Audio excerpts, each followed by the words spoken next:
Solid, bitch.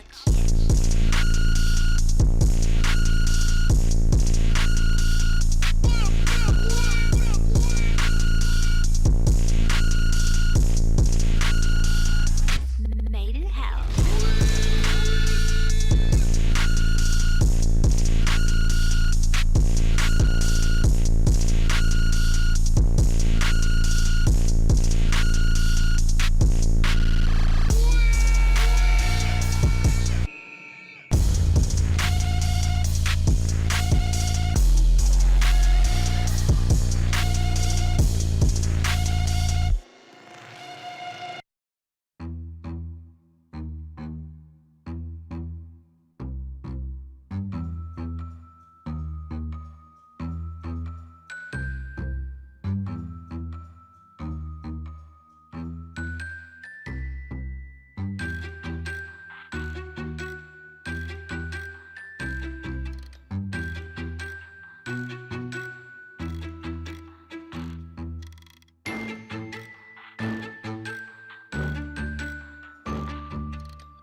Set up teams. Let's start digging. Let's start digging. Let's start digging. Made in hell. Mountain of eternal youth. On a deserted island.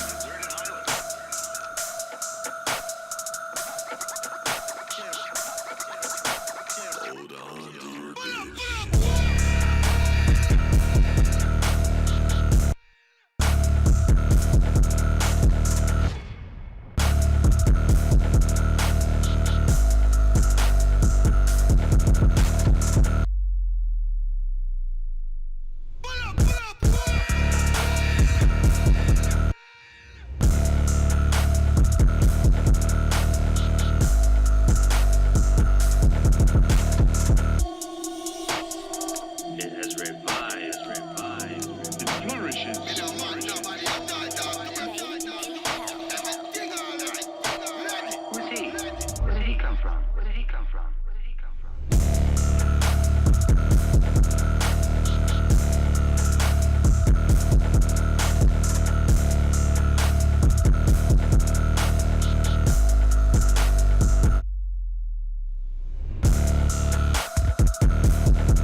Welcome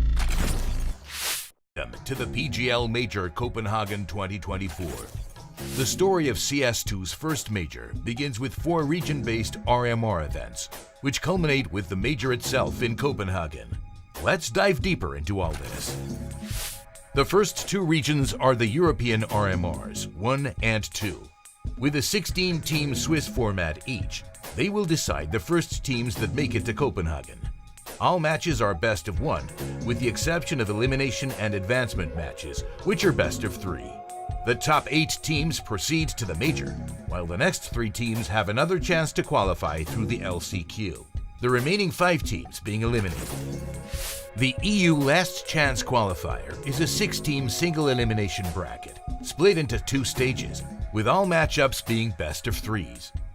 Stage 1 has 1 round with 3 best of 3s, the winners proceeding directly to Stage 2. Stage 2 is 3-team single elimination gauntlet, where the last team standing qualifies to the major. Within Stage 2, out of the remaining 3, the team with the best Buchholz score, which is based on their opponent's performance, advances to the second stage directly to Round 2, while the other 2 teams face each other in Round 1 of the second stage. In the Asia RMR, 8 teams will battle through a double elimination bracket. All matches are best of 1, while the advancement and elimination matches are best of 3.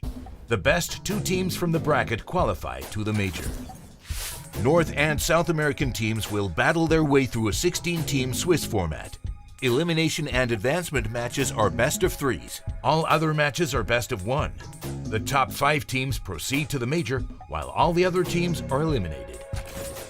The first Danish major will gather the top 24 teams across the globe. The event is split into 3 new different stages this year. The first 2, opening and elimination stages, are played in a 16-team Swiss format, while the last one, the playoff stage, is an 8-team single elimination bracket. Final RMR standings will determine the major seeding for all participating teams. 16 will play in the opening stage, while 8 will qualify directly to the elimination stage. The opening stage will see 16 teams which will battle each other throughout 4 days to decide who will be in the top 8 and make it to the next phase. Elimination stage will gather 16 teams once again to try to grab one of the first 8 spots, which will take them to the Royal Arena, the battleground for the playoffs.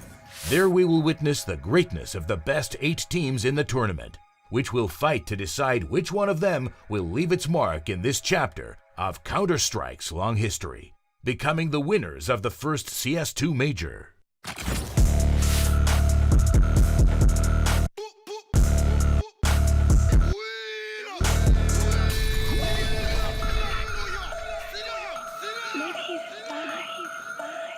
Set up teams. Let's start digging. Let's start digging. Let's start digging. Made in hell. Mountain of eternal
Made in hell.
Daiwu back outside once again as well. And he's just cutting his way through them. GamerLegion unable to survive the onslaught towards the outside.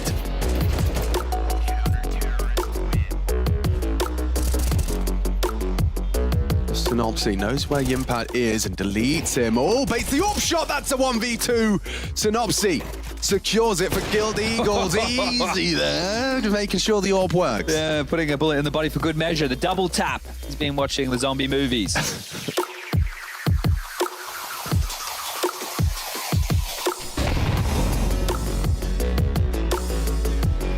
Blowing Hades off the plant and making it far more uncomfortable in this 2 versus 3 retake. They try again. Dog's peeking from the top, and it's easy for him.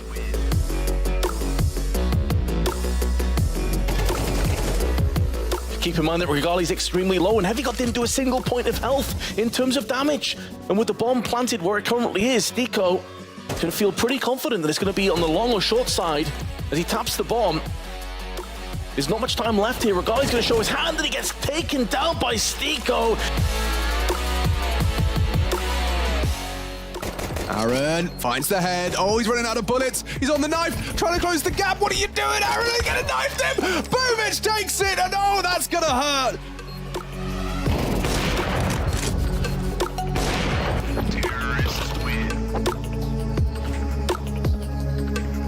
The position where he needs to clutch. Still very winnable with 2 players at low health. Yeah, very low health, and that's one down already, but now they know exactly where Fiku is. No one defusing. Around the corner, Dupree's got cover. Dupree's gonna stick in. Fiku trying to get there, and he will just in time. 1v3 for Fiku.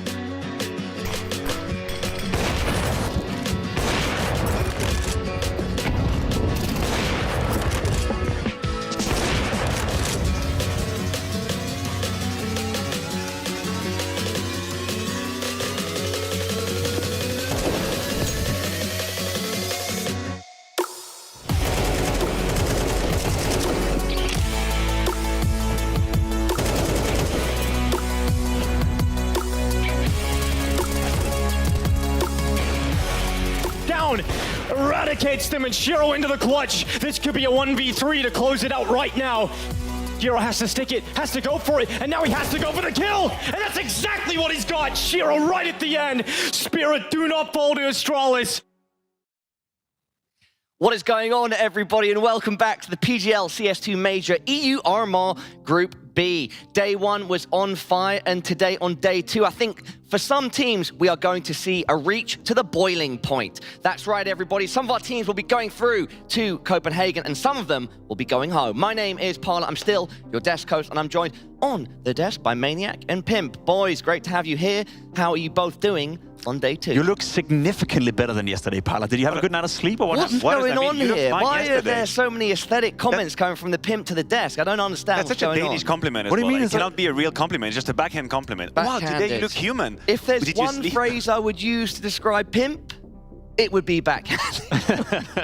Guys, how are you doing? Fantastic. Honestly, I had a good night's sleep, gym session in the morning, good breakfast. I have a gigantic breakfast every morning. That's the key, actually. I think I just unlocked life. What does a Swiss man usually eat for breakfast? Are we talking pastries? Are we talking dairy? No, Are we talking cheese?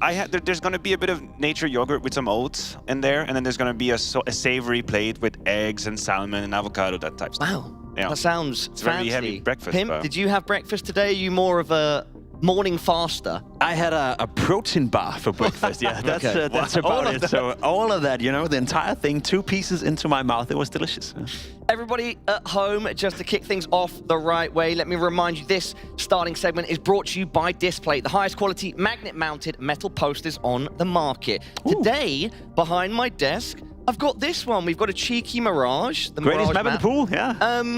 I still like Mirage to an extent, so I would rock this one. But I think in the wider community, and perhaps with my analysts and casters, not the map of choice. I really like Display. I don't like Mirage. You don't like Mirage? I would like to not be associated with Mirage personally. You want to switch position? Now we have cables. We can't do that.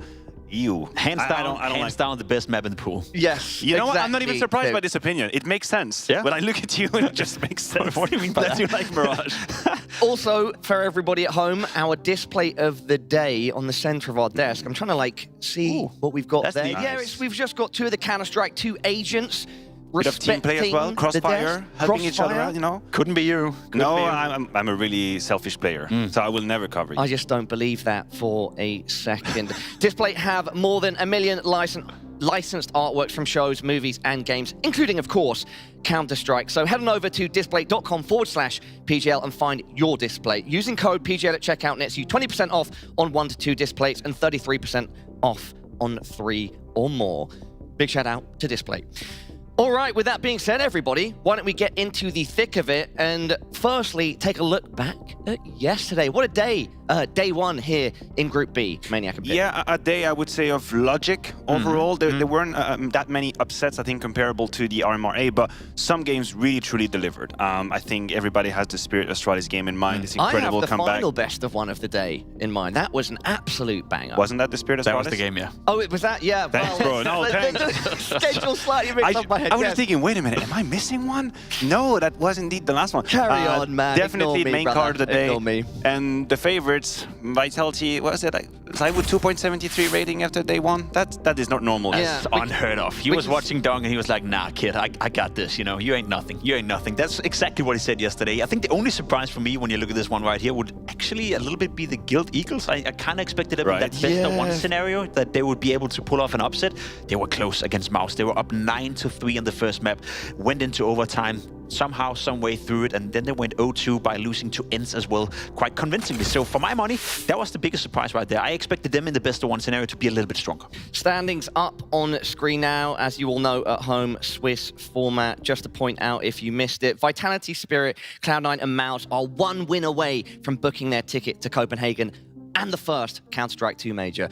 Who do you expect to see doing it today, Maniac and Pimp? It does feel like we're barreling towards a Vitality, Spirit, just punching the tickets immediately. And for the purpose of drama, we would maybe like them to go up against each other. It doesn't seem like it's going to happen. But both these favorites are definitely showing a good level of Counter-Strike. For Spirit, a little bit more, I would say, expected, knowing the level they put in Katowice. For Vitality, it's quite a reaction. I mean, they haven't even been tested. You're talking about CT starts on both games, pistol round into conversion, into gun round. Zai will probably have a 15 kills average in the first 5 rounds of any game he plays right now. So I cannot even take that as a base for analysis. It's just great. It's happening. I don't really know what to make of it. Like, there's no way this is going to become a thing. That's how I feel as well. I would love to see someone test Saivu. I would love to see someone test Vitality today, because we have seen that a couple of the maps, or at least at the very least on Nuke, Flames is playing a new position, Messi's being put in a new position. So Vitality have taken the consequence of them struggling in Katowice. 163.6 ADR. I know it's only 2 maps, and it's only been 2 best of ones, but that is absolutely absurd. For any player out there to have 1 game with a rating +2, that would be a career-defining game for them. That'd be a fantastic showing. Saivu has done it twice in a day, and he's just blowing off the charts. We also saw in his first matchup on Nuke that we saw a Zaiwu unleashed without the AWP, using the rifle. I mean, we're going to see some of those clips on the screen now, in fact. Yeah, I mean, when this is how you start your campaign, right, you're going to be in a pretty good mood. You're going to be, you know, dialed in. And the problem for all his opponents, that happened again in the second game. He very quickly had these sort of multi-kills. He feasted on anti-eco kills as well. And you know what? If I'm Vitality, I'm going to give every anti-eco to Zaiwu forever until the rest of my days. Brother, you can have all of them. If this is what's going to put you on track, go ahead. Very rifle heavy. I think only a handful of AWP kills over the whole day 1. And there's obviously 2 ways to look at it. You're talking about a tense game. He needs to be on point with the AWP, but as far as I'm concerned, I'm good with this version. I think we are entering the hybrid era of Counter-Strike.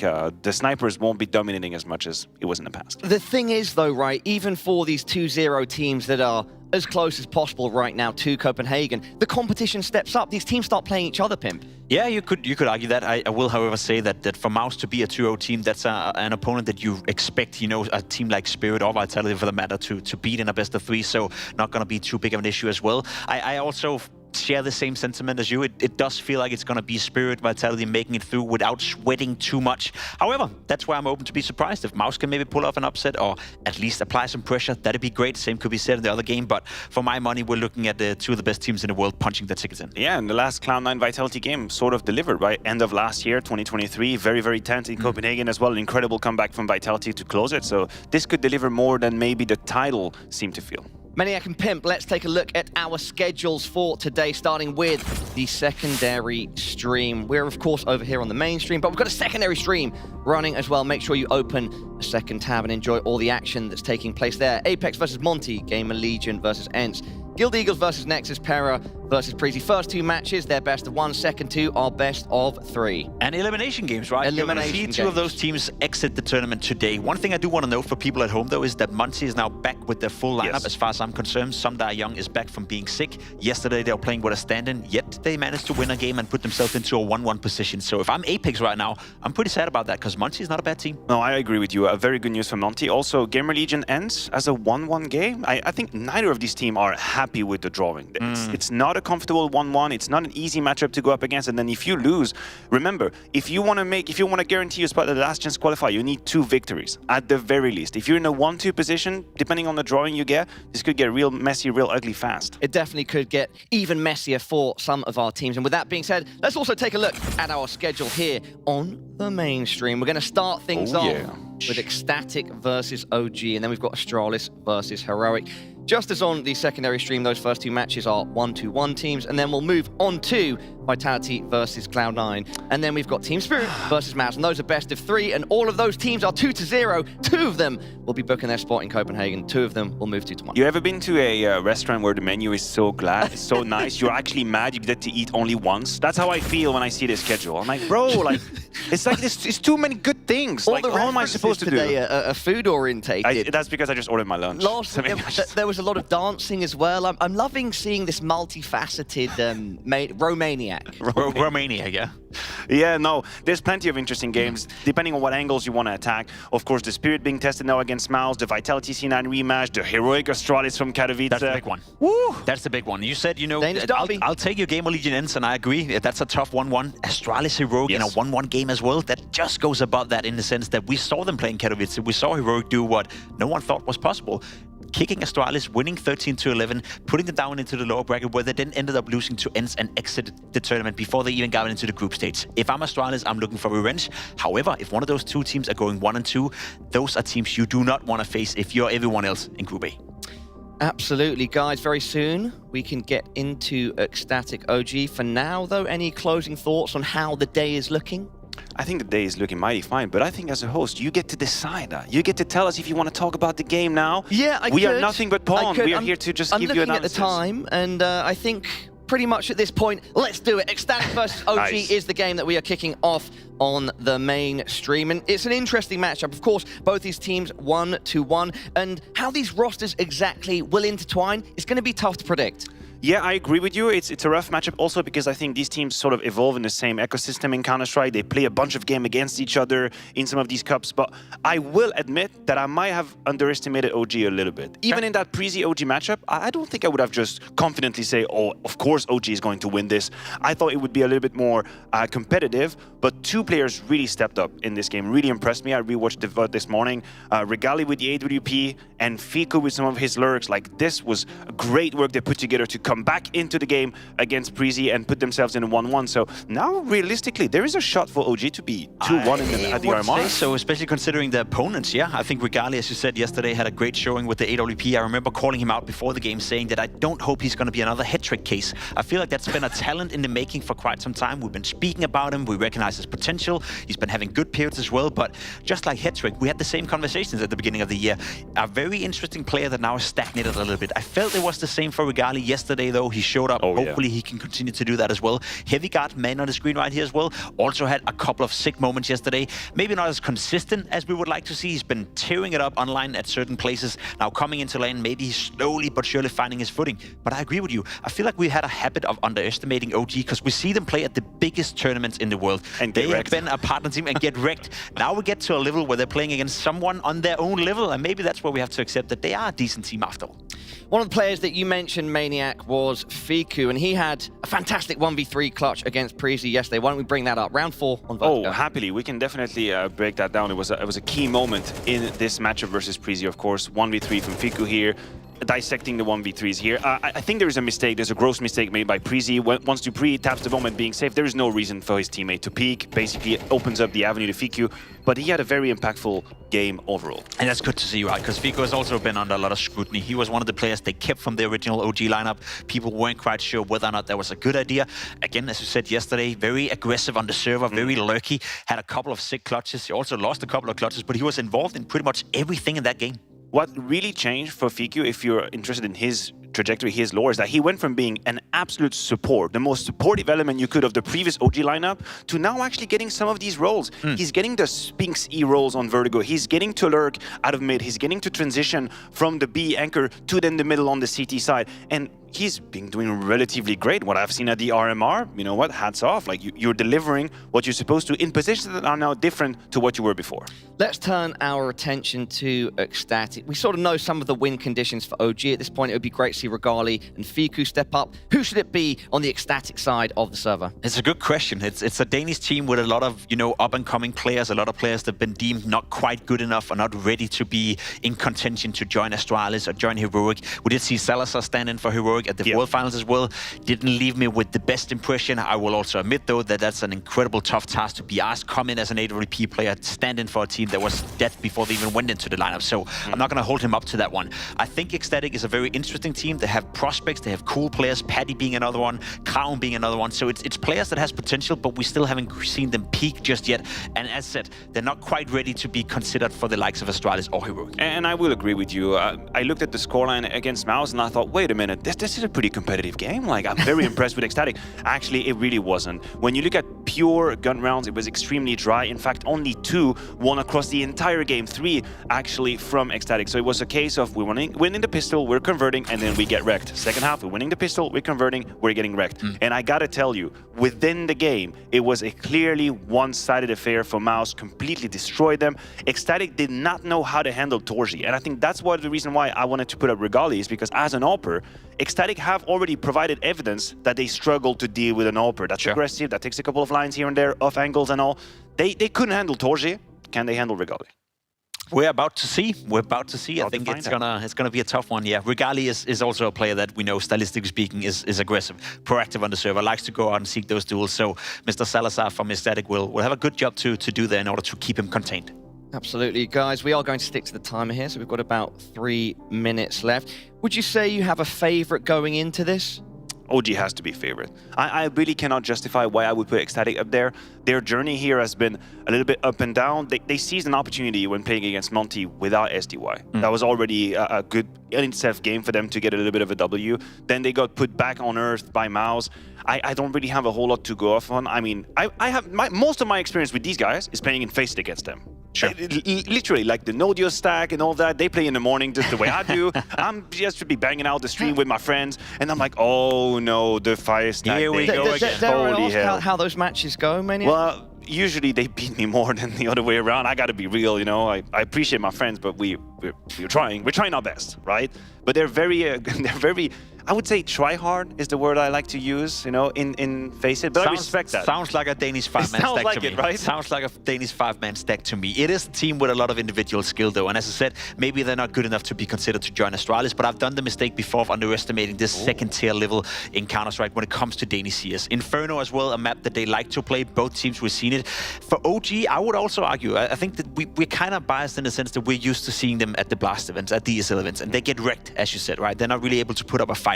Against a team like Ecstatic, I would love to see OG go out there and play as if they were the favorites. Right. Go out there, dictate the game. See Regali be the difference maker on the server. See Fiku continue the aggressive lurks and the aggressive playstyle. And Inferno is a great map for that, especially on the CT side. Nice to see Inferno in a best of one. I don't think we've had a chance to do that on Group B yet. Its popularity has gone down the drain in CS2, I have to say. And I was one of the advocates for Inferno in CSGO, but I have to admit, yes, it is very claustrophobic on CS2 now, and people don't exactly feel well playing the map. I think it's statistically one of the least played map that we have at the elite level. Good, it's a terrible map. And that hurts me, but I gotta admit, it's not that great in CS2 right now. Like, just come on, make it a bit wider. Like, we all need to breathe. We all need to have some space. That being said, though, has Inferno changed any of your opinions at all on where this could go, or is OG still your favorites?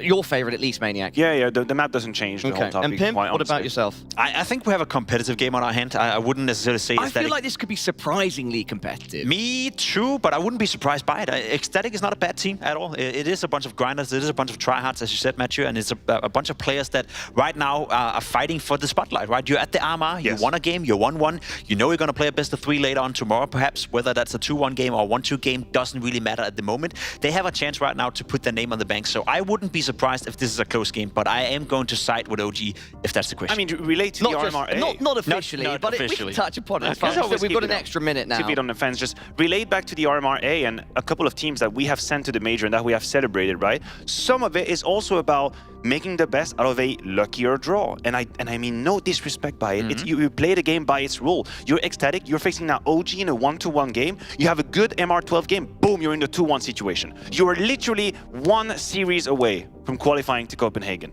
Can you imagine, as Ecstatic, Danish roster, possibly making it to the major, the financial outcome of that, the financial consequences of that, the popularity, being here as a local hero for them? Holy hell, there's something to be done here. You might be at the beginning. There is a huge opportunity, right, for Ecstatic here. If anything, it could be argued that it's more of an opportunity for Ecstatic than OG. OG is this established organization. Ecstatic is an organization that's been building, and the RMR, there's so much pressure, and if they can win this and be 1 step closer to Copenhagen, it's huge. The pressure's on, Pimp. The pressure is on, but the pressure is severely on OG as well. They have been the gatekeepers for top 15, top 10 teams for a very long time, and if OG cannot win this game against Ecstatic, if OG cannot qualify for the major, then we start to worry if they can ever come together as a team. I have OG winning this one, though. Yeah, okay, OG prediction from Pimp and Maniac. OG. Same. All right, my analyst desk both going with OG to cast us through this game, Ecstatic versus OG. We've got 2 of the best. Machine and Sponge, over to you. Thank you very much, boys. Yes, indeed. They've set the scene perfectly, not only for Ecstatic, but for this affair between them and OG. We've got them started on the CT side, this Danish 5-stack of tryhards. Chad's a bit of a tryhard himself. Especially when it comes to Faceit, who isn't?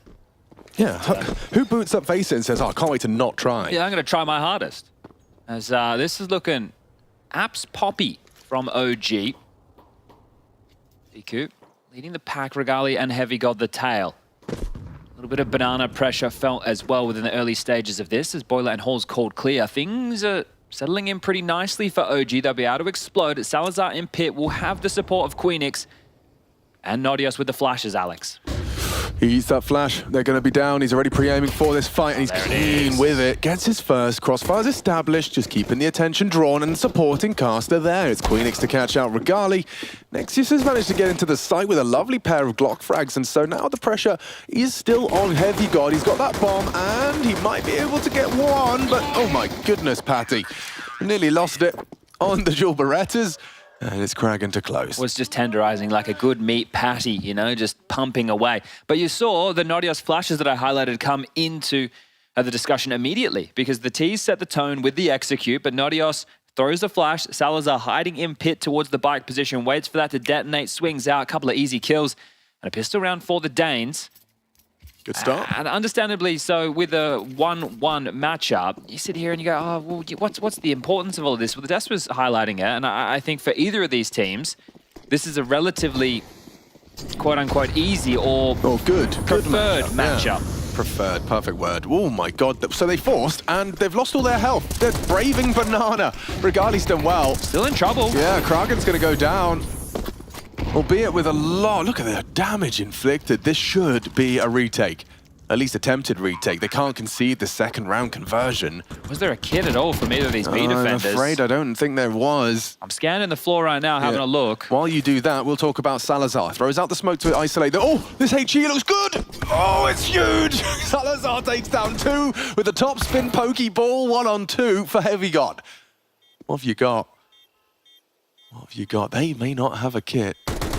And now they know where he is, behind the smoke. Surely the 10-second defuse has to be held. Salazar to provide some covering fire. If he just hits a stray bullet through the smoke, it could all go wrong. It could all go wrong. It's covered. Salazar will convert with Queenix. 4 kills with 1 HP to spare. They successfully weathered the storm of that Tech-9 push. Damn, that was quick, wasn't it? Out the gates, up Banana, in quite easily. And with so much damage done, is the holy hand grenade from Salazar. Well, yeah. Hallelujah. Was it not a little bit audacious to think you were going to get up Banana with your health intact? Like just basically saying, hey, Ecstatic, how is your Banana util? Are you going to throw HE? Oh, you have. Oh, goodness me. A whole lot of damage. Trying to surprise them with pace. And Chad, they're going for a little bit of an armored deco. Yeah, I don't mind this, right? They just did a lot of damage, obviously, with the way that the rounds are shaping up and the loss bonus. But before we can talk about that, we need to discuss this Banana aggression. They've gone for a deep Banana smoke as well as the phase smoke from spawn. And Ecstatic, I imagine in this moment we can have a quick discussion about their CT-sided setup. So you're going to have the likes of Kragan and Paddy locking down the B site. The rotation point from Nodios or Salazar, right, the AWPer to set up the Banana control. Queenix anchoring things down towards that short side, and then obviously the other two, Nodios and Salazar, will be filling the gaps over towards A depending on the setups available. Now, if you are OG, you can take a bit of a breather, allow the round to come to you. Any damage that you can do right now, considering the previous round, will be very tidy, those ramifications to be felt. And yeah, I guess we can discuss something we only noticed at the tail end of yesterday's Ecstatic matchup is Kragan wearing a bloody cast. Yeah, right, on his keyboard arm. Yeah, sure. Understandably. Not as many movements required, but still annoying as all hell, I'd imagine. Yeah, gosh, I can't. What did he do? That's the next Someone question. at home let us know. How did Kragan injure himself?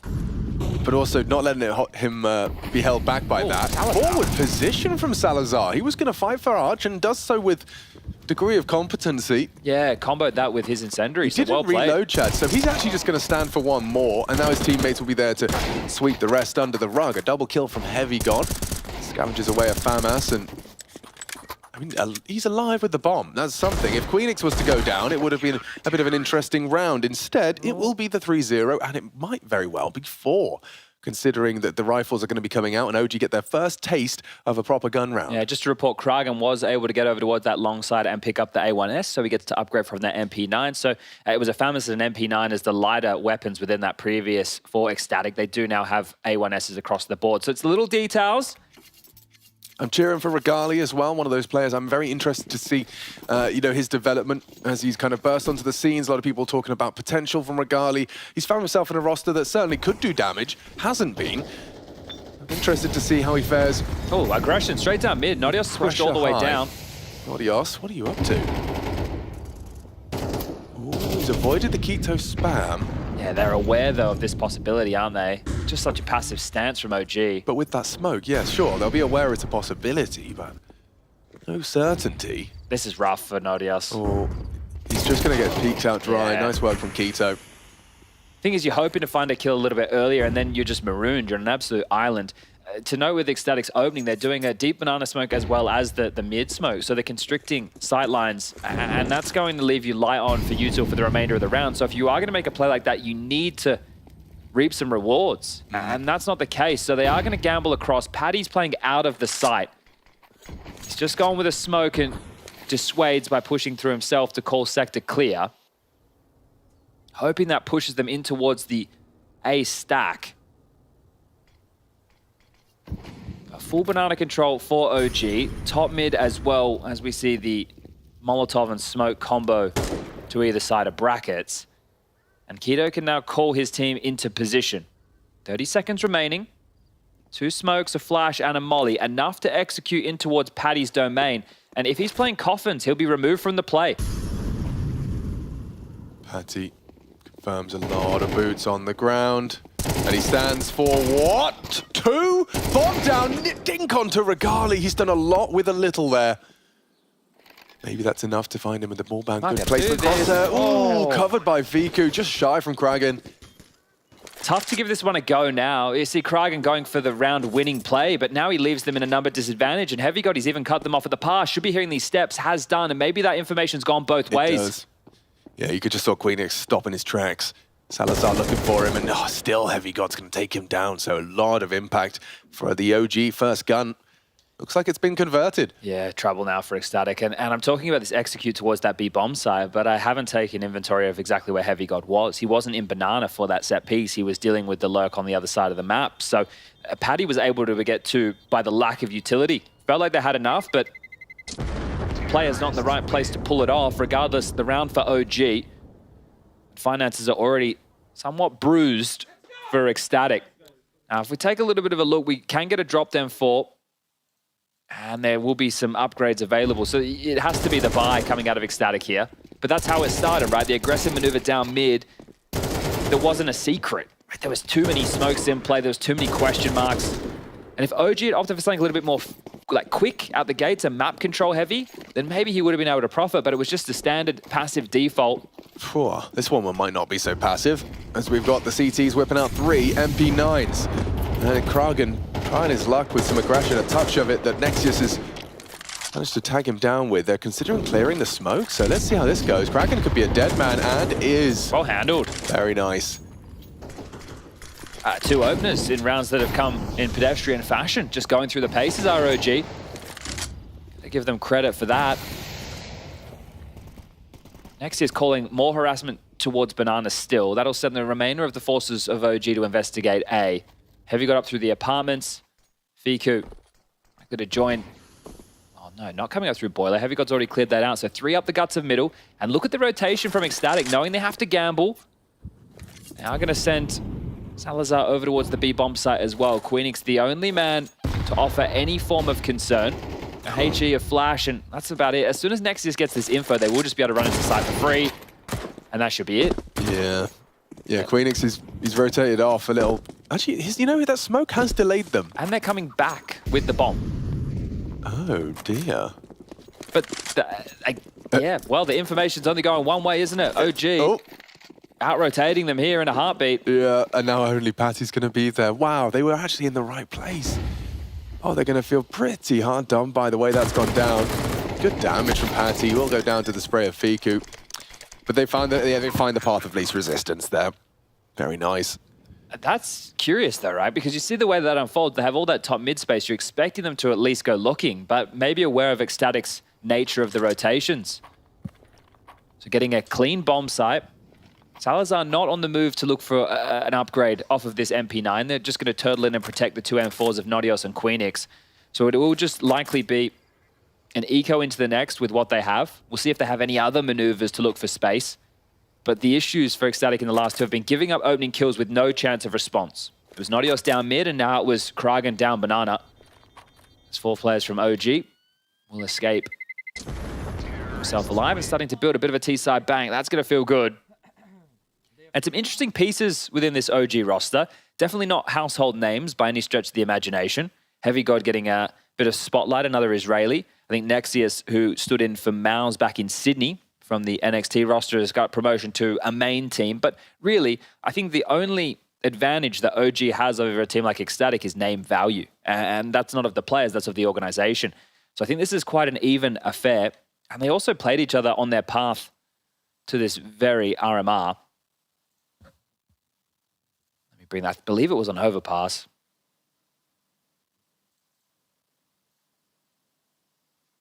Okay, there we go. Got my microphone right. Are you happy now? I am. I've been twigging and wiggling it. I'm satisfied. Oh, that's good. Who was in here last? Who do I get? Who do I get sassy with? Jason and Dinko. Damn it, Jason. Well, they left bottles on the floor too. They did? Yeah, I had to put it in. Well, actually, someone put it in the bin, but they left an empty bottle on. You got to clean up. They did it the other day too. They left some Pepsi bottles in here and stuff. Disgraceful. Despicable, those two. You got to look after your workspace. But we do love them. And we're going to get ready for our 6th round. Oof, yeah, that last one will leave a mark. Oh, they have bought again. Okay. They have. It's interesting. Yeah, all right. Well, fair enough. It is a map that's quite claustrophobic, and they have the util to try and get this map control, but they need to find the opening kill in their favor. That needs to be the difference makers. Look at OG's passive stance. So passive in second mid. They'll look for the banana control first. Preemptive smoke, Nice but the nade won't save you. The spray is good. Combination with knows one more. He knows there's one more. Accidentally drops his MP9. The nade from Nodios gets the job done. And they're trying to get space through apartments right now, so they were late because of how passive they were, but there's only one player to deal with. That's Queenix. I like this angle he's adopted, but it's probably only good for this first engagement. Oh, might get caught in transition. Yeah, he's just moving back. Okay. Knows they're coming now. Yeah, Salazar will tuck into the site. This is a power position now. Molotov not towards his position, so he can actually throw out a nice smoke grenade to delay them. That's going to make things really uncomfortable. Your 3 remaining players for OG, and now you can't go back. 50 seconds. This smoke is going to allow and facilitate exit from Boiler. This is looking good, though, for Ecstatic. Kragan has U2 over towards B to block if they come back. Could be one hell of a nade as well. Fiku swallows it. But no, they weren't expecting Heavy God. He'd slipped the gap. Queenix has given him a way in. Salazar on the fence, down to Heavy. God damn, double entry from Heavy. Nodios spots Fiku in the pit. Heavy God could have a third here if he's feeling brave. Might go wide on it. Nodios and Kragan. This is a bad round to lose. It's an uncomfortable retake, and it is a bit of a fumble, isn't it? Oh dear, they're going for the save again. I think the words out your mouth were, this is looking really good. Yeah, because Kragan still had U2. He still has it right now in Banana to block. So if there was any return from OG, he could have stalled them out with his util alone. But the thing was, Queenix caught daydreaming or something, not aware that they could have slipped. He was playing passive in the pit position. It's not like he had eyes on that. So you had no idea they could, I mean, you had no idea that quad was clear. Yeah, never mind occupy it. Just naded out and slipped in, so... Oh, man. Yeah, just a bit of a kind of a lapse of judgment there from Queenix. I know they had the player on the long side, but they lost vision. That's a curious one there. OG will tie things up 3-3, but the loss bonus continues to build for Ecstatic. It will be 2,900 going into the next, but surely now... You're not going to go 3 MP9s. You could drop 2 M4s again, right? There's the availability with the 2 individuals that save the AK-47s to drop out 2 M4s.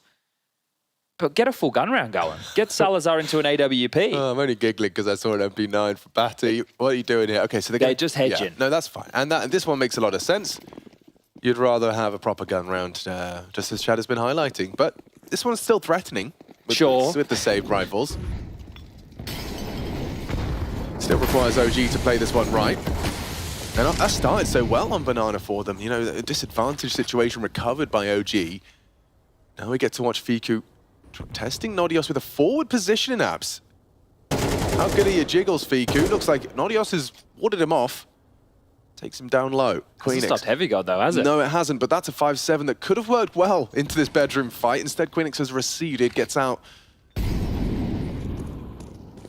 Banana is now theirs. OG. Nexus looking pretty comfortable in taking this space. Kiddo wants to continue for the fight. Have the support available, but they've applied enough pressure to draw out a smoke, and that's really what the back and forth of Inferno is all about. Draining the util, trying to get a read on the CT setup. And if we look at the radar top left, we can see there is a massive blind spot for Ecstatic top middle. Nobody watching brackets, the long side and the mid to B, a complete availability, but the wrap on towards A, Nodios is worrying about that from the balcony.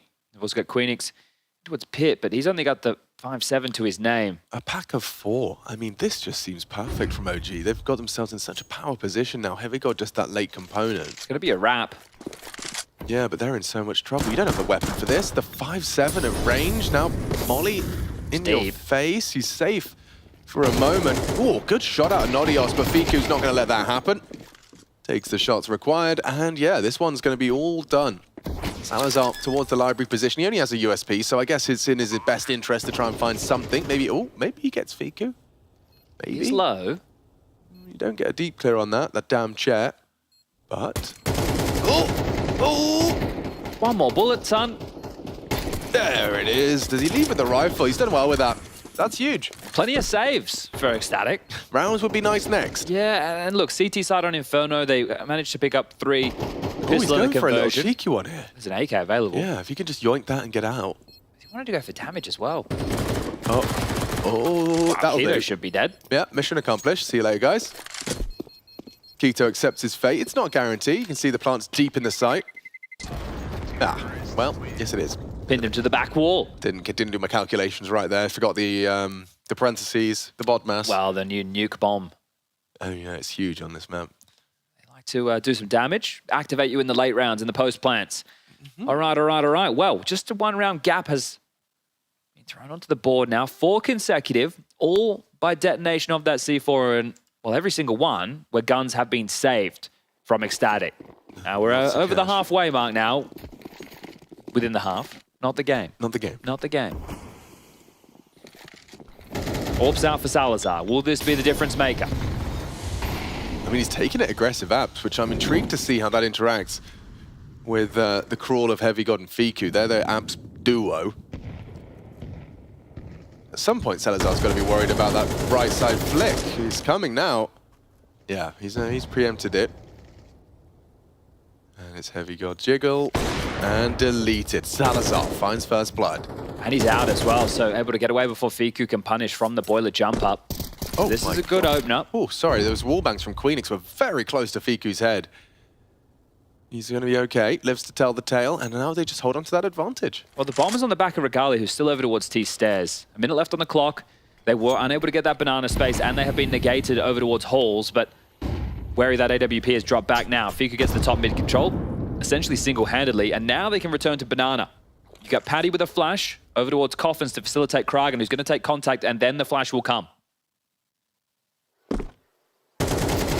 Well, one is all Kragan gets, but with 50 HP, he'll be happy with that. They've maintained their advantage. Patty at the back of the site.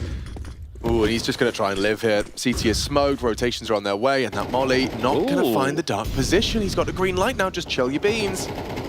Wait for the clear, finds the timing, takes down Fiku, takes down 2. Couldn't quite track Regali, but the job is done. Surely. A 1 versus 3 situation with Nodios is the next to be found. Good work from Regali so far. He's picking them apart, one by one. Salazar, he started this round, and now he looks to finish it. Planting on the fountain should be a good clear from the orb. Timing, Regali gave it a good go. Salazar gets those bookend frags, and securing Ecstatic their first in a while. It's been quite the run. 4 on the trot from OG. Ecstatic, they equalize. Oh, fella, that could have got out of control as well, didn't it? Because Regali gets away with a one-on-one duel, and then obviously time being his biggest issue, but still gets the digits punched, and there's so much cash available. Heavy God has 11 grand. These buys will come in and drop for Keto, sure. I'm curious to see if Regali wants to bring out the orb. Now it is T-side Inferno. He's not going to get the types of, especially with the smokes that Ecstatic are throwing, right? So they're doing the deep mid smoke, and they're also doing the banana smoke. So at that point, what's the orb really meant to have to say within the opening stages? Really just standing there as a turret with flashes ready to facilitate your teammates. So they will stick with the AK-47s on the OG side of the server. Ecstatic have been able to put together the buy off the round victory, but can they make it multiple? 3 towards the banana control. This time the Orpa Salazar starting aggressive down middle, posturing forward. Fast up second mid is Fiku. Got some space and some pace about this one. Oh.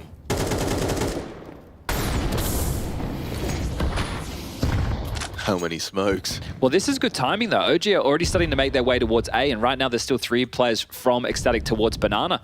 So it's going to put a lot of pressure on Queenix, who's already used that incendiary. He has a molly, HE, timed, but they're already ahead of this. He's going to get picked. Queenix needed more. Yeah, that needed to be more. Now the bomb's on the balcony, and he's unable to hit the shot. Salazar on the floor. Keto has long. Smoke on the arch. Nodios under a lot of pressure. Going to go down to Keto. Patty one back. Garlic Heavy God and Sticky Nexus nade. towards the pit. Yeah, sticky nade, and it's not going to find too much. Nothing at all. Really hard site to retake. Really hard map to retake, and not interested. Well, this is the thing. If they can just get one more round on their CT side, I'm sure they're going to be pretty happy with that. Yeah. So packing up their toys, taking them home. They'll come back tomorrow to try again. Ash is being outmaneuvered, isn't it? You could just see there was a clear indication that OG wanted to surge towards that site while the banana control was being vied for. We're able to isolate Queenix, who... Yeah, there was an opportunity for the multi, wasn't there? Yeah, no, for sure. It's just it's always those... Just those moments where you pull out the nade is the moment that the push comes through. It happens to the best of us, and it happened here to Queenix. If he had his gun on, that's probably two. It's probably two. I think the other thought process, likely from Ecstatic, is we just played the AWP aggressively on that side of the map. Are they going to look out for it? Are they going to have to worry about this in play Sure, that makes to sense. slow us down so we can't just go for that room? And he also used the incendiary quite early to stall it out too. So it wasn't like they weren't aware of the pressure, but the rotation point just too far away. Mid-smoke in the sky again. Starting 4A, does that indicate we're going to get Salazar going for something a little aggressive? Queenix, Patty, fighting, second middle, and Heavy God laughing at them. Fiku as well. Oh, Nodios is gone, and CT aggression, it fails. I got away with absolutely nothing there. And maybe that's why OG have been starting with these passive stances towards second mid more often than not. This time, it pays off in a big way. They're not too committed. They're able to find cover as Salazar will punish one. Heavy God down, and now they head towards Kragen's site. What have you got for us, Kragen? He knows he's going to have to get something crazy here. Goes for his flash play. Swings out, and it's not looking good. He's in trouble now. It's failed. Salazar's when he's rotated through. He finds one. They nearly lined up for him. But they know it's the AWP, and they'll be getting that bomb down. Regardless, punching the code. Well, Salazar responded. He was there to try and assist, but it was all over. And I think you bang on. If there was another kill coming into the mix, then maybe, just maybe, Salazar would have hung around and given things a look. But Fiku's already on the hunt. Jaws theme tune starts to play as, yeah, Salazar, he's ready for this.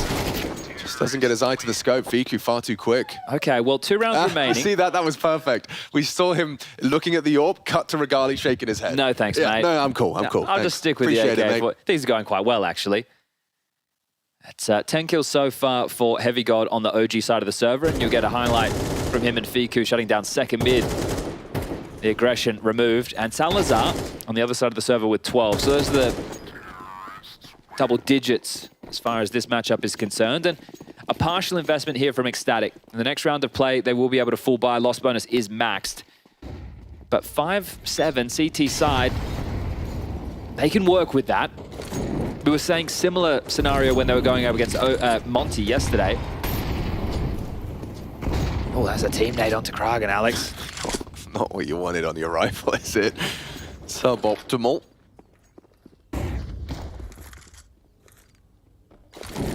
Oh, and the molly on top of him. Kragen needs help. Extinguish. A second smoke. Well, it's very clear that there's at least 2, maybe 3 B. After all of the nades have come in support of Kragen on sandbags.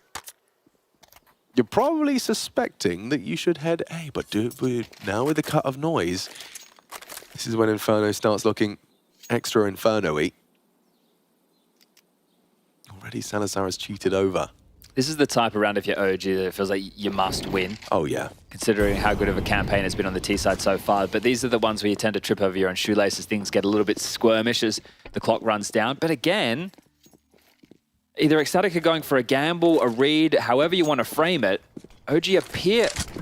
Oh, it's really, this is it. It's just if they test Queenix, they're heading into the It's going to be the stack. Oh, you've missed your CT. Oh, there's more, it's all right. Chad, the shoelaces, the buckles. They're untied. The whole shoe. Kragen, onto Keto. Nodios on one. There is the bit of a bailout. Patty's still alive. Patty's at the back of the 14 site. If he could just deny this, if he could just deny the play. He can't do that, but he could win the round. And there Heavy you God's have it. rotating Heavy in. God is late. Super late. No kit. Yeah, but look at this awkward angle. He can't stop the defuse. He can't stop the defuse. What's he supposed to do? Oh, dear. OG fumble. Whew. Just as we're saying, just as... oh, the no. eyelets, Chad. No. The eyelets, the laces, the soul. The laces, the whole shoe. Should have been in a pair of Crocs, shouldn't they? Needed some slip-ons. Gosh. Should have put him in sports mode. Oh, no. Oh, and it definitely was laboured as well for Ecstatic. Well, they'll take that. 6-6 available now. Here we go again. That's going to leave a mark. Oof. And so will the nade. Ooh, Salazar's stubborn though. He's spinning up to the task and he could go just down. keep coming. Gosh, a barrage. Yeah, not connected, but one after the other, the damage still done.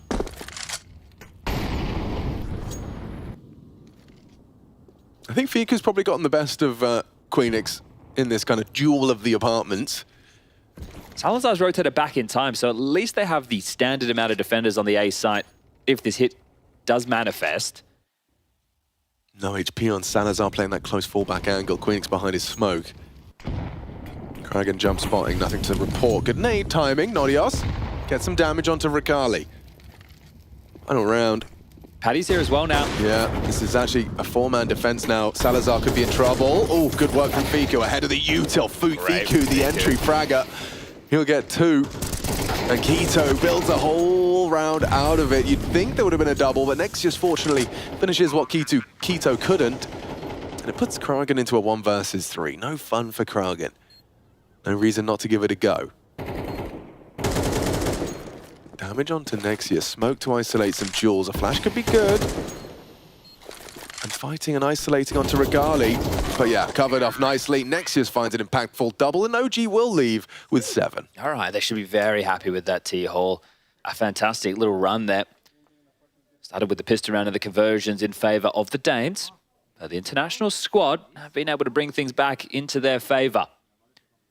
We'll be taking a slight little moment here in the halftime, but no break. As we look to get things underway now with Ecstatic on the attack, and we can already see the buys starting to come together. There's going to be 2 smokes and 2 mollies. And on the CT side, I can see Jewel Berettas laying on the floor. Beanie Babies. Used to have my fair share.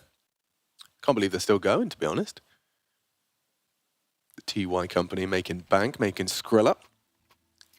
And Ecstatic going to have to really kind of to pick up this pistol if they want to hope and dream of keeping OG on the ropes here. 7 is a nice number on the T side. Yeah, I'm interested to see what they're doing with this executor, because it's more than I just prefaced earlier. Oof. It's actually 3 smokes, 2 flashes, and 2 molotovs. So some fakery? Maybe. It's an awful lot of util, isn't it? Maybe some of it used just to vibe for map control. They have 3 players in a cluster. This is great. Look at Regali. Yeah, it's a huge info play. So he's going to get so much second mid information, which will tell this stack that already exists for OG over towards B that they are in the right place. Quito has a flash, so keep that in mind when the execute takes shape. He's having to worry about the leak up the arch side, sure, but this is a full set piece. They're going to have a smoke for the post plant if they get in. Oh, there won't be a post plant. Yeah, Heavy God is at least smoked off. But this is the flash from Quito. A couple of them in pool. Heavy God comes spamming around the corner. Kragan will find him. Nexus, though, at the back of the site, good for 2. Patty finds one back. Fiku on the reload, gets away. Quito punished. Looks good for the plant now. Oh, there's that second smoke. Make it 3rd. Regali. Oh, he's coming. Salazar needs this. This is a battle of the Jewel Berettas, and it's Regali that prevails. A 2-on-2. Low HP on Patty. But with Fiku taking down Kragan, he's in so much trouble. Oh, he needed one there, Kragan. He's going to get run down. Regali spots him out. Fiku swinging wide to double swing. And, oh, nice isolation. He finds the 1v1. Makes it so. Time is on his side here. Fiku's playing with him. He's only got a couple of bullets. Wow. And Patty, a massive clutch for the boys. Wow, very well done there and under so much pressure. What was he on, 30 points of health when that started? Where was Fiku going? I think he was just trying to back off to open up the angle and hope that he would overswing. Because there was no kit in play. It was Jewel Berettas and a flash. That's the $800 of Quito invested. The rest went with armor. So he wasn't looking to be able to scoop that up and go for the defuse. I think just trying to draw him into the fight, make things a little bit more difficult. But Patty, that is huge impact. That is massive work. That's going to be both pistols now for Ecstatic. The recipe for success, as long as they can continue their winning ways. Going in towards B, I said, oh, there's probably not going to be a post-plant situation just because how many bodies. You get the smoke towards Coffin, CT spawn, the flashes, and the molly. So they had everything they needed and more for the B execute, which helped them flourish with the frags. But Paddy, a great clutch. I mean, really, his team are going to be hyping him up, for sure. he's pulled around that they felt they had lost. And you can see the statistics there, lots of damage inflicted from Patty. As we get ourselves started with our second round of the second half. 5-7's a very deadly weapon on Inferno. Yeah, well, let's see if OG can make this one work. They're dumping util and cheating players back over to A. Keto to be the nade dispenser.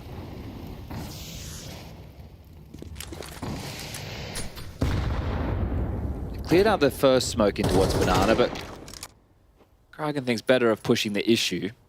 It's quite a hefty stack towards the porch side. Nexus to play anti-flash, Regali to jiggle, likely take that first contact. We've got Heavy God also tucked under, and then dealing with the Apps position will be Fiku. Cool setup. But now it's about how big can Keto seem. They haven't baited out any more Banana utility, and we are almost at that 60-second mark. Well, there you have it. Keto with that time up. Goes back to pick up some of the cache of util available. Kraken waltzing behind has secured the top Banana control. 54 seconds. If they return for top mid, and the bomb is committed as this fight, could be issues. Oh yeah, this really hinges on how effective Nodius is. It's getting in the info safely. Spotted out. Patty finds the first, but they don't overstep in the mark. Now the jig is up. Nexius boosted up. Oh, brings the fight. Takes down another. Nexius onto Nodios. Nice onto Heavy God. Fiku holds the angle. Prevails in the duel on Queen X. If he gets another, look at the health. Fiku, oh, he's just narrowly missed out on the frag. Nice work to switch to the Glock. Kraken just runs him down. Salazar with 1 HP to spare. This is still winnable for Keto. He's going to think one pip. He's not going to expect both side. But seriously, not comfortable for OG or Ecstatic. Salazar dead. Oh, he knows where Kraken is. Oh, nails the headshot. Keto looked mad as hell after that one. Yeah, understandably so. Felt like he had the jump on him. I thought they was going to be expecting a player over towards the pit side, but was more than ready for that. Cancel what I had to say. That was their chance to win things back, and the stack towards middle, it looked good. It looked good. It did what it had to do. Nexus with the double up, and I love how he surges in towards the fight. He's not hanging around at all. Almost gets them locked and loaded. It's Heavy God. If he could have contributed a little bit more there. Right, okay, so if they're in demo review, you know, what's the oopsie there? Because the team I don't know if Nexus needed to push. I know but he got another kill. Yeah. So it's like it kind of unraveled the stack in the setup that they had available. Fiku did an awful lot of damage as well from that pit position.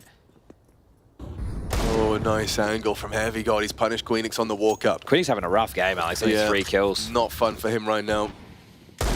And Keto trying to do the same as his teammate with that Desert Eagle. Patty's already in though. Patty's a real perpetual threat. So the bomb will be going down. Stray bullets spammed on down from Fiku. Salazar still has a Molotov to work with as well. Yeah, this is Heavy God late. Oh, he might want to get a move on. Oh, he might indeed. They can give this a go. There's only 3 of them left. Salazar, Patty, Nodios. This is about to get very uncomfortable. Need a big spray from the Galil, and it's a big spray indeed. Salazar saves them, spraying them all down. Oh, I'm interested to see that Heavy God doesn't get involved within the round. Next round's a 2,900 loss bonus. He doesn't really need the Galil, but damage will do. It wasn't a round that you would have expected them to win, but one that did look winnable, all things considered. It's a big smile on his face. And a 1-round game. Well, the finances have been kept quite humble for Ecstatic. It might have to be Galil's or Mac 10s in the mix around some of these AK-47s. A good opener from Heavy God. Nexus fortunate through the smoke on a Kraken. Miss every shot you don't take as Salazar winds them up, mows them down. And we do get into rifle rounds number 1 of this second half of play. A key note is Regali. The AWP, we didn't see it come out on the T side at all, but now he's brought it out on this defense. Orbs can really change the momentum of a game. Once it starts to feel the feed, changes the lines, you have to be susceptible to. And look at Patty, just running through the molly. Caught Keto, flashbanged, run down with a pin in his hand. And they may not stop there. They're not. Fiku will punish the first. It's Kraken down as well. Fiku's held firm on the B side. Rotations on their way. Isolating Fiku as they commit. Nodios, big frag. Regali's rotated through. That orb no longer going to be particularly ideal for the retake. There is a kit for Nexus, however. A couple of smokes, a molly, a flash, and a HE. There's a chance for the retake if OG want to give this one a go. Yeah, Heavy God's coming over late. They'll have a look. They'll put the rod in the water and see if they get a nibble. Smoke towards banana, molly towards triple. Or so you'd expect. No, haven't Been called off. The boss says, nah, too much to risk. Oh, that one is going to sting. For Keto again, he's the one that gets caught out top. Banana, Patty takes the sacrifice of the MAC-10, but makes it sing. Beautiful work. And then once they know that Fiku's out of ammo, right, because they're counting the bullets. He gets 2 kills. He's got to use most of the ammo. They hear him running towards the site. They just charge through. They disrespect that smoke, and that's going to feel great for the Danes. It's a 1-1 game short. It's a best of 1 short, but one of these 2 teams will put themselves in the 2-1 bucket. That's 2 best of 3 opportunities to try and lock yourself in for the major, and neither of these teams would be in most people's top 8 from Group B. They are below that fringe. And also, you win this one here, you guarantee yourself a spot in the LCQ. And the teams from Group A of the LCQ, I don't know, there's a real chance. I think whoever's from Group B, those 3 names, they would be the favorites for me. Oh, and it would be huge for the individuals on OG, especially to kind of be in the organization's good books. If you show up and manage to secure OG stickers in CS2, certainly make you look very good in front of your employers. Same can be said for Ecstatic. Damage done under Kragan, sure, but he has retained this log's position.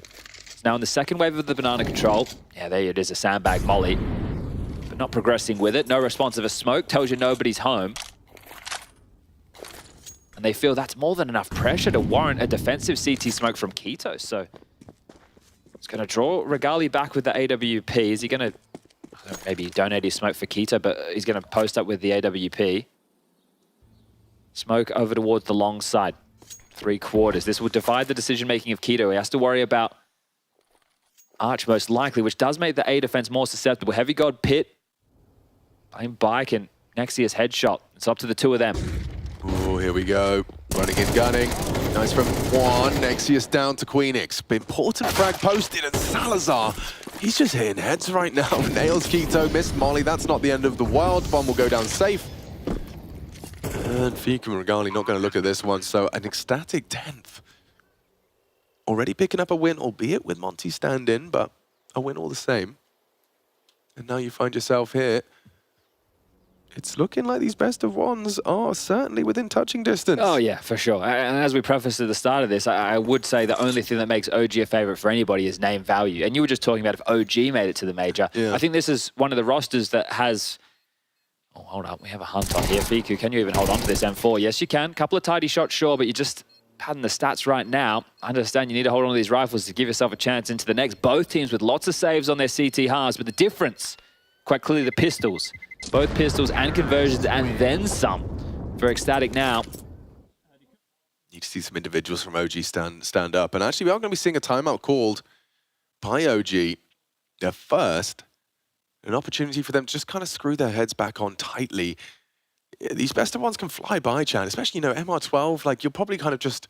You can black out for a minute and suddenly realize, wow, it's 10-7. And that's why the saves are really justified, right? Because you want to give yourself as many gun round opportunities as possible. But once you lose a round in this fashion, great little trade work here. This one. Boop. Nice shot from Salazar. But yeah, once the round's already over, and we know how difficult it can be to retake, and the discussion from the desk as well, we're not seeing a lot of Inferno in the upper echelons of Counter-Strike at the moment, and there has to be some reasons for that. I'm sure with the data that Valve are going to get from the lack of play at the top level, especially with the major around the corner, maybe they'll see that there are some issues that need to be addressed, because once upon a time, one of the most exciting maps in the pool barely gets any playtime whatsoever. The ultimate third map decider. Yeah, combination of changed of the map, the way it feels, but also the utility, the pace of the game. And in MR12 as well, this is one of the maps where you see a lot of saves and retakes. Oh, I like this from Nodios, Alex. He's lined up his Molotov for short side in that little cubby. And then he's gone up, thrown it through the smoke, and they're splitting A real fast. Nexus, wow, good first bullet accuracy. Takes down Patty. dink through the wall, but still Queenix will find him. Now they know the Orb's on the side. This is uncomfortable. Can't hit the flip. Save again. And just like that, you feel like the site is lost. Keto has poked his way out of the arch smoke. I guess eventually you need to start going for some of these rounds. Yeah, you're running out of opportunities. But it just doesn't feel good, does it? You've got a kit, sure, but you've got 3 to find. It's not a fun site to try and retake. They're already backing off. Oh. Already backing off again. And this is the thing. With these explosive maneuvers this time, that was great. I was just geeking out about the way Norius is lining up his porch side Molotov, and they've exploded into this really fast snap on towards that A site. Great job from Ecstatic. And this is the thing. I only need a couple of rounds like that, a couple of quote-unquote gimmicks or set strats or pocket strats, unfortunate clutches. You mix that in with a couple of pistol rounds, you're cooking with gas. And they stay calm, don't they? These Danes, they don't get too riled up. No, full composure. Going through the motions right now. This would be a fantastic victory. Yeah, and their first, I know this is going to sound so sassy, but it's just the truth. It would be their first victory against a full 5-man team. Sure, yeah, obviously Monte with the Gizmy situation, yeah. SDY being ill. SDY's here today to play for Monte, so there's an opportunity for them to turn around their fates. But I would say that, yeah, in terms of victories that can be celebrated for Ecstatic, this one extra has an emphasis on it. And there'll always be people out there poking holes in the runs of teams, but this is the thing, Ecstatic are just playing who's laid in front of them. They're not choosing their opponents. Look, you'll take some over others every day of the week, but now, assuming they get this victory here, best of 3s. That's the bar that we set to get through towards the major. As they now have picked up 6 consecutive rounds in this T-side run. Yeah, if Salazar keeps this kind of level of form, if Patty continues to be finding impact rounds as he has, and especially in that first half. Yeah, win another pistol clutch, 1 on 2. Yeah. 30 HP. Patty's been doing an awful lot as well as just the kills. A lot map of damage, control. map control. Yep, taking space. Well, you see Rugger there. He'll be off to coach Astralis soon. Only with OG temporarily. Bang! That is a lot of damage. Ouch. 150 damage from a single HE. I did have a segue there though, Alex, because we have Astralis versus Heroic up next. Oh, we do? That is an exciting prospect. Another 1-1 matchup.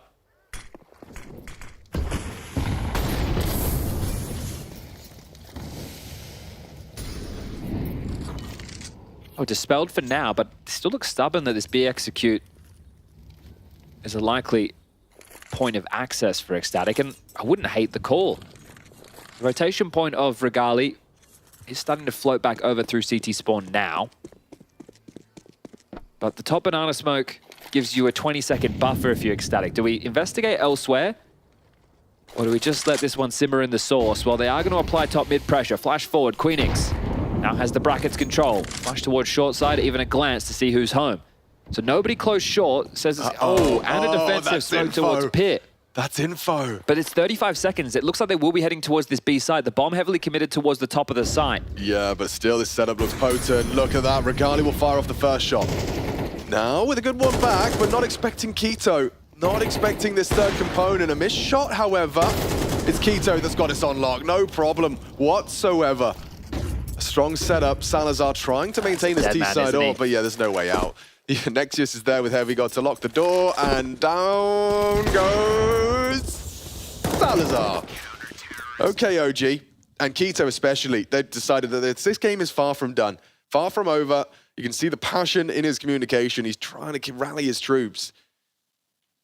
Oh, their first round posted on the CT side. That's a start. Yeah, you take it. Now you got to build. Just jiggling away, hitting a couple of shots, easy as you like.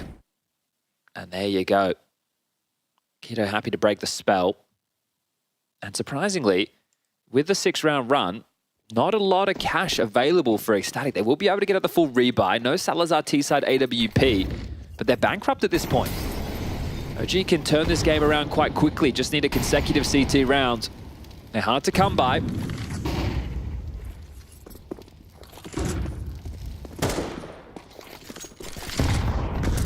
Going aggressive. Oh, they've lined up for Fiku. Gets a double straight down banana, and it's the worst way to start off a T-sided round, losing 2 of your troops in the opening endeavor. Well, what are you meant to do right now? Quickly rejoining is Salazar. I thought he was going to head out middle. They already had a bit of space that they were leering into. Going to go back and try and clear out Banana, or is it really going to be a 60-second save? The finances into the next, considering the loss bonus only being 1900, means they won't be able to get a buy going. They still want to try and fight Banana. And there's only one. I'm not sure why OG have gone for a gamble towards A for now, because if Fiku goes down, they can get to B. Needed that. Oh yeah, that Molly has saved them. Rotations will come back through. Nade onto Fiku, gets away. Yeah, okay, that could have really gone wrong. There was a way in which that could have gone horribly wrong. Well, at least... Saving? Yeah, that's what I thought they were doing a minute ago. Yeah. At least they gave it a little bit of a look. Okay, OG. 2 in a row. You do it one more. This is the thing. You can say, but they need to wipe the board, right? But the ramifications of not getting the loss bonus is where the issue's at for Ecstatic now. I understand why they're holding onto the rifles. They wouldn't be able to get these out into the next, so they're going to stay as threatening as they can. But you're setting your reset round back one. And that's if you can't win. If you can win with them, obviously, that's great. If you can get the bomb down, that's going to help as well. But those are two key elements that I haven't been able to do in the last 2 rounds. So OG, turning the tide on this one. Never too late. Just a 2-round game at this moment. And that all came through the Fiku double, the pole on your screen right there. One of the remnants of OG. Still one of the more recent rosters, mind you. But regardless, it seemed like they cleaned house. A lot of players go through the door and extremely, I want to say extremely limited success. I don't even think success could be one of the words you'd use for what OG have really been able to achieve in Counter-Strike. Extremely limited. Well, is there a pocket strat, Ecstatic? You're able to pull a nice one off before with that Poppy A execute. You clamp down a fast wrap. Oh, that's true. No strangers to having something up their sleeve. This would be the perfect time for one of those rounds, especially with a few Tech 9s in the mix. A staunch hold towards top middle with the AWP and Nexus. Regali combined. Rotation of Quito on the way back over. Heavy got to deal with the apartment's leak if it isn't Apps explode. And it was a double pit setup last time we saw a similar maneuver out of the Danes. Tech 9 could be the perfect weapon for this setup towards the quad side. Fiku, oh, he's hearing steps towards B. That's good from Kragan. Mission accomplished. 2 players moving. Heavy got moved as well. He forced a little bit of a rotation. Quito's gone. Regali still testing boiler, or posted boiler. Sweeps into the angle. Nexus to provide some cover here. Kragan's gone back. So they're about to explode out boiler and Apps at the same time. Waiting for the smoke to fade. Here we go. Regali fires off a shot, turns away, isolated, but Nexus is good for it. Heavy got as well. He finds the multi-kill required, and Ecstatic sent back to spawn, sent packing. Yeah, just stalled out by that well-timed smoke. It was a good block on A, right? So the pressure felt from Fiku. Heavy God blocks apartments as Quito rotates back. Oh, Fiku's heard that. Fiku's heard that, but Paddy knows he's coming. After time would be miserable. Fiku gets in before. And the roar from Heavy God. They're back in this one now. And even a bit of a chuckle. Things are looking good. Nexus and Heavy God lock down A in combination. And OG can get this one done in regulation. As we will be seeing what should be an eco come out of the Danes. A nice double for Nexus there. Didn't even have to see Kragan, did he? Fiku with the finishing blow, as actually opted in with an AK here.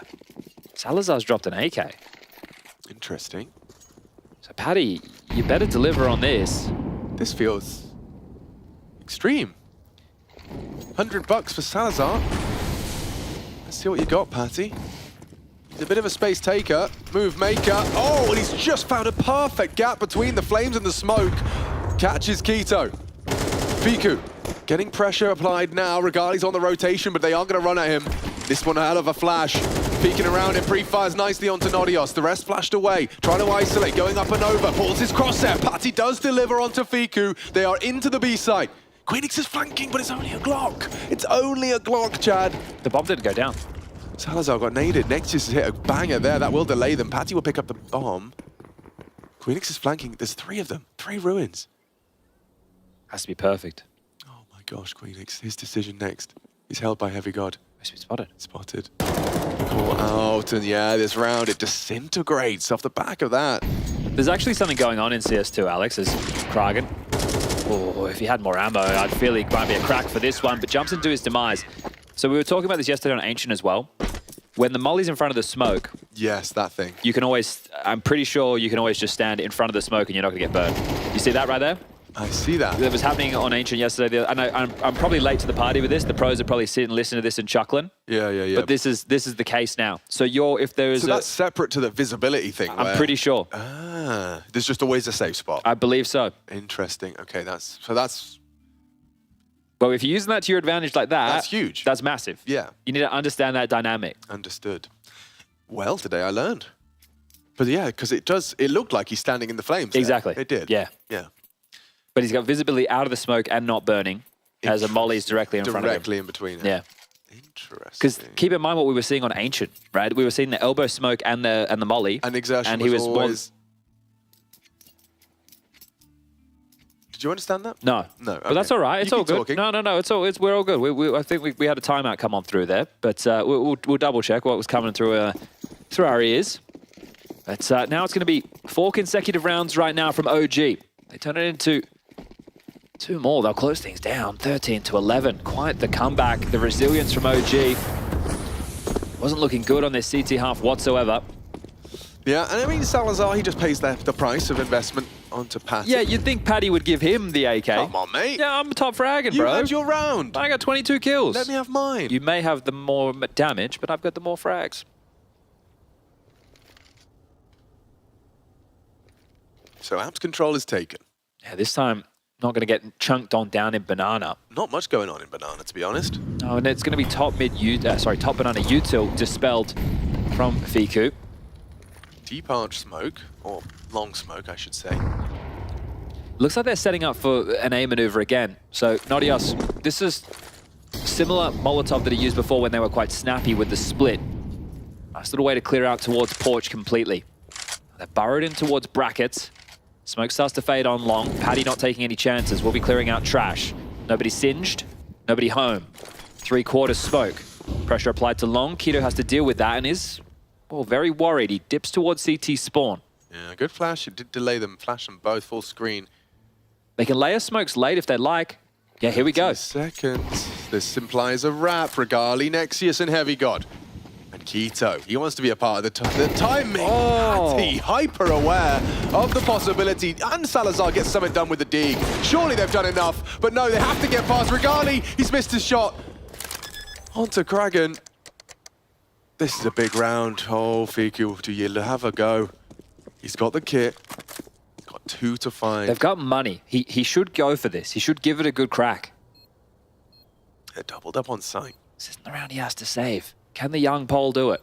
This would be a huge opportunity for Fiku to put OG in pole position to close this best of 1.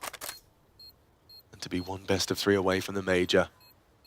Kragan holding first, and he's just going to nail the headshot. Kragan precise in some of these high-pressure rounds, as it's going to be Ecstatic, the first to 12. Oh, Paddy catching Keto there is insane, because I don't think that their first long smoke, the 3/4, showing a bit of ankle, had faded just yet, so he's so wary of it. Keto just slightly ahead of the play, wanting to get the job done. The German pushes through, gets taken down, that opens the door. Salazar with a deagle shot as well, bang! You can and empathize. Regali, if he didn't miss that. Oh, yeah, you can really empathize. They gave it everything they got, but I'm thinking about Keto's flank, because he's hearing, what, 3 pairs of boots just charging, and he thinks he's got a timing, but Patty just swivels around in time. Timeout taken. OG using their in the last round of regulation, so efficiency there. But it's required overtime if they want to see Inferno continue. Oh, wow. The fact that it's taken them 4 rounds to find a solution, Ecstatic, are you going to be able to replicate that? And you didn't even put them on the ropes financially, right? This is the thing. OG still have enough for a full buy, so believing they can take this into the realms of overtime. Never give up, never surrender. Got T-side ult for Salazar. He picked that one up off the corpse of Regali. See what he can do with it. Smoke towards the barrels, or logs.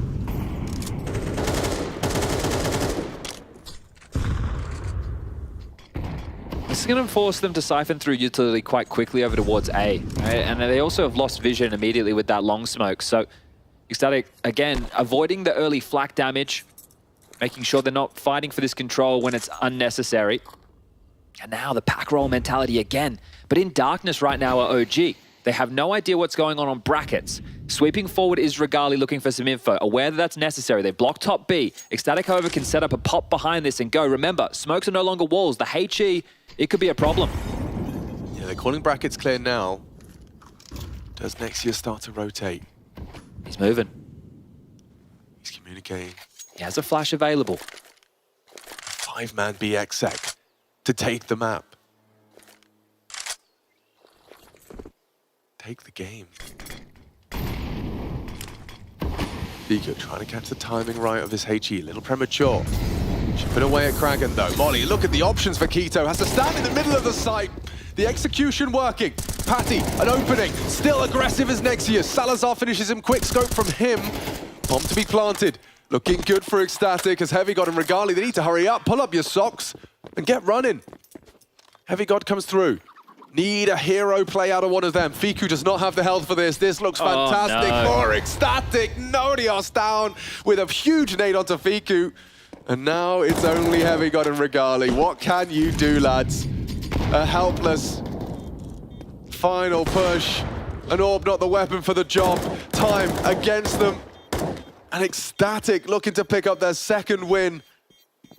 2 opportunities to secure the major. Best of 3s required. Heavy God and Regali down. And there you have it. The Danes have managed to secure 13-11. 2 maps and 2 opportunities required to get themselves a spot. Oh, that's fantastic news for these Danes with the major, the first major in Denmark. And they are so close. A great little win right there. We'll throw it over to Parla and the panel to break this one down. Ecstatic, the perfect name for this team in this moment, as they've just beaten out OG, and as Chad said, they are now 1 best of 3 away from booking their spot at the PGL CS2 Major Copenhagen, the first Counter-Strike 2 Major. It was hard fought though, wasn't it, Maniac and Pimp? Yeah, I think that's a fair assumption. A whole lot of sweat, blood and tears out there for Ecstatic to get the W, because the first half started as an actual nightmare. OG was completely in control. Ecstatic just put a pistol round and a conversion on the board, and then their A side kept falling consistently. OG knew how to abuse it time and time again. Queenix was caught off guard a couple times. They gave away power plays. It was all strolling towards a very easy OG victory. That's how I saw this first half, and then they turned things around. Yeah, it was a great turnaround coming out from Ecstatic. As you said, OG were a step ahead. Even when Ecstatic tried to be aggressive, tried to push down, OG had them read like a book, so it felt like they were desperately trying to change the tide of the game. They couldn't get it done in the first half. However, second half, beautiful Counter-Strike coming out from Ecstatic. Very controlled, very calm. They played, I would say, relatively slow compared to what I would have thought coming into it. We labeled it as, you know, a team that is made of face-it players, that is made of tryhards, you know, in these 5-man stacks. They show composure. They show greatness. They showed that they were able to drag out the tempo of the game. They had a couple of cool executes popping out of apartments, but they also had a lot of rounds where they would just default and wait and wait and wait, and then do a late execute in towards the smaller bomb side. It was a great paced T-side, and I think that's a big part of the reason as to why Ecstatic ended up winning this game, and at the very least now guaranteed a last chance qualifier spot. I think had you asked them coming into the tournament, they would have solved that before they even went in. Matthew, you mentioned when you looked back at Ecstatic's match versus MOUZ that 13-8, this looked like it was quite close, but then when you looked at the round breakdown, there were very few gun rounds won. In this matchup against OG, it seems that winning gun rounds was a big factor and potentially one of the main things that pulled them over the edge. I mean, I still believe that winning pistols and conversion was a game changer for Ecstatic. Absolutely. You think about how they started the game, and then there is this Patty 1 versus 2. You talk about composure. That's exactly what he showcased. Second pistol round of this map, he really completely saves them. Ends up, of course, topping the stats, but I think the impact that this guy had was massive for Ecstatic to just get a little bit of a foothold at the beginning of the house, because when it comes to gun rounds, OG definitely were able to resist. This kill spread, Pim, quite odd on the side of Ecstatic. You've got two players really flying high, especially Mighty Salazar in terms of like raw fragging ADR aside. Then we had Kragan sort of just lagging behind, but Nautilus and Queenix, they were slightly missing. What was happening there? Yeah, they didn't have the best game, individually speaking. Let's be honest about that. A couple of moments where they could have gotten more out of their situations, but luckily for them, Paddy, Salazar, Kragan for that matter as well, stepped up when needed the most. Inferno can be a tough game sometimes to get into if you're not playing in the right position, or if you're not seeing a lot of action, or if your job is constantly to retake or run as the first guy into an execute as well. So some players often will, on a map like Inferno, feel a little bit hard done by. Good thing is, though, the man on the screen right here, Salazar, stepped up massively. 90 ADR with the AWP, 24 kills, especially on the CT side. He was finding a lot of impact when they were struggling a lot, so it was good to see him play well, the heroic stand, and that we didn't really know that much. I'm glad that you mentioned the CT side, because he was literally doing deadlifts on the A side. If you're Queenix, you owe this guy a dinner. Because quite honestly, Queenix made a couple of very questionable decisions early on in the half, and you could see he kind of sank into his own hole. I know how it is when you're in a game that's that important and you realize, oh, I just messed up right there, I cost my team the round. I think it happened twice, and then Salazar had to be sort of the superhero, coming in sometimes with the AWP from that long position, in rotations as well towards B, as we saw in there. So he kept them alive, if you will. He saved them from an absolute destruction on the CT side for Salazar, and then he kept on going with the AK. He had a couple of double opening from Apeks as well. Great performance from him, definitely. I think the last round was a very good round in terms of how Ecstatic approached it. We've got some other rounds to go through, but just quickly to touch upon that last round, just a strong execute. Keeping it simple, but making sure those basics are done right. The smokes, the flashes, peeking together, trading. Usually that's how you win Inferno. You know, if you got the basics down, I think a great team to look into for that would be G2. I think they're one of the most strong execute-heavy teams out there when it comes to Inferno. Doesn't necessarily have to reinvent the wheel. You don't have to be too creative with it. As long as you do the basics to a high level, you can always catch off opponents. I will also say that Keto and the boys on that smaller bomb side did struggle throughout the game. They had a couple of good holes, but more often than not, they were looking very unbalanced, you know, and out of synergy. And again, if you don't have the individual qualities to get that multi-kill when you have an execute coming against you, you will leave your teammates in a 3v3, and Inferno is an incredible tough map to play retake on. We see that time and time again, and this time around, OG weren't able to. Matthew, would you like to deeper delve into round 23? Yes, absolutely, because you're talking about Keto, and I would argue he got caught off guard a couple times, and in this very round, he made what I would consider to be a massive mistake. We don't get, that is, oh, I would hope we would see that in this moment. What you don't see it, but you just see it on the kill feed right there.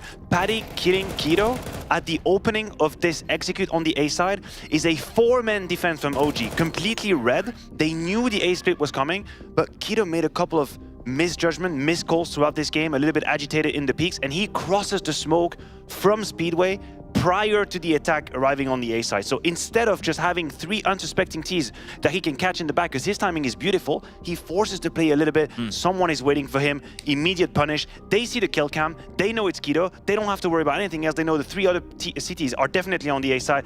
That is a gross mistake, and it's very easy to be in the green room and to judge watching the play, but it is a gross mistake in that scenario. It's also a great scenario of OG actually having a read on the game, right? They weren't left behind. They knew what was coming. They just didn't have the individual qualities to punish the mistakes that was being offered or punish the situations that they were offered. Because you're right, they had a 4-man stack on that bomb side. They ran into a stack. You know, 9 out of 10 rounds, if Keto is not making that move, they end up winning the round, most likely winning the game. So that one's going to haunt him a little bit. Maniac and Pimp, we have about a minute left. Can I get any closing thoughts if you'd like to add any more?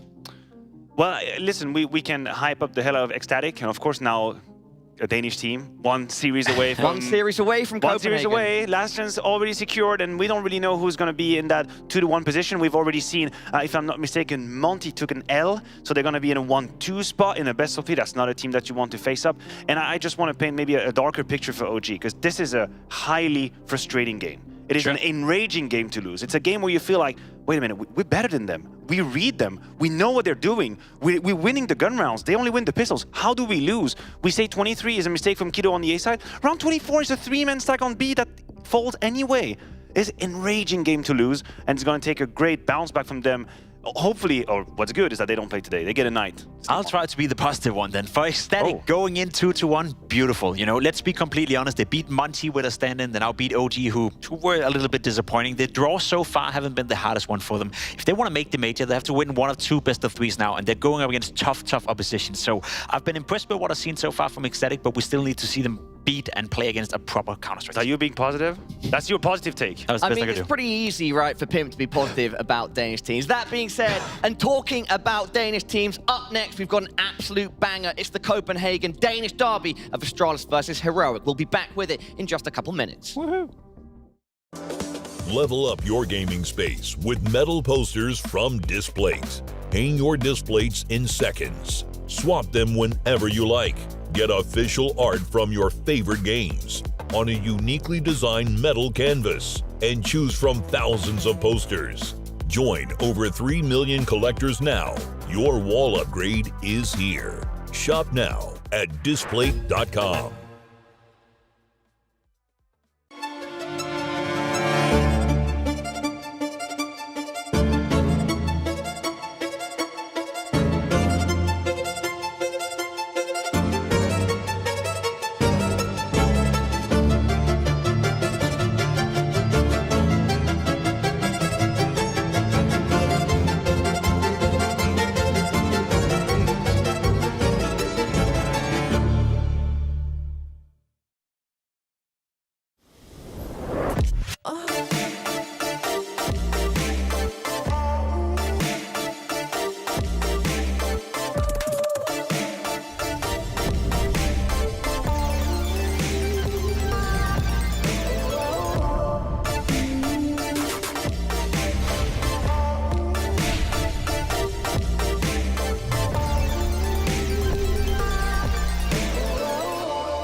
Players are changing.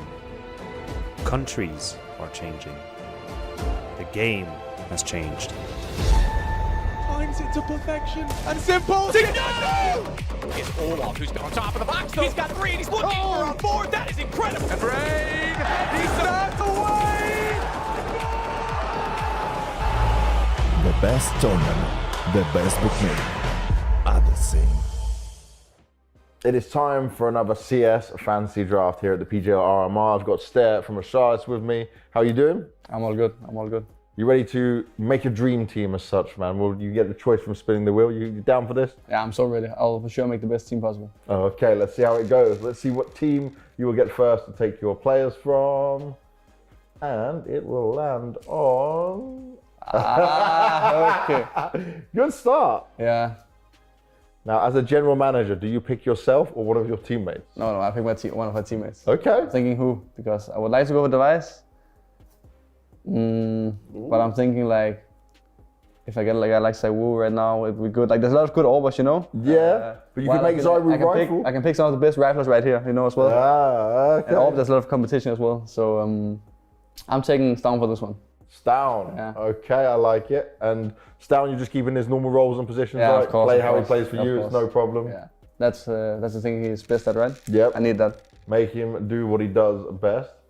And the next team you will get is Monte. Okay. Then I would go for Krasnal. Krasnal. Yeah, that's actually a very underrated player, I would say. Underrated player. Right. Well, so how will you use him?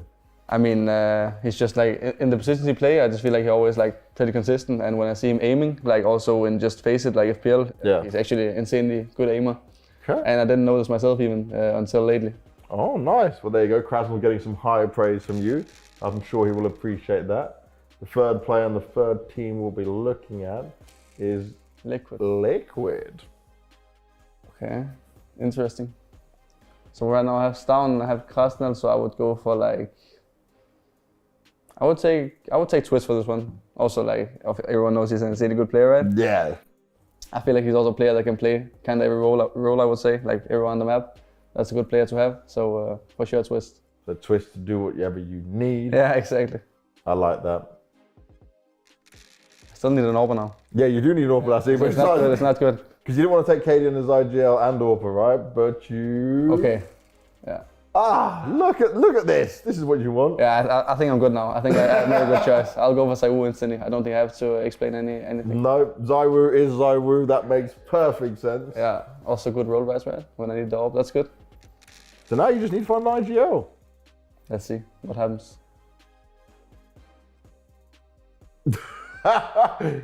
It goes over, but I take it. I still take it. I still take it. Very good. Of course, Siri. Then I would say I made a pretty good team. I like my choices. Yeah. And it paid off not picking device, I would say, in the first round. Exactly, yeah, because you got Zywu later on. Yeah, it was a little bit of a gamble, I would say, but it paid out. It paid off. So I take my team with Siri here as the caller. Now my question for you, we take this team, we put these 5 players together, no practice, we throw them into this RMR. Do they qualify? Yes. Yeah? You think you got good enough just individuals to do what they do best? I mean, just Zywu, then you're like almost... just Zywu, the vitality one. And then with some good players around him as well, it's just, no practice needed. No worries, for sure. Well, there we go. I like your stuff. Mr. GM here, building his ultimate fantasy team. Yeah.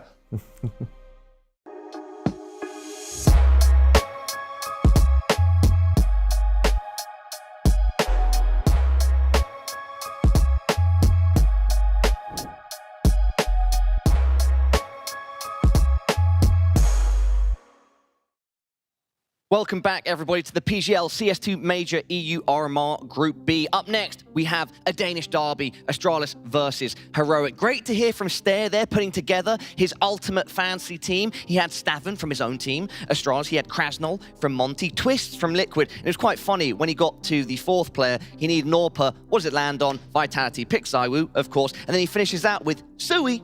What do you think of the lineup? Zywu is a rifler, so I wouldn't pick someone. Yeah, right. He made a mistake right there. It's not a sniper anymore. Zywu not an offer anymore. He didn't get the memo. It's okay. How'd you rate that lineup?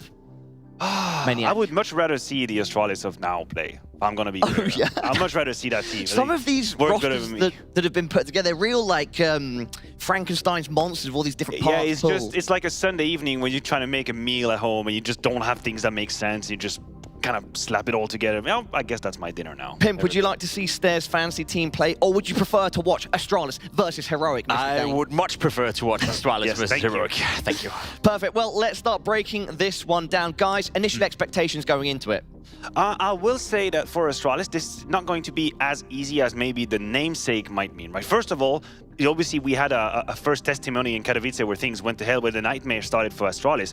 But more so contextually, you're looking at Astralis who had very favorable position to beat Spirit in best of 1. I cannot emphasize that enough. They were time and time again in positions to close the game. They had good reads, good stacks, good positions. They dropped the ball in that one, and now instead of being 2-0, with your toes in the sand, having a good time, looking at that best of 3, you get to play another nightmare game versus Heroic in a best of 1. Mentally speaking, that's rough. And here's my issue with it, right? I want to see Astralis confirm and reaffirm us that they can beat a team like Heroic after having such a great showing against Team Spirit yesterday. Because I feel that has been the name of the game. We saw them in Copenhagen starting out the season playing well. They beat Vitality in a best of 3. Yes. You think to yourself, all right, Astralis, new roster, Stown coming in, Yabi coming in. This is going to be explosive. Then in Katowice, they ended up losing to Heroic. And there was one final thing that I wanted to note on that one. They lost against Heroic. Top fragger from Heroic in that game, 16 kill. Bottom fragger from Heroic in that game, 14 kill. It was a team effort coming in for Heroic where every single player stepped up. Whereas for Astralis, Yabi had a great game, the rest didn't show up. So if I'm Astralis right now, confirm for me that what we saw when you beat Vitality in a best of 3, what we saw yesterday against Team Spirit, please just show a bit of consistency so we can start believing in you, not only qualifying for the Major, but hell, maybe even making the playoff at the Major. We have here the round history of the matchup that you were referring to, Jacob, the Heroic versus Astralis. Double pistol going the way. Exactly, that's what strikes me first, is that Heroic actually had pretty good starts in both halves. Astralis very strong on the CT side of Mirage, but then they completely dropped it towards the very end. You would need a great start into this game just to shake the jitters just a little bit. Forget what happened yesterday. I think you both raised great points about the Astralis matchup versus Spirit, because in some ways there were positive showings from Astralis. It was a close matchup, but then on the other side there was that meltdown at the end, Matthew. So it's like a tale of two halves. There's conflicting sort of nature to that matchup for Astralis. There were multiple breakdowns or meltdowns, as you mentioned to it. There were multiple situations where Astralis could have actually closed, should have closed. If you take a snapshot of the radar, where the positions, where the CTs and Ts are, they should have won this game. And you know who wasn't really here for Astralis? You know with whom they would have actually won it? If they actually had Device. And not just placeholder that had Device's name, because he had some good moments early in the game, but he missed a couple of very crucial shots towards the end where you would put the AWP in the position that is supposed to be a guarantee, a fail-safe. And it's so frustrating because, Jacob, you and I, we have witnessed Astralis prior to this roster just go completely through the desert, an absolute jungle, where it was just BlameF and Device that would have 1.2 plus rating, destroy destroying everyone, and then the 3 would be down in the pits. Now he's got a team with whom he can win. Where is our super carry? Where is Device? Oh, please, no, go jump in, Pimp. No, please. it's a good point you're raising, because you see it right here. Last 3 months, Device 112. I was diving into the ratings yesterday as well. The last month for Device, 103. He has I'm not dreaming. been performing at all in Copenhagen. He even said it himself. Yes, we qualified, but I played like shit. I was not happy. I was not satisfied with my individual level. Device right now is going through a rough path. He's not starting off the year in the way that he would like to. And another player I want to bring under the spotlight as we see the video unfolds, Stavn. Stavn is nowhere near the level he was at in Heroic. We praised him to be the best Danish player, and arguably so he were at times. We're, by the way, playing MOUZ again, so it's a rematch between those two. That's interesting. But Stavn, last month, 102 rating. The best Danish player, the guy who's been tearing it up in a Heroic, the guy who would, you know, be rated as a top 10 player in the world. He's at a 102, Device at a 103. Your 2 star players are not performing. That's an issue for Astralis. Maniac and Pimp, we've got a full rematch of Astralis and Heroic on Mirage. Can I get your official predictions, please? I will have to side with Astralis. I know there was a meltdown in Katowice. I know they lost the spirit, but I have to believe they did the job and they're more solid now. Astralis will confirm for me that they're a great team now by beating Heroic without breaking a sweat. And Astralis on Pimp. My analyst desk siding with the full Danish lineup. Either way, whoever takes this, I'm sure the match is going to be a banger. And with that said, Machine and Sponge, over to you. A banger, I hope so. I certainly hope so, Chad. Let's find out. The panel expecting Astralis to take this one. They'll be taking to the defense. Different pistol rounds. I was just reflecting on that head-to-head as Blame F. He's gone aggressive at mid last time. Heroic just simply executed towards A. This time, they're going to test stare towards B, who's actually equipped with an incendiary. This is a great way to stall down a poppy play, but at the moment, Heroic are taking their time. Nerds through the underpass. Nikodos, top mid, had that little flurry with Blame. Now, this is a difficult clear for Nerds onto Stavn. When Blame's found Nikodos in the meantime. Oh, wow. Very good frag from Nerds, and he's not going to get hunted by Blame. I thought that was a real opportunity for an Angel, but thinks twice. That came late. That came really late. Now Stair did not get the info quick enough. Needed to do better there. He did. He's fumbled that. The incendiary does nothing. The bomb goes down. Tessus around the corner, and now they're set up. 4v3. Device spotted out. Warning shot fired out by Nerds. Kicks in to join them in the apps. Yabi, hard clear. Going to be looking away from this potential swing from Tessus, but now he's got his aim poised and ready. Shush towards the bench position. Goes down to Blame. This retake is on. Astralis, they've got some sharp shooters, and Blame one of them. He's done an awful lot of work there, but Tessus and Nerds have managed to recover. Righting the ship. Time-sensitive mission. He's got 1 bullet left. Not a single one left. As Heroic will take the pistol. Okay, well, to the script for Heroic. They picked up the pistol last time around on the T side, and they've done so here. Okay. Now, the question is, will we see a force buy off the back of that loss? Now, last time, Astralis did force buy, but Stavn stayed alive. He had the armor. It meant he could get the FAMAS out. Looks like we'll see the force buy regardless. A couple of nice shots from Blame. And that's actually going to facilitate an M4, Alex, but not for him, right? He's going to have to drop that across. So because of the kills that Blame got, he could afford that M4 that he's now given to Stavn. Interesting. So Deagles and an A1S boosted. Available for a fight, dropping off, dipping back and out of dodge. So no foul within the early stages is pivoting. His Device and the desk wanted a lot more from Device, didn't they? Yeah, I mean, you can understand the discrepancy in his rating. In terms of his average in his last couple of games, 1.02, that's not a superstar rating. We love a grudge match as well, don't we? Oh yeah, no, for sure. I mean, up against their old boys, Stavn and Yabi. Taking on Tessus and Shush. Teammates that they really kind of, you know, cut their teeth in the Counter-Strike world with. Made their name, for sure. Well, Nikodos is worried about a push through T-Spawn. You can see him idly watching that flank as B space vied for. Tessa's already in towards the vent room. Nerds in connector. Oh, and Kixon's found one towards B very easily. And he's going to go and give him a bit more extra pressure as Kixon just forces Device, flushes him out. M4. Nice find. Down on that M4. Oh, he's got another on the reload. Should be punished. Can't find a safe haven as Nikodos will find him. Blame alone and on the wrong side of the map. A nice rundown from Nerds. And the boys, the vibes for Heroic. Oh, they're going to be high. Look at Nerds. We know he loves to get fired up. He shout a bit of smack. Oh, yeah. That's a man after my own heart. It's, yeah, you love to see it, don't you? If Heroic win this one, Chad, they'll have the same amount of rounds they found versus Vitality in the first 3 of play here. I mean, it was 2 very stark contrast differences. They both lost their games, but one of them was they nearly had it and then they didn't. The other one was they never had it. There was never any question that they might have had it. Yeah, true. Well, Astralis stopped Dong from happening, whereas Heroic watched ZywOo happen. Yeah, nicely done. Yeah, exactly. Will have to be an eco with a couple of light upgrades. Heroic looking to kick things off with a 3-0 spotless record. Shush operating with just a USP, so knowing that the buy will not have head armor on the other side of the server. Nertz with his signature MP7 has taken a lot of space and has support of Kixon, who was a hero in the previous. Great triple kill on that MAC-10 on entry towards the B-bomb site.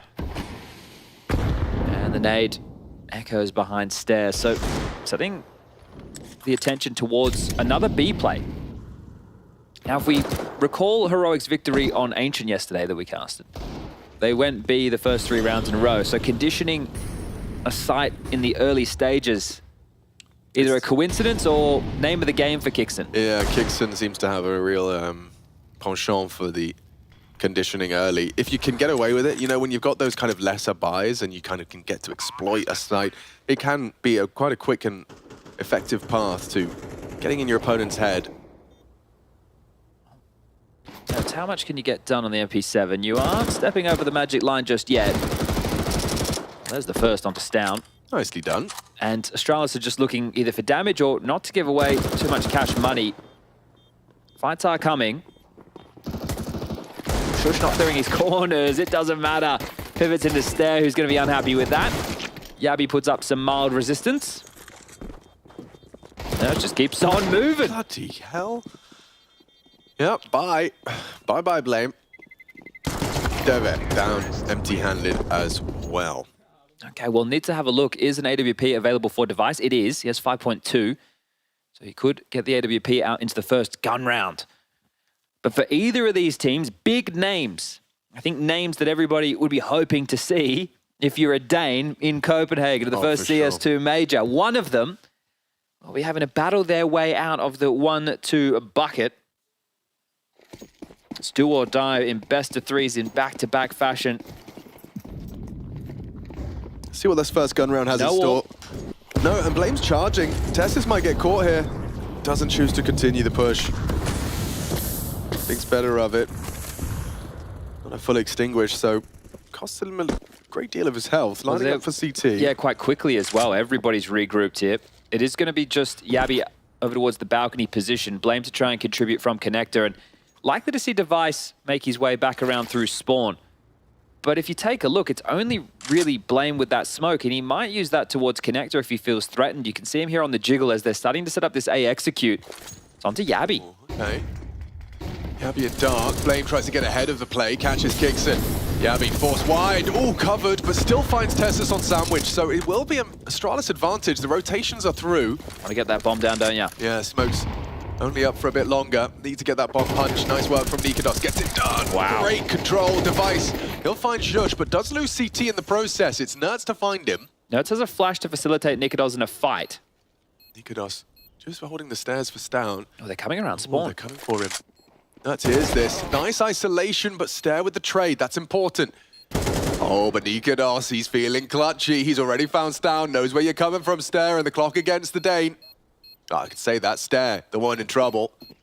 Running him down, and it's Nikados. The clutch up early for Heroic. They keep the streak alive, and Astralis still stuck on the 0. Damn, what a great start. Fantastic work right there, as it was just an execute in towards the site where you think Astralis have done enough. They get 2 kills on the way in. So essentially, a 3v5 situation, I suppose 3-on-4 after Yabi falls and falters. Nertz with a quick trade, and Nertz with a lot of damage done. The combination of Nertz and Nikados putting their heads together. Yeah, that triple. I mean, the fact that he just manages to get that CT frag is perhaps the difference maker. Nertz is going to be one of my favorite Counter-Strike players to watch. For real. And it was just, it was the, if Nertz didn't join this team, Heroic dies. Like it's hard to get too excited about them otherwise, isn't it? But suddenly, you know, they are genuinely an exciting prospect. I think what is keen for my eye is seeing the way that Shush and Tessus can flourish a little bit more. Oh, Yeah. oh, whoa, whoa, Okay, whoa. okay, it's down. 15 bullets of the 20. Stoun's finished it off, fortunately. Posted up towards B for this crawl. They are actually on their way here. Now, Nerds has been spotted. Device tags him up. So Could go wrong. Attention's drawn. It certainly could go wrong. With all this utility being thrown out on towards the B site. Flashes, and Shush doesn't finish onto Stair, so that might be enough to call a cancel. It is interesting, right? Because there was no rotation drawn through mid to fight Nerds. He sees nothing. They're taking a duel on one player B, not seeing a whole lot more. Now Blame has parked the bus aggressively over towards A ramp, but they seem like they are quite committed towards this B side finish. 40 seconds left on the clock. Kixon's turn now to come through underpass. Nerds still top middle. Time is the biggest issue for Heroic right now. They need to make a decision. And this is the frag. It's down. Back turned. That's a big one. Now they're going B. Yeah, makes sense. You've taken down the short player. Stair spotted out towards the side. It's going to be Device to support. Missed shot on the Deagle. He's going to have vision. Can't do it. Deagle, not the weapon for the job. Shush will take him down. And Nerds will find Device overextended. Well, the overlap, right? The way that they're covering each other off and all those, you saw it from the point of the Kixon window molly, the push out short to deal with him, Nerds catching that frag. Very well handled as Blame. The aggressive A element with the M4 almost had a mare. We'll have to retain this, looking to do some damage. It's a 5-0 start for Heroic. And that's one extra to what they did last time round, Alex. They were able to pick up 4-0 over there in the Katowice play-ins. Now it's 5 on the trot. Oh dear. Oh no. Shush takes him down. Dane on Dane violence. And 4 staying alive, so... How many? I know where those bullets were going. Into the sky. They were celebrating the victory. Yeah. And littering Blame F's corpse with a few extra... He's a big man. He's a big man. He's a big man. Bullets, yeah, but, it's like the Terminator. You want to make sure he's truly down. I know, I'm telling you now, the comms video for this is going to be hyper Zeph.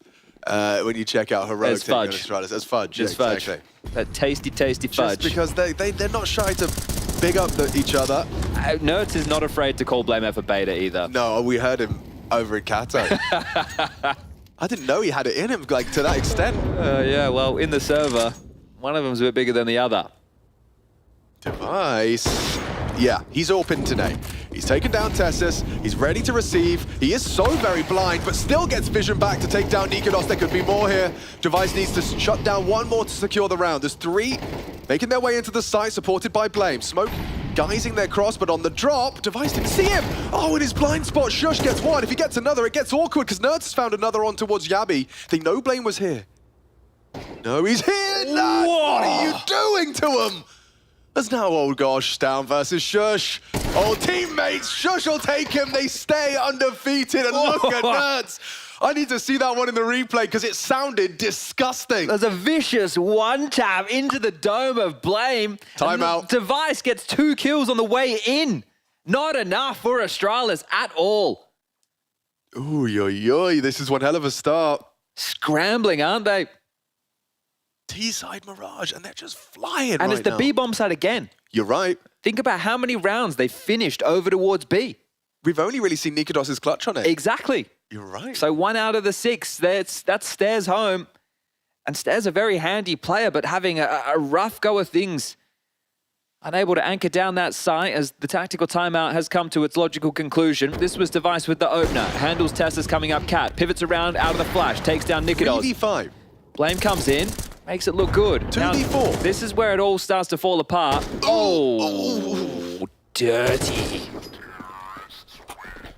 Heroic win. 6-0. Boosted the AWPer. Nikodos has a pot shot, not far off. Nearly blew the boots off of Blame. Hello, Kixon. God, he's got some pep in his step. He doesn't want to give Stair a moment's respite. Poking his nose out of that smoke would be suicide. Just playing around the periphery. Well, not into the Molotov, as we've learned. Thought he was going to do it right there and then, but no. Yeah, something that everyone needs to be keeping their eyes out for as a viewer perspective. Have entire strategies planned around moves like that. So the fact that Kixon kind of just was holding around the smoke, was that just a question of if he's doing anything CT aggressive, I'll get us an opening and we can call around that? I think also because the amount of rounds they've gone towards B, that's a lot of pressure for Stair to be feeling. Right, so they could be executing behind this. You're hoping to draw a rotation and soften up middle. That's not the case. Yeah. Australia still have 3 players here. Uh-oh. Had 3 players here. Blame has not been able to get past Nerds. As Nerds does find one, he's actually stretching his legs but not ready for this angle. Device's down, locking it down. Astralis a man to the good. Oh, it doesn't seem to make a difference, does it? No, it's 15-3. It's up to these guys now. Nikodos, just 4. Kixon 3. Shush. Have to do it now without them. Smoke on. Molly dark. Pressure on Yabi. Device as well is here and ready. Just on the rifle. Timing's everything. Beautiful. Yabi, despite the flashbang, does succeed. Kixon on his own. Up against the what? Up against the world. He doesn't have time for this, but a stunning little one-tap there. Oh, God, Kixon him out. Oh, my God. Holy schmoly. Down just about. He was there, Chad. He was exposed. There was an actual world where they lose that. Yeah. That would have been ridiculous. Like, that would have been like lifetime clutch from Kixon. Oh. 7 seconds left, and you just, what? Look at the time. 3, 2, he's there! Jeez. Oh my God, he was actually there. Yeah, Kixon can't quite believe it either. Can you imagine? That's what he's saying. Well, you can reset them immediately, Heroic. Straight back in towards winning ways.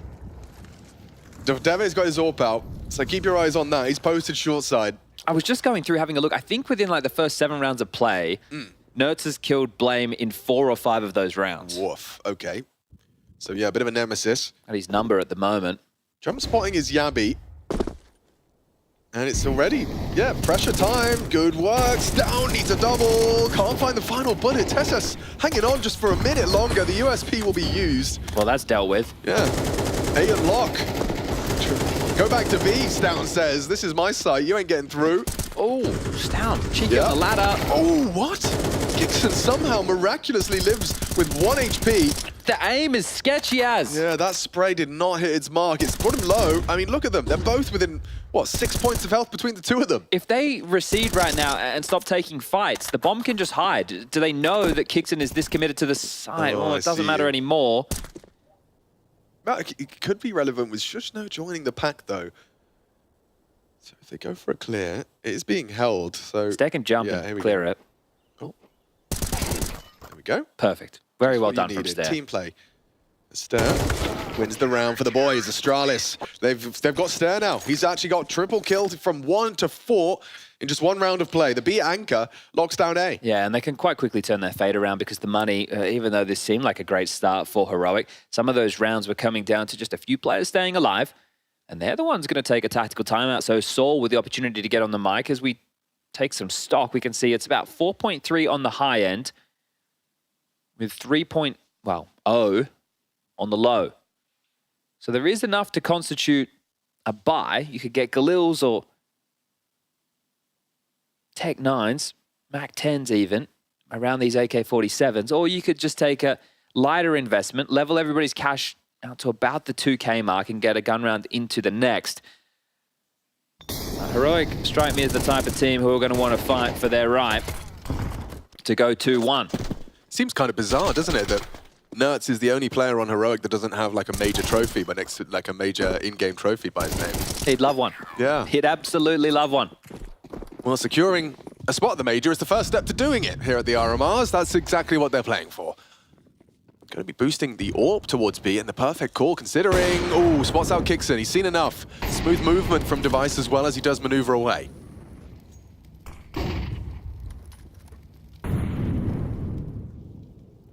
And you go even deeper than that for Nerds. This means an awful lot to qualify for the major. Be only his second. His first was Paris. It's crazy how little, you know, how short of a career he's had. He was getting the rookie awards. He's definitely making his mark. Lickety split. Here comes Shush out Palace, and oh dear!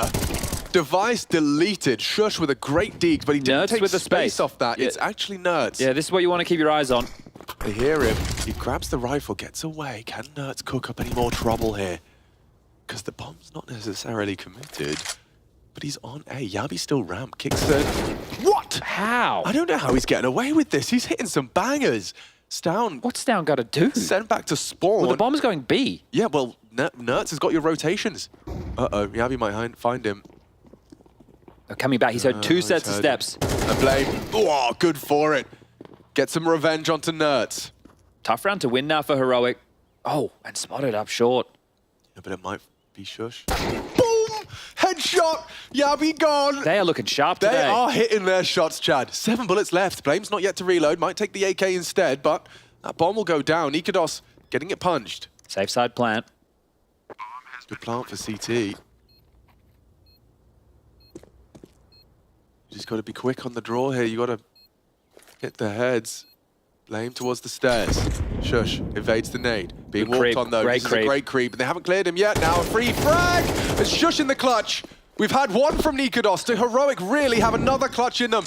Shush, a triple kill on the smoke. Not panicking, not overthinking. Oh, and Blame. He's done just enough. A tut of his tongue. Shush knows he could have had that. Damn, a close round with the type of investment Heroic just brought in there, but Blame will stand tall, will deliver the third round for Astralis. The in-game leader gets the defuse and the final frag to make this just a 3-round game. Even gets him an AK-47 for his troubles, and he had the perfect trump card available late. That was the Shush opener. We saw him with the incendiary on towards the bomb, but Blame had that smoke. This is a high-skill lobby right now. There are some great shooters right now. Whew. Oh. Okay, well, Stair will have a rifle to pick up, so plenty of guns to go around. No AWP for Device. Same can be said for Nikados. Blame. Not out the window just yet. Standing to deliver, will be mollied. Out of position for now. That means the short player has to worry about a fast assault. It's not the case. Heroic are taking their time. 3 towards A, 1 through Palace, 2 up the ramp, and 2 out middle now. Nerds. He's cooled a bit, 15 for 5, but damn, it's a hot start.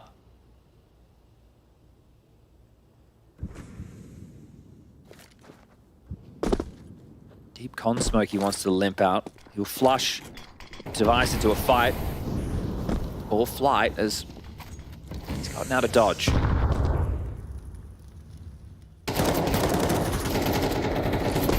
Whoa, Device, evasive maneuvers, getting spammed and sprayed, and Nerds. Oh, he's below him. Railing. He's below him. Right there. No one's seeing him. He's not going to see him. Oh dear. Someone's going to work it out. Nerds not going to wiggle his mouse either. Nerds might jump before he looks. Right next to each other. This is crazy. This is bizarre. Oh, he's heard him now. He's heard him now. Yep, that's a free frag for Nerds. He did miss Blame in the meantime on the save. Ooh, Astralis. They've been rumbled now on A. That's the most convincing take on A we've seen, considering it's been Yabi and Stown quite strong in the initial couple of tests. Device is getting harassed though, isn't he? Right, you can see they forced him out of connector. They were ready at ramp for him to take that type of a fight, spamming back and forward, and Nerds is already on the hunt. This could be another kill that he lands on towards Blame if he clears his bench position. Still worried about them leaking out. Oh, he just saw him. He definitely knows now. Both players seem to be noted. More Heroic members to deal with this hunt to try and clean the board as Nerds will take down Stair and Tessus onto Blame. Everything removed. It could be a huge bag of rounds available for Heroic. They already have 7 on the T side. Last time round in Kato, where they went head-to-head, where they locked horns. Yeah, I mean, this is really exactly what the doctor ordered for Heroic. This was a bizarre turn of events, wasn't it? Just both walking past each other, pushing the smoke. They're both going to feel a bit stupid. Oh, yeah, for sure. But Stown, of course, a little more so, yeah. In the fact that Nerds does eventually convert. Now, as we've got this tactical pause from Astralis, taking a 30-second breather, I want to just remind you that Heroic losing 13-3 to ZywOo and Vitality, but especially ZywOo, who seems to have come into the RMRs with a newfound passion. He had 25 frags to 6 deaths in just 16 rounds of play. So that happened, but Heroic have come into this one and looking back to their usual selves. I think they haven't let that one rock them or knock them for 6 too much. It's good when you've got extra motivation. something about that, isn't Something there? about extra motivation. It's something about that. Yeah. I mean, I would say that, you know, qualifying for the first CS2 major in my home country. Is pretty good motivation. Yeah, pretty good. Pretty good. But also doing it, taking a step in the right direction against your ex-teammates who had questionable... Some turncoats who jump ship to one. your biggest rival domestically, who you've been going toe-to-toe with the last 4 or 5 years, and you would only recently prevailed to be the best Danish team. Restoring their legacy control over Danish Counter-Strike. Or at least in theory. In theory, Chad, stop. You're getting me all excited. Shush has taken down Stown already. There is a Zeus in the mix. Make it 2, but... I don't know how much action they'll be very getting. exciting. Gentlemen, the score's about to be 8-3. The bomb is still towards spawn. And Nikodos might want to go and pick that one up now. Yeah, could have fallen apart. Could have. Doesn't. Oh, it is going to be a long way out of the 0-2 bucket, isn't it? Oh, sorry, 1-2, not 0-2. Yeah, right. This is... Who was Astralis' win against? Let me check. It was Nexus. Okay, yeah, it was a 13-5. I was going through all the names in my head as you asked. I was like, all right, we're going to do this. That's the I was almost there. Romanians. With Zello. Zello. Who was in Sprout for a short period of time. Zello. On round of this half. One of Marge's sisters. Does need to be for character Astralis. from The Nanny. The Nanny. Not to be confused with McPhee. Is that an extra AK at spawn? Yeah. Oh, because they've got 2 AWPs. Charitable. The T-side double AWP. Well, it's one of my favorite strategies. Oh, it worked! Oh, Flamev just got sent straight back from where he came from. Yabi run at by Nerds and Shush. They knew the connector player was dead, so they're isolating that A anchor. Now they've got Nikodos already across. Color by number Counter-Strike, you'd love to see it. Using that spawn for a quick AWP pick. Now he's picked up his 8K to finish the round. This is spicy, man. Heroic, they are just fragging such a storm right now. Nates the smoke. Stown gives it a good go, but not able to convert on the spam. Nikodos, lucky to get away with that one. Pulls out the Molotov as Stair spams, but this is so uncomfortable for Stown and Stair. Another smoke limped in. They've got more mollies. They've got more flashes. So many nades because they just committed so quick. And Kixon with the gambit of a double AWP. Nice work. Stair finishes what he started earlier. They got to be hurrying in this up. I don't see much of a kit here. Heroic. Looking to leave their T side with 9.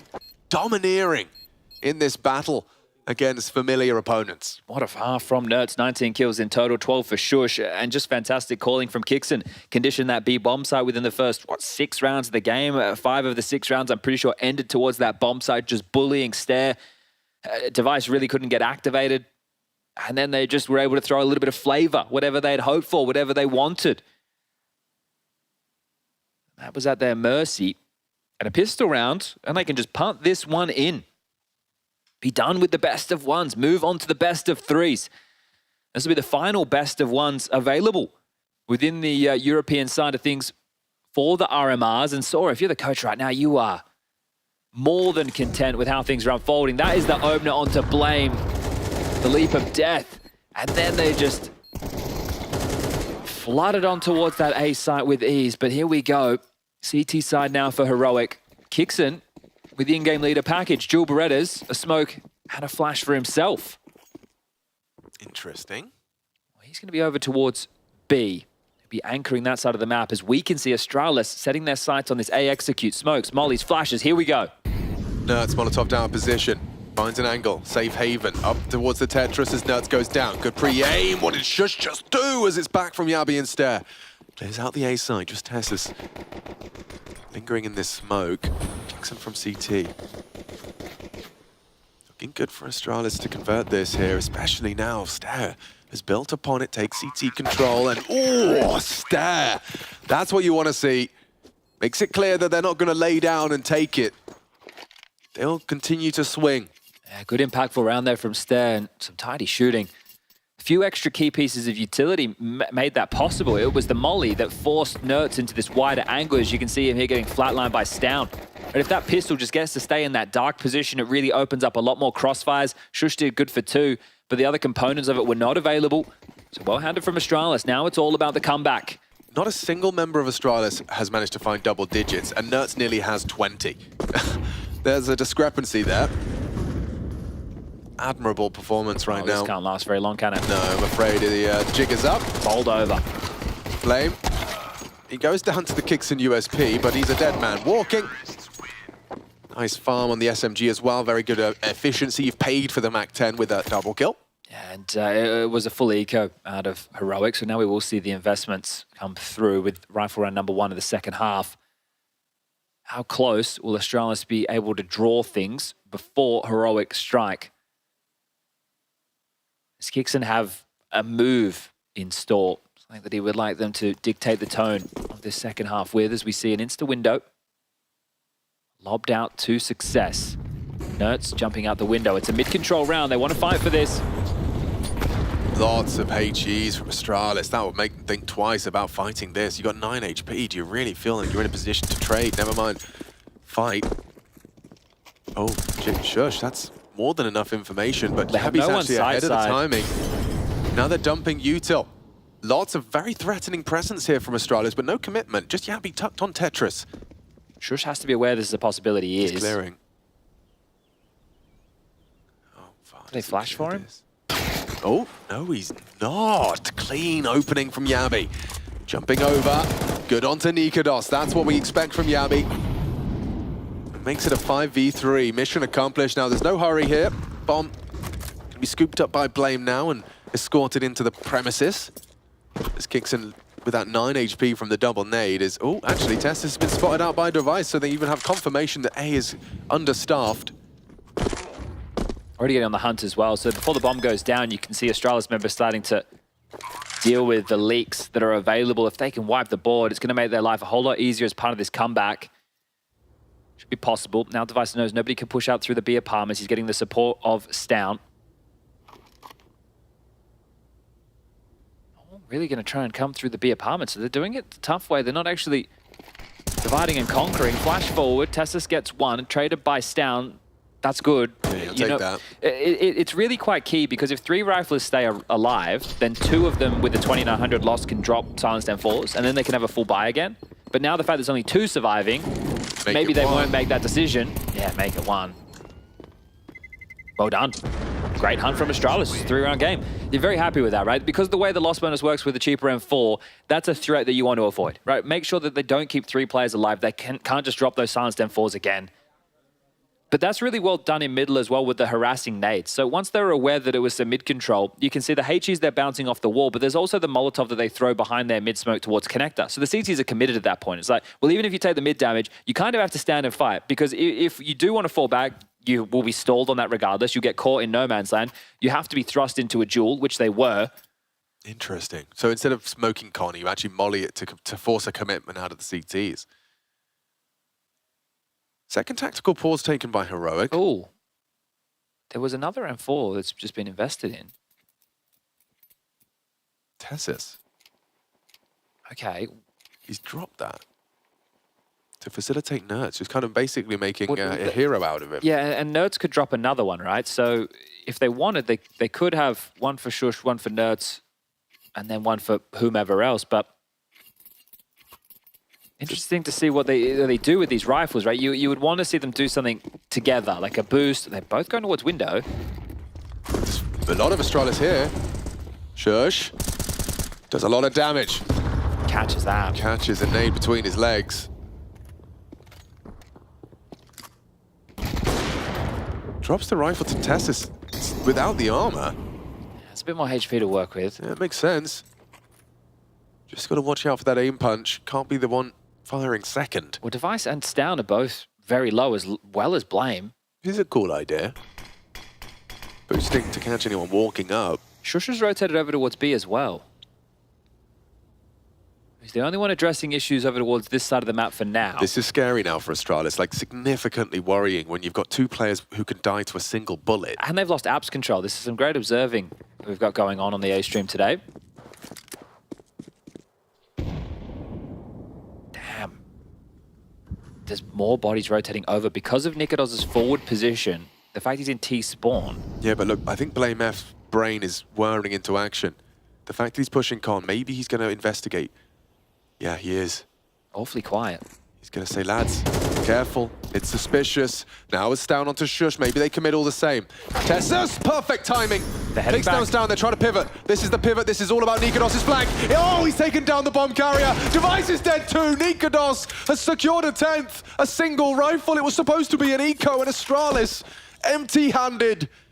Cut down. Yabi and Blame can do nothing more.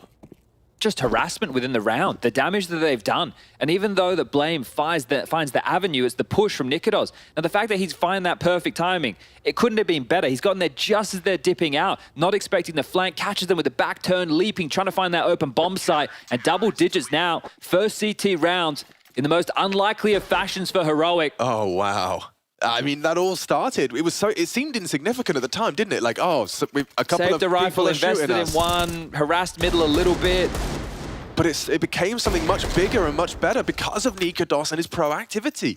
You know how horrible that is for Astralis when Blame's going, guys, I think A is clear. Yeah. And you've got 30 seconds on the clock at B. Well, that's the thing. Not only did Nikodos facilitate the B stack, he also secured the round. So insane work from the AWPer on the Deagle. Well, now he has an AWP, and so does Device. We lock horns with full buys on either side of the server.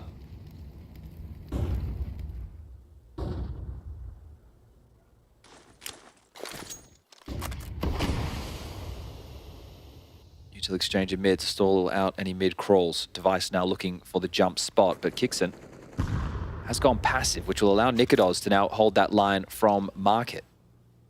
Boost could be mounted, as we can see. Kixon and Tessus doing exactly that to try and hold on to some of this mid control. It's a passive A stance from Shush. And this might catch them off guard. Will they consider the brick box? How good is your flight path? How good is your pre-aim? Yabi and Stown, this duo testing Heroic, and it's good from Tessus. They're going to overlook this. Look at the crossfire. Heroic have got it on lock. Nerds has got it on lock. Device, however, looking to turn the tides of battle here. Jumping through, been spotted out, sprayed on down. Tessus, he will secure the round. Now Stair has the bomb, and he's got the first. Can't quite make the second. Kixon's there, the trades are there, the crossfires are solid. Heroic are playing Counter-Strike at a high level here. Yeah, should be getting fired up about that one as well. The money, a real issue for Astralis. They are in the hurt locker right now. Have a couple of players who could justify AKs or Galils, two of which who definitely can't. Freeze time is ticking down, and they are just going to start to shove all in. They don't want to give 12 over for free. They don't want to give 12 to Heroic in this fashion. But just 2 more rounds now for Heroic, and they will condemn Astralis to survival mode. They have to win back-to-back best-of-3s if they want to see the home crowd in Copenhagen. That is a scary prospect for anyone. It's direct. Going for it. Shush fires off a shot, doesn't quite connect, so the double orbs have been rumbled here. Good damage back from Nerds. Put Stair on notice. They're into the A site, though. Bomb's not across yet. Now it is. Down, gets the bomb down. This pace change, this direct approach. They're all just congregated on the site now. Completely out of nades. And Nikodos' AWP is there, as is Nerds. Could this really be falling apart? They were trying to take some sort of territory for this post plant. Now Kixon will push through. Catches Blame F. Astralis picked apart. One by one, they fall, and now so many on his screen. Yabi will get 2, but it's all for naught. It's 12. Heroic 1 round away from condemning Astralis to a brutal best-of-3 run. Oh, you could see that it was great with the execute on towards the site. Shush completely blind, misses that shot, but they're spamming the body again. Yeah, they really want to make Blame as salty as possible. If that's part of your game plan, you can get in his head, right? It's very, very easy to do. And at this point, they just... 1 more round, but the key for that for me from Astralis was they got site control, but there was no coordinated effort to fight for territory. I highlighted there was no U2 once the bomb had gone down, but you need to do something as a group. Okay, let's take this space, let's take this space. Just trade one death to capitalize on some post-plant positioning, and Astralis couldn't do it. It looks like they're back to the same. And maybe Kato wasn't a one-off after all. Shush, no more silly business on the AWP, back to his preferred rifle. Oof, yeah, he's actually been flashed and whiffs the smoke there. Yabi has a bit more freedom than perhaps Shush would have liked. Spamming away on the elevated position. Damage. Good find from Blame. Stair trying to be aggressive. No, it's the same. You can hear them underneath him towards the sandwich position. Barrage of nades. Look how many smokes are on the map right now.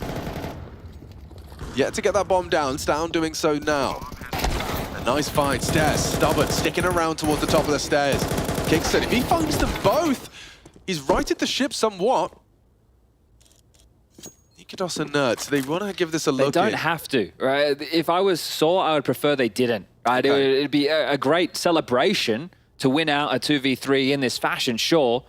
But let's just get it done. Yeah, you can see Nikodos's positioning. He hasn't been starting to move, so just an 8k scavenge. It doesn't matter how we get there, just as long as we get there. So we can give this one over, as Nikodos will punish one on the way out. Trying to find themselves some upgrades from Galil's. Well, they both have M4s now. Nikodos got to be very, very careful, son.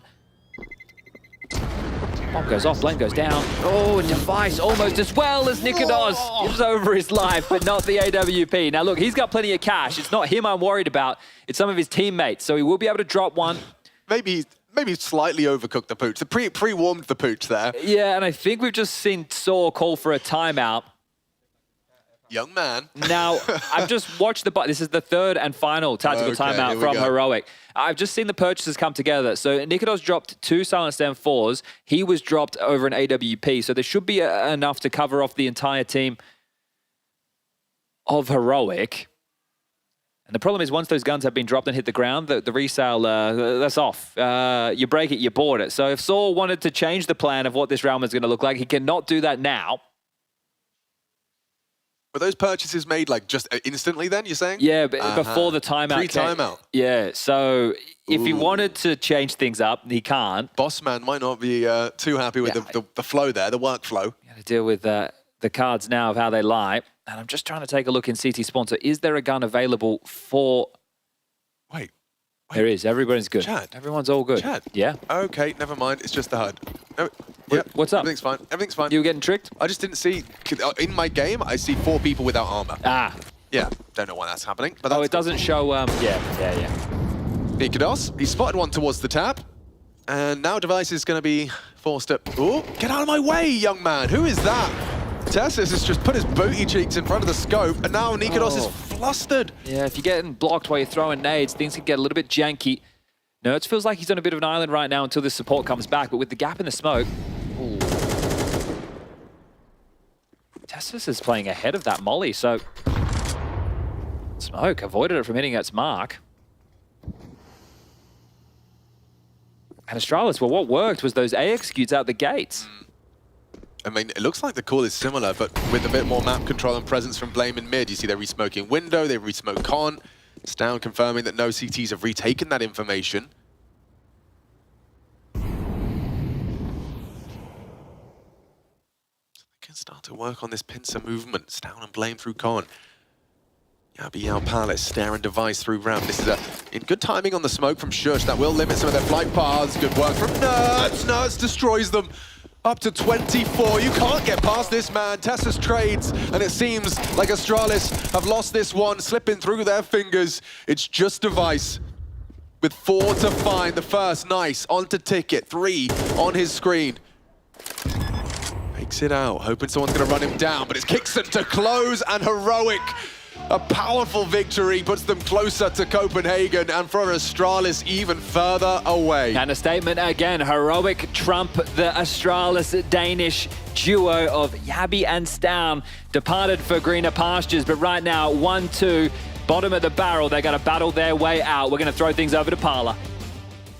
Turns out, Chad, that 3 Danes is the magic number, not 5. Absolutely heroic victory. They're coming out on top of Astralis, but, you know, we've got to highlight Nerds. If we're looking away from the Danish players on the server, Nerds went huge, and especially in that last round. Let's just celebrate the better team, who, without a doubt, were heroic in this matchup. They didn't even make it look like it was tough for them. From start to finish, they were the better team on the server. Yes, we can praise Nerds. We can play some of the other individuals. Shush had a couple of magnificent rounds as well, where he showed up. All the players from Heroic looked like they were, you know, in tandem with each other, in synergy with each other. It looked like the old Heroic almost, despite them being picking a new team, and despite them going up against an Astralis that on paper is more stacked than it's ever been. I can't make it make sense, but this game wasn't even close. This was Heroic by far being the better team, and yes, as you said, Pala, NERDZ playing outstandingly well. There's such an incredible contrast between these two teams and how people were behaving on the server, and NERDZ obviously exemplifies it.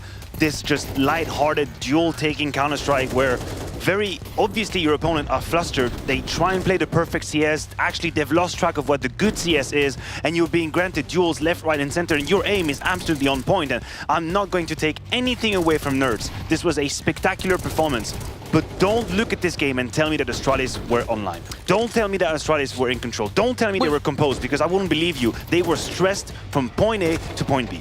Talking about point A, Heroic got off to a flying start. They were forcing Astralis out of position. They were pushing as Ts. They got 6 on the trot, and then they lost 3, and then they closed out the final 3 of that first half. It was a storming T side for Heroic. It's just another one to the bank of the inconsistency shown by Astralis. It doesn't make sense. We saw them in Copenhagen beat Vitality 2-0. They should have beaten them twice. Couldn't quite get it done. In Katowice, everything fell apart. They weren't coming online. They weren't looking great. Now we come into this RMR. We think, okay, you had a proper break after Katowice because you didn't play the tournament because you sucked. So you should have been able to practice coming into this one. They looked good in the beginning. They almost and probably should have beaten Spirit yesterday, and then they come in here and they look flat against Heroic again.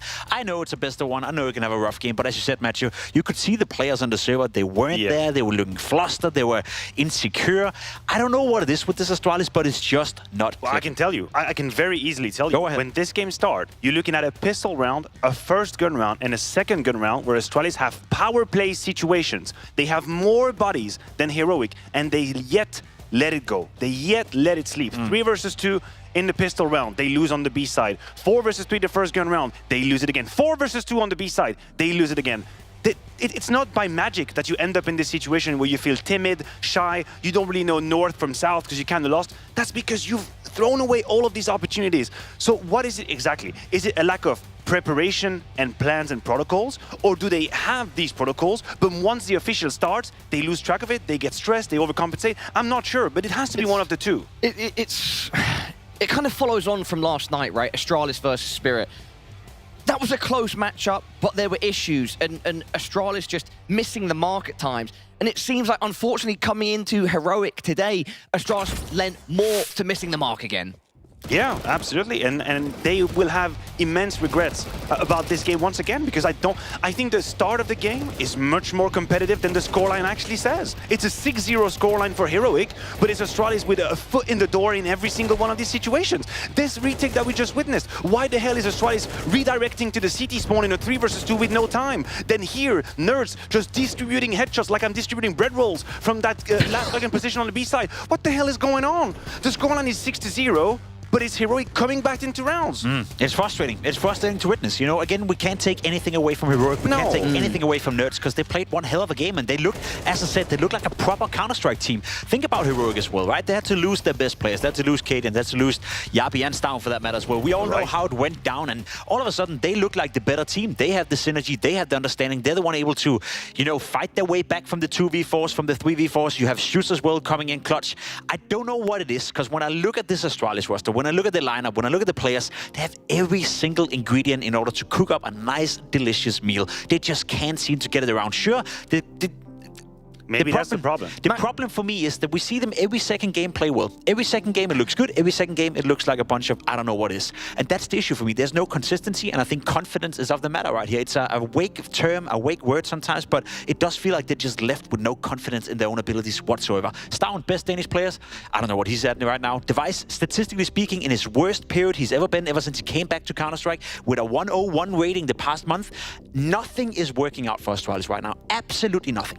Matthew, when you've been speaking, you've been putting a lot of focus on those first 6 rounds. Why don't we take a look at a couple of them? Rounds 4 and 6, back to back. If I have to relive through the nightmare, I will absolutely do it for you. Show everyone at home because I wanted to highlight some of the positions that Astralis were in. Right here it starts, Blameth punctures a kill from the execute. There's Yabi staying alive. And now that's a 4 versus 3, right? So you have everything you need. It's even like a temporary 4v2. Device gets traded. But from this point on, you will see this late rotation coming in from CT spawn. There's a trade coming in, and now it's a 1v2. And Nikodos plays it beautifully. But there's no trading possibility at all because of that movement that you've created. So that's already hurtful. You've already lost a pistol round, and now your first gun round, you throw it away. Moving on to round number 6, starts very well. Device with the AWP, first kill. Then he's even going to be able to reposition. That's beautiful. Look at this work he's putting on. 5v3, and from here, it's Nerds being able to punish people that are a little bit lost. Device loses track of Shush here. Nerds is on headshots, on headshots, on headshots.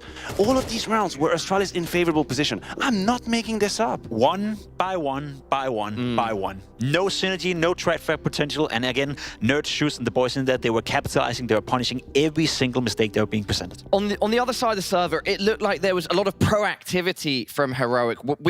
Perhaps the Astralis lacked. Is that fair to say?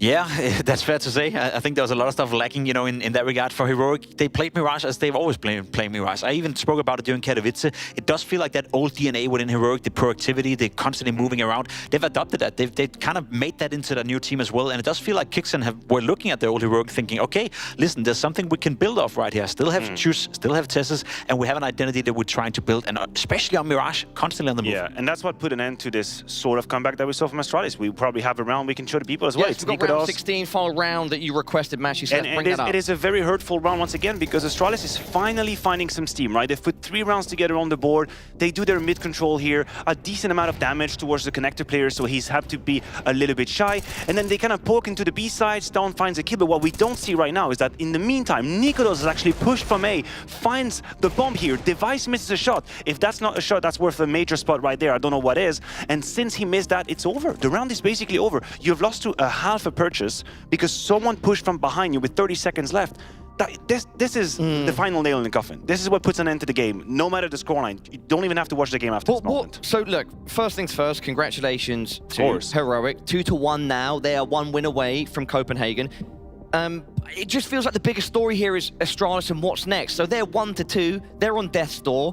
What do they need to change? Well, they need to show up, you know. I think, with all due respect to Astralis as well. I wanted to highlight what you said as well, where it's like, good game, bad game, good game, like, it can't be like that. No, do that at an RMR system, do that in the Swiss, and you will eventually end up maybe in the last chance qualifier, or perhaps, you know, not qualifying at all. Let's just gravitate the stakes right here. You're looking at an Astralis who's been struggling for the past 4 years. We can't really figure out what has been going on with this lineup. They've been hungry for success. They didn't go out during this offseason, and they make 2 excellent signings. Let's be honest. Signing Stone, signing Yabi on paper, excellent. 2 of the best Danish players, 2 of the best players in the world, 2 of the best players in the goddamn world. We've seen Stone do a lot of good stuff. So on paper, it looks perfect. Yet, if you can't make this roster work out, if you can't make Blame F, Device, Stone, and Yabi work out, I don't even care if Stairs in there. He's, by the way, playing fine. He's not the issue here. Then what on earth are you supposed to do for the Danish major, the first ever major, hosted in Copenhagen, hosted in Denmark, and you're 1 game away from not making it? It is absolutely, completely freaking unacceptable. You say good game, bad game. Let me put this differently. What are the teams that Astralis played good against? Vitality, they're good ones. Vitality twice. And they're facing bad teams, Spirit, so there we go. Vitality twice, and Spirit. This was the best version of Astralis.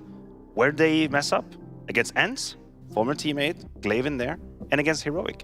It's in the head. It's in the head. That's where it happens. There is no way around it. You cannot have a level that's inconsistent and then play good against a very top level team and then play like whatever the term you want to use against lesser team. It's in the head. I guarantee you, but I don't have the solution. But I think the coincidence is not one. It's not a coincidence right there. It's a pattern. Gentlemen, great points. Yeah, tough situation for Astralis to be on. Congratulations to Heroic. Everybody, this segment was brought to you by Display, the highest quality magnet mounted, which I'm going to show you, by the way. Ta-da! And that's accurate.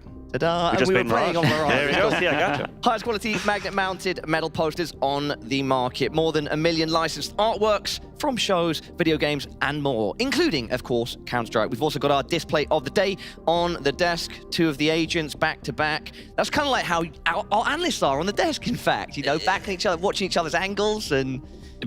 breaking each other thing? I don't know, man. No, I would cover Jacob in a game. I'm kind of a team player, you know. My aim isn't really what it used to be, so I need to compensate with team play. Can I draw myself back with a positive before we end this segment? Oh, yeah, absolutely. I need it for my own sake. You want a good positive, okay. ENCE just beat GamerLegion. Glaive we've beat GamerLegion in that regard, which means we don't have the Astralis versus ENCE game, in the 1-2 game, because that would be a goddamn nightmare. Imagine Glaive knocking out Astralis from the qualifier to the major in Copenhagen. That would be quite something. It'd be rough. Huge story there. Remember, everybody at home as well, you can vote for the next display of the day using Twitch poll. Also, if you want to get a display of your own, head on over to the website using code PGL. You get 20% off on 1-2 displays, 33% off on 3+ Displate, the highest quality magnet-mounted metal posters on the market. That'll be it from us for now, but we will be back very soon. And let me tell you, everybody, we've got something very special. We've got our first best of 3 on the 2-0 side. We've got Vitality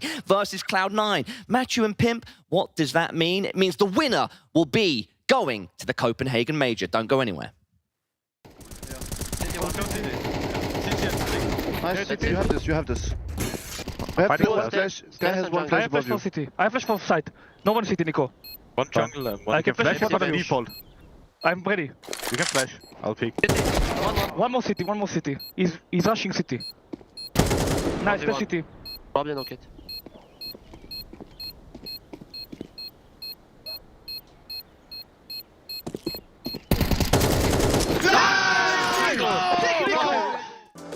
Level up your gaming space with metal posters from Displays. Hang your displays in seconds. Swap them whenever you like. Get official art from your favorite games on a uniquely designed metal canvas and choose from thousands of posters. Join over 3 million collectors now. Your wall upgrade is here. Shop now at displate.com.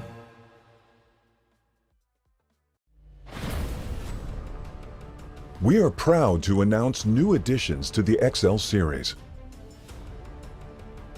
Both are using fast TN panels and newly upgraded Diac 2 technology. Fast TN panel with its faster native response time can reveal enemy outlines quicker during flashbang attacks. For IPS panel, more overdrive is required to enhance response speed, leading to dynamic image blurring due to the panel's inability to handle the load. These new monitors integrate new dynamic accuracy technology, Diac 2. The upgraded dual backlight design not only provides FPS players with clearer visuals at dynamic aiming and spray control, but are also more friendly to your eyes. Moreover, built in the monitor panel, Diac 2 functions independently and doesn't require any sync with PCs, ensuring no impact on game performance. XL setting to share now has auto game mode feature. Besides download, save, share your settings, it will auto apply different color settings based on your usage scenarios. Outlook of the latest monitors are refreshed. It has incorporated industrial-grade bearings into the height adjustment mechanism, allowing easier and smoother adjustment to the exact desired height. The new monitor series continue to evolve, refining details to ensure players can perform their best consistently in games. This is a brief introduction of the new XL monitor. Feel free to DM us if you have any questions.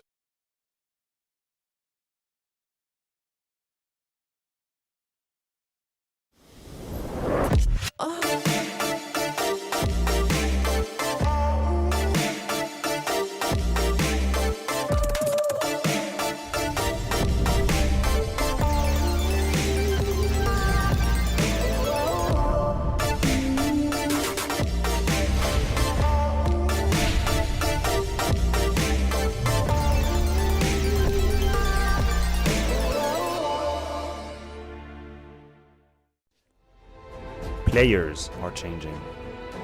Countries are changing. The game has changed. Times it to perfection and simple. It's Olaf who's on top of the box. He's got 3 and he's looking for a 4. That is incredible. And Brain, he's stepped away. The best tournament, the best bookmaker at the scene.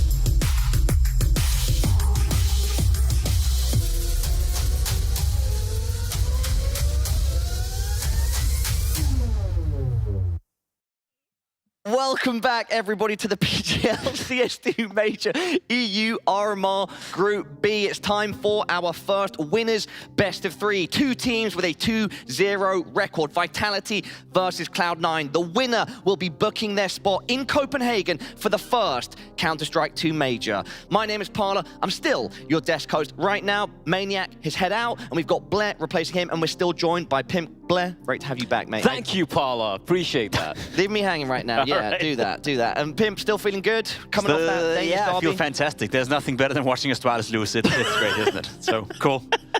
You're still hungover with that result, aren't you? It's the fashion happening. But moving on, Parla. Yeah, exactly. It's time to turn our attention to greener to pastures. Let's go. Vitality versus Cloud9. I expect this best of 3 is going to deliver on all fronts. Guys, what are your initial expectations, I'm afraid it won't, sorry, Parla and Blair for that matter. I'm afraid it won't. I'm afraid that Vitality have looked so good so far that they're going to run all over Cloud9. I know that historically speaking, they've had a couple of close games, and we knew that, but that was when Cloud9 were playing better Counter-Strike than they were. Personally, I'm a bit surprised at 2-0. I don't think they played great yesterday. They were struggling massively in that second game against Apeks. Arguably should have lost after a weak first half. Whereas for Vitality, they've only lost 5 rounds in total over the course of 2 maps, and ZywOo is putting up a 2.60 rating. So nothing really suggests to me that Vitality are not going to win this game. Blair, initial thoughts, please? And I agree with you. I mean, firstly, just take a pause. Now, people might be complaining about the fact that, you know, the HLTV2 rating, it's a little inflated because of MR13. Dude, he has 164 ADR over 2 maps. Yeah, I would like to point out That's that bonkers. when Jacob specifically asked for ZywOo stats in our production group, he said ZywOo stats, the RMR, parentheses, illegal.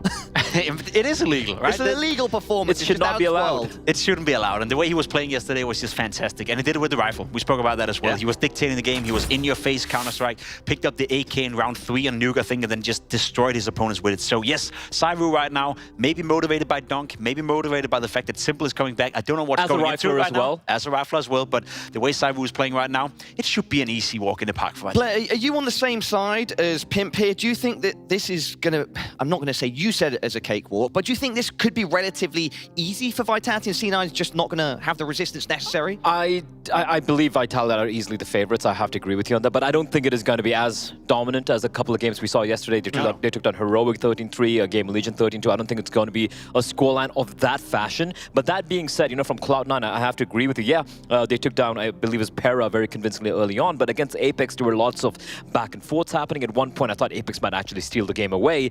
And just the fact that even now, the inconsistency in the riflers, the core riflers at the Cloud9 lineup, it makes me worry. Because on the other hand, you have ZywOo, who's this mountain who you just can't topple. And then, of course, his support staff in terms of Spinks, in terms of Flames, in terms of even MOUZ, they're delivering too. Listen, one of the things we've been discussing a lot is the lack of an AWP presence, and that whole conversation gets a bit boring because they can't do anything about it for now. Boomich is the one picking up the ops, so to speak, it is what it is. However, we have heard them say in certain interviews that coming into Katowice, they had a boot camp, they were practicing hard, they're very hungry to do well. After Katowice, we heard as well, I think it was Boomich saying, we had another 10-day boot camp coming into the RMR. We really want to do well, so they're putting in an effort, they're putting in the work. I'm just yet to see it transpire on this server. I think Cloud9 right now is looking worse than they did 2 months ago, and to me, that's scary. When I saw them in Copenhagen play against Vitality, close game, back and forth, could have gone the way of Cloud9 as well, with a couple of rounds going their way. Today, I don't have the same sentiment. I don't believe Cloud9 is at the same level they used to be, and that's regardless of Perfecto playing well, because that's the one position I wanted to highlight right here. Messi versus Perfecto. Messi is a question mark in Vitality. He's played so far so good here this tournament. Perfecto may be the only player that head-to-head is better when you look at Cloud9 compared to Vitality. Yeah, I have to agree with you on that. But then again, you know, for MOUZ, if I look at the 2 games they had yesterday, and of course, like we saw, you pointed out as well, you know, they've been swapping a couple of roles from the CT side to make him feel a little bit more comfortable. He hasn't been tested. Yesterday was not a test at all for Vitality. It was ZywOo just saying, ZywOo go kill, and you're just destroying everyone else. So today, I think it's going to be a little bit more pressure coming in for the side of MOUZ, and so we do jump into the map vetoes. I'm expecting an overpass pick coming out here from Cloud9. It's still very even Stevens there. I'm assuming Vitality just stick with Inferno. I think they're going to get pretty much a free passer, and they have been so very dominant. There you go. Maybe shaking hands on Anubis, perhaps? Yeah, and that's another, sentiment to what we spoke about. If the best map you can go up against Vitality right now is Overpass, you get to start on the T side on Overpass. We saw what ZywOo did to Heroic yesterday. They won 13-3. He had an absolutely fantastic start to the game. I think 15 kills within the first 4 rounds on that CT side. So again, if you're Cloud9, you're going up against Vitality, you know that the only map pick you can choose against them is Overpass. You know you're going to have a very, very tough best of 3 ahead of you. Guys, we have about 20 seconds left. Can I please push you for your official prediction, starting with you, Blair? Look, I think it's going to be a little bit more competitive this game as opposed to yesterday for Vitality, but it has to be Vitality taking it. I'm going to give a scoreline 2-0. Pimp. Vitality's going to win 2-0. I do hope Cloud9 can put up double digits, but I highly doubt it. Vitality are the favorites of my analyst desk, and this one, everybody, is ready to go. Vitality versus Cloud9. The winner will be going to the first ever Counter-Strike 2 Major. Machine and Sponge, over to you. With the performance as I've been putting down right now, it does seem to make sense that they'd get through Vitality with a 3-0 fashion. Cloud9 standing in their way. Yeah, and thus the predictions of the desk, I do believe. Well, let's see if ZywOo continues to happen. As it looks like 5 members of Cloud9 will be swiftly making their way over towards the B bomb site, congregating through Monster and the Pipe. You two at the ready, and away we go. Apeks looking away. A lot to do. Mezzy, damn, has his bell rung. Hobbit's in, and down goes Apeks. Flamesy caught on the rotation, but Electronic didn't find the first bullet he needed. Can't deny the plant. Safe one from excl, covered from this forward position of Hobbit, and he's having a great start to this game. Hobbit pulling him in. See if Spinks and ZywOo can pull them out. It's not looking good. 2v4 would need some very clean clicks and some mistakes from C9. Hobbit makes it a quad kill. The ace denied. Perfecto finds it. Just the one casualty. That's a dream for Cloud9 on Overpass. Yeah, beautiful start on the T side and through Hobbit. As we were covering off the Pera matchup the other day, Hobbit was at the tip of our tongue as well. 20-5 in that one. 109 ADR. He was having a great showing, sure, against a completely different opponent, but good to see Hobbit in some fine form to be needed in this type of a 4-8. Yeah, I mean, when Hobbit's on, and then all you need is an excl and an Electronic, and you've got a very, very scary team. Will be an eco for Vitality, and they'll be stacking 5 members over towards B within the early stages. It's going to be what looked to start as a 3-1-1, but rerouting swiftly back towards the B bomb site. Be Cloud9, you can see the bomb just in the backyard. Electronic to be searching in with this UMP. Farmer Electronic. He wears many hats. Papatronic, Farmatronic, Big Fragatronic as takes down 2. Make it 3, the 25 bullets. Oh, ZywOo will be able to grab one back onto Axel from the heavens. More damage done. Perfecto and Electronic low as he just gets more pot shots. Eventually silenced. Even on an eco, he's a threat. Yeah, well, this is the biggest, I want to say, amount of pressure. No, it isn't, because it's a 3-0 game. It's a 2-0 game. There is pressure because you qualify. Yeah, and you'd probably put the additional pressure on yourselves because anything less than a 3-0, considering the best of ones, is... And who you are. And who you are. Reigning major champs, Apeks. Yeah, you're expecting to get yourself there. Spinks and ZywOo, of course. Yeah, I'm on Mezzy watch today. Mezzy watch, okay. Yeah, because we saw him getting a bit exploited in He's had his struggles, in some of the games, and his integration into this roster. It's different roles for him. He's also, leaving the in-game leadership brain behind, and that's not always easy. No, that is something that I think takes certain points of adjustment for individuals, right? You go from someone who, look, he was always known for his individual ability, but then you take over the mantle of having to be a bit more micromanage heavy. And I know that he was in the team with Dexter, and Dexter was picking up some of those roles, obviously leading, but can still be difficult to switch that off. Multiple players have talked about it. Ecstatic, Hampus, they've all kind of talked about how returning to just focusing on your crosshair is not always an easy job. It's something you can't turn off. Yeah, well, B-side. Again. This is interesting. Mezzy, what have you got for us? Flamesy's got nothing. Mezzy, just the one. Felt like it had to be 2. Apeks' FAMAS has been spotted out. Now it's Electronic up. But Nova, with Axel's help, they're just beating and exploiting this B defense. Yeah, and it was all the timing. So it was too quiet on the other side of the map. The flash came forward, but they were already past the precipice through that monster. It's Cloud9. This is a great start on their T campaign. The final 2, ZywOo and Spinks, looking for a safe haven to save, as Boomich is already out and about. A lot of space. But he's covered off a huge amount of ground. They're boxed in. have to find their way out if they want to save these rifles. Nice. Punishes the commitment to the spray. So he takes down Boomage, but he's very low. Sphinx down to Exile as well, so just leaving ZywOo with very few bullets. He's got 5 in the mag. There's no way he saves this. He's going to get run down here. Sure, you've got one. You need to swap out the weapon. He's in trouble. From behind, Electronic will strike. Oh, that made me feel a bit hyped. Just getting themselves into the focus mode. He knows that they can take down Vitality. It would be a huge feather in their cap and a huge boost to their morale as a squad. Boomage calling a good game. I always have enjoyed watching Boomage teams. I think it's obviously it was when Electronic spoke about wanting to become a good in-game leader. Yeah. It was exciting to see what type of a prospect that could become, but seeing him now unbridled by that responsibility and getting to go back to go in first and frag and do all those Electronic things. He's such a great rifler. You can see it on display right now, as it will be Vitality forced back down to just another lighter investment. This is a flat start, but it is good to see the fire in the belly as Apeks. Oh! Get trucked. Damn, Exile. They're pushing.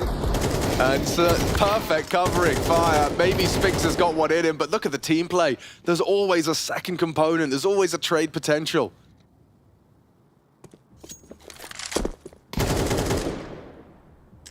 Everyone's been excited about the ZywOo form, huh? Yeah. They just beat GamerLegion and Heroic. 13-2 and 13-3 fashion. Well, so 32 and 13-3, so if Cloud9 find the 4th here, this is the most Vitality have lost? Yes, indeed. In their trip in the RMR, in the first 4 rounds of play. Hey, you take that. You do. But ZywOo hasn't really had an opportunity to get going so far. A couple of kills on Nico with a USP, trying to save a gun, and well, that's about it. You can get to 5 pretty quickly. He's his teammates as well to get involved. Apeks get to frag, and 1 apiece for the other 3. Mezzy, Sphinx, and Flamesy all also kept extremely quiet. 4 rounds, T-side, overpass already. Great start for Cloud9. ZywOo is heading in the direction of Boomage. This is maybe a small opportunity to find a rifle upgrade here, but Perfecto's going to be joining him, so not going to be ideal. And abusing the B-bomb site, something you're going to see a lot of, and something that I'd expect. Does he clear? No, he does not. Boomage. Dead. Thank you. I'll expect to see them go for more of these hits over towards B as well, because if we do see the AWP come out from Cloud9, we've seen it's Perfecto likes to do it on the T side of overpass. Boomage will be doing the duties on the CT side. And if you can just avoid Sphinx, there's that shot from Exile, getting Apeks on the hang time. But if you can avoid ZywOo and Sphinx over towards A, why not? Why wouldn't you? Why not? It's obviously not that simple, but maybe they can make it look that way. Still no AWP available for ZywOo. They have prioritized utility here and are starting 4 towards B to try and stall out exactly the problems that they've been suffering thus far. But round number 5, only the second gun round. Harassment, and look at the monster. Oof. Okay, I was going to say abuse. Oh, Exile's caught a little bit. Mezzy, dealing with him. Opening pick for Vitality on this CT side. ZywOo, the one-man army. Feels some pressure, starts to throw out his divider smoke. He actually goes forward of this. Now, he's called for some support. There's been a gap on long this whole time, so that's going to be covered by his teammate. Nice defense, that's Sphinx. They know that's not ZywOo. Oh my god, Hobbit! He'll be hating that. He's just walked straight past him, delivered the bomb to his front door. Well, he would have been jump scare for ZywOo there, didn't it? He's not scared. Comes out from under the bed. He is a monster. And it's only the one more. It's going to be Sphinx to finish. Vitality off to the races. They find their first. Yeah, but this is where the conversation changes, right? It's not just about them grading 1. It's about them now stringing together an awful lot, because this CT side, 8-4, okay, well, yeah, good job. Anything more? Right, you're kind of hoping to get 8 on the CT side of overpass. So they have to recover, and immediately. But this is the first step in that direction. We see Cloud9 return to the B bomb site. They tried to get cheeky with the monster play. Same call, in the sense that they are just going to test ZywOo this time, but it is just one man, puffing up his chest. Nothing too aggressive. Exile lining up for the long flash. Boomich swings through, calls it clear. Well, no AWP to worry about, so they can take an awful lot of space. The bomb on the back of Axel, committed towards long for now. A minute 20 remaining on the clock as Electronic continued to throw out some utility towards B. That's going to keep 3 feet, well, it'd be 6 feet planted. 3 feet, I think we'll be talking about Hunter. Swings on the jump. What is he seeing towards long? Enough to cause some concern. On the dip back. Defensive smoke, but the fight on its way. Apeks will be the third CT to rotate through. High flash for ZywOo just to clear out divider. No one home. Moving forward on that.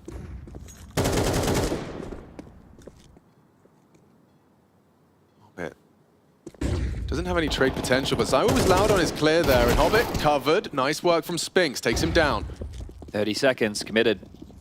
Has to be the A finish. You've got to get past Spinks and ZywOo. And they just take the fight to them. Oh, Spinks, a disgusting double combined with ZywOo, and the job is done. Between the two of them, ZywOo a pair, Spinks a triple. And after all of that success at B, you've had 2 rounds where you just end up ramming your heads into these riflers. Yeah, and without the AWP. Without the AWP. They're just really having a tough time getting past the two of them. So that's what I was quizzical about. Would they just continue trying to bully this B bomb site? Well, Vitality have addressed the issue within the early stages by starting 4 towards B. Cloud9 have been able to find room over towards A, but the finish, they just can't get close towards that site, can they? Now, they're the ones who will have to stomach a little bit of an eco. Perfecto with a Deagle. P250 for Electronic, and a nade. Ow. For good measure. ZywOo, wanting to see how many he can farm. He has the support of Apeks up long, so the two of them getting frisky forward. Come on. Oh, Apeks almost got one. It's finished off Boomich. Spinks is coming over to ensure ZywOo doesn't get run down, and this team play is great from Vitality. You can see they've handled that with poise. Perfecto, same. He's taken down Apeks with a nice Deagle headshot, but it's cost him a great deal. Won't be getting much more. ZywOo was susceptible to a single bullet if he was feeling capable for a peek, but no need. Spinks is there. Back-to-back triple kills from Spinks to make it just a 1-round game. Okay, so now do we again see Cloud9 return to the play over towards B? ZywOo has brought out the T-side AWP now, so that can change the stance of the CT hold, but they've been playing with him solo over towards that side of the map regardless.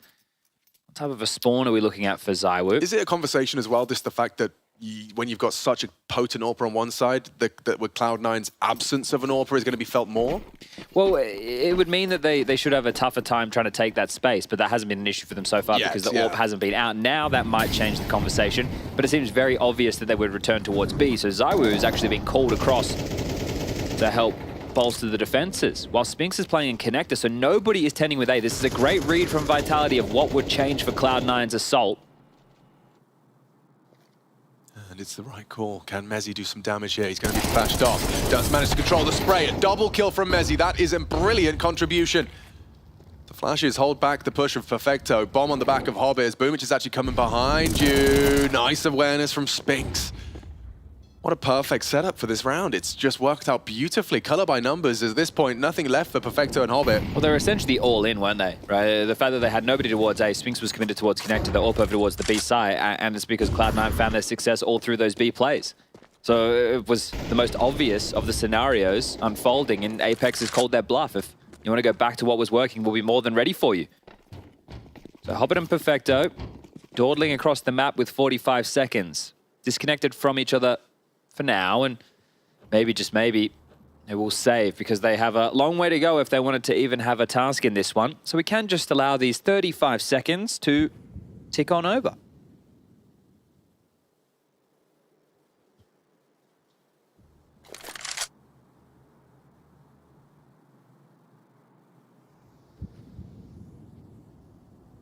What did you make of Inferno being picked as well? Vitality picking Inferno? I guess Apeks loves it. He does? Yeah, it's one of his favorite maps. I think it is his favorite map. Yeah, okay.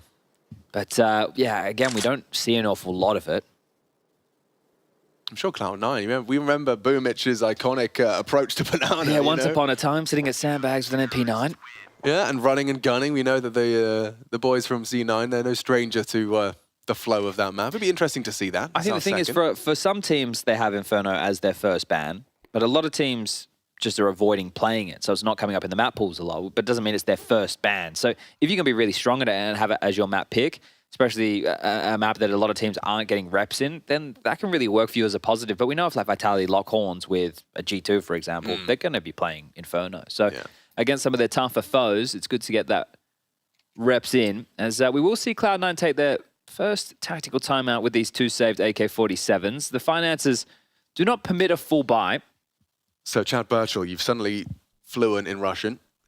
You're actually on the mic, and everything you've seen so far as a coach, what's the feedback with the 2 heroes? I think you still have to keep going B. Yeah. But you want to make sure that you're at least getting like the bathroom and divider smoke molly combo in. So Spinks has got more stress. And clearing out, just so they're playing more site-centric, right? And at that point, there are other questions. But having these poppier plays, you don't need to all in either. I think you can go in through Monster with like 1 or 2 players on a nice timing or with a nice little pop flash and look for a fight. And then you can back off and try and unravel some of the rotations. It's not saying you can't go A at all. Again, as well, you already have 4. So I would like to see them throw some different looks. Take a couple of risks. Double con, and there's some risks. Axel's going dry. Knife out, straight up long with the bomb. They're going to have such a good timing here. I don't think Spinks or Zywa will attend to it in time. Apeks is still not rotated through. Yeah, this is great. This is a good call. Unless they go bathrooms back, that's where you have some problems. Which they are, currently. I mean, it's a lot of territory to take early. Now Apeks is starting to rotate for the potential gap, but now they know. Maybe run in towards the side. Orp in con. Boomich suspects he can get a wiggle on. There's a lot of pressure on Apeks here. He has to delay them. Throwing out his util to do so. One hell of a HE if he gets it in the right place. Oh, instead he puts his head right in the crosshairs of Perfecto. That's a tough death. Doesn't cost him too much with Flamesy's rotation. That should be business handled now. The Orp's rotated in, Boomich down, and how late to the party, quite literally, is Hobbit. Coming on over through the bathrooms. 40 seconds, and this is one of those 2 saved AK-47s from the previous. It's a good call. Well, the thing is as well, if you're Vitality and you do those connector plays, you want to be able to bail out through sewer like they did. So that means that your B defenders will be your closest points of rotation back towards A. It was Apeks the rotator and then Flamesy, the 2 to address the problem first. But they bought more than enough time. Not find any more damage. Try and whittle down some of this CT side economy that is being built up now. It's even with Apeks overstepping the mark. In-game lead up. Loves to take a swing or 2 as Hobbit goes down at the hands of Flamesy. So a good round for him. It's part of the recovery of that A site. Now, Cloud9, you had a lighter investment on 3 and you had 2 with the save, so the loss bonus didn't come in the last round. It's going to put Hobbit and Perfecto in touch-and-go territory. They can get AKs if they don't want the util, or they can opt for Galils instead. And Perfecto, well, he's going to do exactly that. They have been able to make this buy work. Again, it's tough for them now, but I need to just keep reminding myself, this is about Vitality recovering. Cloud9 already have 4. Yeah. So I'm just making sure we look at what's par for the course. The biggest negative for Cloud9 is you go into the half by losing 8 consecutive rounds and all the momentum feels against you. But as far as the numbers go, if we were all like Tommy Lurpus, right, and we were robots, we go, no, we got 4 rounds. Doesn't matter where we got them, doesn't matter the circumstances that played into us getting them, we have what we need. Pistol conversions and first gun. Pretty damn good. T-side overpass. Very difficult. You'll take what you can get. They swallowed the frog. They did. They did the hard task first thing. Nicely done.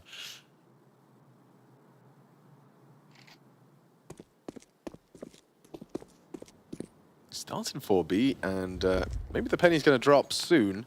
Yeah, and because they haven't been using smokes to block Monster either, right? Because the Orp of Zywa has been posted up quite deep, so they are rotating back.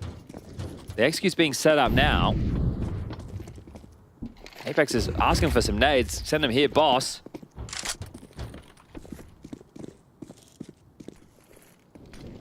Exec. Apeks flashing. Oh, Mezzy, empty-handed. Needed more there. Nade's good. Apeks will find and convert. Off angle adopted by Spinks. It's a hard clear. Good find onto Electronic, and with Apeks as well. Finding contributions, pushing through the smoke. It's no problem. As Vitality, yep, they'll continue to lock it down. Makes it 6. It is the least exciting way for this half to kind of unfold, because we're like, well, Vitality should be doing this, and Cloud9 aren't really getting close in winning these rounds, but still, it's going to be a competitive game. Exactly. Exactly. Yeah, but you'll take it. You'll definitely take it if you're C9. You've still got those rounds to work with, and you'll see that there was... oh, wow. Yeah, the fact he was full flash there. Mezzi probably feels a bit hard done by, but nothing to get stressed about. Round a comfortable conversion. Oh, and getting fired up. Good to see some fire in the belly of ZywOo. Orb shot rings out. Aggressive towards Party as the start. An AK-4 Perfecto. The rest with some lighter upgrades as... And they're looking to wait out the standard protocol utility, Cloud9. Plenty of smokes and mollies to stall out those more potent B pushes early. Another smoke just lobbed out towards that monster tunnel. Searching for a bit of space towards... Oh. Good damage. Spams away at the door. Nade might do it. Oh, that's beautiful. 2 rounds in a row he's got nade kills. The Grenadier. Yeah. The Bombardier.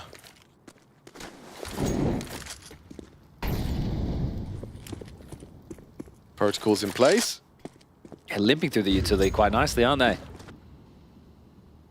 It's kind of really limiting Cloud9's options. They've got, what, 1 set of util on Exile, who's waiting for the fade. He starts throwing out some nades now. That's a... Heaven smoke, barrel molly. Go. Yep. Coming in, boys. The water's warm. Oh, in a second, monster smoke. You're gonna be channeled in through either running through a smoke or running up short. They go short. Through the smoke is Boomage. Comfortable collection. It's a lockdown. Well, the conversation can start pivoting in the direction of how much does this momentum mean for Vitality. Yeah. Whereas Cloud9, we know that they're a team susceptible to getting down in the dumps, a bit aggro with each other. And we saw the Hirosh Divide focus from Electronic, what was 7 rounds ago, just before this lost streak of 7 consecutive started to unfold. But if they can eke out 1 more before halftime, that might turn back on the light in the eyes. Yeah, it might tip the scales as well. It's been perfect so far. Vitality, 7 consecutive rounds. Can they find the clean 8? Not leaping into action towards A, noting ZywOo's orb over towards B. He just fired off a pot shot. Oh, Hobbit again just being smashed by Apeks. Spam. Seems unfair at this point, doesn't it? Spinks is holding for the Boomage crawl. Now, Boomage is on a solo 1-man mission. Oh, he's nailed it onto Spinks. That's a big frag from the IGL. Forces a rotate. Feels like their first opening kill in a while. ZywOo ready for this. Hard shot to hit. Misses it off. Boomage alive and kicking. An advantage. No bomb, but they are about to start trying to play the fade, and it's only 1 from Mezzi. Electronic the one to get the double. Flamesy couldn't finish the job. And this last round, it looks like it's going one way. One way only. Apeks caught in transition.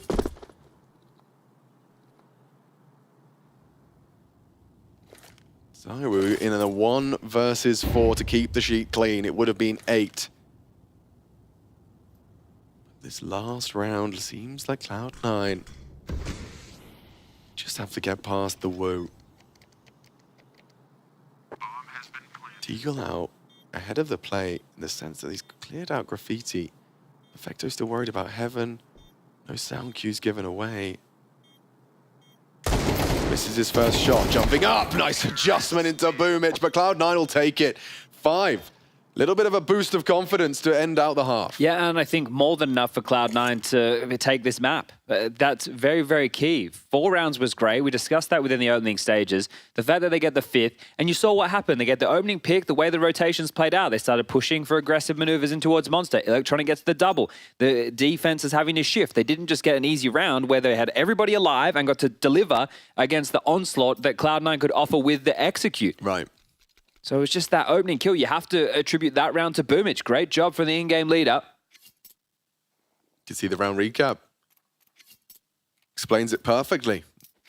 Cloud9 on their map pick. Already making it competitive. A whole lot more competitive than the kill. That's the difference maker. It was a clean one as well. That's the difference maker right there. You set all of this into motion. I do think Flamesy probably could have gotten away with that trade onto Electronic. Electronic just too sharp. in that one as well. Perhaps that was a window into making it more competitive, but all the same, damage was done. Boomich, huge find. Here we go. It's the Vitality T-Pistol. We know, we've seen from Cloud9 just how effective, especially on the T side of Overpass, that winning this pistol is. Can Vitality do the same? It's a long-range duel, and just one shot. One opportunity from Boomich. Well, with the long space, they could execute through, right? They could definitely smoke off drop down and bank and a molly towards truck, flashes to boot, but there's big rotation now. 3 players don the site for Cloud9. Boomich also has a flash available, but it doesn't look like it'll be used proactively. Here comes that util. Here comes ZywOo, first man in. Oh, and Boomich is just hitting shots. Back-to-back rounds is the big boom. Hobbit. Oh, and Flamesy actually puts him down. excl. Oh, nails a cracker. Apeks onto Perfecto, now just running away with the bomb on his back. Need a clean one here, excl. Oh, dear. He's made a meal of that. And now an advantage. It emerges. Spinks is trying to take space, a silent descent. Electronic is ahead of this, isn't he? Aware of the reroute potential. So the fact that he's gone back towards B. Spinks has faked it out, though. He's actually going back up. But he will be here quickly, and the door is wide open. Electronic may have made the round-winning play. They're going B. He's gonna hear him. Oh, Electronic, the perfect weapon. They're not going to clear it. It's going to be Shorty too. Electronic secures Cloud9's pistol. That's massive. Both pistols, their pick. He has set them up for success. Damn, that one is going to sting. Expecting Electronic to be rotating in, maybe bank, maybe truck. Uncertain, and then they just start making a noisy descent down connector. He's licking his chops. Oh, what a great rotation from Electronic. And you've just got the perfect weapon for the job in the dual Berettas. Boomich has nailed that. I mean, that's ZywOo testing you, and you just hit the first bullet out of your USP. This is wild, though. Look at Apeks down to just 2 bullets as well. They seem desperate, just like this, as no information running into their demise. Both pistols for Cloud9 on Overpass. Putting up a fight here today. They're doing more than that, aren't they? Yoink. Flames his forward progression towards Con cut short. Boomich only has 6 kills, but when you think about the opening kill that he had on the final round of the first half, contributed to a round, and then the 2 he was just able to pick up then, impact being found from the in-game leader. Mezzy getting caught out by a good timing. excl's very strong in this position. And he's going to make it very clear that he is going to be starting to contribute. Gets himself a triple. Oh, 1 bullet shy of the quad kill. 7-7. Cloud9 with just the 1 casualty. Is there an AWP available for Boomich? It doesn't look like it. So I imagine he will just hold on to that FAMAS. XL should be able to buy himself in, and the purchases are now being dotted together on the other side of the server. 5 AKs, 3 Molotovs, a bunch of smokes. Vitality again are going to have to do things the hard way. Oh, it's like a little bit of hesitation there with the throwing of the mollies. So first one not in play at all. ZywOo still has to extinguish. excl, this is we call this the planter? The planter box maneuver? Yeah, it's cost him his life there, and Hobbit's in trouble if he can't get away. Leaping down, Flamesy tracks him just about 1 HP in it. Okay, they have gone. Yeah, taken down long. An aggressive gambit from Cloud9. On the bonus. Vitality gonna have to do this the hard way now. Gun rounds on T-side Overpass. So far, a man advantage.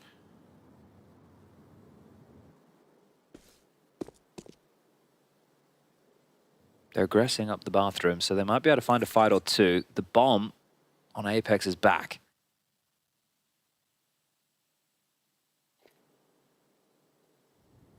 Flamesy to be tested here. The timing. He's looked away. Oh, he's sticking out like a sore thumb. An easy pickup. Boomich finds and returns us to a 3v3. They know that's the A rifler. Well, A AWPer. I think they have a gap, and they're not. They wouldn't be wrong. Perfecto's walking up now. 30 seconds. Electronic holding this cross. It really comes down to Apeks and how quick he is on the draw. Good headshot. Perfecto spams away, so they know where one is. They know where both of them are. Boomich up and over. Smooth moves. Yeah, he's quick about this. Perfecto's already managed to catch ZywOo.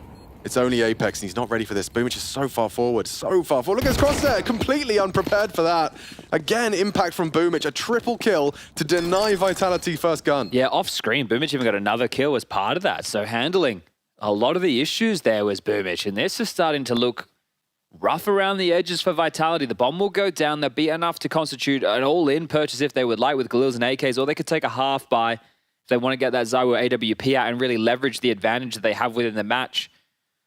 At least as far as the snipers go. But they won out against this aggressive maneuver. Axel goes down. There's the all-in from Hobbit in connector. Flamesy feels like he has a lot to worry about there, doesn't he? Con push from either side. And that one is a fortunate one there from Perfecto, so great job. There is a few AKs being invested into here.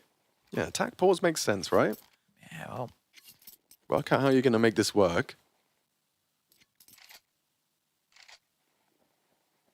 That's the thing, it's not touch and go if you're happy to operate with a Galil and without ZywOo's AWP. Opening duels for Boom, look at that. 4 and 0 in opening duels and exchanges. So that is, I think we've seen all of them. Yes. Yeah. Most of them have been this half. But either way, that's an indicative. You're talking about his impact. Well, that's that. Just echoes that sentiment. Oh, all right. Well, Vitality, they've opted for the purchase. And for Cloud9, this is great. You're getting to operate on overpass and never really having to worry about an AWP. True. That should give you some freedoms towards long in particular, which does seem to be where they're headed. Missed Molly, no problem. Up long. Zooming too. Who's going to be responding to this? Well, it's always on this little timer. It's Boom, right? Yeah, okay. So there's a clock. It's like, all right, well, this is always a possibility. We have to address it. And then, oh, it's still hustling. Well, gets answers. Wow, dodging in real life too. I believe he's alive. Axel's actually caught Spinks in mid.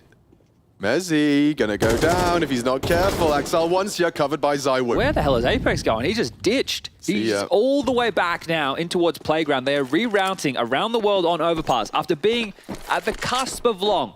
Spotted what? About 20 seconds ago. They're all the way back towards T-spawn right now. They have to be worried about any pushes, any info plays from Cloud9 to try and take back some real estate. Yeah, and C9 are still 3A. They know ZywOo was toilets. If ZywOo starts showing himself now with a smoke like that, that might keep the boots planted. This is one hell of a call from Apeks. They need to hustle over towards B, They need to be quick. They do need to be quick. Even Perfecto's starting to rotate. Like, he's passive now. Just they saw the bomb. They saw so much with that Boomich glance. They're thinking they've really gone for this play. Oh. Apeks legged it immediately. Here they come. Yeah, Perfecto realizes he's a little bit disconnected from the situation. Still catches flames, but there's the trade. Mezzy confirms the site is clear. This is where it gets interesting. Is there a retake on the cards? Mezzy holding heaven. ZywOo short side. Apeks around the pillar. Mezzy will be that early warning system for the potential for heaven drop. They're going to double swing this. Mezzy can't control the spray. Oh, and Boomich gets him, but ZywOo is still present. High impact round from ZywOo. Going for the defuse. And ZywOo should close it out. 4 kills from him as 8 on the board. ZywOo has pulled Vitality into their first T round. It has to be the call of Apeks there, the key to even get them back into things, because if they continue to be stubborn over towards A, there was absolutely no way in. It's just that fact that the direct nature to immediately rotate, and he was running away when the float of Axel was still alive. Apeks knew exactly what he wanted to do. Mezzy, a bit rough there from him, wasn't it? This should never have come down to a ZywOo one-on-one situation, but regardless, they'll be able to pick up the round, and look what's been donned now by Cloud9. Big Boom with the boomstick. Okay. We've covered off some of his overpass games, Alex, and he's been proficient on the AWP. Let's see if he can make liars out of us here today.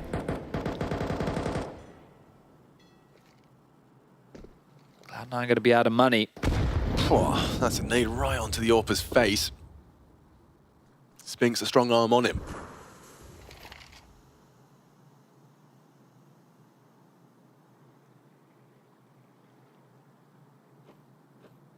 This short setup can activate at any moment.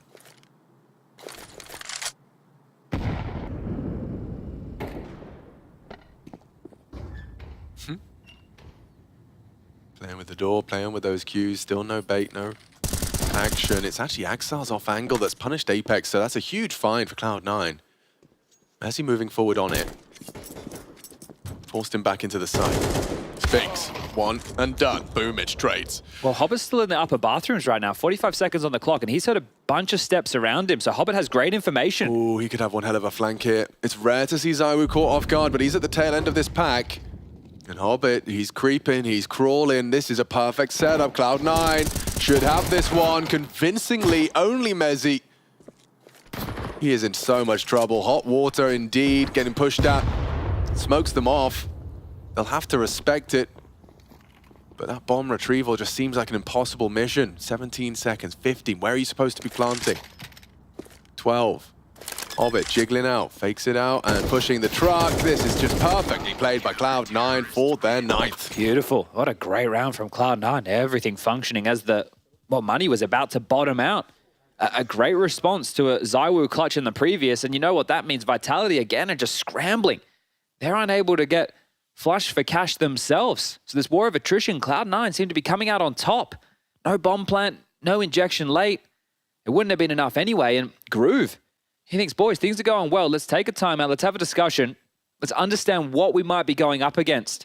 Likely when he hears the team having a conversation, discussing what type of buy they should be expecting, he can help set them in the right direction. All right, let's do an anti-eco setup, or let's be wary of this. They might be able to drop an AK. This is where the coach can keep tabs on how many frags are coming through the door. Yeah, it doesn't look like they're going to go for that, though. No, and understandably so. Would not be an advised decision right now because they already are in a hole. ZywOo with 18 kills, 12 for Spinks, 10 for Apeks, 9 apiece for Mezzy and Flamesy. Surprising they don't get more out of the likes of Flamesy. I feel like he's such a great, punchy, aggressive rifler. He is. Does seem like the... Oh, they did get the AK. Oh, it did happen. Yeah, Spinks okay. has gone in. Okay, interesting. That was a last-minute addition. I suppose it's just because you don't want this CT economy to start to get out of control, but still, it can go so wrong, can't it? Yeah. Well, it can also go right, Chad, as Spinks demonstrates. Yes, indeed. Hobbit, of all the players to find as well, it's rare to see him caught out like that. That's just Spinks and some individual prowess. Apeks lines up his shorts, flashes.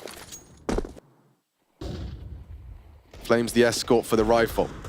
That door blown off does lead to some nasty angles. excl holding it. Pulls away. Mezzy could time him in with a bit of aggression of his own. Electronic looking to answer some questions of short. Backing away, Mezzy confirms Con is theirs. Everything's a bit of a mystery right now to Cloud9. Redeploy the monster smoke. All timed. And we're just about to start congregating. Bomb still in the back of Apeks, who's retained one flash for the finish. So I was working on some room over towards Aoni's Lonesome.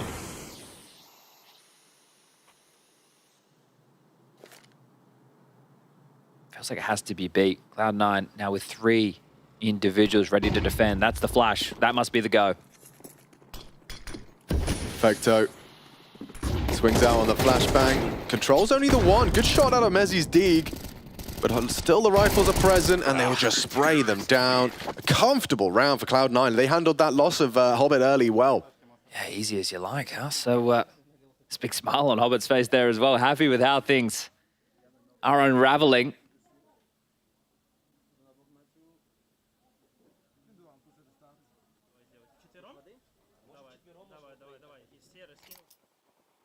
Image is all the only one in play right now. Really? Still not the case for Vitality. Yeah, the clarity of the comms seems there for Cloud9. They're in full focus mode. They too, just as we highlighted with Vitality, probably have a high expectation of themselves.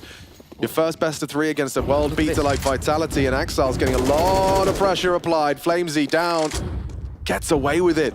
No trade from ZywOo. What a great move from Excl. He's listening for Connector, but Smoke just puffed back up in time. His heads-up maneuver to find that fight. I love the fact that he's gone for that because Vitality were looking for a knockout blow, something aggressive, and Boomich's AWP. It's going to find Spinks. Another for Boomich. Beauty. We know he's proficient on it. He can do the job.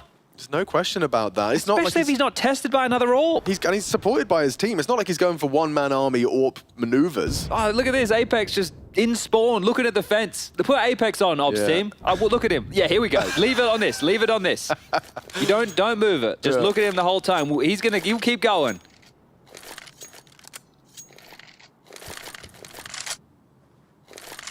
This will say more than we possibly could.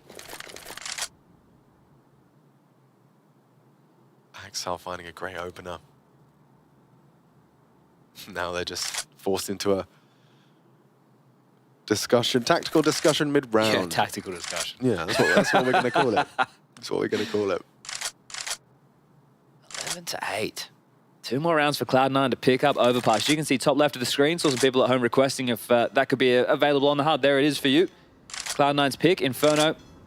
Vitality's choice, and, well, Anubis is the third and deciding map if we need to get there. It gets exciting if we get to the third. It does, We've got some very stop and start maps in the first 2. Respect utility. Go for map control. Wait. And then we have Anubis. Oh, that's a different... And then we have Anubis. That's a different ball game. Ooh, that could be fun. Of course, it would require Cloud9 to take theirs, Vitality to take theirs, and we're not there yet. Well, if that's going to happen, how about we just go have a handshake? Just go outside and just go straight to Anubis. Yeah, I'm down. Let's do that. We'll just make up the scores. 13-11 on map 1 and 13-11 on map 2 to the respective... Deal. Yeah, and then... Respectable. Let's go to map 3. Okay. All right. Second tactical timeout from Vitality, and they are scrambling. This is what was discussed. 4 rounds happened in the first half, then 7 on the trot. But there's a reason nobody's getting out of their seats. Going, oh, this is crazy. What a spree of rounds from Vitality. Tosspot, is that you? No, sorry, he's not in the building right now. But because you're expected on the CT side of Overpass, like, let's keep our realistic goggles on. Some people have them, some people don't. But in the realms of Counter-Strike, 8 or 9 rounds on the CT side of Overpass is what you're looking for. Well, they only managed 7. So 4 rounds immediately out the gates with the pistol, the conversion, the first gun for Cloud9, and then 1 just smattered like a cherry on top of that ice cream sundae. And Cloud9 are 3 rounds to the good. Looking very difficult to break. 2 saved AKs, upgraded with the Galils around, light on the util for the map control again. Another miss. They don't even need to land the mollies. Who cares? Just keep shooting them. 1-1-3.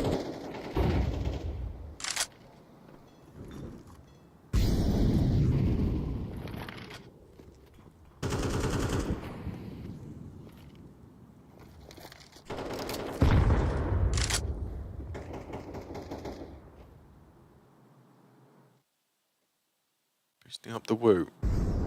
These B defenders are well aware, right? You've got some seasoned vets of B defense on the Cloud9 side of the server. Yeah, they're safe in their setup right now. Now, this is where this Axel Boomage setup gets interesting. They've got everything covered. But Alex, this is the problem I have when you don't have a full util round. You can't do full map control on Overpass on the T side without full util, because angles that you can't like swing or run boost an AWP into, you need to use flashes. Since, what, 1 minute and 10, they've had 1 flash, 2 smokes, and a HE. And they've worked it out. It cost Flamesy all of his health. He's been tagged in the boots. Guys, there's 38 seconds left. Yeah, it seems like this 12th round for Cloud9 is on its way, unless Zywoo and Spinks can find a frag onto Electronic. It's Mezzy with 1. Make it 2. Hobbit takes down Zywoo. Axel's going to be so late to this. Perfecto on the pillar. Doesn't matter if Perfecto can do it all. And he has. Takes down both of them. Just Mezzy remains. Pushing in with 14 seconds left. He needs to get these frags now. He's already missed the AWP shot Boomage and going to be fine. Perfecto will find the triple and just 1 away from Cloud9 taking their map pick. This Vitality team doesn't feel like they have a lot of teeth. Just 1 fang, 1 big one in Zywoo. And yeah, how's that even functioning? Sure, it's felt like a long time since we've really had anything exciting to say on this CT campaign. They've managed to pick up 3 out the gates with the pistol conversion. They lost 1 and then they've won 4 straight. It might be the 5th consecutive round to close out map number 1. What a flat T-haul from Vitality. I think Cloud9 might need to go review their mollies. But it hasn't cost them. If anything, Vitality's come into the space to end the rounds a little bit quicker. At least they've got flashes now, Alex. Yeah. Nice nade for you all at home. Excl chips away at Flames.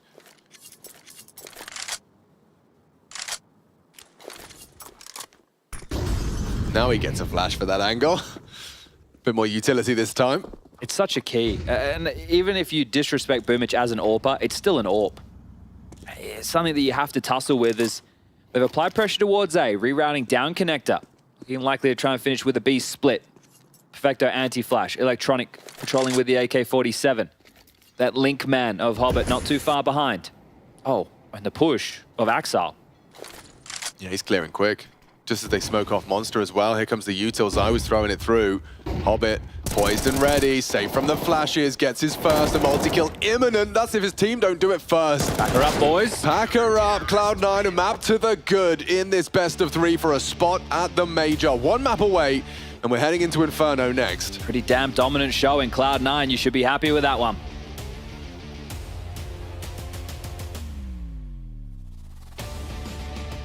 Oh, we got the panel ready to pick this one up. Over to Parler & Co. Not going to be a Vitality 2-0 as many predicted. Cloud9 take overpass map 1. Good performance by Hobbit and the boys, Blair and Pimp. I'm impressed. I'm very impressed from Cloud9. I mean, obviously, winning both the pistol rounds and converting it really helps matters as well. But apart from that, you know, it felt like Vitality, they kind of corrected the ship, so to speak, in the first half, right? Losing the first 4 rounds and then winning 7 in a row. And then, of course, you get that final round win from Cloud9. 7-5 is still feeling, you know, Vitality probably have it. But this CD side from Cloud9, we've got to talk a little bit about it. It wasn't anything too crazy. Very good, solid fundamentals. And when they had to push in and aggress and, you know, just kind of catch Vitality off guard, they were able to do it.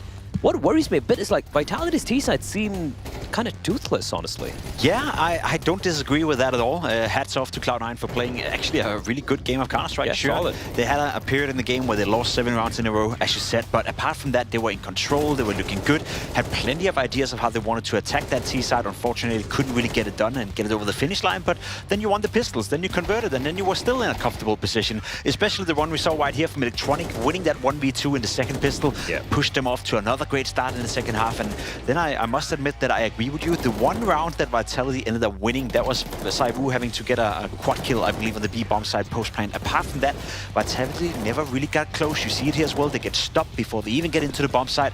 That was a rather lackluster performance from Vitality compared to what we've seen so far. Whereas for Cloud9, the best we've seen them play in pretty long time. And the one thing which we kind of touched upon before this game was like, you know, when it comes to the Cloud9 individuals, you're looking at these names like Electronic, Perfecto, Excl, Hobbit, and all these guys, and we're like, they're too inconsistent. There's too much of variance in who's going to be stepping up to the server.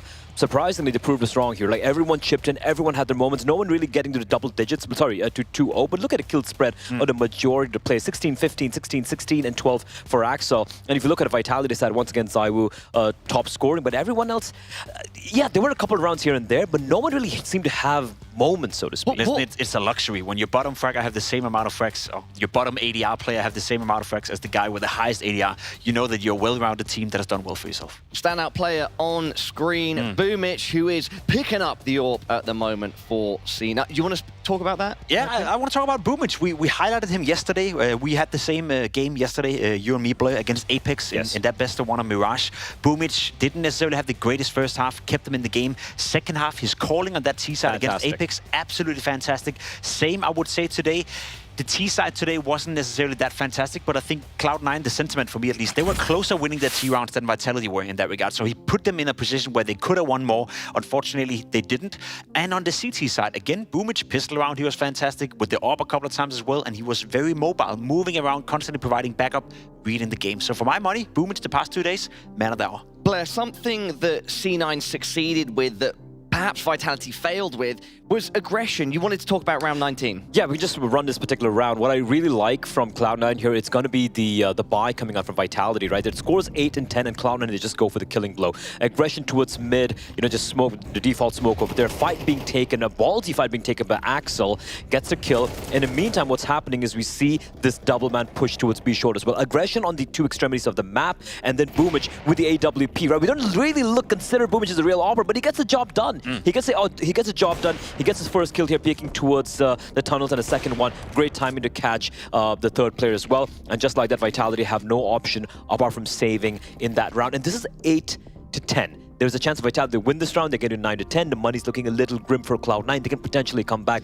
but they shut them down right there, and from then on, it felt like Vitality just really had no ideas. And I love that from Cloud9, because on overpass CT side, you can decide to sit back. You can wait for the executes. You can play defensive. You can even play retakes if you want to.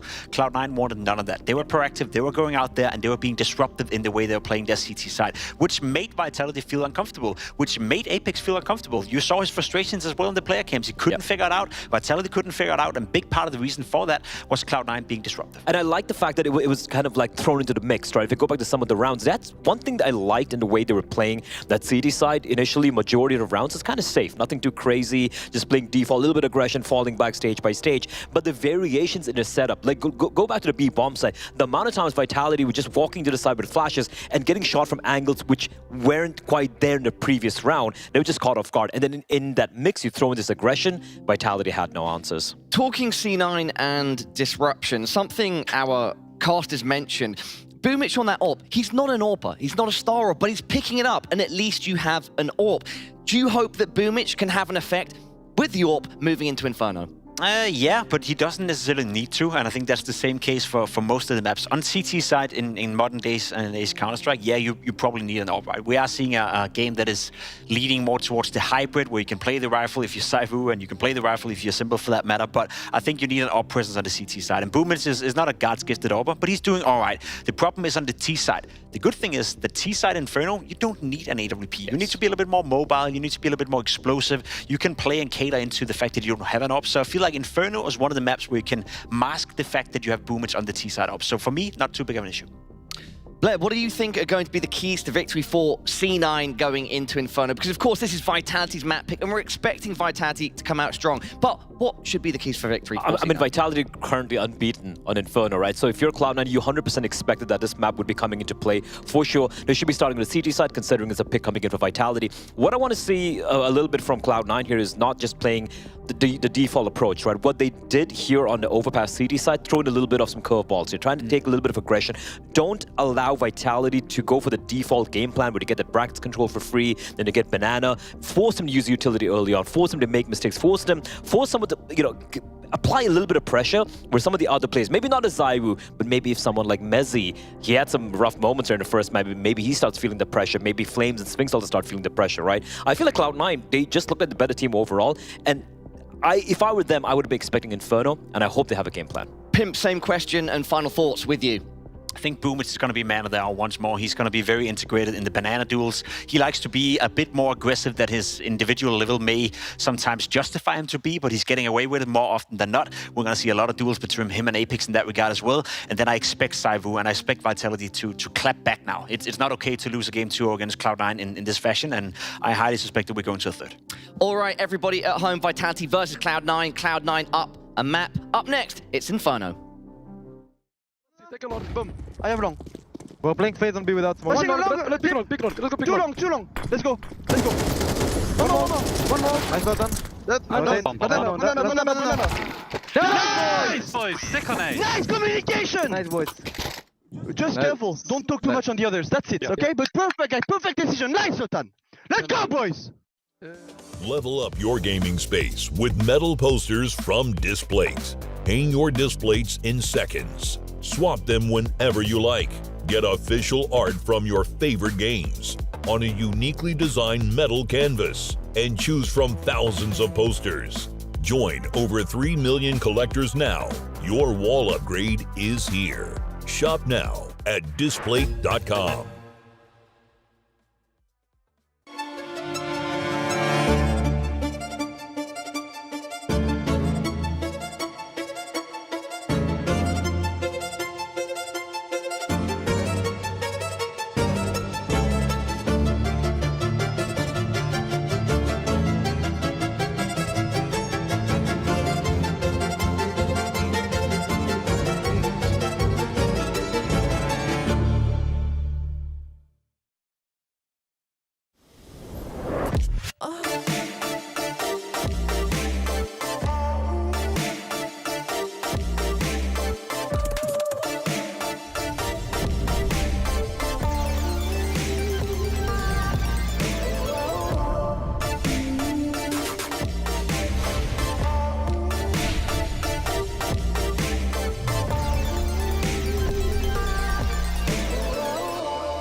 Players are changing.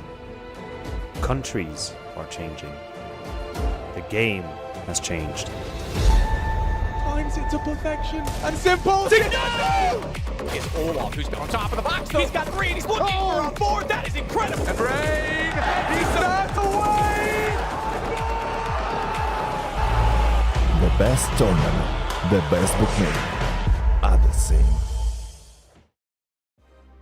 It's fantasy draft time for the PGL RMRs. I've got Cloud9's Perfecto with me, and he is going to spin the wheel and test his luck. How are you doing, my man? Good. Yeah?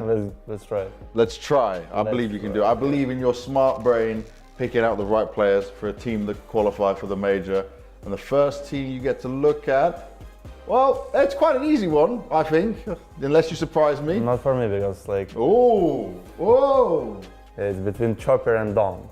Okay, we take Dong because of hype, you know. Yeah. Let's say Dong. I was about to say, anyone that gets Spirit, would you pick anyone other than Dong? I mean, Chopper is a good choice because it's smart captain and yeah, you can take it. But I mean, you could have no IGL and just send Dong to kill everything. Yeah, no? we can put IGL later, so it's okay. Okay, we're starting with Dong. Good one. You think Dong's a pretty insane player right now, yeah? Right now, yeah. Yeah, it's nuts. And you're, oh, okay, you're getting a complexity player. Your face. Okay. We take Floppy for entry role. So. Okay. Yeah. Floppy in next, I like this. Yep. Most people were picking a leash, but I can understand why you go for Floppy. No, we have like Dong, he needs space. Yeah, that's it. Floppy will be supportive for him, yeah, exactly. help him. Okay, the next.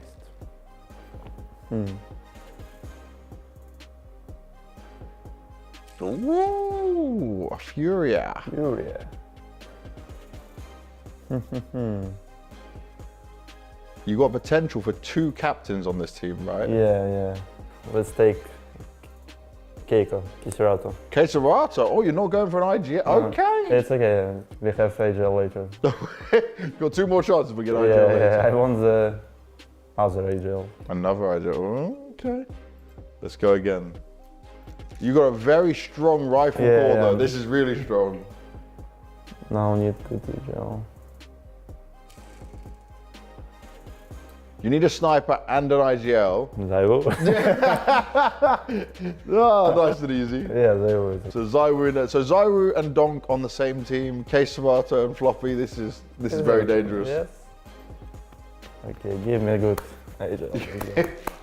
What is the IGL the Perfecto is gonna get? Oh, nearly ENCE. Nearly, you would have hit the absolute lottery. Who Kuksan IGL, right? Kiksan, yes. Okay, Kiksan. Could I put another player there? No, Kiksan. That's fine though. Kiksan will have. Maybe Zush can IGL as well. You're the manager. Yeah, I know. You can choose Shush if you want. No, Kiksan is good. Okay, we'll do Kiksan in there. Kiksan, yeah. Poor Kiksan, very young in game. Do you need coach as well? No, no coach. That's it.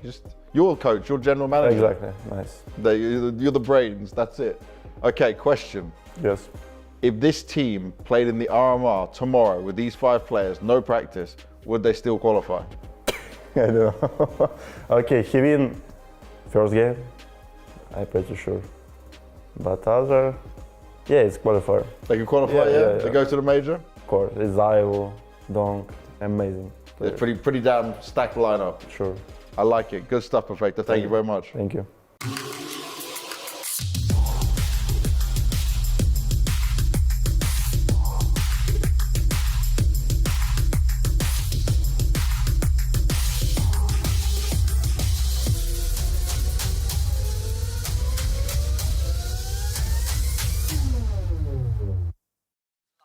I am rubbing my hands together in anticipation. Yeah. The celebration. Oh, you were just doing your version. Yeah, let's do it there. We're back. And we're guaranteed 3. Guaranteed. Well. That's the machine guarantee. Well. Nah, Chad, none of this naysaying. What's well? Go on then. Well, they would have known Inferno was going to get picked against them right now, Cloud9.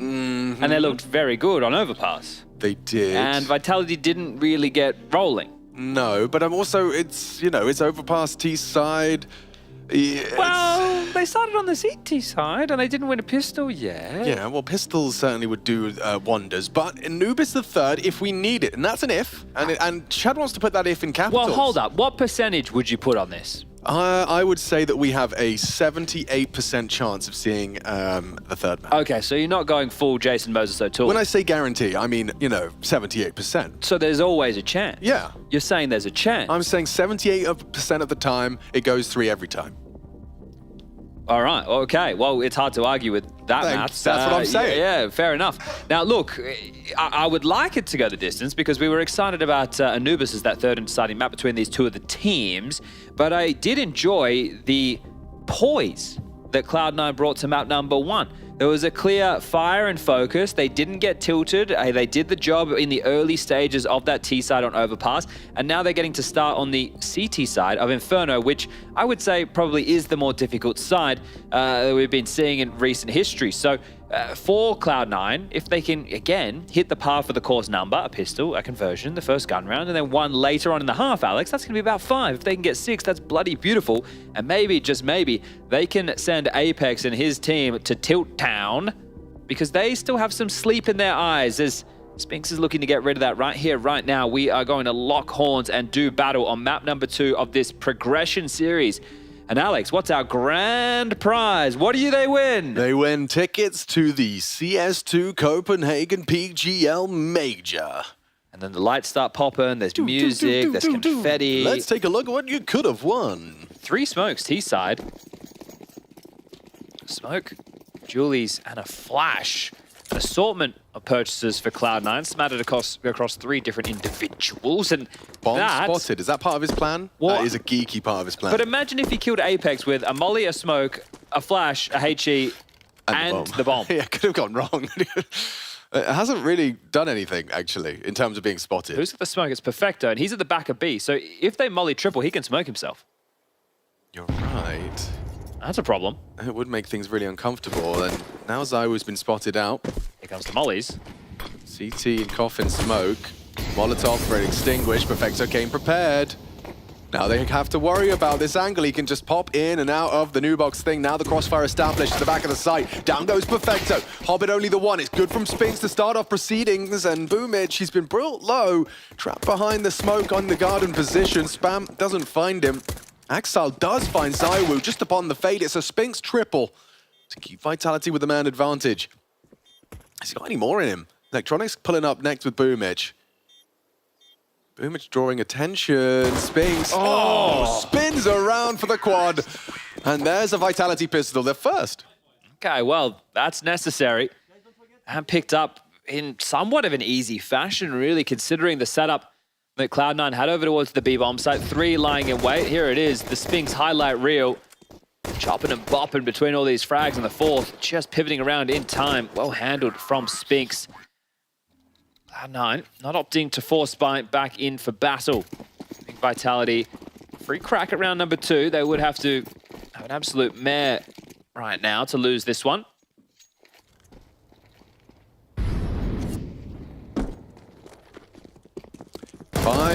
Just USPs. Peeking middle, and they do manage to take down Zywo, so that's nice.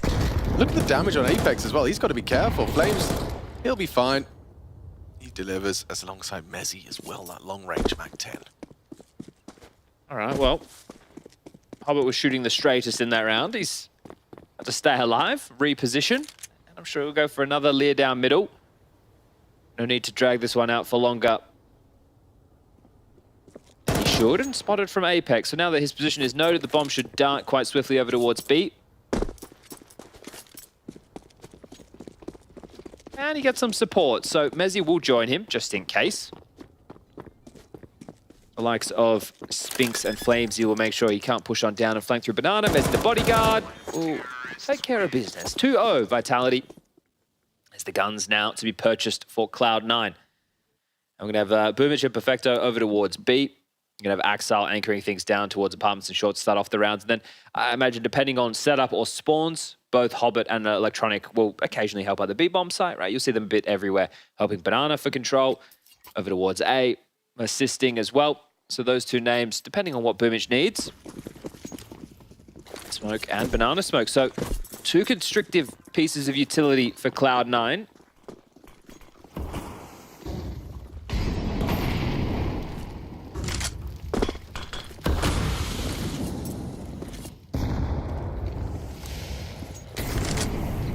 Ooh. Yeah, Spinks heard that. Flashing for him. He will have a look, and good util from Vitality to fight for that early apps control. Flames and Spinks. Make it just Spinks in the forward position. Flames still yet to join him. Not a fight you want to take. Oops, Spinks. He gets info, sure, but Electronic and excl spotted out in the apps. Their setup draws first blood. Boomich is anti. Boosting? Are they going dry? Dry into the FAMAS. Zywoo. Oh, he's been brought very low. Big from Mezzi. Needs another. Gets it done. Rotation's here. Yeah, it's Hobbit towards first contact on Coffins. There's still 2 on A, so if he doesn't do a lot of work here, Mezzi's had a round. He has saved them. That looked like it was going one way and one way south for Vitality. Great job from Mezzi. 3 kills in the round, and that's all that it'll required to get the third. So showing up, he's had his struggles, Mezzi, ups and downs within this Vitality jersey. Obviously, they've won some trophies already, but he's had some performances where he's looked like a fish out of water. Marco Polo. Is that a reference that you are familiar with? Maybe not. The game you play in the swimming pool? Yeah. Or the Explorer? You got fish out, if they're out of the water, you get your eyes closed, you got Marco Polo, and then you got fish out, if they're out of water, you caught them. That was it, yes, and then good game. If they're sitting on a step, you say, I think it's monkey on a step, and then you can get them if they're on the step. No, man, you're taking me back. Well, we were in swimming pools a lot more than I imagine. I was thinking you were referencing the Venetian Merchant, Explorer and Writer from the 1271. Marco Polo. Marco Polo. Well, I think their origins are. I would imagine so. Yeah, I think so. Cloud9, can you get initiated? Because right now, engine not even started on Inferno. 2 saved rifles, some upgraded pistols. Entirely finding the necessary form. Electronic looking for a fight. Revs down middle and has 2 on his screen. Sick play. Flash was there, sets him up, but not allowed to retreat. Spinks, he'll catch the equalizer. Can't get that back, can ya? At AK, deep down middle, will be lost forever. Yeah, Apeks now can pull the strings from the grave. excl needs to deliver if they do leak out apps.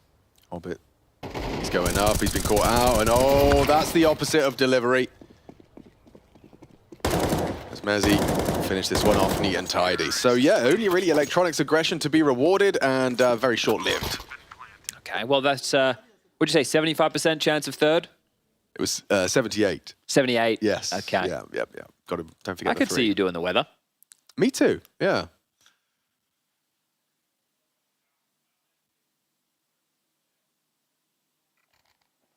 Still probably a bit mind-blowing about the percentage of precipitation. Still, to this day. Blew my mind. Okay. It blew my mind, man. Well, look, I just don't even check the weather, just go outside. That's your strat. It's one of the best strats you can have now. Tussle in banana, Hobbit. He's aggressive, spamming down range. Doesn't find an awful lot whatsoever. Again, through apps with this crawl, but quite quick. This is actually pacey for them to have both gone through halls as opposed to jumping up boiler for sound cues. So a lot of pressure applied already. Needed to be careful on this defense towards A. And, the flash and the spam. Combination that is a luxury right now for Cloud9. It's forced to rotate. Hobbit feels like they've got the early jump on this setup, and now Apeks is crawling in, and they've got him caught out. Boomich down. It's Mezzi again. He's on 9 and 0. Yeah, having a great half is Mezzi. And they're already in towards B, so out of position. Cloud9 might just have to be considering the save. Damn. They're rumbled. The Merriman. I tried to build a world, but Cloud9 should be prepared. You know, they have a very fair likelihood this is going to be picked against them in today's matchup. Last time they played organizationally, this has been the map that Vitality have picked. But you've also kind of sold me. I really like the way you framed it when you described it as Apex's favorite map. You know, for an in-game, loves it. Every in-game leader probably has a favorite, just as every other player does. But the fact that your in-game leader is in their comfort in terms of how to call, what to do, what reactions work, and which tends to play into maps getting picked a lot of the time as well. Yeah. Well, Inferno's definitely worked out well. I'm sure Boomich very comfortable. Look at this angle. Don't see that one all too often. Is that a letterbox or a bin? That's a letterbox. I've changed my mind. It's post. No, it is a letterbox, yeah. Or a post box. Oh, we lost Hobbit. We did lose Hobbit. It was Flames. Oh! Yeah, okay. Oh, this one is going quite quickly. 5 in lead right now. Understandable they take a timeout, huh? I mean, he's kind of running away from them. Ecstatic will take the opportunity as well. I haven't said his name yet, the coach. No, I in a while. Well, good to see him back behind the boys. Removed for Zonic once upon a time. Now back in the jersey. Yeah, that's kind of like a Boros situation. Like, oh, you get rid of me for who? Sonic? It's like a Nork device situation. Yeah, exactly. Yeah, that's a perfect example. All right, peace. Well, residual cash available. Plenty of money for Vitality to get 2 extra buys out, even if they do start losing. So that's just to show you the mountain that Cloud9 will need to start climbing on this CT half if they want to be able to crack through. So Groove's taking a timeout, a conversation to be had. And at the moment, a lot of the time, Vitality are finding that path of least resistance as Cloud9 are opening in towards these rounds. So, Groove, what type of a setup have you advised upon? We're going to get the banana smoke and the mid smoke deployed yet again. So a similar stance to start the round. Burning 2 of your walls within the first 25. Oh, don't worry about walls. No, a wall you can shoot through. Yeah. Ouch, look at Axel on the cam right there of Electronic. He's just lounging back. He knows he's not going to contribute anything to this one. Flamesy will be removed. A 4-on-4 established. For this favors Vitality greatly. You just group up and do a 4-man hit onto either side and likely have yourself a 2v4 situation. Yeah. And again, they seem to always slink through this Apps position. It makes a bit more sense when the likes of Axel is already dead. Hobbit's low as well, so should we call this one 6? You haven't seen what Hobbit's cooking, bro. Okay. Anti-flash. What if they go dry? That would... Well, he's considered that too, you see. Here we go. Hobbit drops off, gets the first, isolating these jewels and Tink as well. There's a world. There's a world. Well, it's just not the one we're living in. No, and probably now with the bomb about to be planted, you can see Vitality just being cautious, not aware if there are any more bodies around that site. We can see how clear it is. The rotation's on the way. The HE, if it was towards Bike, it'd be worth a kill. Ooh. Oh, he spotted him. Catch this one. It's on. The retake's on. Here we go. Kit present. What have you got? Apeks and Mezzi. Can Mezzi have another moment? Gets away from the line of fire. Mezzi actually going to consider to tuck into Moto. Electronic may not expect this. Mezzi gets the frag. Apeks in the meantime found Perfecto, puts it all onto Boomage, and it's Apeks to close. An important double, his first 2 contributions, and it secures the 6th. A perfect, clean sheet on the T side. And you say perfect. Mezzi still yet to die. 10-0 right now. Flying high, the Brit. Can't be stopped as the odds have blown out here on map number 2. Purchases already taking shape, as we can see on our screen. An AWP for Hobbit. Now we're talking. Yeah, well, everybody tries. Not everybody succeeds. Hobbit on the orb. What can he get done? Over towards the short side. Oh, it's a pretty one too. Off you go, Hobbit. Trying to catch them off guard with this, and oh, he misses his chance. Hard shot to hit. An uncrowd from Zywoo. Electronic in a forward position here. Flames should go down to this one to trade. Imminent. Nice work from Spinks. Again, another 4v4 where you'd say Vitality have all the advantages in the world. The known AWPs on the board. And Perfecto with an MP9 they have to deal with. Grouping up again for a finish. It's either been through apps or just banana. Like, it's been so easy. This time, maybe something a little bit different. AWP of Hobbit on the long side. Axel with an M4 to anchor down pit and short. Smoke. They know there was an AWPer around, eh? Yep, easy as you like. Rotation through. Multiple elevations. Hobbit. He nails the shot onto Apeks. Mezzi needs a hard clear. That's his first death. Big one on the defense from Axel. Leaping around, trying to reposition. Hard to track for Spinks. Hobbit, he's got support. Boomage arrives. Zywoo in a 1 versus 3. Keep the win streak alive. Get the bomb. Oh, he's just spotting them all out. Knows Boomage was there too. Hasn't picked up the bomb. He's got 20 seconds, so just wanted to kind of consider the potential flank. Now he knows that everything he's got to focus on is right in front of him. Does scoop up the bomb. punch in the code. They'll push us a 3-man unit here. It should be impossible for ZywOo to handle this, and yeah, but just run down. Boomich converts, as do Cloud9. Okay, on the board. And a whole lot more of that. We're talking about Overpass, where they got the path of the course done within the first 4 rounds of play. Well, this would be the opposite conversation. It's going to have to be a streak at the tail end of the first half of their opponent's map choice to make this a competitive affair. But it's still possible. Vitality have plenty of cash to work with, plenty of residual buys available. Maybe even 2 more after this if the bomb keeps on going down. And at that point, well, the half is more than over. 6-1. Oh, they didn't bring the AWP through. So, that's interesting. Yeah, used it once and maybe hoping that forces Apeks into a certain type of call.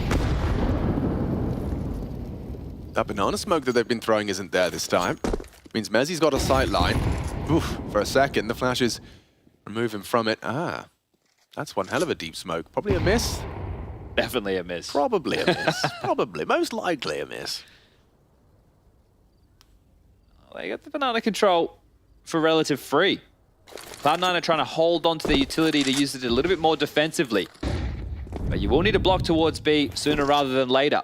The bomb is not here, which is telling that it will not be a final commitment, but they've walked up.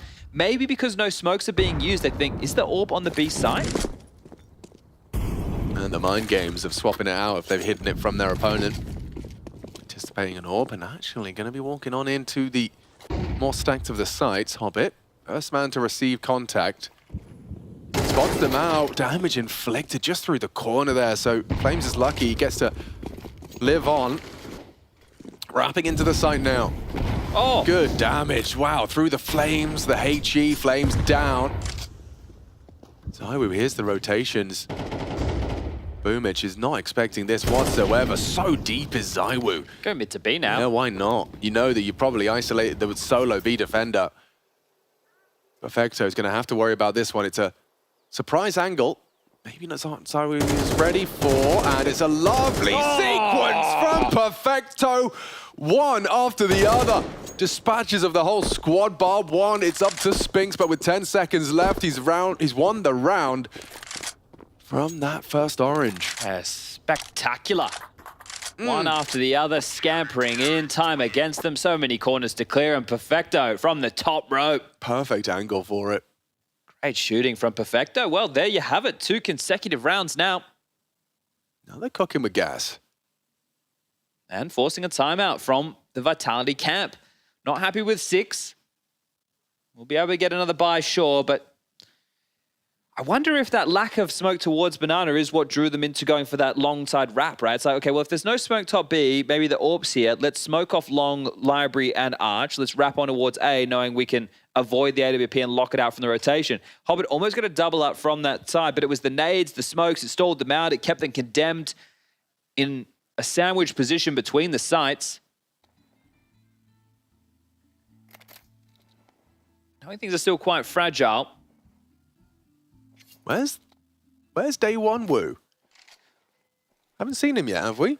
Oh, he was doing pretty good on Overpass, but he wasn't completely dominating and taking over games single-handedly. No, and Cloud9 perhaps, you know, their style and proficiency has made that more difficult. But in terms of securing the third map, you know, you're going to want to start looking for him. You've got Mezzi and Spinks at 100 ADR.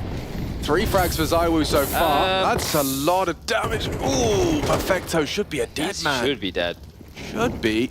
Right about now. Will be. Thanks to Apeks. Oh. A lovely transfer. Puts one into the brain of Boom.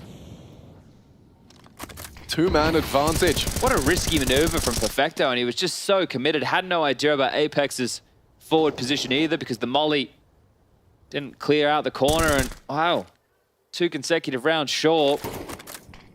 Take 2 keen deaths. Vitality back in control.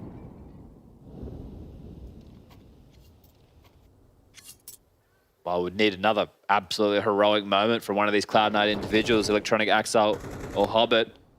Okay. We look to you. Yeah. Gonna maneuver towards a full A site stack as the Bomb and ZywOo making their way up towards B. I say that, look at Apeks, he's not sure. He's not so Surely sure. they investigate, though. He's just pivoting between both options right now, and it's way too quiet. Look how much space they've got. Top tier smoke U2 over towards Coffins. Zywo's in. Now Apeks is coming over. The info play top mid from Electronic might get caught from either of these sneaky individuals. And they're hearing the jump out the boiler as well, so maybe they won't expect Spinks. And that's part of the plan. Oof. Now, we know what Chad has been saying about 3 rifle saves on the CT side. Yeah, well, the loss bonus is only 2,400. So you're going to have to take a little bit of a look at what is residual. Hobbit will be able to drop one and Electronic the same. Effector will actually be in buy territory anyway. They're coming back for this. Makes sense for the hunt. They're doing it, yeah. They're going to have it from multiple angles. There's the distraction. And they lose both of those two. Covered Spinks. Nice headshot onto Hobbit. So they take one of the 3 away. Mezzy might even push the issue a little further. Zywo. Oh, he had a chance. A hard shot. Excl will finish him off. Okay, so Perfecto can buy and they can still drop 2, so it can still be a rifle round. It's all going to work out for Cloud9 to continue to try and battle back into this game. But now, more than 50% of the rounds secure for Apeks and his boys. So 7-5 is the best Cloud9 can muster, and that's going to take a whole lot of grit and determination. Hopping in with a Famous. Diffused kits, plenty of util to make this happen. Segregation smoke in middle, exchanging mollies in banana. One to deny half wall, one to deny the peek down. You'll see what the goal of these pieces of util are. Is this is looking like a bit more of a direct fight over towards mid.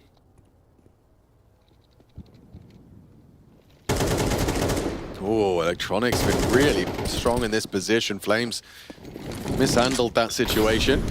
Apeks repelled by the flame. That's twice Flames has gone dry into these angles and has been caught. Previously traded by Spinks. Not possible this time. Yeah, a number disadvantage for Vitality to work with. This has tended to go on down with the trade, right? It's found itself quite quickly into a 4v4, but number advantage, Cloud9 need to be converting on a round like this. Excel's going forward of this. Electronic with him. And it's a perfect timing. Double kill on the spray. Electronic. Yeah, he'll be traded. Just the one out of Mezzy, so Spinks left alone with nothing to do. They know he's the Apps player typically. And so there you have the conversion from Cloud9. That overstep from Flames just kind of topples into a round. And Electronic, that re-aggress, you know, you're kind of breaking the rules there in terms of, hey, we have the advantage, let's hold on to it. But if you're doing it together, you confirm and clear out mid and you win the round in the process. Well, let's see if Hobbit can find himself an upgrade. He's still just wandering around with that Famous. 15 seconds left, and it is starting to get a little bit fishy. It's real quiet around here, isn't it, guys? Spinks has 4.1 remaining. He can drop an AK. Apeks is going to have enough to buy. So is Mezzy. So as far as the purchases are concerned, we will be able to continue to lock horns with the gun rounds. Not too many ecos. Got to keep things quite exciting. But at the moment, it's still about that recovery for Cloud9. So we've had the opposite of the way that the halves have functioned. And this one is a little bit more exciting, right? Because the job's not done yet. There's still every single round they're posting. Close they can get to 5 rounds on the half. A pistol to be the 3rd in the series so far. Then maybe, just maybe, Cloud9 can try and get this one done in 2. 10 rounds is all they need in this map to get themselves, or 10 more rounds, I should say, to get themselves in towards that major. Who's going to spread this time? At will. Apeks extinguishes. Up behind the half wall. That'll be noted. Excl forward in Apps, looking for this default assault. A flash in. And blind spam from Electronic. As we can see, nobody close, but the sound cue's telling.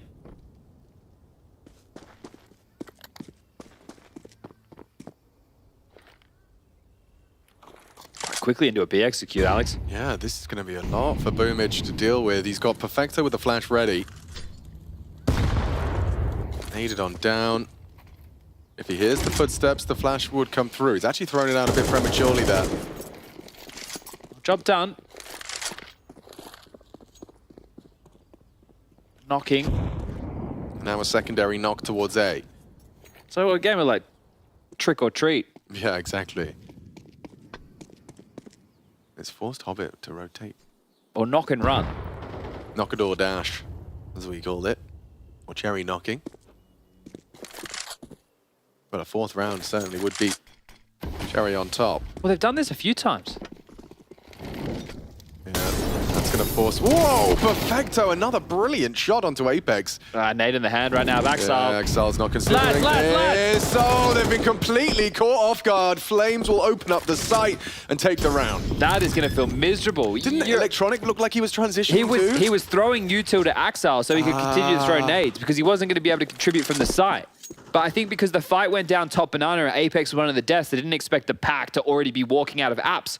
But that's what I was saying. They've done this a few times. They've been able to walk out apps onto A in a couple of these rounds. So Cloud9 looks like they're in a decent position. But caught fiddling with their bits. Yeah. We had Excl. What's that made? That tickled me. Excl, you know, he's in the category when we talk about like pick players. I remember at one point the dialogue was like, "Oh, no one can get past Excl. He's the new Magisk. Everybody." Excl hasn't been that in a while. No. Nah, he's absent. He's cooled like a brisk European day. That's 8, and this is a phenomenal first half. This is where the dialogue can shift. Vitality, you've done a great job as Groove. Thinking about Anubis. Thinking about that orange map. It's also a map Cloud9 have looked good on. Oh, yeah. Very good. So this could be a real banger when we... Let's not get ahead of ourselves. Well... When we get there. There's a 78% chance. 78, that's right. Feeling pretty good about that. I think even with the scoreline, I think it was 13-8 on map number 1. Yeah. I don't think it was close. I think it was a blowout 13-8. Oh my God, Flames! Disgusting spray. Takes down the whole team, 3 of them. They just go for a wander. What's that about? He couldn't believe what his eyes, as he uncrouched, he just sees all of them on his screen. Well, that's a tilter. That will send you straight to Tilt Town. And you could see the way that they postured at the start of the round that was the consideration, but they couldn't have lined up more perfectly for him. Wow, that's a dreamy triple kill for Flames. Puts himself up to 10 kills in one spray of his AK-47.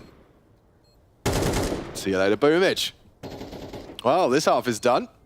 9 in total on the T side. This is the Vitality that we wanted to see. This is the Vitality that want to lock themselves in for the Copenhagen Major. And they're doing it without Zywoo. 3 frags total. Yeah, no need, not required. A non-issue. It was Mezzy in the early stages of this one, finding an awful lot of impact, bailing them out with a couple of multi-kills. Ends the half with 13 and bought time for others to wake up and come alive. It's the Israelis around him. Flamesy and Spinks on the double digis. As we do conclude the first half of play, and the smile on the face of Flamesy there. He's happy with how that one has unfolded. We do have 2 streams running simultaneously at the moment for all of your viewing pleasure here at the PGL RMR's 2024 CS2 Major in Copenhagen. Just around the corner, we've got Guild Eagles taking on Nexus in an elimination match currently going down. They're on map number 2. You can check that one out. It's on all your favorite platforms. And here it is from Flamesy again. Pops up, sees an awful lot, and knocks them on their ass. Flamesy with a statement going into halftime. Yeah, that third is a lovely bit of spray control. The fact it ends up being double headshot in the triple kill, very admirable. And we have 2 more games after the matches that are currently on your screens later in the day, so don't go anywhere. We'll have Anders and Henry bringing you Spirit versus MOUZ, and ooh, could be a good one. Dinko and Moses bringing you Pera versus Preasy. Could also be a good facing one. elimination. Yeah, they got to do it the hard way. Dupree, the major man. Preasy. Too easy. Yeah, guess one and gets away. I thought Flames was there as the contingency for that sort of eventuality. Maybe it happened way too quick. He didn't want to offer up any extra intel. Oh, warning shot. Puts one into the shoulder. Still searching. Chronic. They're coming up mid. Should have to be aware that the boiler position potentially occupied. As he peppered, Flamesy alive. Spotted now. Oh, and run down, Excl. It's a nice double kill. Getting the juices flowing for him. Cloud9. They've isolated Mezzy on the side. They're not going to rush things. How many's he got in him? Started very strong here on Inferno, but empty-handed at the end of this one. Oh, made in, but it's going to be the save. So looking to hold on to the kit and util as Apeks, and for ZywOo, it's about the Kevlar. Dual Beretta, sure, that's actually going to be a tidy investment for the next round as well. So look, 3 rounds on the CT side of Inferno. It doesn't feel like enough for Cloud9, but with the pistol and subsequent conversions, it's enough for them to start finding some confidence themselves. That was a very well-handled round from Axel. Some nice shots coming his way. He's had 2 in total. 1 for Electronics, the combination of the 2 of them. They are hunting. Do you give ZywOo an extra $300, or do you take away everything he has? Well, there's the 300 smackaroos. Turn that into 600 pretty damn quickly, and you don't want to give him a third, because that could have been a silence then for Apeks with a tidy one. And he even gets a double for himself, so... Some cash? Yeah, definitely some cash. ZywOo could drop a FAMAS across here. Apeks could buy into an MP9 with armor. He does have a diffused kit, obviously, retained. But no. Aware of how close they are to the finish line on map number 2. And we'll be taking this one relatively light as far as the investments are concerned. Eagle for ZywOo.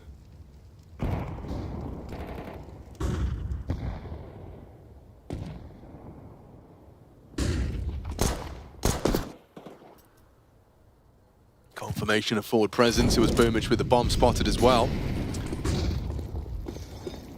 Should just be execute now. Yeah, just stampeding up, aren't they? Going for an avant-garde boost approach, but it's not going to get far. Now enables him to fall back onto the boost position.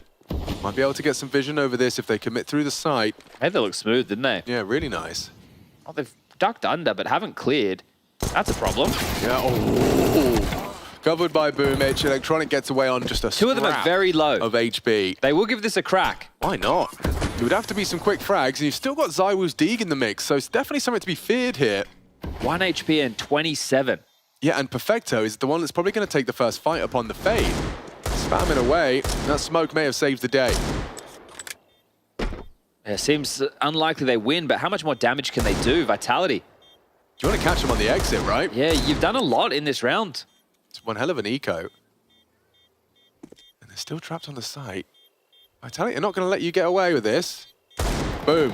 1 goes, 2 goes, and Perfecto! There you go! ZywOo does a lot of economic damage there. Cloud9 leave with nothing but the round. Yeah, cleaning house. Going into this next round of play, there's 3 individuals who have to go with Galils on Mac 10s. 2 that can get out the AK-47s, but they're going to be light on in that util department. That's actually massive, because the type of gun round that you're going to see for that of Vitality was going to be lacking, as that was the opening shot from ZywOo, and we just saw the closers. Easy as they're flushed out, having to scurry away from that bomb radius. ZywOo turns out they're lights, and even now has it been able to get out an AWP, which felt like it was just missing from ZywOo's hands on overpass. We know that he doesn't need the AWP to get his best work done, but you do like to see it when you have a mismatch, a discrepancy in terms of the AWPing department we have in the server today between these two teams. Ooh, threading the needle there. Flame E. Flame E. No. That's an old throwback there.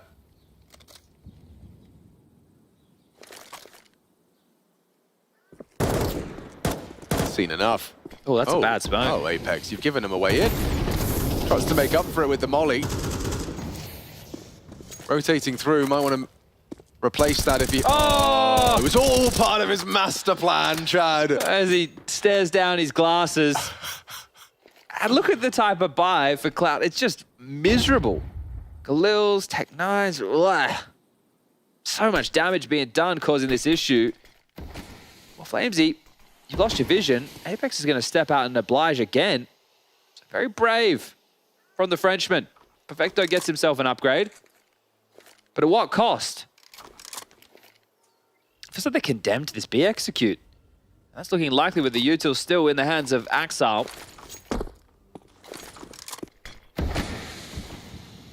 Flash.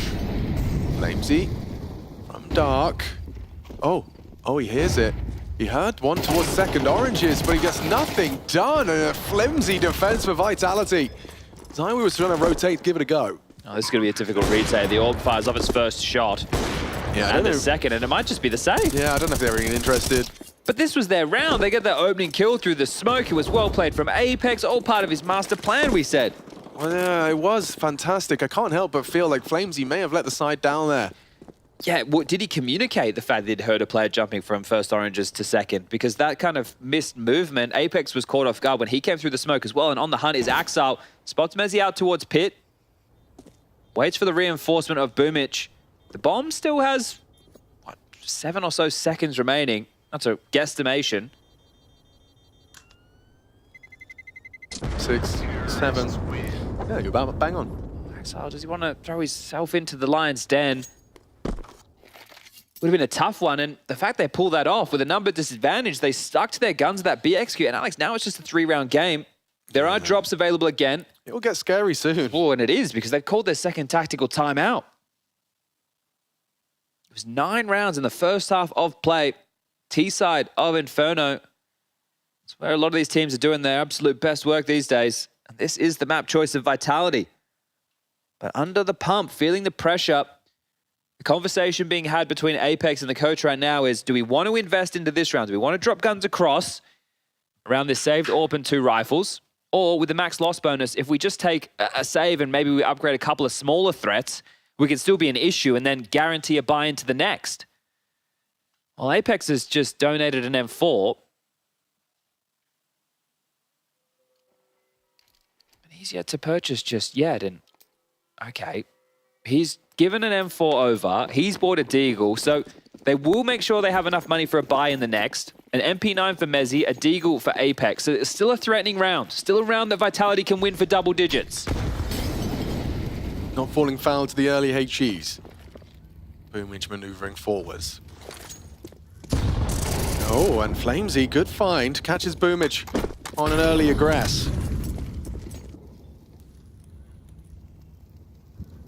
Oh, number disadvantage didn't stop them in the previous. And a big rotation from Vitality as they evacuated their occupation of B. But back and forth they go. No pressure elsewhere on the map. But awfully fishy, and you don't want to fall foul to the same type of round that you just did. So smoke towards CT to try and draw out residual utility. Flamesy staying tucked. Spinks and Flamesy both now corralled towards the back of the side. This is very strong. Oh, that's the dead Apeks. One hell of a headshot. Perfecto, very sharp. But there's 2 rifles. Still hard to break. They heard them towards the fountain position. I Flames. think they expect 2. Spinks. This duo need to do something. They won't expect Spinks. He won't be clear. But still, it's a 2v4. What? He won't be clear. They're leaving. They're leaving. He gets one. Heard them running CT now. The bomb goes down, and Spinks shuts down the round. Cloud9. What was that? What on earth is happening? Axel trying to save them from red faces, but this was their portal into closing the gap further. Nade'll do it. Yeah, 1v1. Axel to save them. To redeem them. And Mezzy just rolling in the corner. It's Axel. Clears Cloud9's name. An important round. After all of that, all for naught. Yeah, great work from Axel. He really did save their hide, save their bacon in a big way. And they already started to spring into action because they're playing the game by the names holding the site. They killed Apeks, they killed Flamesy. They thought that was it. They weren't expecting another trap lying in wait. It was magnificent from Spinks. You can see they were already on the hunt. They were already starting to deal with the rotations coming in, making sure nothing could be carried through. That put all the pressure on Axel and Groove. He's happy with that because the tilt that would have been felt for Cloud9 as they stay in it. Vitality, they made sure they left enough in the bank bounce for a buy. It does mean a Zywoo AWP. Spots an awful lot down towards T-stairs, but doesn't take a shot. It's flying pretty damn close to the sun. Cloud9, just 2 rounds in it now.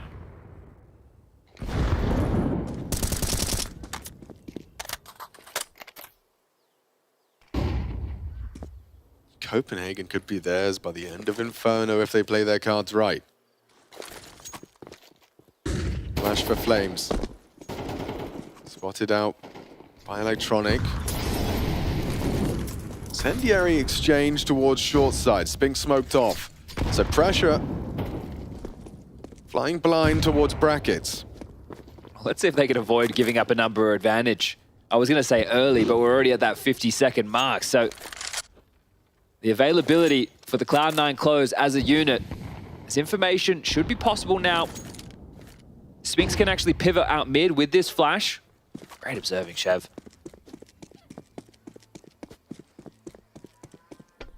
Apeks is going to be there in time. Flame smoked off.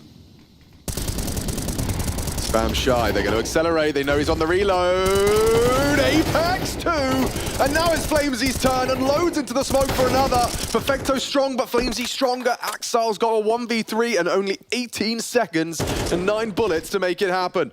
Now just 6. Impossible. Impossible.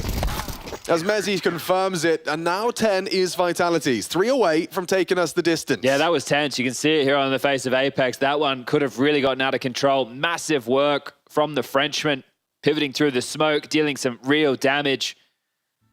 And considering the fumble of Cloud9 in the previous, they are out of funds. Their money is bleak. So it has taken a while for Vitality to break through. That is their first round on the CT side. It's been 4 consecutive with the pistol and out the break. But it hasn't been easy for Cloud9. They've gone up against some tough rounds. Constantly giving up that opening death. Yeah, the ramifications from that Spinks multi-kill, even though Axel saved them, you can see, whew, Tech9's trying to make this work. Well, it feels like there's been so much pressure towards B, but Apeks is still playing away from the site. He's deep in towards CT spawn at the moment. A long smoke gives Zywoo a choice. You've also got Spinks, who has to now usher in towards A. Now, playing a pretty long, heavy setup. Coming for you, Zywoo. Trap brackets. Good flash, but he stays poised. Tracks into Boomich. They're running him down, but Zywoo welcomes the challenge, welcomes the engagement, and it costs them their life. A double kill now, Perfecto nails Mezzi. This gets awkward, it gets awkward fast. Missed nades, and a round that was never supposed to be good. Sheesh. Good work from Apeks. 2v2. That's changed the whole dialogue in this one. It was supposed to be a plant, but beautiful from Apeks. Gets that incendiary down right on the money. Perfecto, I think he wants Axel to plan here. I feel like Axel has the power position available to cover off. So yeah, Perfecto will be the one to go in towards the side and pick up that bomb. Apeks is repositioned. A good spot to take the graveyard fight. Oh, he's going all the way around apartments, Apeks. This is a quick one. You can see Axel's considering short, but is he considering bulk? No, he's not. Apeks finds him. A huge round from Vitality's leader, and now Flamesy will close. A recovered round, and Apeks, most definitely the round MVP. Damn. The molly, you could see Hobbit. He was in the flames as he was planning, changed his mind. I'm not sure if he would have been able to get the bomb down in time if he had stuck to it. That would have definitely changed it, because that meant Perfecto would never have had to have left Apps. Right, yeah, I don't know, because you saw him kind of cancel it a bit late. Like he'd already started. Yeah. That indecision, and it was Hobbit who could have been the hero. You'll see it here in the replay package. Zywoo with a double, but then Hobbit gets the lineup on the Mac 10. So much work done. Yeah, probably wouldn't have got it down, would he? No, he didn't have the health. Damn, okay, well, Vitality, they'll get 11. They'll feel like they just dodged a massive bullet. Yeah, and as we can see with the investment again from Cloud9, this is pretty much the game now. They've invested once more. If they can't break through this time, it will be a similar scene in the buy again. 2,400 as the loss bonus into the next round. And what has been a valiant attempt in the comeback gives us a similar scoreline as map number 1. Pacey, Perfecto. Pushing. Fires off a couple of early shots. Oh. Early incendiary licking his teammates there, but it's fine. Oh, it worked before the B executes. He's actually in trouble. He's going to be calling for backup. They already left him. Now, with Apex's help, they're crossed dry and it's been punished. No CT smoke, huh? No. But there's one towards Garden, and they are across now. The bomb needs to get there. Hobbit, a bit scared to cross this line of fire. Is going to be spammed away by silenced M4s. And he's just about made it. Trying to nade default, but Hobbit planning safe. This could be one hell of a out of post plant.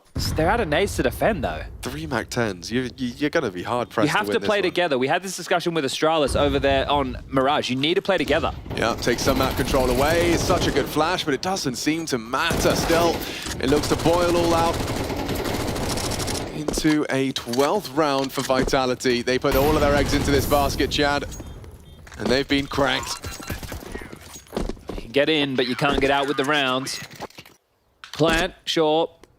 Lost bonus, Again, it will be another buy that resembles more of the same. Maybe Galil's instead of those MAC-10s, but Vitality have control of the map, and Anuba's just around the corner. It's good to get a hard-fought battle for the spot at the Major. They will be joining the likes of VP, G2, Na'Vi, FaZe, Koi, Eternal Fire, Saw, and Amcal. The first 8 teams qualified for the PGL Major in Copenhagen. And we also have BetBoom, Fnatic, and 9Pandas waiting in the wings, quite literally, at the hotel, practicing throughout this week, waiting for the last chance qualifier. Yeah, I mean, I think the image of Seized looking so disappointed after being so close with the 9Pandas, taking to Twitter as well, talking about how they're just going to, you know, focus on what they can control, which is this LCQ, but it's going to be such a hard battle considering the names that are in competition of the RMR 2. Yeah, 6 teams, 1 spot. Don't like those odds. No, I liked your odds in the LCQ to get to the RMR. There was 6 teams, 5 spots. Now that could work. the polar opposite. Here we go. Aggression towards Flames. You're just going to have to stand and deliver in them. Apeks, he'll mow down 2, and it seems that Anubis is en route. Yeah, blink and you miss it. This one's over. Electronic and Exile, they'll have a discussion. They'll give it a best go, but 2 MAC-10s, a minute 25. We know what they're thinking about. Seeing if they can catch this 2v2 on A. Messi and Zywoo got to get past. The setup seems pretty rigid. Messi covering the potential long slip. They're going to be coming out towards the balcony. Both got head armor.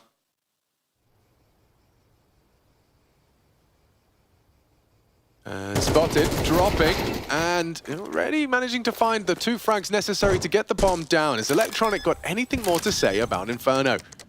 Well, he can get a rifle into his hands from Pit. Oh, he's sticking with the MAC-10.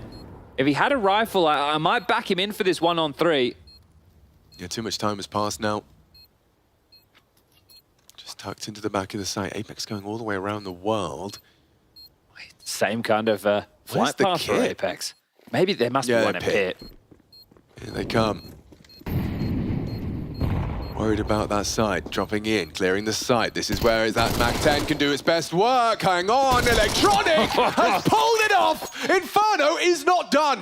Yeah, don't worry about a rifle. He'll get it done with the pocket rocket. That round thought it should have been done. Up banana, everybody stole that, everybody dead. 2 players having a mother's meeting in T-spawn. Should we go apps? I guess. And the fact that they get past Messi and Zywoo, Electronic pulls off a masterful 1-on-3. Oh, that was stunning. Vitality, you're going to be tilted about that one, no doubt. They were already making plans, like planning what they were going to have for a snack between maps. And we go again. Oh, was that just a hiccup? Is that just a bump in the road? Yeah, or was it something worse? Acid reflux. Hector doesn't know how scary the other side of that smoke truly is. Apeks as well, the molly. Boomich might have to go for the extinguish. Oh, no, he won't. Spinks. Late spread. Oh, Apeks dead. Good wall bang, but Spinks has got a lot on his plate here. A lot of opportunities. He's going to do some trigger discipline here. Catches Electronic as he went for a cursory glance. Perfecto towards the ramp. Boomich pushing him. Activates again. Could this really be Spinks? Oh, it's all Spinks. And there we have it. It was simply a hiccup, unless Exile's got something special for us all tonight. Oh, look at this. He's completely boxed in, isn't he? It's all going to come down to timing. If he backpedals at all, forward into an ult, backwards into a rifle. Trying to keep his boots planted. T-Ap's held. Spinks has got his exit.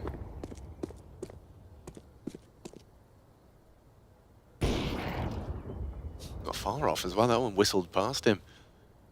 ZywOo's pot shot, 35 seconds. Flames just doing a little jiggle here on towards B side. Plenty of utility as he picks up the bomb. Ouch, ZywOo finds him upon the fade. And there's the finish. So we are off the 3 as we look to secure another team from our second RMR. Need a third to do so. Yeah, 13-8 on map number 1, 13-8 on map number 2, 18 kills for Electronic, but it's not enough as Vitality pick up their map choice. Let's throw it to the desk. Our series is tied up 1-1. Vitality and Cloud9 will be going to a third, 13-8 on Inferno in favor of Vitality, Blair and Pim. Much better showing coming out of Vitality right here. They look to be in control from start to finish. Wasn't necessarily a ZywOo show as we've seen so far in the tournament as well. As a matter of fact, he was pretty quiet for the vast majority of the game. He was 9-9 deep into it. So good to see Vitality bounce back. Good to see them play well. Felt like one of those games where they didn't have to overachieve, they didn't have to work too hard for it. Cloud9 couldn't really put up much of a fight on that CT side, apart from the later stages, which was a little bit disappointing to me, but I don't know about you, Blair. Felt like to me that the game was pretty much over in the first half. I agree with you. I know, Cloud9 winning that the second pistol and then converting the following round. Sure. Made it look a little closer, right? But it was a 13-7, able to only convert, like, I think, a couple of full buy rounds. And of course, we had that electronic round, 1v2 at a Macton, which you kind of stole from under the noses of Vitality. We could just touch upon it first half. I feel like what I thought should be the win condition for Cloud9 was being proactive on the CT side, was disrupting Vitality's T side, and just poking and prodding and having a few well-drilled, aggressive protocols. We saw the last round how Vitality pulled it off, right? They had that smoke towards deep banana. They had a player pushing down mid, which is Spinks, gets a nice 3K as well. We saw Cloud9 try that a couple of times with aggression, but it wasn't as well thought out. It wasn't as well drilled, and Vitality, they just slapped them back for it. But the majority of the rounds I saw from Cloud9 was just very passive, man. Not much of brackets control either. Once they're in a 1 minute 20 second, 1 minute 10 second mark, they have no control towards banana, they have no control towards top mid, they have no control towards app, so they're basically playing in the blind, and if you allow Vitality all that space to work with, you're in for pain. Yeah, not enough playmakers on the side of Cloud9, I think that's fair to say. Electronic, of course, doing what he's always doing at the moment, playing good Counter-Strike. He's just consistency himself. Ever since he came into Cloud9 and he was being brought out of the in-game leader role, we've seen the best of Electronic again. He can be proud of his performance. Apart from that, we were praising Boomich, we talked about excl. None of the two showed up at all. And in particular with Boomich, he's such a vital part of Cloud9, how they take map control, how they try to disturb their opponents. So when he's not working, Cloud9 is not winning. Yeah, we mentioned in the pre-match segment that we would like to see Boomich activated once again on this second map of Inferno, but it wasn't the case this time. The players that were really activated on the side of Vitality, Flames, 98.52 ADR, but Spinks for me was the man with the impact. Yeah, without a doubt. You see on the scoreboard here as well, 21-8. He had a couple of sick moments, especially the round on the smaller bomb site where he almost single-handedly kept them in the round. I think he got a triple kill. That B bomb site. Yeah, that was a rough run. Almost felt for him. He kind of deserved to win that round to some extent. Couldn't quite get it done. But Spinks having a standout performance again. In particular on Inferno, he seems to be feeling very comfortable in his CT positions, and that's great to see that there's still some security in regards to Vitality. We were questioning after Katowice, maybe it's a team that is starting to struggle a little bit. Not quite sure where to pinpoint it, but again, we've seen them play 4 maps of Counter-Strike right now. I know they lost on Overpass, but that's okay against a team like Cloud9. Apart from that, it's been looking pretty solid. Yeah, even for Messi as well, I think, to kind of slow down the second half, but the first half, I think it was 10-0 or something on the T side, getting a lot of impact frags as well. So, yeah, overall, Vitality, they get the job done. It's a map that they're very comfortable on. We expected a result as well. I did, however, expect a little bit more for Cloud9.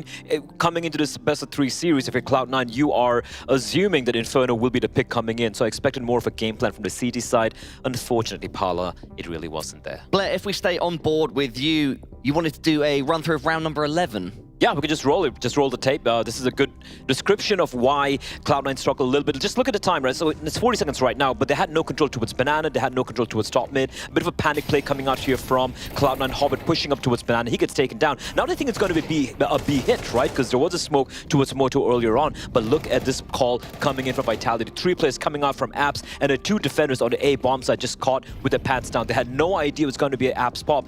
And what allowed Vitality to go for this particular play was very simple. They had full map control. Full control of banana, full control of top mid. So just throwing a smoke towards Moto, and that pressures the A bomb side players. So what do they do towards the B bomb side? Hobbit cheats towards B. He tries to go for an info play. He sees a couple of players there, and it's like he gets traded. It's like, guys, it's going to be a B hit right now. Rotate, and you can see the A players in transition. They've left pit. They're trying to cross over towards Arch, towards Library, and then an Apps pop comes out.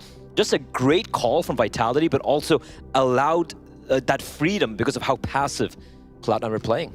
Guys, let's look ahead to our third and final map, Anubis. Vitality, they have the edge going into this from my perspective. What are you guys' thoughts? I would agree with that sentiment. I think Vitality have shown time and time again that Anubis is one of the maps they like to play, and that they find it pretty comfortable to go into a third deciding map on that one. Cloud9 can also play it. In particular, again, I want to mention Electronic, because I think what he's doing on a map like Anubis is so vital for the team and so vital for the chances of winning. We know that CT side can be incredibly tough. You're very much, you know, you're forced almost to be static. You're forced to be holding your positions. You're forced to be holding defensively. There's only so many aggressive moves, proactive moves you can do. However, Electronic is finding every single one of those, both on the CT side, but on the T side. So for my money, without Electronic playing well, I don't see Cloud9 having a chance. There's another thing I want to point out here as well. Boomich have now played more than 22 rounds of T-sided Counter-Strike in this game against Vitality. He has a total of 6 kills. However, on the CT side, he's the highest rated player for Cloud9. If Boomich and if Cloud9 want to stand a chance of winning the T-side, Anubis coming into the third deciding map, Boomich has to perform better, and he has to get more than 6 kills over the course of that map. 100% agree with him. And also, yeah, the numbers as well. 7 in a row here for Vitality that have been untouchable. And despite the fact that Cloud9 are reasonably comfortable on this map, I go back to the game they had against Virtus Pro, if memory serves me right, where it was a pretty lopsided affair, 13-7 or 13-6 to James and his men. So if that's the Cloud9 we're going to be seeing in this final matchup, I think Vitality are going to run away with It's also the rule of Saivu. You know, he had I wouldn't say a poor performance on Inferno, but by his standards, he didn't do much. As I said, he was 9-9 deep into the game. I haven't seen Saivu have 2 bad maps in a row in a long time, so... a bad map. A bad map, sorry. Yeah. Gentlemen, as always, thank you for your thoughts. Everybody at home, our series is tied up. Let's not forget, Vitality and Cloud9 both 2-0 in our Swiss format. And that means the winner of this next map, Anubis, is going to Copenhagen. I can flash pit if you want to focus site. Maybe on that. I don't know if he's gas set. I don't know if he's gas set or not. Nice! MVP in the pit. Yeah. I will go. Get the EK. Because he didn't say anything. Level up your gaming space with metal posters from Displays. Hang your displays in seconds. Swap them whenever you like. Get official art from your favorite games on a uniquely designed metal canvas and choose from thousands of posters. Join over 3 million collectors now. Your wall upgrade is here. Shop now at display.com.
Players are changing.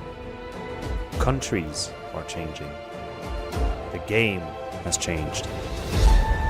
Times it to perfection and simple. It's Olaf who's been on top of the box. He's got 3 and he's looking for a 4. That is incredible. And Brain, he's knocked away.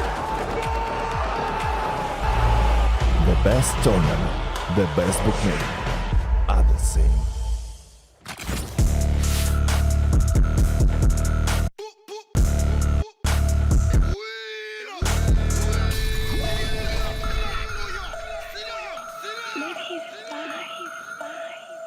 Teams that start digging.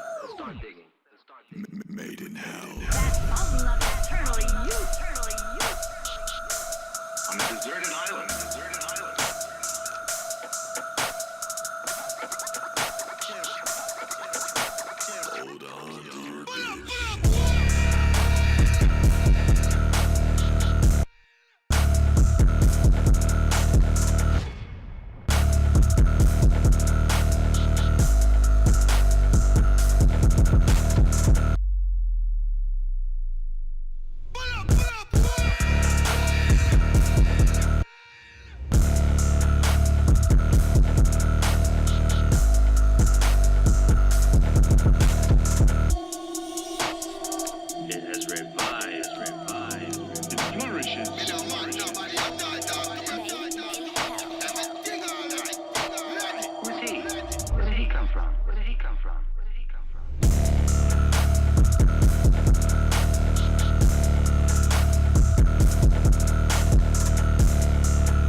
A very welcome back to the third map of this best of three, where no matter what, one of these two teams is locking themselves in through to the PGL Copenhagen CS2 Major. This is the EU RMR number 2. That's Chad. I'm Alex. And we have a third map here. This is the one we've kind of been looking forward to. Yeah, we're going to turn the dial up right now. It's going to go up a notch of intensity. Because, as you mentioned, no matter what happens, somebody is going to be celebrating. The other will have more opportunities in best of threes. They're not done. This is just the quickest road, right? The straight line. Yeah. You know, the quickest way between 2 points is a straight line, more often than not. Mostly. Unless you can teleport. Or you're a river, because they don't do those. Straight lines? No. What about man-made? Well, they try, don't they? But water finds a way. Yeah, so does nature. We're about to find a natural beauty of a map.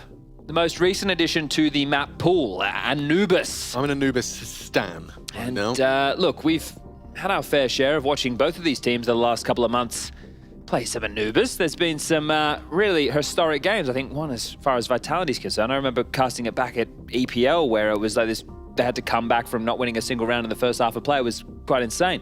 But regardless, we've also covered off some matches in recent history. Cloud9 took on Pera on this very map. Pera. And they had a rough go of things, did Pera. They only managed 3 rounds to the 13, and we prefaced this when we started the series on Overpass, saying Hobbit had a pretty good showing as far as that's concerned. So we will be about to get this one underway. As you can see at the time at top left of the screen, about 45 seconds before the action will kick off. And we can tell you this much, Cloud9 will be starting on the defense, the CT side. That means Vitality will be starting on the attack, the T side. And we will be expecting the majority of the rounds to be won on that T side, but we'll see how things shape up. Cloud9 have so far won 3 out of the 4 pistols available. We'll see if they can keep the pistol winning fashion in their favor. Because things are now kicking off. Freeze time ticking on down. Restarts are in. And the buys to be coming through momentarily. Who will be the first team locked in for the major from Group B? Well, that's the question on everybody's lips. Vitality, the champions of Paris. It was like, oh, so long ago, only having one major in 2023 due to CS2. Yeah, well, you kind of expect to see the defending major champions show up, but of course not all of them. It's just the 3. New names in the Vitality ranks looking to secure the spot again. And there won't be any Magisk or Zonic. Falcons eliminated. Oh, heartbreak for them, and let's see if Vitality will secure it here on the 3rd. We start with a pistol, and it was all just smoke and mirrors. They actually managed to show a little bit of leg. Gets Electronic into a defensive stance. Now they move, and he's actually opted for an incendiary, which is an interesting choice. Drops it now. That will surely cancel their plans. No, thank you. You can wait it out. You can, but there's a lot of players here to support them. So excl, if he hits this first shot, which he has, it gets awkward now for Vitality. Hiding out behind the K, can strike as well. excl just farming him up. It's Electronic and excl with a frag or a pair of frags each. Multiple bodies chasing down ZywOo. You got to find him cleanly. Closing the gap is Boomish. Covered from the heavens is Hobbit. And Cloud9 do take the pistol. 4 out of the 5 for Cloud9. Keep on winning. And excl happy with that one. A couple of tidy shots. He was able to turn his attention. It was that late piece and way too late. As far as the split was concerned, they got the mid-room short, but shut down as Apeks to try and call his team back into things. And without the plant, not likely to see them take the fullest of ecos. There is a Deagle and a P250 that have been invested upon. Deagle in the hands of ZywOo. P250 for Apeks. Nade. Yeah, the light lick of damage.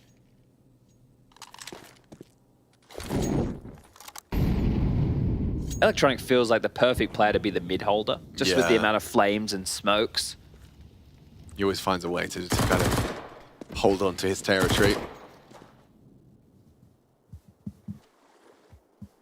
Just allowing ZywOo to work with this Deagle. Any damage is better than none. And any util baited. It's also a step in the right direction for Vitality. Electronics mid-hold is going to be tested.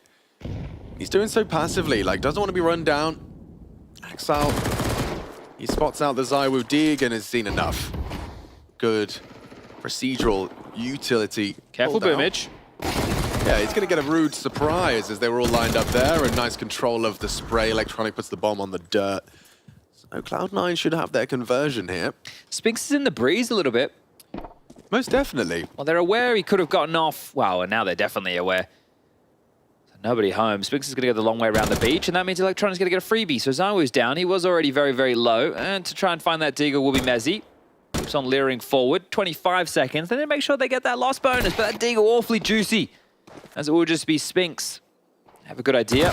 And still gets a kill. So damage done from Spinx in multiple variety.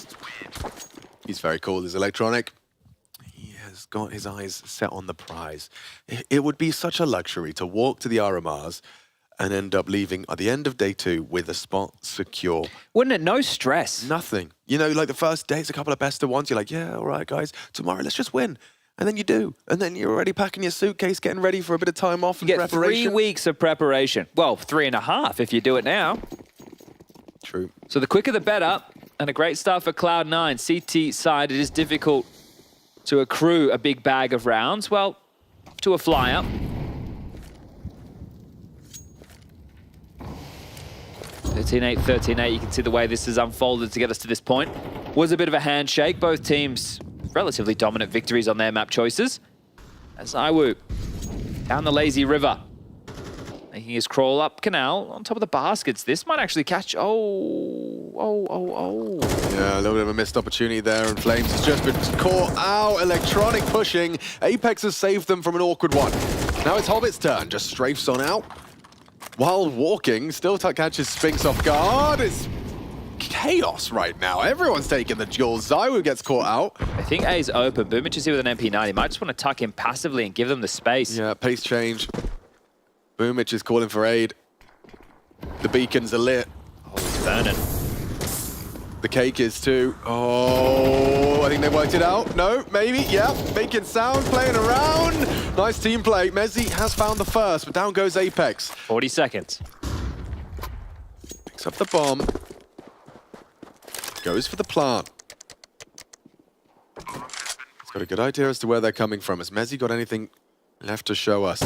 Catches the first, sticking out like a sore thumb, and now he knows where Perfecto is. It's Mezzi, brave on the fight, and you can see his frustrations as Perfecto quick to adjust. Clutches up, Cloud9 take the first gun round. Really well handled round. I think the Apeks double in mid, that was the way back in for Vitality. He did a great job to make sure excl was unable to find the trade.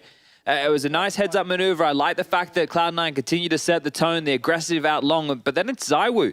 Molly's forward, tries to take that dark control, goes down with nothing. They're left with no hope, have to scamper in towards A. I think Boomich could have been worth a kill there, definitely so. But was able to stall them out, delay for that rotation to come in. Now, Mezzi, you could see him prioritizing the plant, and that's key. The loss bonus has been able to get them out another buy, so if Vitality can be threatening again with just one player staying alive, Cloud9 have had to fully reinvest, but reinvest they have. An AWP for Boomich. Right, well, we were singing his praises on map 1. Cloud9's first victory in the BO3. Will they find the second?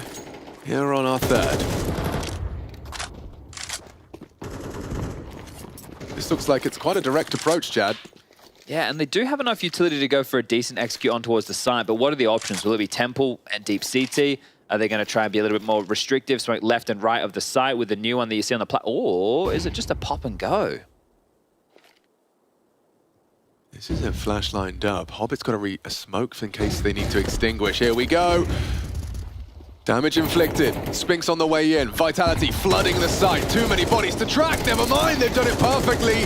And down they fall, collapsing onto B. And sent back to spawn, and that will make Cloud9 really start to believe now. That would fire me up, because we've seen a lot of teams struggle against those B pops. For real. They were ready for it. You could see the precautionary util lined up, and the fact they get multiple kills through the smokes. Now, sometimes it can be a bit misleading if the HEs do blow them away, but Boomich got one. I think Perfecto had one. Great work for Cloud9 on the hold, and denying that bomb plant makes things a little bit more difficult in the purchase department. Now, they will stay threatening Vitality. It'd be Mezzi into an AK, the rest with some lighter upgrades, and Mezzi just charging forward, wanting to take an A-main fight. Won't have anything to greet him. He's just going to be straight in towards baskets. excl on the jiggle to defend. Molly deep, but Mezzi ahead of it and takes the fight. Can't get it done. That was their way in. Rifle recovery complete. Given to ZywOo. Understandably so. Re-smoke, Hobbit. Gonna hold on to it.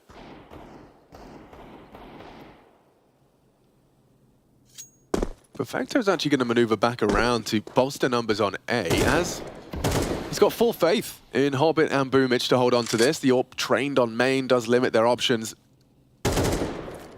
Not much util. By not much, I mean none at all. A lick of damage onto ZywOo. How will Hobbit time this? Will the smoke be fully faded before he releases? See? Oh, miscalculation. Oh, and ZywOo's still down. Hobbit's taking these aim jewels and winning them. Boom, however. Missed his AWP shot. Shouldn't be too much to be concerned about because Perfecto's back. And with 30 seconds left, Vitality, they're going to try and get into this site, but it's not going to be comfortable. Not at all. Boomich. Nailing the shots required. All 5 staying alive. The bank balance on the CTs is pumping. Yeah, this is Anubis CT. Like, this is this rolling it back. You know, this is impressive. This is like a T-side overpass pistol and conversions. You know, you've got your 5 already. Oh, yeah, that's kind of how the first map went, actually. Yeah, indeed. So, not too shabby to see a timeout forced from the hands of Vitality, an opportunity for X-Towns to get on the microphone. Like, would you draw the same line in the sand? Like, now Vitality basically have to get 7 on the trot to just have a half? Yeah, pretty much. Okay, so we're back here We again. are. We're back in overpass territory. Interesting. And I think now the problem is it's going to be a little bit more difficult to get back into this one if you are Vitality. I know it is a T-sided map, but now there's more options available for Cloud9 of how they want to address things. We want to keep up the aggression, and you can see they've added the opening deaths/kills to this graphic on the screen right now, and all the opening kills have fallen in favor of Cloud9. So that's something that will need to change if you are on the Vitality side of the server. Who will draw first blood? The international squadron. Flames going aggressive. You heard him say, I can do it. This is what he can do. He can take this space away from the CTs immediately. Now that smoke's not going to achieve too much. And ZywOo again dead to Hobbit, but Flames dead too. Hobbit is having one hell of a hold on this site. Spinks has slipped through. Spinks is their saving grace as he does manage to pluck one from the pack. Finally finds some revenge onto Hobbit. Perfecto at the back towards Glizzy, and he's gone too. They're into the side, or at least they should be. The bomb has to get across, and the smoke will help out proceedings. Apeks to punch in the digits. The rotation around the world is the nade. Light damage. Apeks, goes down. Well handled from Electronic. He's done a lot there. Now, the bomb did go down. Axel scarpering through T-spawn. It's up to Mezzi and Spinks if they've got a round in it. He's worried about the flank, but not this angle of it. Axel, I think he's got him. Dead to right. Spinks is not looking. Nails the headshot. What's Mezzi gonna do? 3 in front of him. Panicking. Faking. Too many bodies. Beautiful Counter-Strike coming out of Cloud9. This is looking great. This is the team. In the middle of last year, they make some big roster changes. They bring in Perfecto. They bring in Electronic. You think to yourself, this is a marriage made in heaven. This team is going to be setting the Counter-Strike landscape alight. And then Shiro says, actually, you know what, guys? I don't like the mood that you set in the team. I'm done. You guys are a little bit aggressive. I don't like the way that you're talking to me. I'm out of here. I'm going to Spirit. I'm going to go play with Donk. And then Cloud9, well, they go, you know what? Well, let's get Boomich on speed dial. We like the way things went. Maybe a bad hookup or two from him, but, you know, he can be saved. They get him back. They're in business. It's the Na'Vi core. But they're rifling. Where's the AWP? Who needs one? Exactly. Boomich says, I can do it. Don't worry about it. They're 6-0 up. Sitting pretty. Anubis, CT side. ZywOo has not had a single success. You and Duncan should get a room. Listen, I'm just saying, he's had a bad time. He isn't having a good time, is he? It is not the, what do they call him? Group stage merchant? Yeah, group stage merchant. Yeah, BO1 merchant. Well, this is the best of 3. This is the bar that's been set to get into the major. And at the moment, somewhat absent. Hobbit, he's won the major last. Yeah. No, not last. Not most recent. Prior He won it back in 2017. That one, yeah. That one, yeah. Yeah. PGL Krakow. Yeah. With Zeus and Mo and Dozier. That lot. Boom. On the AWP, seals the fate of Flames.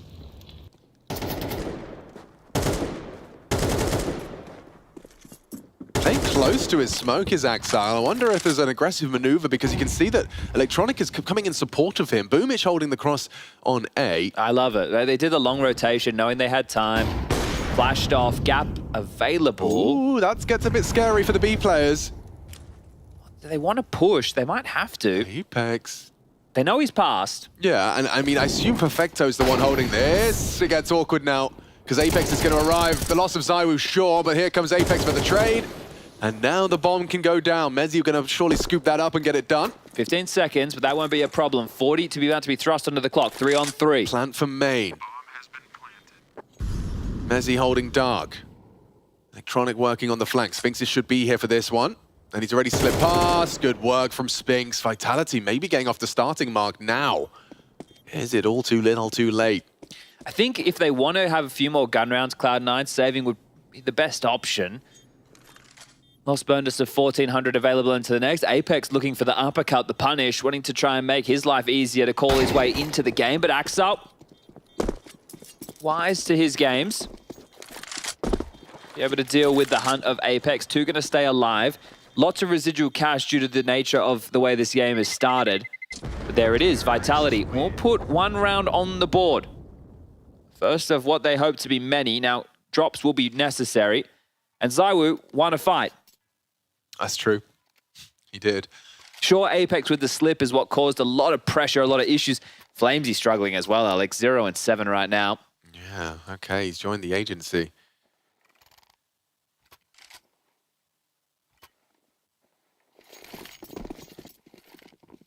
It just has to come alive now. All is not lost. What's the call? What's the go? Can they find consistent rounds up against this C9 CT side? excl looking a bit more of a forward position. Hobbit happy to continue to hold on to Dark. Apeks audible. ZywOo feeling himself, but Hobbit's been so consistently holding on to this territory. His nade timing, this is what ZywOo needed. He's found Hobbit. He takes away the thorn in his side. Removed from the equation. Well, expecting some aggression was Apeks. excl will just oblige with utility, no push for now. Boomich still retains this mid control. So even though Hobbit's gone down, they still have a lot of space and information, Cloud9.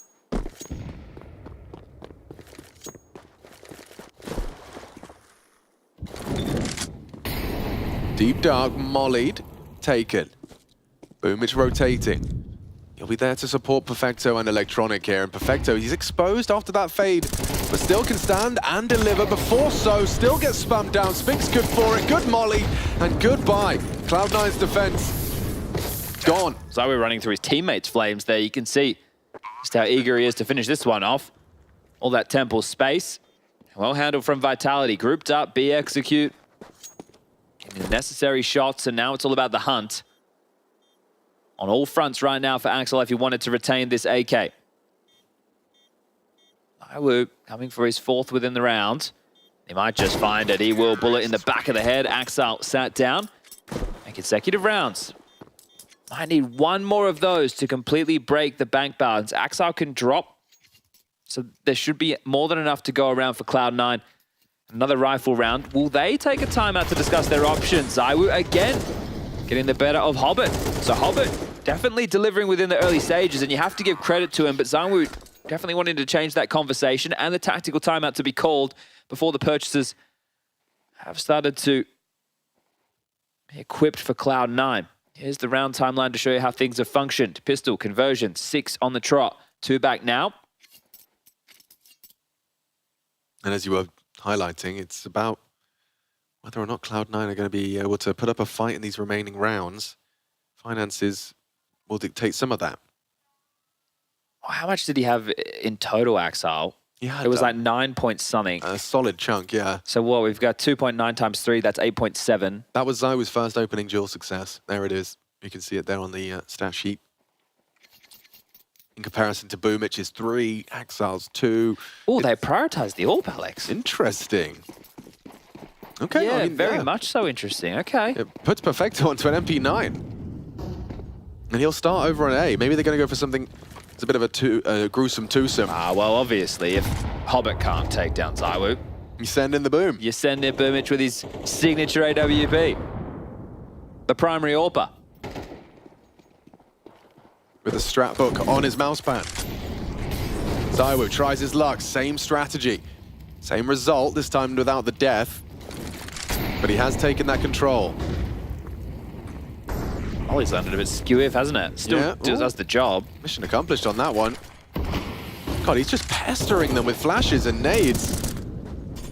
And then the spam. Oh, this time Hobbit wise to their tricks. He's done good damage. Electronic. Yeah. Flames. Oh my God, he's going to get caught in the reload. Oh, that's so embarrassing. Oh, that's his 8 death, no kills. Oh, caught by ZywOo at least.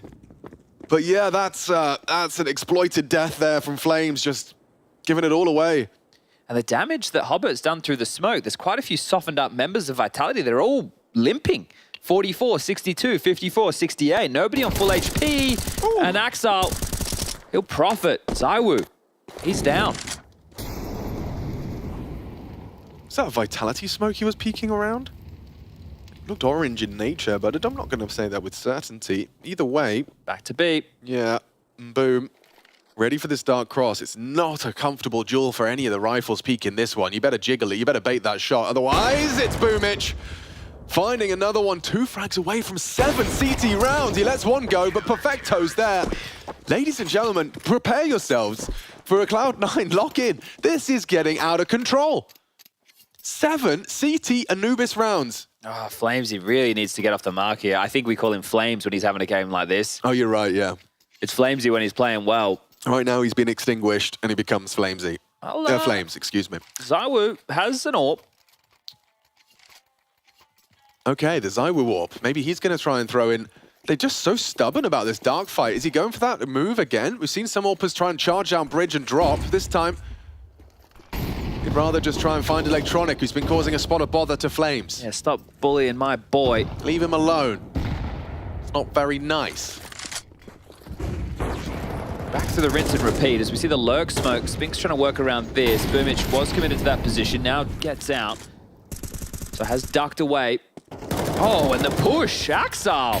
As the U2 are being lined up and thrown from Mezzy, he's been absolutely exploited. Axel, that is a thing of beauty. He's so smart. Oh. He sees the smoke and he knows that there's a Monte to follow. Yeah, that's why he's been in that limbo position so aggressive. Ah, it makes so much sense. That's so cheeky. Oh, Apeks calling the You want bluff. to talk about cheeky.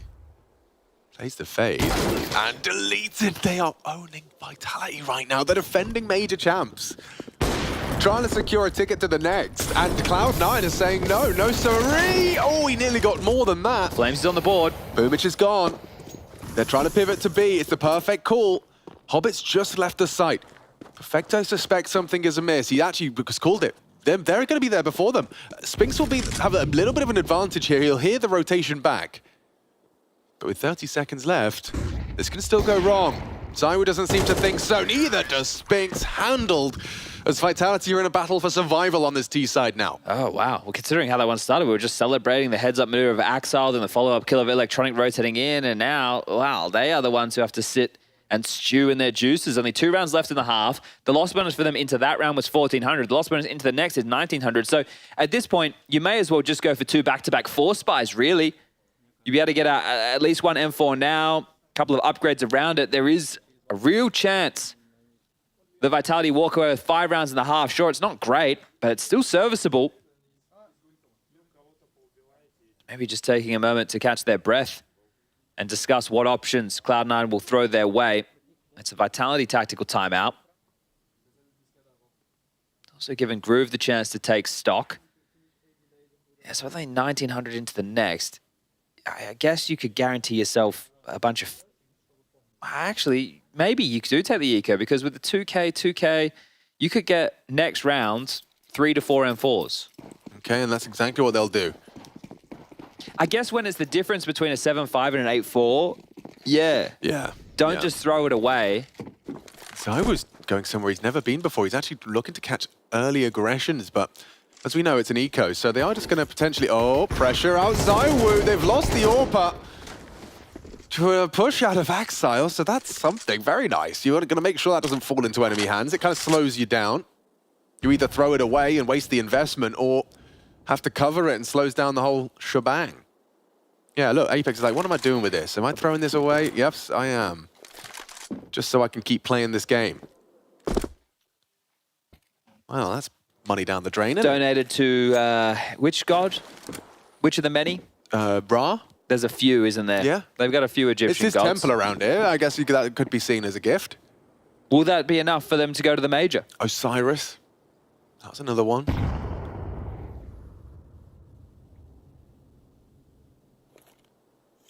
Or Gabe, actually, sorry. Yeah. Sorry. Come on.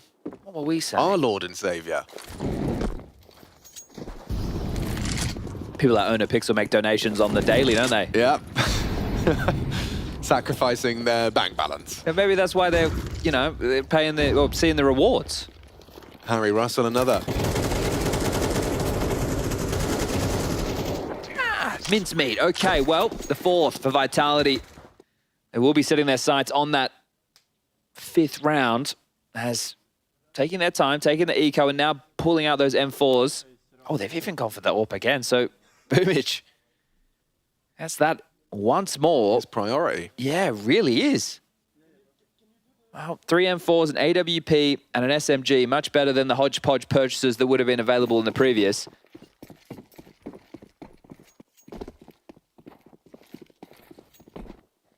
The lurk smoke, it looks likely.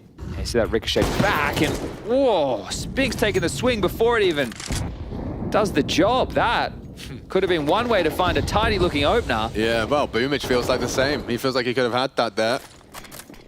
ZywOo takes that as a cue, and Hobbit gets the better of him again. Interesting head-to-head between the two of them. Hang on, that's a big find from Flames. That's a massive find from Flames. He's taken down Perfecto. And just like that, the B attack is cut short. Spinks and Apeks cut down. Now Exile can win the round and leave with 8. It's Mezzy and Flames. The two new names. Nice shot out of Exile. First bullet accuracy straight to the face of the Brit. Well, this would redeem Flames' pretty miserable half, wouldn't it? Oh, he's going to hear one running. Yeah. Oh, this is cheeky. Did he hear Electronic? Yeah. Maybe not. Either way, he's working this one out. Electronic will be quick on this if he oh, he's not going to drop. So the full around the world maneuver. Now he's sitting there going, why hasn't he planted, right? I'd have heard the plant by now. And he has a smoke and a molly. So if he smokes Temple, molly's dark, deep, he can buy himself a buffer. Molly and plant. Electronic coming dark. Isolated the defenders, the smoke for dark position, but Boomich is not going to hold him, and this could be brilliant. Flames is making this clutch happen. Oh, Electronic, what have you done? He's giving it away, and Flames can find a huge clutch to secure 5, to keep Vitality's hopes of a 3-0 qualification to the Major. He wants to go to Copenhagen in his new jersey, checking the bomb. Boomich nails it. So close, yet so far. Boomich has made 8 CT rounds a reality. Well, that's why they prioritize the AWP. The man's a menace, apparently. Get the job done on Overpass, and maybe the same to be said here now on Anubis. 8-4, a bag of CT rounds for Cloud9. This is going to be a tough battle back for Vitality. Wow, this has to be one hell of a T-side. This really does. Cloud9, they are 4... Maths is hard. Hold on. Yeah. They are 5. Wait, no, hold on. 8 plus 2. Yeah, 5 rounds, Alex. I was right. Yeah, 13. Yeah, okay. Yeah. That's all right. I'm sorry. No, we're still getting used to MR12. That's really good. Throws me for a loop. It could have been 8, you know? It should have been 8. 8 more rounds now. That's all they need. There's still 3 within the half to be played. It's the first time MR12's got me. Damn, they're getting fired up about that one, aren't they? Yeah, understandably. And this would be great for Cloud9 because, look, it's easy to have lost the hype after everything we prefaced within that first half of how things have simmered forward for this team. But getting back to business and quickly, 5 rugs in towards an A rush, just one defender here. Yeah, what do you do now? What's your plan? Find one on the first tap and that's it. Get out of there. He's being pushed. Holding for this fight on storage, and yeah, look at Axel. He is not waiting around, and multiple bodies dropping to Flames. He takes 2. This is a compulsory pistol, need I remind you, and it's falling by the wayside so far for Boom and Perfecto. They've got a whole lot on their plate. Nice first, and isolate ZywOo. Repositioning, what is Boomich doing to them? Oh, Boomich with 3! And it's winnable now. Perfecto, have you got it in you? Yes, he has. 1v1. Mezzy has to save him. He has the kit, but they're playing the time. And Boomich and Perfecto with a 2 versus 5 that no one saw coming. Madness.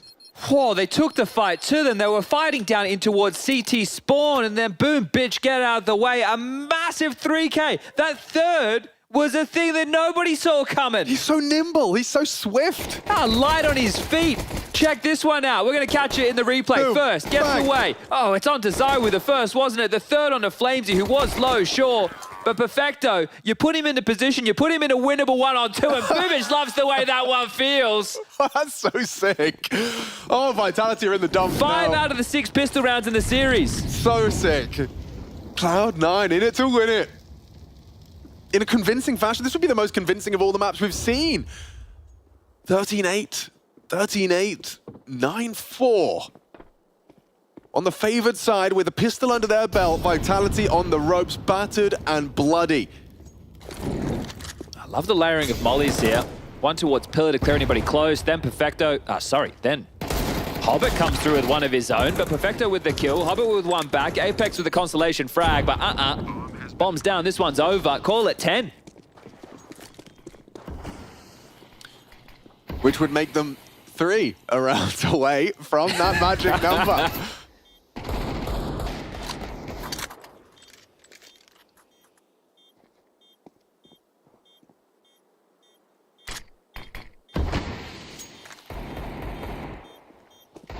Apeks has been spotted, going for an aggressive walk, trying to do some damage on the way out the door. Flames will manage to take away one. But the bomb radius is not too scary. Boomich will find it anyway, gets himself an extra 600 bucks. Leaves with the AK-47. So good play from Cloud9. Man, oh man, they are now just within spitting distance of picking themselves up a spot at the Major. I'll remind everybody who's already there, I read out a lot of those names just before. We had, let's see how many I can remember here. It was VP, G2, Na'Vi, a bunch more. Yeah, that was good. Amcal. Amcal, of course. Obviously.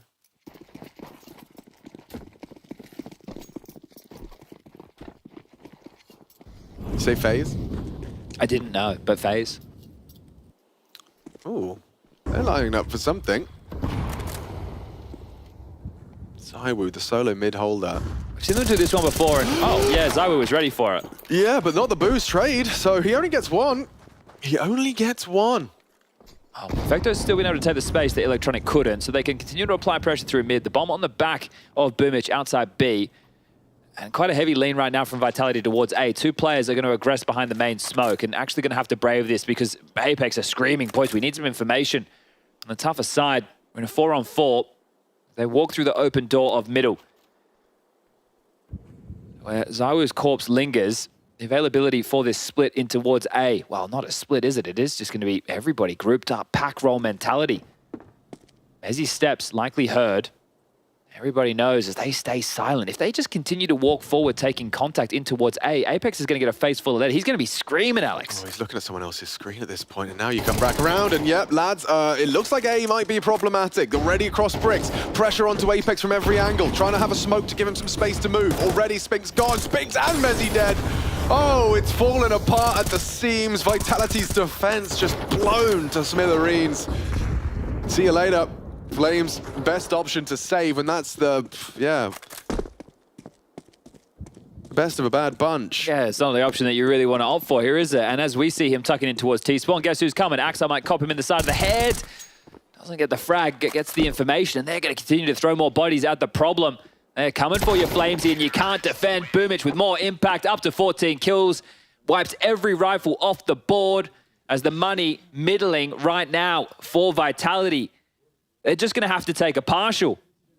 Should be one hell of a comeback. Well, FaZe had it, you just mentioned them, they had a hiccup. They didn't get through in the 3-0 variety, did they? That's right. Yeah, so it doesn't matter how you get there, and seeding will be done after the fact, after the LCQ. Yeah, this is not about like, oh my god, Vitality won't be there. But it's oh my god, Cloud9 will. Yeah, for real. Who needs an AWPer? 3-0. And against Vitality, of all the teams as well, it's testament to the power level they've managed to get to. Flash was great. Flames spotted out Hobbit, but won't be able to find anything more. Respects the smoke. Yeah, but they don't seem too fearful of it. They put the basket molly in. Still looking for that space as Perfecto patrols top mid.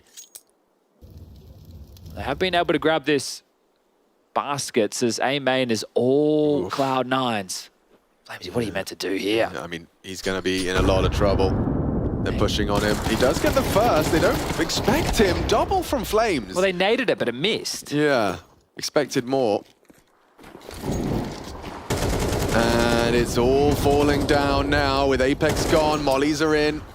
Should be able to get that bomb planted in a very uncomfortable situation for Vitality. Yeah, Spigs is a country mile away, so call this one done. They will reroute. Like partial investment for your teammate, your opponent rather, to get 12. It's a sign of the times.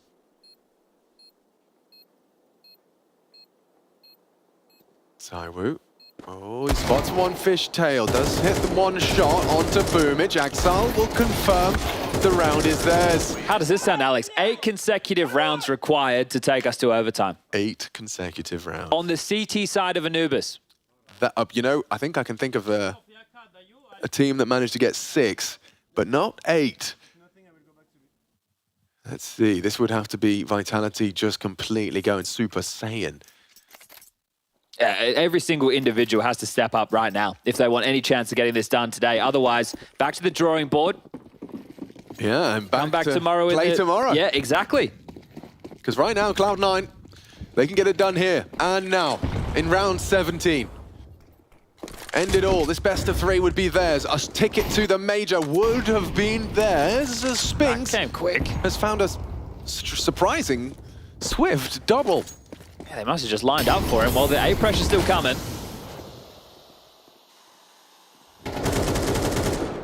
Up towards the fountain position. Saiwu looking for trouble. Flashed off of the line. Gonna be smoked, gonna be spammed. Apeks is the one to catch Boom. excl and Hobbit with it all to do. Another 2v5, surely. And there we have number 5. Okay, so only 7 more rounds in a row required. Just I'll let you take keep us to counting, that's overtime. great. But we do get that lovely list up on screen. Well, when I say up on screen, up on my screen, so I can deliver the information to you. VP, G2, Na'Vi, FaZe, Koi, Eternal Fire, Saw, and Amcal. Those are the 8 so far.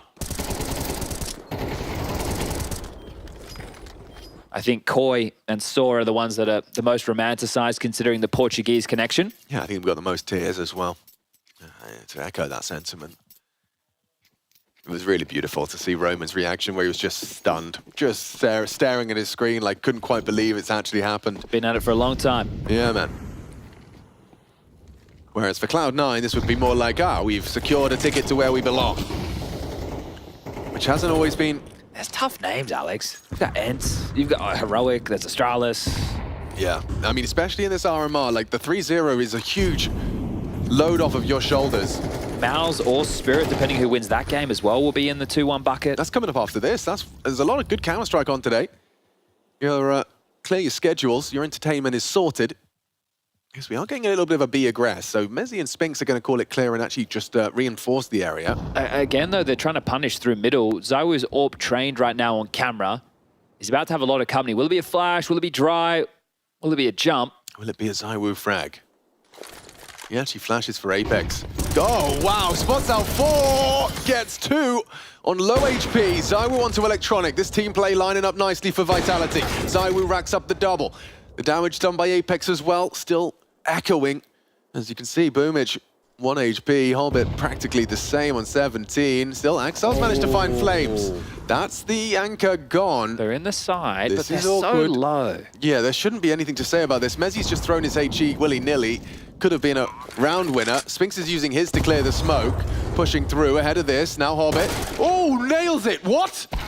Still Apeks finds Hobbit. 2 on 2. This is still getting sketchy now. But flashes for main. Yeah, kit on Mezzy. Flashed. Get on the bomb. Apeks picks it out. excl hits the headshot. And no, it's over. Just as easy as that. Cloud9 off to Copenhagen. Up against Vitality, no less. The defending champs. That win feels real good. You can see how happy they are with that one. They played some phenomenal Counter-Strike today. Overpass and Anubis are theirs in the best of 3. And Cloud9, the first team locked in from Group B. Remarkable stuff. Vitality, that one's going to sting. This wasn't in the script. It was meant to be Vitality. But apparently Cloud9 got a hold of that script and they rewrote it. Just as our cast has mentioned, Cloud9 will be the first team going from EU RMR B to the PGL Counter-Strike 2 Major. And what a turnaround that is. We saw them in Katowice, we saw them struggle, we were questioning Cloud9. Are you even good enough to qualify for the Major? Are we at a point with this team that was brought together to win trophies, to dominate Counter-Strike? Were you falling to such a low point that we could start questioning whether or not you were going to qualify for the Major itself? The answer is a clear no. They played good yesterday. you know, to some extent, they were struggling a bit against Apeks, but in this game, Blur, especially here in Anubis, fully deserved it. They took a victory in a best-of-3 against Vitality, booked a spot at the Major as a 3-0 team, and honestly, probably the best Cloud9 we've seen in ever since they got together with Boomich and the boys. And just you know, as a cherry on top right there, the fact that they not just win it, but they also break the streak, the 7-map streak that Vitality had on this map. It's a map that many people consider Vitality to be one of the best maps alongside Inferno as well.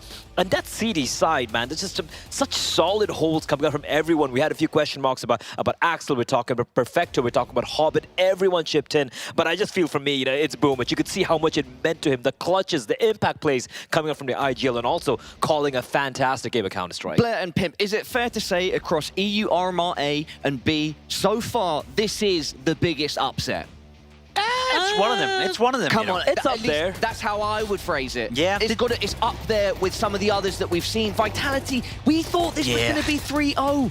And they were going to go straight to Copenhagen. Cloud9, we have expectations. We think they're going to make it. Sure. But to do it like this and against a team like Vitality, I'm extremely impressed at the very least. The problem is the best of ones that Vitality played yesterday, they kind of gaslit us in the sense that we knew that they were struggling a little bit coming into it, right? Yeah. At Katowice, they weren't looking great. They were losing games they were not supposed to, exiting from the group stage as well. So we knew that Vitality were struggling a little bit. We knew that in Copenhagen at the beginning as well of the season at Blast, they weren't playing their best brand of Counter-Strike. So in reality, I think yesterday kind of made us believe that, all right, Vitality are back. They have had a couple of weeks off, you know, after Katowice. They're going to qualify 3-0. But I feel this game was another one where you see them struggle. You see them coming into what most likely is going to be the Major for them. They'll qualify tomorrow, don't worry. But you see them coming in as not the clear-cut favorite as they used to be. They finished 2023 winning the tournaments, clinching trophies. That's not the Vitality we've seen right now. So they are struggling a little bit. So I think we were gaslit yesterday. Yeah, and it's also kind of telling. I love the application of gaslighting to a team not doing as well as we'd hoped or thought they would. I mean, not necessarily gaslighting, I'd say, but yeah, like it did fail a bit of a false premise, one might say, right? If ZywOo isn't dropping a 2.7 rating every map, you can see clearly there were some flaws in the game plan for Vitality. And for me, I'm just again looking at the scoreboard right there. The kill spread is so solid. Boomich, I called him out as well as the MVP for this particular map. But then you look at everyone chipping in. excl with over 100 ADR. I don't know when the last time we saw excl with over 100 ADR. Activated, but we have to give props to Boomich. 19 frags leading the scoreboard for Cloud9. And we mentioned it in the pre-match, the pre-map segments. We were like, Boomich, he doesn't need to have the biggest impact, but he needs to have some. And in this third and final map, he had a huge impact. As I said, coming into Anubis, the first 2 maps for Boomich on his CT side, he was struggling. He had a combined 6 kills. Those 6 kills, he got one of the first 6 or 7 rounds on Anubis. So he was stepping up massively. We also spoke about Electronic. We spoke about those 2 being the ones who can disturb and make and create space for the likes of excl, for the likes of Perfecto. And they did that on the CT side. Anubis CT side can be so incredible tough sometimes, but when Electronic is playing well, when Boomich is playing well, 2 of the most proactive players we have in the game of Counter-Strike. They love to be moving around. They love to be in your face. Then you have a pretty good chance of winning. And they were successful with that in the first half. And I feel like for Vitality on the T side, it felt a little unimaginative, if you ask me. Like they were just going for almost straight out of spawn calls, going for the B, just go for a clean B execute, and really pressuring other parts of the map. And you can see just the crossfires on the B bombs was really, really solid. I think that's a very key element in why they got off to a good start there. And yeah, in the end, the scoreline kind of paints a picture. 13-5 is as dominant as you can have it, especially against the Bees. Blair and Pimp, if you take a look over your shoulder, you'll see what we have ready next. We've got James Banks down on the sidelines with a very happy Boomich of Cloud9. That is correct, Parla. It's a very happy Boomich as they've gone 3-0 here. And this will be your first major since you left Na'Vi, Boom, and you've done it in style. What do you want to say? You know, it's a great feeling. It was my dream after I'm going out of Na'Vi. My dream was to be back on majors, to be top team, and you know, now I can feel good. first time in this year, I think. Well, let's talk about that. You say first time in this year. Katowice was not what you wanted, but do you think getting that extra time of practice to get ready for this helped? Of course, yes. The boot camps and practice is, I think, the main thing to be better. And like I said before, of course, it's better result in Blast and Katowice, but you know, the main thing it's major. So I think our team can be happy and the organization as well. And you told me you were playing against Vitality in a few practices as well. Did that give you a better feel for this game in particular? You know, after 2 weeks boot camp in January, I felt like in previous year it was really dangerous team Vitality in FaZe, but in this year, for me, in my mind, it's only FaZe Clan. But still, they're two really good teams, you know. They definitely are. Now, I want to touch on a round on Anubis. It was 2v5, you and Perfecto. It looked like this could have started to be a chance for Vitality. Your players just ran out and died, but then you guys went absolutely crazy. What happened? Bro, I don't know. It was crazy style by me, and 1v2 by Perfecto is really good. And I think this is the crucial round for Vitality, and it's little bit of luck and little bit of skill, so that's all. Well, I saw a lot of skill for sure, and you definitely need that luck on your side of it. But talking about something that definitely isn't luck, it's pistols that are very important, especially now we're doing MR12. And you actually, across 10 pistol rounds you had, you won 8 of them. Is this something you've been specifically working on? You know, we're spending a lot of time about pistols, but sometimes it's random, you know. Yeah, it's still random. You can have a really good strat, but you need just 5 headshots, so that's all.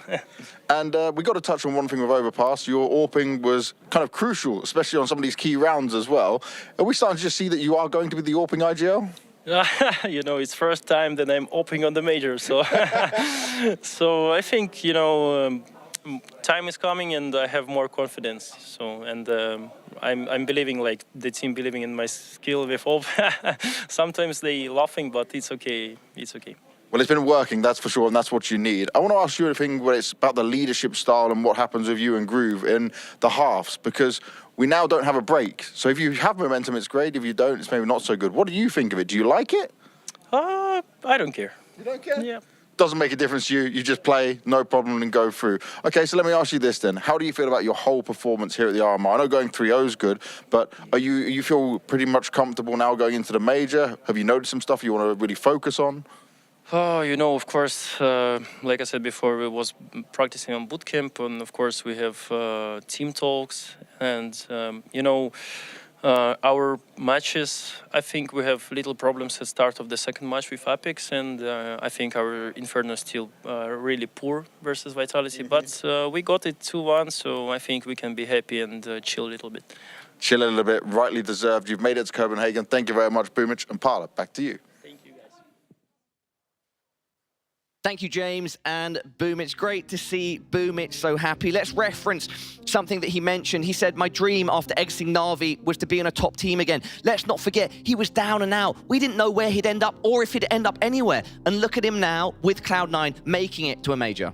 Yeah, absolutely. And let's not forget about Exile and Hobbit and the heartbreak they had back in Paris where they didn't qualify. We saw the tears as well. They couldn't qualify to the majors. So for them, for Boomich, for these two guys, and of course for Electronic and Perfecto as well, coming all the way to Cloud9, it's a big deal. It's a big achievement, and also the fashion in which they did, taking down a team like Vitality. He deservedly should be happy. Hopefully it lifts some of the pressure from Cloud9, because as I said, we've been speaking about it for quite some time. They have all the tools, they have all the material in terms of players, investment from the organization as well, and their abilities, I would argue, to be a team that can contend at least for the playoff at the major. We have seen them struggle. They didn't do well at Katowice. Hopefully it takes off that pressure, and maybe in Copenhagen it all comes together. I think the way they were playing here against Vitality, what Boomich said, that yeah, Inferno didn't look too good. Mirage the other day against Apeks, there were some things they could work on, but they have been very honest about it. They've been boot camping, they've been working hard, and you know, I would like to see Cloud9 do well, and at the very least, they qualified for Copenhagen. Jacob, let's stay on board with you for one round breakdown, round 13. Boomich going big.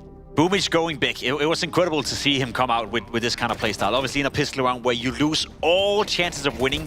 Pushing it a little bit too far in here. FlameC punishing the aggression, fair enough. Apeks with a nice shot. Win a 5v2, and Boomich is just running all over the map. Look how he went from heaven into this position, turning around with...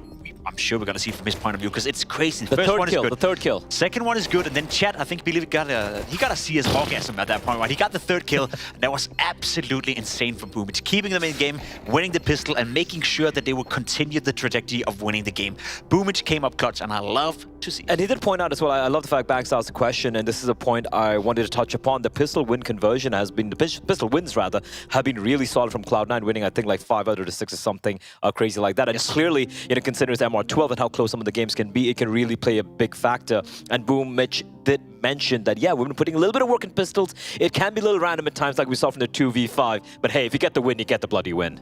Gentlemen, as always, thank you so much for your thoughts. Yeah, everybody Cloud9 have done it. They're going to Copenhagen. We're going to take a short break now and find out who will be next from EU RMRB, Spirit or MOUZ. Don't go anywhere. Level up your gaming space with metal posters from Displays. Hang your displays in seconds. Swap them whenever you like. Get official art from your favorite games on a uniquely designed metal canvas and choose from thousands of posters. Join over 3 million collectors now. Your wall upgrade is here. Shop now at display.com.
Players are changing. Countries are changing. The game has changed. Finds it to perfection and simple. It's Olaf who's been on top of the box. He's got 3 and he's looking for a 4. That is incredible. And Brain, he's knocked away. The best tournament, the best bookmaker are the same. Okay, it's time to guess the CS team by the emojis. Donk is taking on the challenge. Now, Donk, I know you like the chibi chibi chappa chappa meme, but do you know emojis? I hope so. Do you use emojis? Not really. Oh no, okay. Well, I'm here to help you. I use only chippy chappa chappa. Well, we will see how you do on this. The first one is really easy. Just remember, it's a team or organization. So these are your emojis. What is this? It's a baguette and a bee. Ah, vitality. Ah, see, look at that. You go, what is this? I say baguette. Oh, vitality. All right, second one. G2. See, you said this because it's a baby goat, yeah? Yeah. Sadly, this is a baby that was born, yeah? Then it's a medal, so like born, winner, and goat, not baby goat. What does that tell you? The greatest player of all time. Natus Vincer. Yes, there we go. Boom. Navi in there. All right, the next one. What is this? Okay, the mermaid means Denmark. Astralis. Boom, good man, there we go. Virtus Pro? Yes! They're easy for you, that one. Whew. Now. Oh, it's... maybe it's Falcons? No. No? Like, how it goes in English? It's an eagle. Guild Eagles. Boom, correct. Bad News Eagles, Guild Eagles is the new organization, but that is what it was. Now this one. Taiwo? No, because Tailu's China, this is Japan. Japan. But let me explain. So the cross-on means they used to have French players on the team. The mask is like their logo is a mask, team logo. And then Japan is because the mask is a samurai mask. Yeah. It's a very good team. G2? Yes! Well done. Some USA organization? Correct. Evil Geniuses? Maybe. Now think what the emojis are. So the first two American. Eagle. Yep. Like Statue of Liberty. Yes, and water. So some USA organization. Probably the best USA organization. Liquid. Yes, there you go. Okay, this one. Again, Denmark for the one, yeah? yeah, well remembered. Heroic? Yes! You're good, man.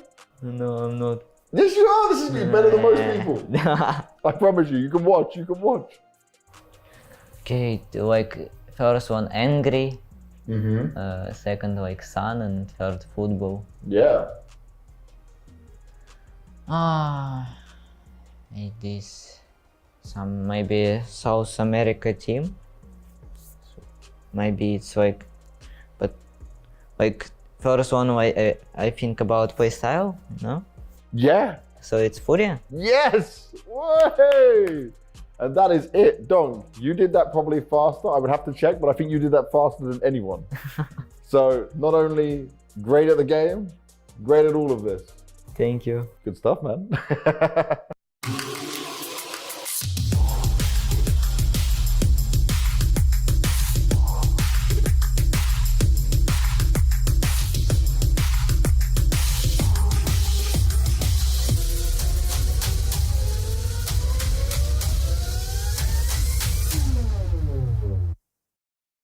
Welcome back, everybody, to the PGL CS2 Major EU RMR Group B. We have Cloud9 guaranteed a spot in Copenhagen. It's time to find out who will be next, Spirit or MOUZ. My name is Parla. I'm still your desk host. I'm still joined by Blair. Pimp has head back to the hotel for some rest and relaxation. We've got Maniac back in the building. Great to have you here, brother. What does the Romaniac think of Cloud9 making it first over Vitality? Well, I think it's really unfair from PGL not to put me on the desk so I can make up excuses for Vitality. Like, what am I supposed to do now? It's my whole shtick, right? If I'm not trying to save them, what am I supposed to do? You know what? You know what? You have 5 seconds. No, Say it. Say I'm it. not going to do it. Not going to do it? I'm Not going to cool. protect Zywoo? I'm cool. No Let's not fraud make a watch big deal out happening of right it. now? I'm Cool. cool. All right. You're cool? I'm cool. Everybody cool? You cool? All right, cool. let's go. We're cool. You know what's cooler? Spirit versus MOUZ. Let's start breaking this one down. So Spirit's journey so far, they start off extremely strong against ENCE 13-0. And then last night, they had a banger best of one against Astralis, just edging it 13-11. MOUZ, on the other hand, started off pretty tight in an overtime versus Guild Eagle, 16-14.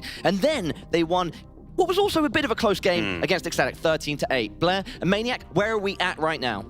It might sound counterintuitive, but I do think that this very close game from Spirit against Astralis was an excellent news for them for 100%. multiple reasons. First of all, for Donk on an individual level, it's the insurance. It's the proof that, hey, I can be human for a game and we can still win. It relieves a whole lot of pressure that could be on his shoulders. For Shiro as well, it's a reference game. Reference clutches, very key moment. It's a way for him to obviously farm some of that confidence. And for the team as a whole to realize we actually do not rely only on this little superstar next to us. Yes. And I can tell you that, having myself played with someone that was considered a star at the time, you have to have the belief that even if he's having a bad game, I can keep doing what I need to do and we're still going to win. And that is a very great step in that direction. Especially a map which I think, I personally was super surprised that Vertigo was allowed through by Spirit, considering they haven't had any reps in the past 2 or 3 months.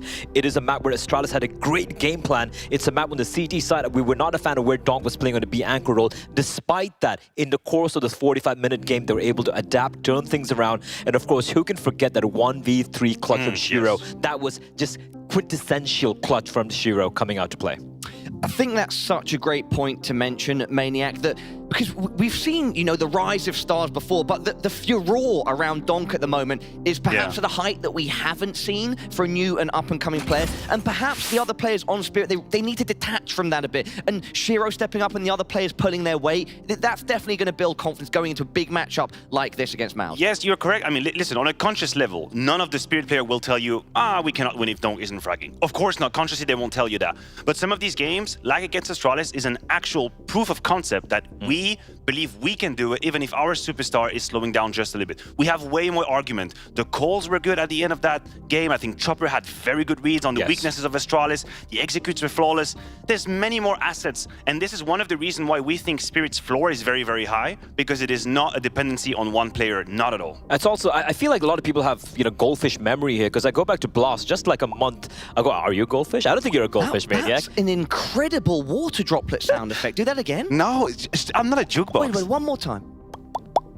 Okay. Anyway, both of you are talented. coming down to the game. Donk wasn't playing there. It had a standing situation. Look at how close they pushed some of the teams there against Liquid, for example, which got the win. Again, that was a testament to the system that Chopper has built up and the support system he's got in the team. And with Donk coming in, of course, we saw what happened in Katowice. And you need to test your map pool to a the deepest level if you want to one day reach a major trophy. I think that's simple as it is. Not everybody is equipped to deal with the map pool of Spirit and push them to these backlines. And the fact that Astralis can play Vertigo, well, is that the chicken that was making the noise now? The fact that Astralis can play Vertigo is obviously a very good sign for Spirit. But they have an opponent now. They have a little bit of a MOUZ coming up. Yeah, go on. Glenn, I was going to say that the map veto is coming soon. I know you love to go through those, but before we do, anything you'd like to address on the MOUZ side of things? Like, if we're looking at Donk, but also the other players stepping up in Spirit, who do we need to look out for on MOUZ? I think for MOUZ, we don't really look at one star player stepping up. MOUZ is, I think, a different beast in that fashion where, you know, obviously Brolon's going to be all eyes on him, obviously, because he had a really good start. I feel like it tapered off a little bit in some of the losses they had in Katowice, but I'm looking primarily at Exertion and Jimmy.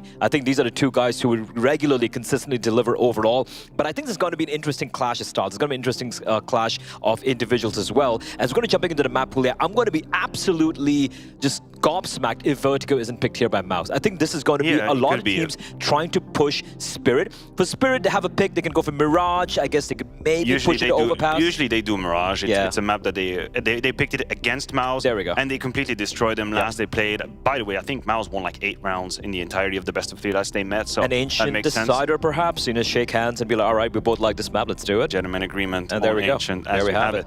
You know, you were talking about Brolin. I think he's an interesting topic in itself because we know the frustration that he's gone through in NIP and we know the clash of roles and all of that. If you look at MOUZ, he's in a very luxurious position now because you have Torji on AWP, he's going to have a couple of roles, but Exertion is very malleable. He's very flexible in where he needs to play, what he wants to do. And so Brolin gets to play the roles that he wants to. Guys, we are going to stick to the clock, so about 25 seconds left before it's live. Blair, who's taking it, Spirit or MOUZ? I have to go with Spirit. Just the last matchup they had was still very recent in my memory. I think Spirit got this one. Maniac, what about yourself? I will follow suit. It has to be Spirit here. And for MOUZ, it would be great if we can have a competition. Let's have a game. Let's maybe a map. Maybe a map. Let's just say a few rounds.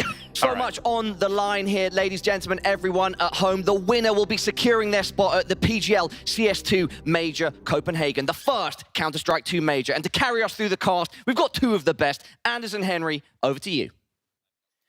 Yes, yes, yes, ladies and gentlemen, buckle your seatbelts. The Donk Express is leaving the station, and trust me, this is a ride you don't want to miss. Team Spirit taking on MOUZ. Both these teams, Anders, are 2-0. This best of 3 will lead them to the Copenhagen Major.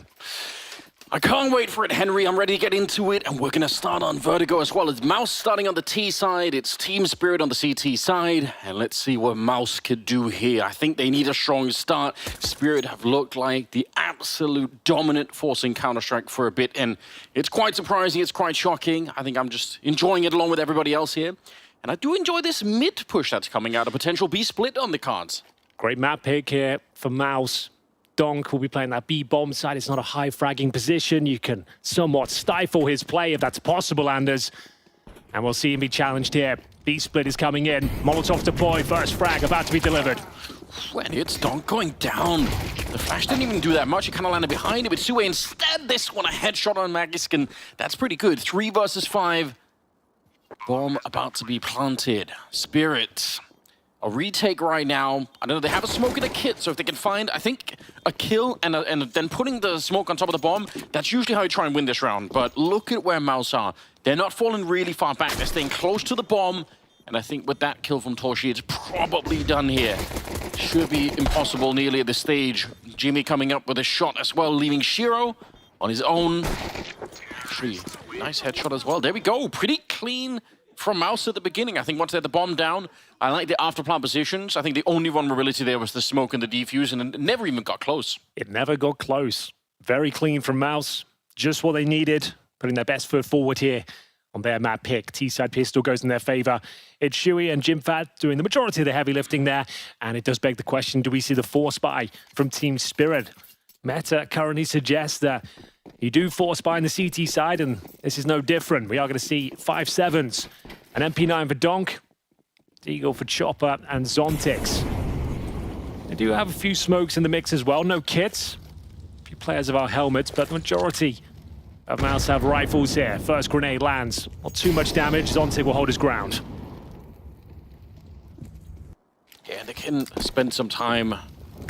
Couple of HGs there on the CT side that could make it a bit of an interesting round. The Deagle, maybe a little bit slow for Sontics.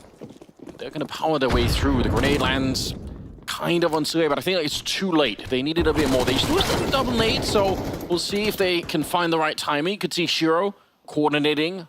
Magic's up there as well, so they're just waiting for the bomb to be planted. They're going to bounce them off the wall. There we go, right on top. Oh my god, that's two people waiting. Jimpat gets exploded before the bomb gets planted. That's pretty sick. Yeah, it's very good. Applying a lot of pressure now. Those smokes are going to dissipate momentarily. No C4 planted. And all three members of Team Spirit lying in wait, ready to deny the bomb once again. Going to reset the rounds here. Another smoke deployed towards the A site. Shuey lying in wait. Bit of breathing room with the smoke going down here. Brian to defend the plant as they attempt it once again. Able to cover it. Bomb being almost planted here. Good double kill for Brolan. It should secure the round. 25 seconds here, but Shiro, if you could have landed a bullet there, might have been able to take down the Swede. It could have been close. It was pretty close, to be fair, Anders. The fact that he got that denial of the plant, there were 3 CTs there. It was on a knife's edge, but well handled from MOUZ. They convert the pistol. They go 2-0, fending off the force buy of Team Spirit. Presumably means we've got a 3-0 situation here because there's no resources to really justify any significant investment. So maybe a couple of upgraded pistols. Yeah, we've got a P250, a Deagle, a single smoke. Very unlikely they can win the round, but maybe they can make it somewhat expensive for MOUZ. Here we go then, round 3, focusing towards A round once again. Nate down towards Xbox. We've got Shiro with the flash in hand. He's towards the sandbags right now, looking for a swing from short. 3 players here, Anders. The flash will have to be pitch perfect. Yeah, the God Flash is what they're waiting for, and I think, unfortunately, it's already not quite good enough. Also, the swing, I don't know, they went behind the curtains. I guess they could have found somebody there, but at the end of the day, they're really going to get slaughtered in this particular round. Again, amazing news for MOUZ, the underdog team in this one, so just a bit of a hot start here. 3-0 in their favor. This time, they don't lose too many people, or none at all, in fact, so they're going to be satisfied with that moving forward. Yeah, and the reason I say that this is a very nice mouse pick for MOUZ, map pick for MOUZ, is because that, yeah, it was Astralis that didn't beat Spirit on this map, but it was tantalizingly close. It was very close. It was the first time that Donk has gone like negative on HOTV in like 20 maps or something. So it does make sense here that B-bomb side anchor as a rifler, it's not a star position, and it's the idyllic start now for MOUZ. 3-0 on the T side of Vertigo. Shiro bring out an early AWP here. Rifles otherwise, of course. No kits, just to note that, focusing on the basic utility here. Make sure they have smokes and some incendiaries. Shiro behind the sandbags, and Zontic's very active towards the scaffolding area, trying to get some damage early if possible. Receiving a few bullets himself. And it is going to be a ramp given over to MOUZ here. Shiro's in a lot of trouble. Isolated with the AWP, needs some backup. Yeah, Chopper is there to try and help out, but they'll lose Sontics on the other side. The pressure is still on, and they're gonna pull the plug on the defense. Shiro sticking around just for one more kill. It's quite respectable, but this wide swing from Torshi. I think the Molotov might have slowed him down there, but there could have been a way that he could have got there. Grenade lands at the back of Shiro's head, and a brief duel. Magic's in the back. Actually, we'll swing into it. A bit of a slow peak, I've got to be honest there. Chopper will take down Brolin instead. Still a 2-on-3, and 50 seconds on the clock here. They've got the right read, Spirit. They know what's coming next. Torji and Jimfat, with no utility between them. AK for the AWP. Jimfat would upgrade to the Galil. Jimfat, of course, another young prodigy, graduating from the academy scene. Will be looking to have a dazzling performance just like Donk. Torji to strike first, but Jimmy will actually find the neutralizing frag. 2 versus 2 now. Torji exposed, and Shiro, he'll find his second of the round. Comes down to the 1v1 in the end, but Spirit post their first. Had to take a bit of bravery for Spirit or for Shiro at the end there to take that peak, because he was very low on health. I think he had 37 health, even against the Galil. That's, he was in a precarious spot most of the round there. Yeah. It's a surprise he actually survived to the final kill, the final interaction, but he does deny the plant. There should be enough resources here for MOUZ going forward, considering their relatively clean start. Getting that 3-0, didn't drop too much. And yeah, they've even got a Notorgi AWP going forward as well. It's going to be Team Spirit calling the early timeout because sure, they won the round, Anders, but one player surviving. They're not going to get too much on top of it. 32.50 per player. So it's going to mean some concessions here. That they'll have rifles, sure, but I'm assuming a couple of MP9s or maybe even Deagle will have to come out. Yeah. Chop up. Like we said, Shiro needed backup. His captain escorts him to safety. Nails the all-important shot. Takes down Torgi. I do feel like this is such a good map for Shiro to AWP on. There's so many passive angles you can He's more of a defensive style, isn't he? Right? Yes, he is. Definitely suits him. Get your frag, fall back to more defensive line, hit the shots that really matter. Nothing too flashy required. Speaking of flashy though, Donk, he wants to get stuck in. He wants to show us his greatness. Shui, willing to challenge. Magics will be dropped, and here he comes. Donk with the first. Dinks the second as well. Solid B hold. They've actually got the man advantage 4 on 3. And you can see there's only a couple of players here towards the A side of the map. It's Brolan patrolling towards middle. Zertian in great form recently. Taking matters into his own hands here. Starting to navigate up towards that A ramp. But Shiro, as said, always holding the defensive lines. Making sure he's playing those percentages, giving himself a fighting chance of nailing the shot, staying alive more importantly, and run that clock down. Speaking of running the clock down, put up a smoke, and slow down MOUZ significantly. Walking around at the A ramp. Unfortunately for them, I think middle is being discovered right now by Chopper. Yeah, look at him, he's in T-spawn walking through, so great bit of information being pulled out here. They find Sunsix in the smoke, it gets blown up. That's a really cool move from Exertion. Might give him a bit of a chance here. It's a grenade on Brolan. Only 30 seconds, and the flank is going to be coming in. So Shabba staying alive here, but Donk, he goes down. Brolan finds him, and now the bomb's going to be planted. You can see Shiro. He'd love to try and stop it just to buy a little bit more time, but because now they can look for the flank. They might even know it's coming. You could see them already checking it out. MP9 creeping up behind. Chopper, one good kill. He gets another one though, and it's just Torshi versus Shiro on the other side, and he can hide here all day behind the sandbags. A couple of more seconds, and Shiro's going to be in a lot of trouble. When he finds the kill, sends him off the side of the building, Henry. Another 1v1 for Shiro, Anders, but he's passing the test with flying colors each and every time. And bear in mind, he's playing that A bomb side as well. He makes sure he just stays alive as long as possible, posting the frags that really matter, taking his total up to 7 and 3. Decent effort there from MOUZ Sports. They're on the back foot. They had a man disadvantage, 4 on 3 deficit. Yeah, still managed to get that bomb planted. Keep Team Spirit very modest, and it all started over here at B with Shui's entrance. And look at this. It's behind a Spirit timeout, and Shui says, okay, you know what? Let's try and go contact-free, like just contact to the B-bomb side. Like no grenades, they didn't throw any flashes, any Molotovs. He's just walking up onto the B-bomb side with the AK. So it's quite a bit of trickery, I would say, from MOUZ to try and do that right after a timeout. Very fortunate timing there for Chopper. Bit of a masterclass from the MP9. And you can see MOUZ, it is worth buying up again, Anders, because they know Team Spirit a breaking point. Sure, it's not the strongest spy, but it keeps coming down to these 1v1s. There's no money in reserve. They can break Team Spirit. It's like double eco territory. So they're trying to make this one work, relying on the set-piece grenades. Jostling for control towards this A ramp. Trying to remove that CT vision, but being blocked off right now. Zertian feeling brave. Chopper not at the A side right now, but for good reason. Brolan starting to investigate the mid-area. Trying to cause some distraction here. See if there's any probing CTs he can find. I love the fact that Chopper went for that flank so early in the game, because it's going to be in the back of MOUZ's minds for a while. You have to worry about it all the time. He couldn't have halved it any better, right? The smoke was down. It was sick. At the sandbag position. He uses that to actually take down the third player. They had no idea it was even possible. Gets a double kill and sets up his star sniper for another 1v1, which he converts. No problem at all. Currently a 5 on 5.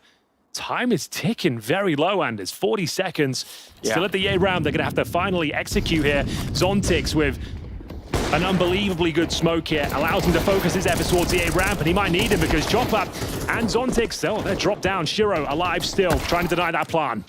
God, Brolan's done a lot of work opening up on this A bomb site. It's actually outrageous. He's up to 7 kills, but I think almost all of them have been openings at the A site. Doubled up in the back. I don't think there are any nades left to really make that difficult, but maybe it doesn't matter. Donk showing up on the spot. He's getting a second kill of the round for himself. They do have a defuse kit on Donk, so they can put some pressure on this double sandbags position, but How will you check both players? Yeah, he knows one of them is there. Oh, he can't find the headshot, and time is running out on this round. Yeah, they have to try and just tap it now. You can hear the tick already. They're sure at one good kill, but they still don't quite know where Exertion is. All he needs is a little bit of a swing, and he takes down Donk, and that should be the round, no problem. Exertion to clean it up, and now all of the effort's really paying off. They kept the pressure on. The Spirit economy is dead. They knew they'd break through eventually there, Anders, and a very important clutch coming in towards that sandbag position. The double stack, an old classic. Yeah. You don't see it coming. One HE grenade could have sabotaged their entire efforts there, but very well played from MOUZ, bringing it down to that 2-on-2 once again, and it is making it impossible to clutch out. They just didn't have the time to work with. And as mentioned, that will completely ruin the finances of Team Spirit now. They have to take an eco. They'll be able to buy up somewhat in the following round. They'll get $1,900 on top of their 2K. But yeah, it just means they can't really invest a damn thing. MOUZ, an incredibly potent position now, 4-2.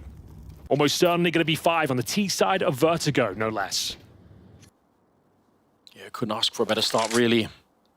I love the Mac 10 here as well from Sue. Oh, it's perfect. The in-game leader's dream. It is, like, it's just become so popular, hasn't it? You're leading from the front, you get all the information. If you die, not a big deal, really.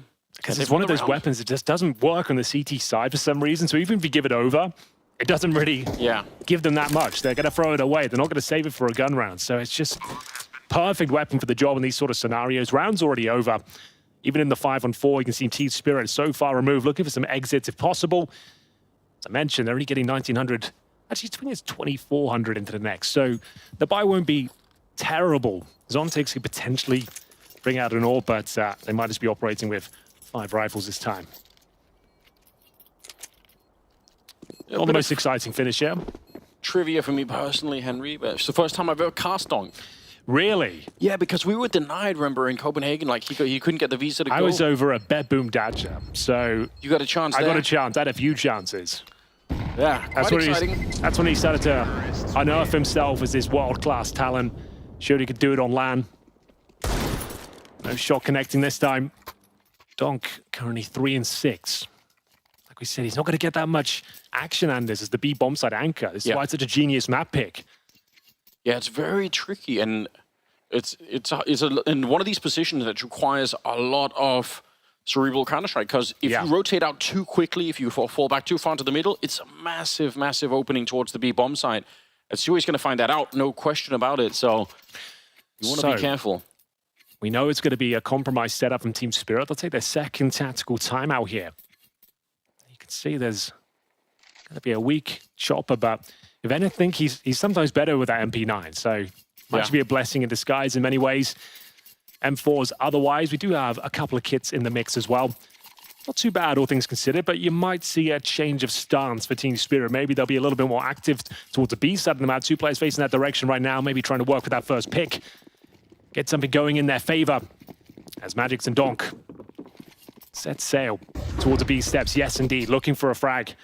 Trying to alley-oop Donk in towards the T-spawn area. I like that. Oh, he takes a lot of damage, though. They know his moves, Anders. They're very aware, and he still comes out on top. Can he survive? Not for long, and it will be Team Spirit trading out the kills. Donk does go down, but they've got the 4-on-3 advantage.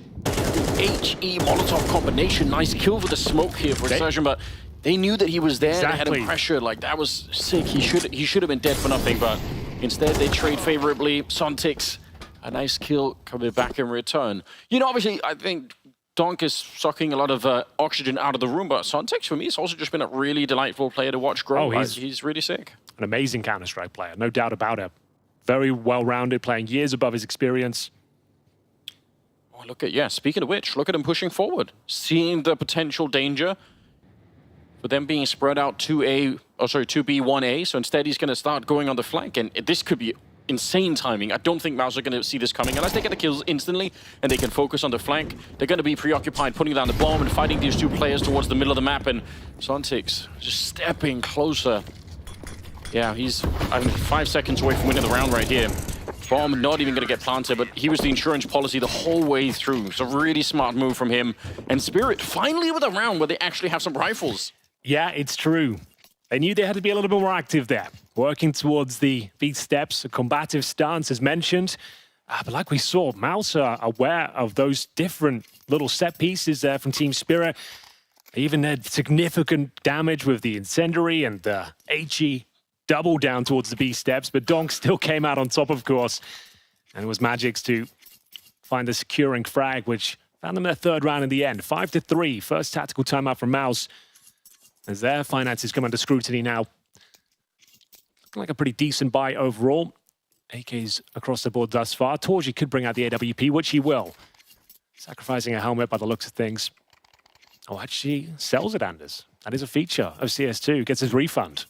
Goes for the AK-47 instead. Okay. Suggests they're going for a spawn strat here. Maybe going for a B set piece. They've tried it before, both with and without grenades, so there are a lot of great Molotovs that can be thrown over at that B bomb side, but for now at least, they just want to show themselves at the A ramp. It's not uncommon, even if you're going B, that you want to do this, but my god, the flashes go deep, don't they? Shiro rushing down there. Throwing the kitchen sink in there now. A couple of aggressive maneuvers deployed by Team Spirit back to back. Previous round is the B steps. This time, Shiro flung towards the bottom of the ramp and finds the opening kill. Zontic wants to slice the action as well. His teammate will go down, but they'll maintain the advantage. 4-on-3. Fantastic work from Zontic. Barely takes any damage in that excursion. Upgrade to the AK-47. Now they've got a 4-on-2, and he wants more. It will cost him his life. Brolan, excellent shot. I thought he was going to be dead. Peeking the AK with an MP9 at that range, I feel like he should have gone down. I think he's just feeling so fired up right now. That's why he went even for the third fight once he picked the AK. It was audacious. I didn't hate it, but it might end up costing them the round here. Chopper playing very well thus far. 7 kills to his name. Spots Brolan here. He'll deploy the default smoke. He's got another one at his feet as well. Can extend it. Get it on the right-hand side. You can see that's excellent work. That's going to keep them entertained. At least 15 seconds. Yeah, they fight their way out of this one. No delay setting up that double smoke. That's pretty good handiwork for him. Jimfat's on the other side. He's going to set up a couple of grenades of his own. I think towards those mid boxes, trying to see if he can cause a bit of a distraction. Magic's still in the back and Brolan's moving in. 17 seconds. Ooh, could he go straight for the bomb plant? He just fell off. The Molotov is going to be on top, but the bomb will be planted. If he'd stuck around, okay, maybe it won't even matter. What a spray. Mid-air, catching the head of Brolan and leaving Jimfat in a 1 versus 3. It's a very hard one to win. He will get the first headshot, but Donk will show up and take him down. So Spirit, again, losing quite a bit and allowing for MOUZ to get the bomb planted. So I don't know. They could go for like a half buy here, but beyond that, it's probably going to be quite tricky. Liking this from Team Spirit. Got a varied strat book. A mixture of very defensive, conservative A play. We've seen the B push, the A excursion with Shiro at the tip of the spear. A lot of pressure being applied. MOUZ this time fumble. The bomb gets planted, but still the loss bonus won't help them out too much. Looks to be a partial investment. If you could even call it that, Anders, I'd say this is more eco territory. You can see just a couple of sets of Kevlar. Majority of players on Tech 9s here. Yeah. And a bit of a mid-rush. Some nice flashes to find a bit of positional control, and the first frag will fall against, and they do significant damage towards Magic's, but no frag found. Chopper, wide swings in towards middle. With brute force, he was ready for some challenges there. Gotta be careful here that you're not giving away any silly guns or rounds here if you're Spirit. Taking a lot of damage on Magic, so just keep him out of the mix for a minute. And I think they managed to slow the round down enough that they can start to have a bit of a conversation about what's going on. Felt like there was a lot of movement from the CT side in the middle. I wasn't really enjoying that. Like, it looks fun, but it's also how you lose track of what's going on, I feel like. So just go back to these positions. You've got the grenades. You can slow this down. And unfortunately, that's pretty much all MOUZ had. With those flashes towards middle, hopefully get a couple of trades, pick up a rifle, see whether you can see one of your stars can shine brighter than ever. Didn't work out. Did some damage, sure, but as you mentioned, the CTs well aware they're up against Nico at this point. No one needs to give their life up for nothing. Keep delaying them with utility, chip away with those lovely HE grenades that continue to do so much work for them. And Chopper, we said he wanted to get stuck here. Now, there's his chance to sink his fangs into the MOUZ. And Shiro to close things out. Maybe a second kill here for Shorty because they're so low, but yeah, they do so much damage but only find one single kill. Yeah, a little bit disappointing in that sense. It would have been fun for them to try and see if they could have more of an impact, but not going to be possible. The game is tied up. Tactical timeout being called now for MOUZ. I can kind of understand why. Spirit are starting to wake up a little bit here on the CT side. MOUZ would love to get the last 2 rounds in here, find a way. So what's the next play? Took the eco in the previous round, enables them to have a full setup now. Haven't been relying on that Torgy up on the T side. It's more of a CT-sided affair for the AWPers.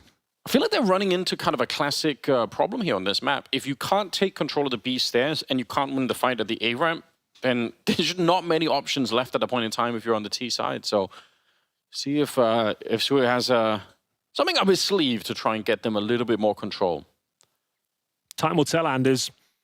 Starting to shrink here somewhat after being up 5-2. It's Spirits with 3 rounds in a row. Their finances should be secure for the rest of this half as well. You're going to see Donk once again challenging towards his B steps, but the flashbang from Shui is absolutely spot on.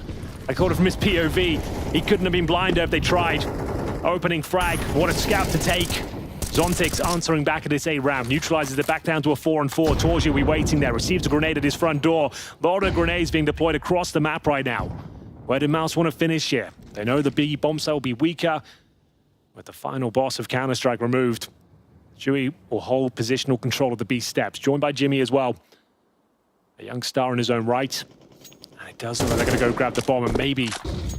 They double flashed him, didn't they? They had one coming through the window on top of the stairs and one straight up through the arch here. That's pretty sick. So I think we're just going to see a classic B execution, Anders. 1 towards middle, 3 here, smoke left and right of the generators, Molotov towards default and quad. Magix will have his work cut out for him here, but they have got 2 players on bomb site. 4-4 still. Yeah, but one of them in one of the most Molotov positions on the map right here. Behind the back beam, Magix, no one's actually looking for him. It's not Molotov this time. That's rare. I feel like that almost always happens on this map if the T's are coming in.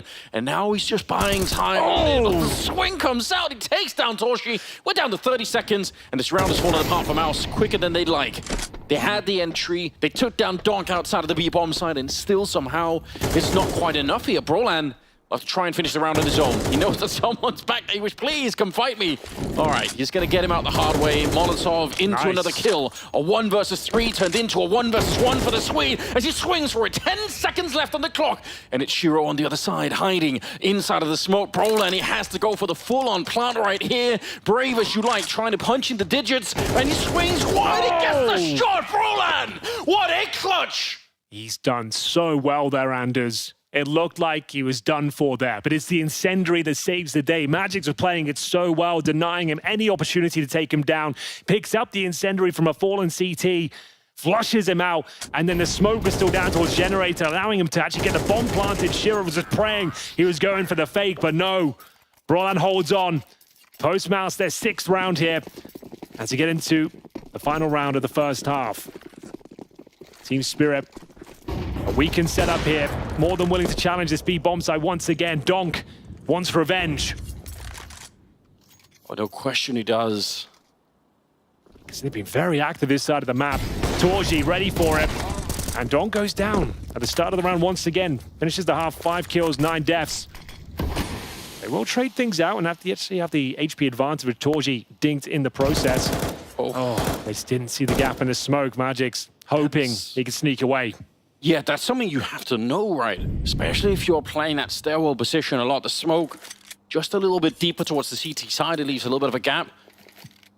And he's down and out. MOUZ really close now to getting that 7th round. That would be quite great. That'd be putting him in a position to maybe steal the map away.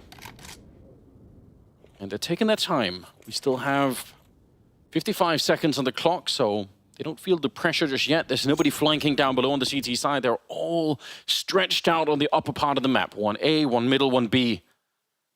Zontix with an MP9, no less, to try and hold on to it. He's just put down the smoke, but I think they're already past it. They're not really going to care about that smoke too much, so maybe a little bit wasted, a little bit too late on this one. Zontix getting flashed in, swinging wide. He does get the dink onto Brolan, so that's a bit of a start here. 25 seconds and 2 people left.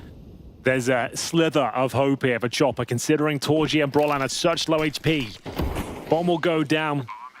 In-game leader will have to wait for his star sniper to arrive at the scene of the crime, but he takes a bullet to the chest. As they initiate the retake of the final round of the half here, they've got to go for it. No kit available, and Anders, I'm going to start simmering down here, so I just don't think there's a chance. Yeah. There's no way in. I agree. You can kind of tell as well. If they had some utility, maybe it'd be doable here, but even a couple of kills here at the end, it's not going to make a big difference. I don't know if there's a kid on the ground, but they'd have to run and pick it up before they can attempt the defuse. They're not going to get 10 seconds in right now. So, yeah, a couple of kills here or there, almost a shot. But even with that one, you don't have 10 seconds in the round any longer, so it's all just for Shiro to try and get a couple of extra. It's 7 on the board for MOUZ in the first half. That's really well done. There were so many variables there going against Team Spirit. Low HP, no kids, man disadvantaged, running out of time. And yeah, Chopper with just a P250. Some lovely shots there. Spectacular shots, in fact, from Shiro. If he hits the third and they had the kit, a lot of ifs and buts there, maybe they can win it. But you're dead on. There was almost no chance. But speaking of which, MOUZ might have a chance of taking a map from Spirit here. They actually finished on their T-side campaign with 7 under their belts. Donk was silenced. He did not have a good half. Yeah, but I think you pointed it out right at the start. It is kind of there are some maps where being the B anchor is just this is what the experience is. Mirage has not a star feel position, sometimes. right? And he was going down more. He was at like the start of the fight, pushing on his B steps. They're trying to set him up, but I think MOUZ have got some very good protocols. They know exactly what he's up to, his maneuvers, and how he likes to find kills on this map. And they're trading him out at least. He'll find 1 kill, sure, but they always trade him out. I don't think he's had many multi-frag rounds in this particular half, but it's neither here nor there. We're going to switch things over. We've got 7 guns on the CT side here for MOUZ. Dual Barrette is in the hands of Zershin and Torji. Don't have a kit. No kit, no, 7 pistols. No Zeus either. And no Zeus. What is going on? Where's the Zeus at? I don't know. It does flavor up the rounds a little bit, doesn't it? I do like the flashbang though on Brolin, so that's something to think about. Oh, the nade. Shuey, you're about to get wrecked, my friend. He had no Kevlar as well, Anders. It's a player that dropped the Julies. And now this is more like it. Team Spirit roar into action here. And it's going to be the bomb planted. A couple of frags in their favor. A double HE towards the sandbag. Nets in that opening kill. This is still somewhat possible. They've got a flash for the retake here, but I can't see a world where this falls apart for Spirit. Yeah, I think the flash touched nobody. It was meant to try and get them through the smoke. Oh, can't believe it. GameFed actually somehow able to get that shot off. But again, the fact they don't have the kit, it just means the pressure is on so much. They can't really wait out and take long fights for any headshots, and they're going to get overwhelmed at the end. A necessary pistol round being won from Spirit will set them up pretty nicely. Well played. You can see they've done their homework too. Beautiful pistol round there. As soon as you get that kill, you know all bets are off. They're going to be surprised, scrambling back towards the A site. You've already deployed your smokes. Found a couple of opening kills, and that bomb's down. They gave it a good attempt, don't get me wrong, but MOUZ Sports just had no world in which they could win that particular round. Magic's to open things up, and Donk with a nice shot there towards short. And Shiro has been very good throughout this Vertigo campaign. And yeah, I would say after a pretty ropey first half on their CT side, that's a nice pistol for Spirit to pick up here. It's going to force out the full eco from MOUZ, but they've actually got some decent territory, Anders, and T-spawn already. Problem is, you can't really get down quickly unless you make noise. You have to walk around like they are. You see on your screens, and I think this maybe gets them a kill. There it is. He gets found lasered down by the USPs. Now, it is just the Mach 10 that they lose, and they're going to get the bomb planted up at the A bomb site, so all things considered, they should be fine. I don't think Spirit are going to be losing this round. But it's nice, you know, apply a little bit of pressure. They've even stolen a Molotov. You could, if you wanted to, you could try and save the Mach 10 and the Molotov. But yeah, the round definitely not going to be working out here. I think they want to try and apply a bit more damage. Be a lot more interesting round here if they actually somehow had a diffuse kit, but there's no reason why they would. Okay. Slaughter at the end. It's tied up. Yeah, not that interesting of a finish. Can't make it more interesting. We are at 7-7, though. An interesting scoreline for sure. MOUZ Sports are in this one. I don't think many people thought they'd be able to topple the likes of Spirit today. But they certainly are a team that's capable, and they've seemed to have caught Team Spirit on somewhat of an off day. They're not completely igniting the server on fire thus far. It's early days in the best of 3. Bear in mind, this one's for the Major this series. It's the opening map of Vertigo, picked by MOUZ. They can win today. That means they've guaranteed the Major itself in Copenhagen after 2 days of play, and it's not too bad. Really good investment of time, no question. Can they do it, though? Jimmy, also one of the absolute stars on the server. Aggressive down with Zershin. It's got to be advantage for them as well. Zontix is looking up at the wooden boards. Double kill. MOUZ Sports, if they can get away with this one, that's an early 5-on-3. No questions asked. No damage received. And they don't get away scot-free. Brolan, he'll be found in response. Chopper, such a nuisance with those SMGs each and every round. Still, massive advantage for MOUZ Sports, but he does give them a fighting chance here. 1:05 on the clock. Yeah, Chopper and a MAC-10, just the most iconic duo for that weapon, I think. The original herald of the jumping SMG back in the Vega Squadron days. That's a good point, yeah. Way ahead of his time. Everyone was laughing, saying he's playing funky Counter-Strike. Like, why is he jumping with a MAC-10? It's ridiculous, but it wasn't. He was just 5 years ahead of everybody else. Chopper walks so Boomage could run. That's exactly right. 35 seconds here. Started to run the clock down a little bit low, and also the health is a problem here.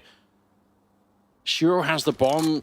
I don't know if that's worth throwing it over to Magics at one point just to try and make sure they can actually get the bomb planted if they even get close to the site at this point in time.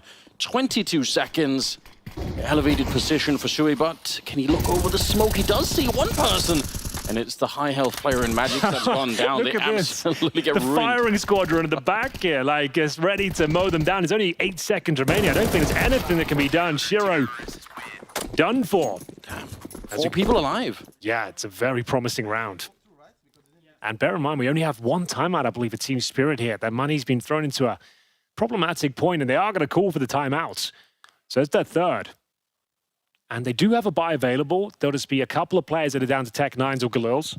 But yeah, this is now, we're entering the danger zone for Team Spirit. This is where things could actually spiral out of control. No bomb planted in the previous round. Managed to win the pistol, but a pretty convincing first gun round here. It's round number 3, so bit of a bonus round, I suppose. You entered that round with Galils and MAC-10s. You will at least have AK-47s. At least I hope. You can see one purchased already. A couple of Galils in the mix as well, and a single Tech 9. Okay. It could be a dangerous round. Well, this is like set piece sort of territory right now. This is where you want to be deploying everything you've got, get some basic control, whether it's towards B steps or pushing them back at the ramp. Maybe even like a mid-split here would be welcomed, but they are going to send 3 players across the bridge right now, just deploying their initial utility. Don't have to commit off this one. Just need to suggest there's presence behind these smokes. Don't let the CTs rotate for too much information. Brolan sitting on the edge of the flames here. Well, let's exchange once again for these smokes. He'll take a few in the knees and a 56 HP. They are going to rotate somewhat off this one. Oh, you can see this is what Vertigo's all about. Locking them out at the scaffolding position. Don't let them up near the sandbag. And Brolan is holding his territory. Not going down about a fight. Oh. Nicely done, but the return might be even better there for Torshi. Instantly extinguishes Donk before he can even really catch fire. You see how every fight there is set up with a flash or a smoke or a grenade. There's always some kind of utility as both the CTs and the Ts swing for another battle. They're just always trying to exchange those grenades to set up another kill. Torji, speaking of kills, he wants a couple more. And the first exertion up close and personal towards the wooden boards at the B bomb site. We still have execution potential for Team Spirit. They have the smokes. Molotovs as well to push back the CTs towards short. Grenade lands a headshot. That actually could do some significant damage. Not quite. Torji in a defensive position. Okay, there is a being flank coming down below. I think Exertion is pushing out, but he's a little bit late potentially. That might actually give them the time that they needed. Important kill. Magic's going down to Sue. Now we're down to 10 seconds here. They're still focused on planting the bomb, so no one's looking for the flank just yet. Oh, I think they missed each other. I don't think he realized he was a tenth of a second off, Henry, I think. Yeah. Otherwise, he would have spotted it and sure would have had a real chance of doing it. But now they're locked in like fish in a barrel here. Oh, they're trying to find their way out. Chopper, unbelievable. Oh! He gets one more chop. Chopping it off, Henry. That's unreal from the in-game leader. Just when he needed him to strike harder than ever, it's the Galil in hand. And a desperate scenario. The money was low. It looked like they were outflanked, outmaneuvered. The retake was going so well for MOUZ, but he hits absolutely every single shot with the rifle here. The old veteran stepping up here. Look at him go. A 1 versus 1 with Shui. It's a poetic finish, just what they needed. We go 8-8, and it's going to have to be a full investment from MOUZ here. They'll limp in with MP9s for masses. Almost no utility whatsoever. One smoke has now been deployed at as they've got 0 grenades on the CT side at 1 minute 40. Oh, look at Exertion. Yeah, because of the lack of grenades, just like you pointed out, he feels the pressure. He knows he has to try and manufacture a round out of it because they can't slow them down with the utility. And he gave his life for that one. I'm still not over it. They were locked in. It was a 4 versus 2. Yeah. They were completely surrounded at the A-bomb site. Getting flanked, losing a Shiro out there, and then they should have lost that round every single time. I have no idea how Chopper managed to do it. But it's not done yet. They're fighting their way back. Donk is out of the round. Brolan with another double. He's had a magnificent game so far, and it's another flank. This time, Sue, the one to pick it up. It's just nothing they could do. Shiro gets taken down. MOUZ, they just shake off that last round, and it was nothing. Oh, man. Team Spirit, you're up against no grenades, and you've maybe been a little overzealous with that one. They didn't really bleed them out. They didn't make them work for it. They got the opening kill as well towards ladder, tried to force the issue towards the A site, and it all collapses around them. That was such a significant round as well. MOUZ can't believe their luck. They've upgraded to AK-47s on Torji and Jimfat here. Money starting to get to a promising position, anything but. The Team Spirit, as they might just be rushing B here with 2 players at the very least, establishing control. Flashing Jimfat off the initial stairs position. And what do they have left over for their final player? Single Molotov, 1 smoke, and they've lost A-ramp completely. Brolan, this is fantastic. Territorial control. He continues to push as well, tucks himself in. And now they can rotate players over, and this is huge. This might be round defining. Yeah, I mean, this is Counter-Strike textbook, isn't it? It's what you want to do. Get a forward position like this, allow for the rest of the team to rotate around it. Even worse, Spirit don't know this is happening. If they at least knew that Brolan was this far up, they could make some different choices. But in their minds, they're being super sneaky. That's how they go, we're going to go split the B-bomb side. They'll never figure it out, but they absolutely know. Exertion, even in spite of that, pushing forward, flashed in to get the kill on Chopper. Oh, MOUZ, they're taking some big steps towards winning this map right now. Yeah, their preparation, their understanding of these key situations as well has been spot on. Brolan with this magnificent maneuver. Nobody checks this, right? I mean, it's commonly overlooked. You probably are checking it, though. Apparently not. And Brolan, oh my goodness, he's going to have the big spray down. Triple kill. There's the hat trick. It's round done. He would have loved the quad kill. The glory would have tasted so sweet. But this time, he'll just have to make do with the round victory, courtesy of the young Swede. He's 18 and 12. He's killing him. Talk about somebody who, at one point, described by Get Right, you don't get, higher praise than that. As the new thing in Sweden, the new next Swedish superstar. When he was on Fnatic, that's what it looked like. And then his career, I would say, took a big dip. The fact that he's in MOUZ now and playing consistently really well, I just definitely was not on my bingo card at all. Yeah, he's returned to fantastic form, having high impact, taking matters into his own hands. That's such a key maneuver there. That wins in the round against a force fire as well. And sure, they had pistols, but they were fully invested. Tech 9s, helmets, grenades. And sure, he gets the 3 kills, but it was the positioning that wins in that round, allowing 3 CTs defending that B bomb site. They could flash the living hell out of the B steps itself, managing to push them all around the map, and then, yeah, lovely sequence from Brolan. Torji wants to get stuck in now. It's against the full eco. Maybe they get a couple of frags here, but like lambs to the slaughter, Torji will make light work of them. Donk even with a cheeky team kill in there as well. Not a huge deal, but worth pointing out, I suppose. Yeah, it is. It definitely is. 11-8.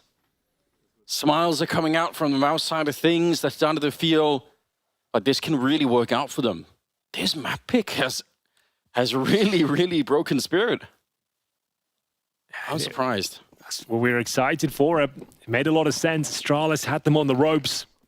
13-11, Team Spirit won it, but it wasn't a clean performance.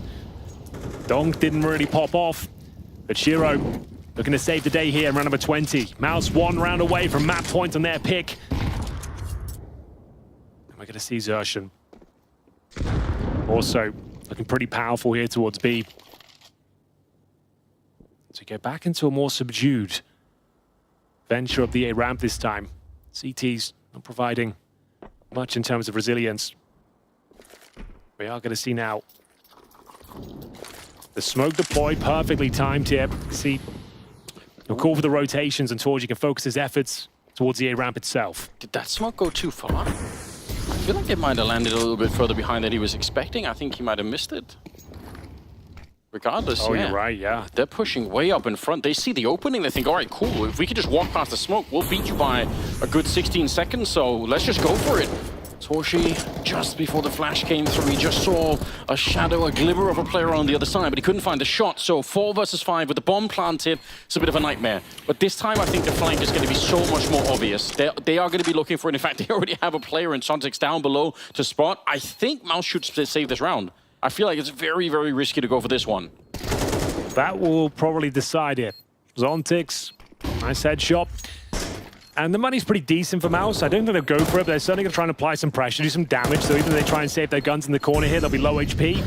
And okay, now this is getting a little bit out of hand. You're not going to win the round here. You're going to lose your AKs as well, boys. Was this worth it? I'm not so sure. I think they're just trying to make the round as expensive as possible. I'll tell you how many players go down with a blast. 0. So it wasn't worth it. They lost their AK-47s. Like, yeah, the money's strong, don't get me wrong, but having 2 AKs on the CT defense, that is a blessing, Anders. You shouldn't be giving that up so readily. But there it is. It's a bizarre retake attempt for MOUZ in a round that was definitely already over.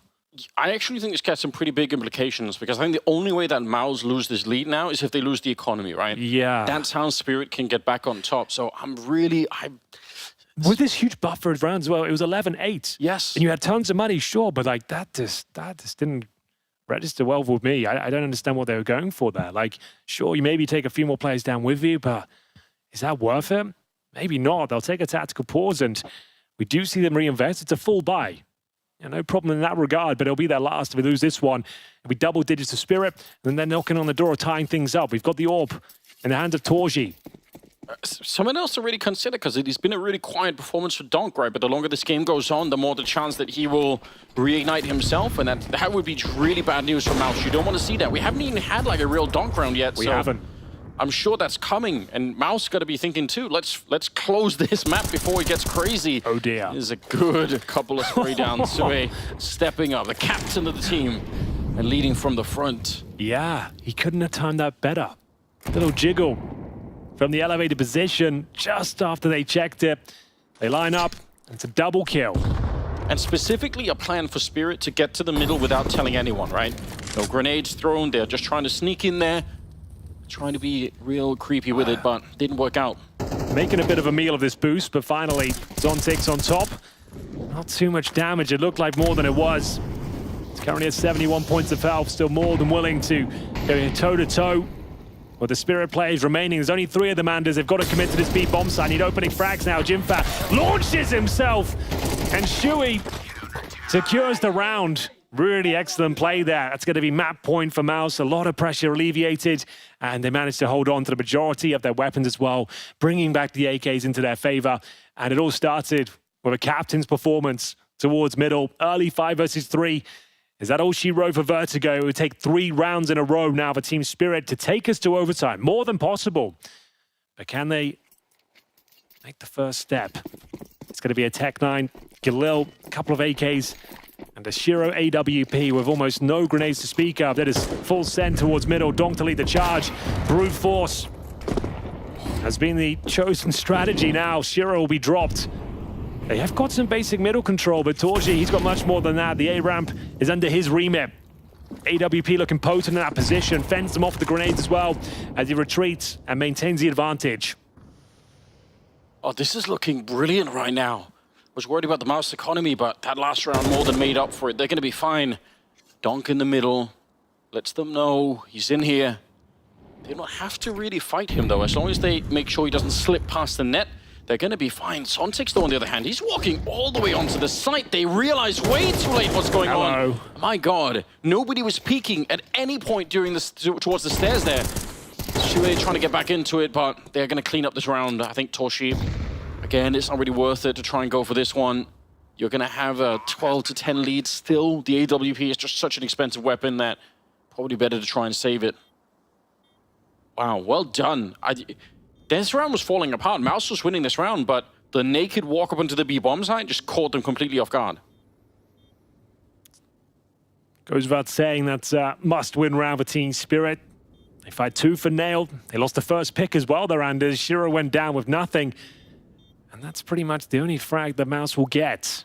Team Spirit back on their feet, starting to resuscitate this Vertigo affair, and that's going to be double digits as well, 12 to 10. MOUZ, in terms of loss bonus, will be getting $1,400 into the next round. It's bottom of the barrel. Torji will save the AWP, but this is the all-important round. If they don't close it out here, we're pretty much guaranteed overtime. They'll only get 1,900 into round number 24, so this could be rough. We'll see what they can make of it. So they'll have a full buy here, no problem.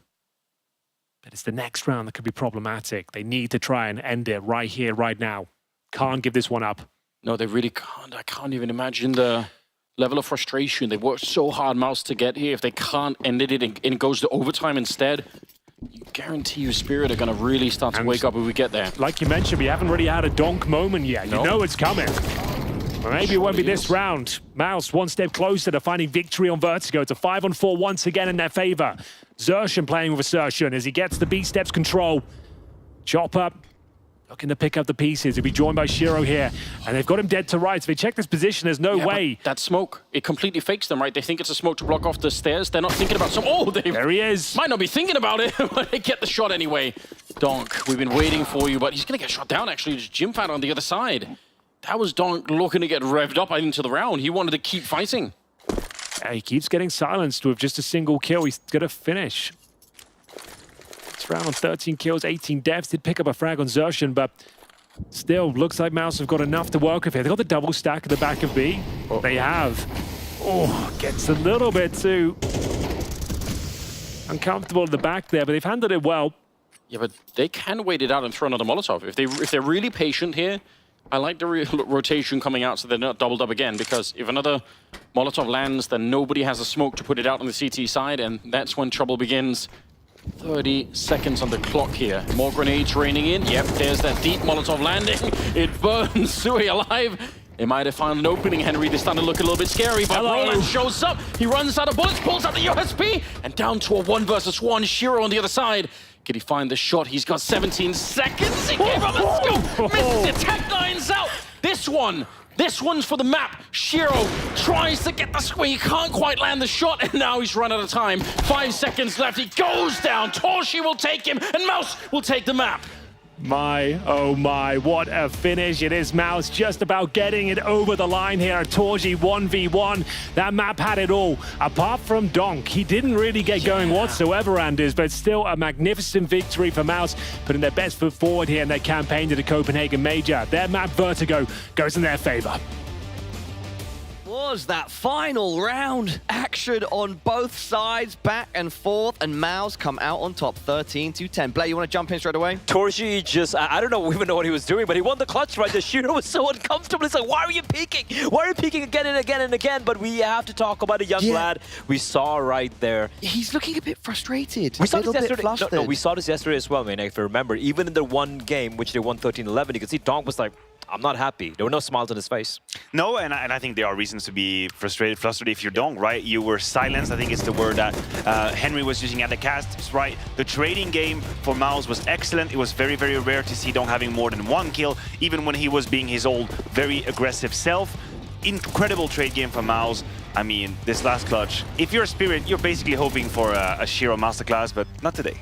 Guys, from my perspective, it looks like there's been a bit of an adjustment from teams that are playing Spirit with regards to Donk. They're sort of expecting more of these wild plays and these pushes and taking advantage of them at times. Did you think that's fair? I saw one little difference on the CD side from Spirit as to how they were setting up Donk towards B. Yesterday, he was kind of playing by himself. Magix was playing towards mid, towards drop, behind Gen and whatnot. And this time around, like, all right, Donk, you want to take a fight? You can play top of stairs. If I have a heat map of the number of times Donk died as an opening kill or the second kill of a round, he'd be dying on top of the stairs. And it seems that MOUZ had a correct answer. And also for Donk, he's still very uncomfortable there. And that's the problem with the map, right? Because if you're going to park him on the B side, a guy like Donk, you cannot just tell him, hide behind this box for a minute. Like, obviously, this is not how he wants to play Counter-Strike. But at the same time, you sort of have to play relatively quickly into the aggression. You cannot just dedicate 2 players consistently to the B side of Overview. You cannot. So MOUZ very cleverly understood, okay, we need to put a couple people here every beginning of the round. If they want to test us, maybe they don't. But if they want to contest for it, we're going to be ready. We're going to have the counter flash. We're going to have the trade game on point. And then you could see when MOUZ moved to the CT side, the same philosophy was applied. How many times did we see Exertion +1 being very forward in the stairs, making sure that if Spirit is poking a little bit, immediate punish. I think in terms of game plan, what Shuhei did and what MOUZ did here was phenomenal. Talking individual performances, Chopper stepped up on Spirit a couple of times, and Shiro had a great game again, stepping up in Donk's absence. But what went wrong? Why did it not work out? I mean, for Shiro, it's vertigo.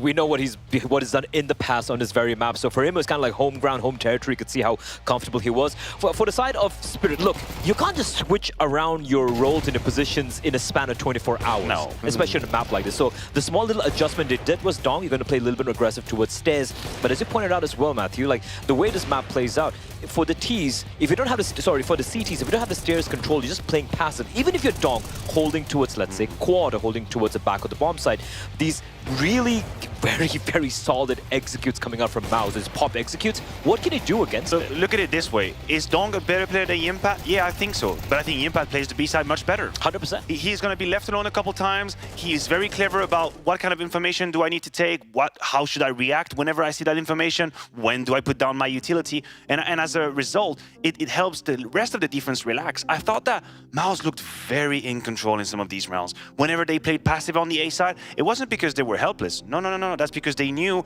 we have a couple of tricks we can use. We're going to grab a few players from Spirit before they plant the bomb. They're going to plant the bomb and we're going to retake. You could almost see it coming. This was very smooth from MOUZ. They didn't throw bodies at the ramp just to fight against Spirit. No, they knew their protocols would be better, would be superior, and it transpired. And even the scoreline, 13-10, you're thinking it's kind of close. You go back to, I forgot what the round was. It was a 2v4 for Spirit on the chopper one, yes. Right, where he gets 3 kills, Onyx gets 1 kill. That should have been, like 90% of the time, should have gone the way of MOUZ. If that had happened, this could have been an even more lopsided affair for the side of MOUZ. 100% agree with you. It felt like Spirit were always catching up, always trying to find solutions, while MOUZ, they had the game plan. And I said it as well, like I would be gobsmacked, nonplussed if MOUZ didn't pick Vertigo. They picked it, they had a game plan, and they pulled it off. Matthew, you were referencing rounds from MOUZ. Why don't we take a look at round number 11? Yeah, round 11 is a little bit of both sides of the coin, right? On one hand, I want to sort of give praise to Spirit and their way back into this round because it was a little complicated at times,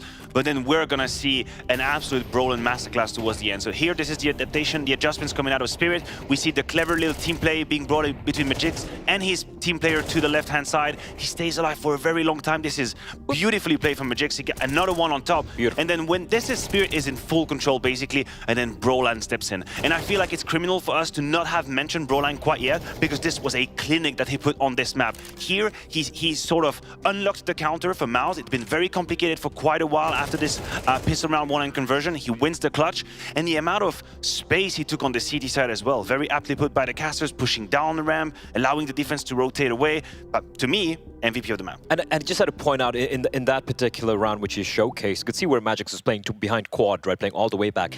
That should be where Dong should play. Like, you know, we should figure out how to hold it, but he can't. He's not someone who can just stay there. He was already dead. He was already dead, that's true. But if he wasn't dead, he should be holding that position. So I feel like I wouldn't say role, so I feel like the personality, the in-game personality, so to speak, is not quite working towards the mid and B area. And at least off the RMR, look, we're all going to assume that Spirit is going to be making their way out of here, but I feel like they're going to be switching quite a few things around on the CT side here on this map. Let's look at another MOUZ round, round 17, a crucial one for them, Matthew. Yes, and we're talking about resilience. We're talking about a bounce back, because this is after the round that you just mentioned, the Chopper 2v4 sort of Galil masterclass, and this is where MOUZ fully in control. That's what I'm talking. Well, here I'm gonna be real. I think Spirit's utility usage could deserve a little bit of fine-tuning, but this is a very clean round. And the reason I bring it up is that MOUZ is supposed to be gobsmacked by the clutch from Chopper, right? They're supposed to be thrown out of their boots, but that's just not the case. They've lost this stupid 2v4, and the next round it looks like nothing happened. They're very much in control. And in that particular round, MOUZ had 0 utility remaining. You get a kill on Exertion. At that point, if you're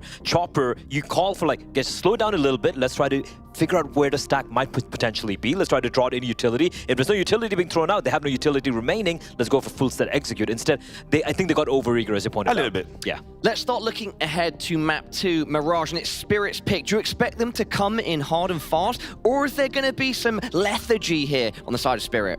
You know it's coming. It's coming. You Listen, know it's coming. If you're Dink, you know it's coming. If you're Dink, said Donk has played 2 Vertigo games right now, and he's not been happy. And I feel now he's like, all right, baby, this is my playground. I don't think it's that simple. That I absolutely a fair and logical case for it, but I'm not completely sold on it. I'm excited to see how it goes. I feel like MOUZ could come in and just start swinging.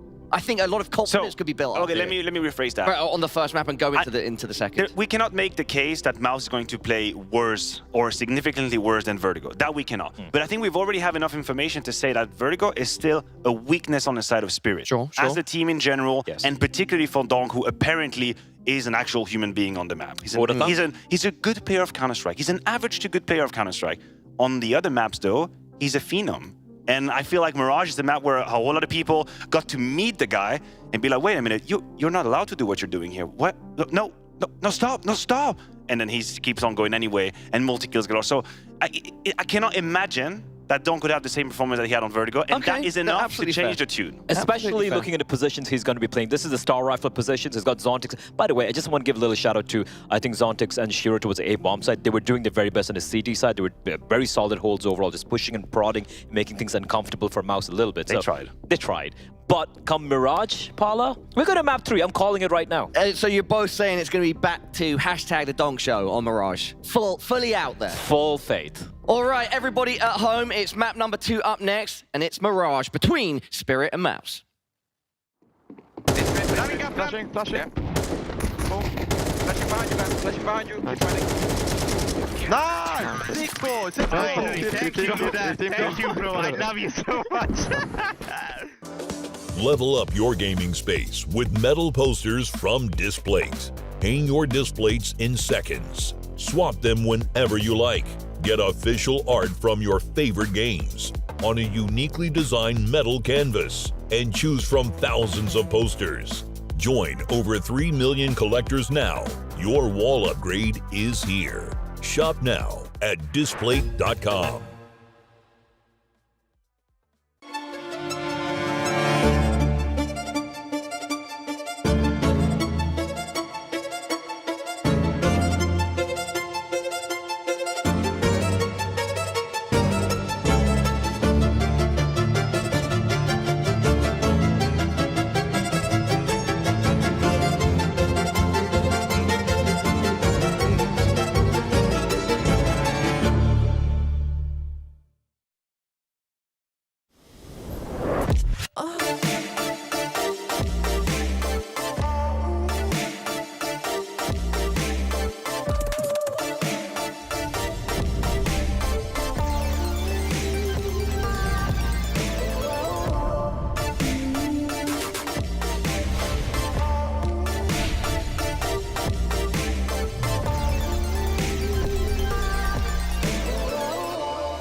Players are changing. Countries are changing. The game has changed. Times it to perfection and simple. It's Olaf who's on top of the box. He's got 3 and he's looking for a 4. That is incredible. And Rain, he's snapped away. The best tournament, the best bookmaker are the same. It is time for the fantasy draft once again for the PGL RMRs. I've got Georgie with me here from MOUZ. How are you doing, my man? I'm good. I'm ready for this. Yeah? It looks fun. I will see what I can do.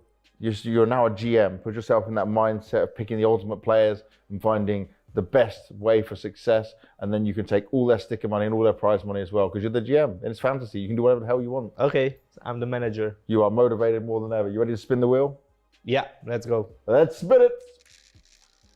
Which team will we start with and where will it go for him?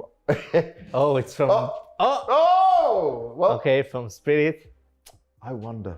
Yeah, I guess I choose Dong then. I guess. I'm pretty lucky. That's such a hard choice, you know? Pay millions of dollars for the young boy dominating everyone. Did we play official versus stuff? Yeah. Oh, we did, yes. In the qualifier. Yeah. Yeah, he's insane, but... Well, you've got him on your team. Let's spin again and find out who is going to be joining him. You can build your magic team. Remember, language doesn't matter here. You just got to think about the roles and how you want to put it together. Wait. Hey! Oh. Stop moving. There we go. You got your own team. Now, do you as general manager really ego it and put yourself in, or do you choose one of the other players?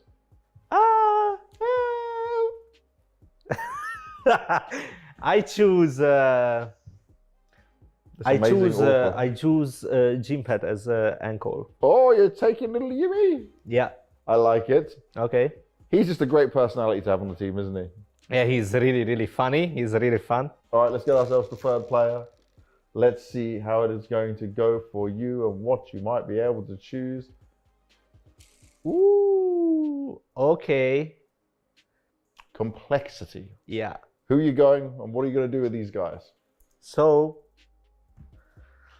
I mean, their star player is Elish, but I have Donk already. I would go for Grim then as like a second. Just for you to know, you can change their roles and positions. So if you think Elish could play this role, you can do that. Obviously, I wouldn't put Elish on all, but I mean, you are the GM. You can tell him, learn this, do this. Yeah. No, I would choose Grim. I think Grim. Okay. Yeah, I think as a, like, I would just choose him as like the second rifler or like second entry fragger. I think he's really good, and I think he's helping Elish really well as well. Okay. So yeah. That's it. So we've got Grim, Yimmy, and Donk in your team so far. You're lacking an AWPer, which you could have chose yourself, but you didn't, and we're lacking an in-game leader. You could have taken your in-game leader, but you disrespected him and didn't want him. Yeah. Well, let's see who you're going to get. Maybe just get MOUZ again. Why not? Ooh. Let's go, Device. Hey, I knew, instant. Yes. Device as an AWPer, obviously. And it brings you some experienced player in there as well, a bit older, you know? Yeah. 4 majors to his name, legend of the game. I like You can this. show examples for the young people. Yes. So now you just need to find an IGL. Yes. You best hope you get a good IGL to manage this team. Let's go, let's go. What's going to happen on the last spin here for you? Oh, no way. You, as if you did this. As if you got phased. Wow, that's pretty good. then I just take Kerrigan, and I have Kerrigan, And you Device, win everything. Jimmy, Donk, and Grim. Okay, tell me, this team tomorrow goes into the RMR, just these 5, no practice, no boot camp. Can they get to the major?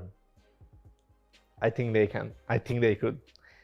They have so many, I mean, Kerrigan and Device, they have a lot of experience, and also they have the young power with Donk and Jimmy, and also Grim. So, yeah, I think they could make it. That team already has 5 majors between the players that are on the team as well. 1 for Kerrigan, 4 for Device. Yeah.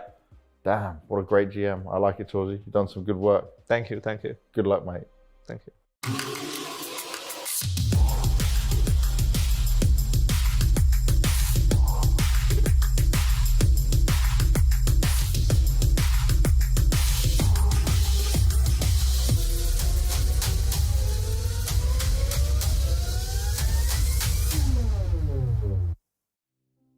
Well, it does seem like Super Dong has a weakness, Anders. Vertigo is his kryptonite, and he couldn't get going whatsoever. We're expecting a very different state of affairs here. He'll be switching over to Mirage now, playing the A connector, and surely can show us what he's made of. The devs seem to think so. Maybe he's got a fear of heights. Maybe it's like up on that tall building, like something going on there. I'm very excited. I expect Donk to make a pretty strong return myself. I'm hoping we get a third map because the first one was pretty sick after all. Like, it was a very close game. It could have gone really either way. But MOUZ coming out with a big swing. They win the opening map pick. I'm excited. Mirage, I think it's going to be another sick game. I hope so. MOUZ Sports. They're no strangers to this map. This is where Jimmy's considered to be the best player on the CT side, that B anchor. Yeah, that's true. He is an absolute monster. Torji can be a beast on this map as well. It's going to be very interesting to see who comes out on top. If MOUZ can actually find that 2-0, it's yet to be seen. Donk was silenced. He couldn't really get going whatsoever here on Vertigo. It seems like he struggled a couple of times. That's the only map he doesn't seem to perform on. And MOUZ Sports in a prime position here, looking to book themselves a place at the Copenhagen Major in 2024, 1 map away from doing so.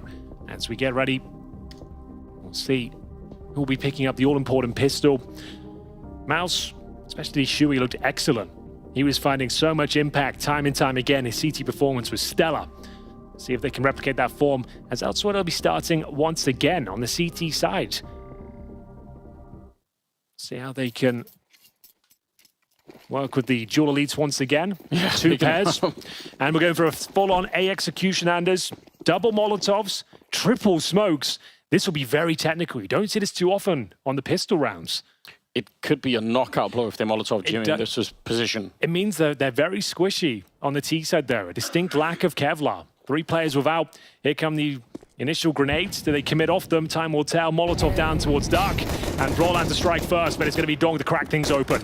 Molotov is so worth it. It stops Jimmy from being able to play around the corner there. He's forced into the fight, whether he wanted it or not. Chopper jumping into the fight and taking down Tolshi and the goosh onto Brolan. They're getting the bomb planted on the other side. It's starting to fall apart, but they're still alive.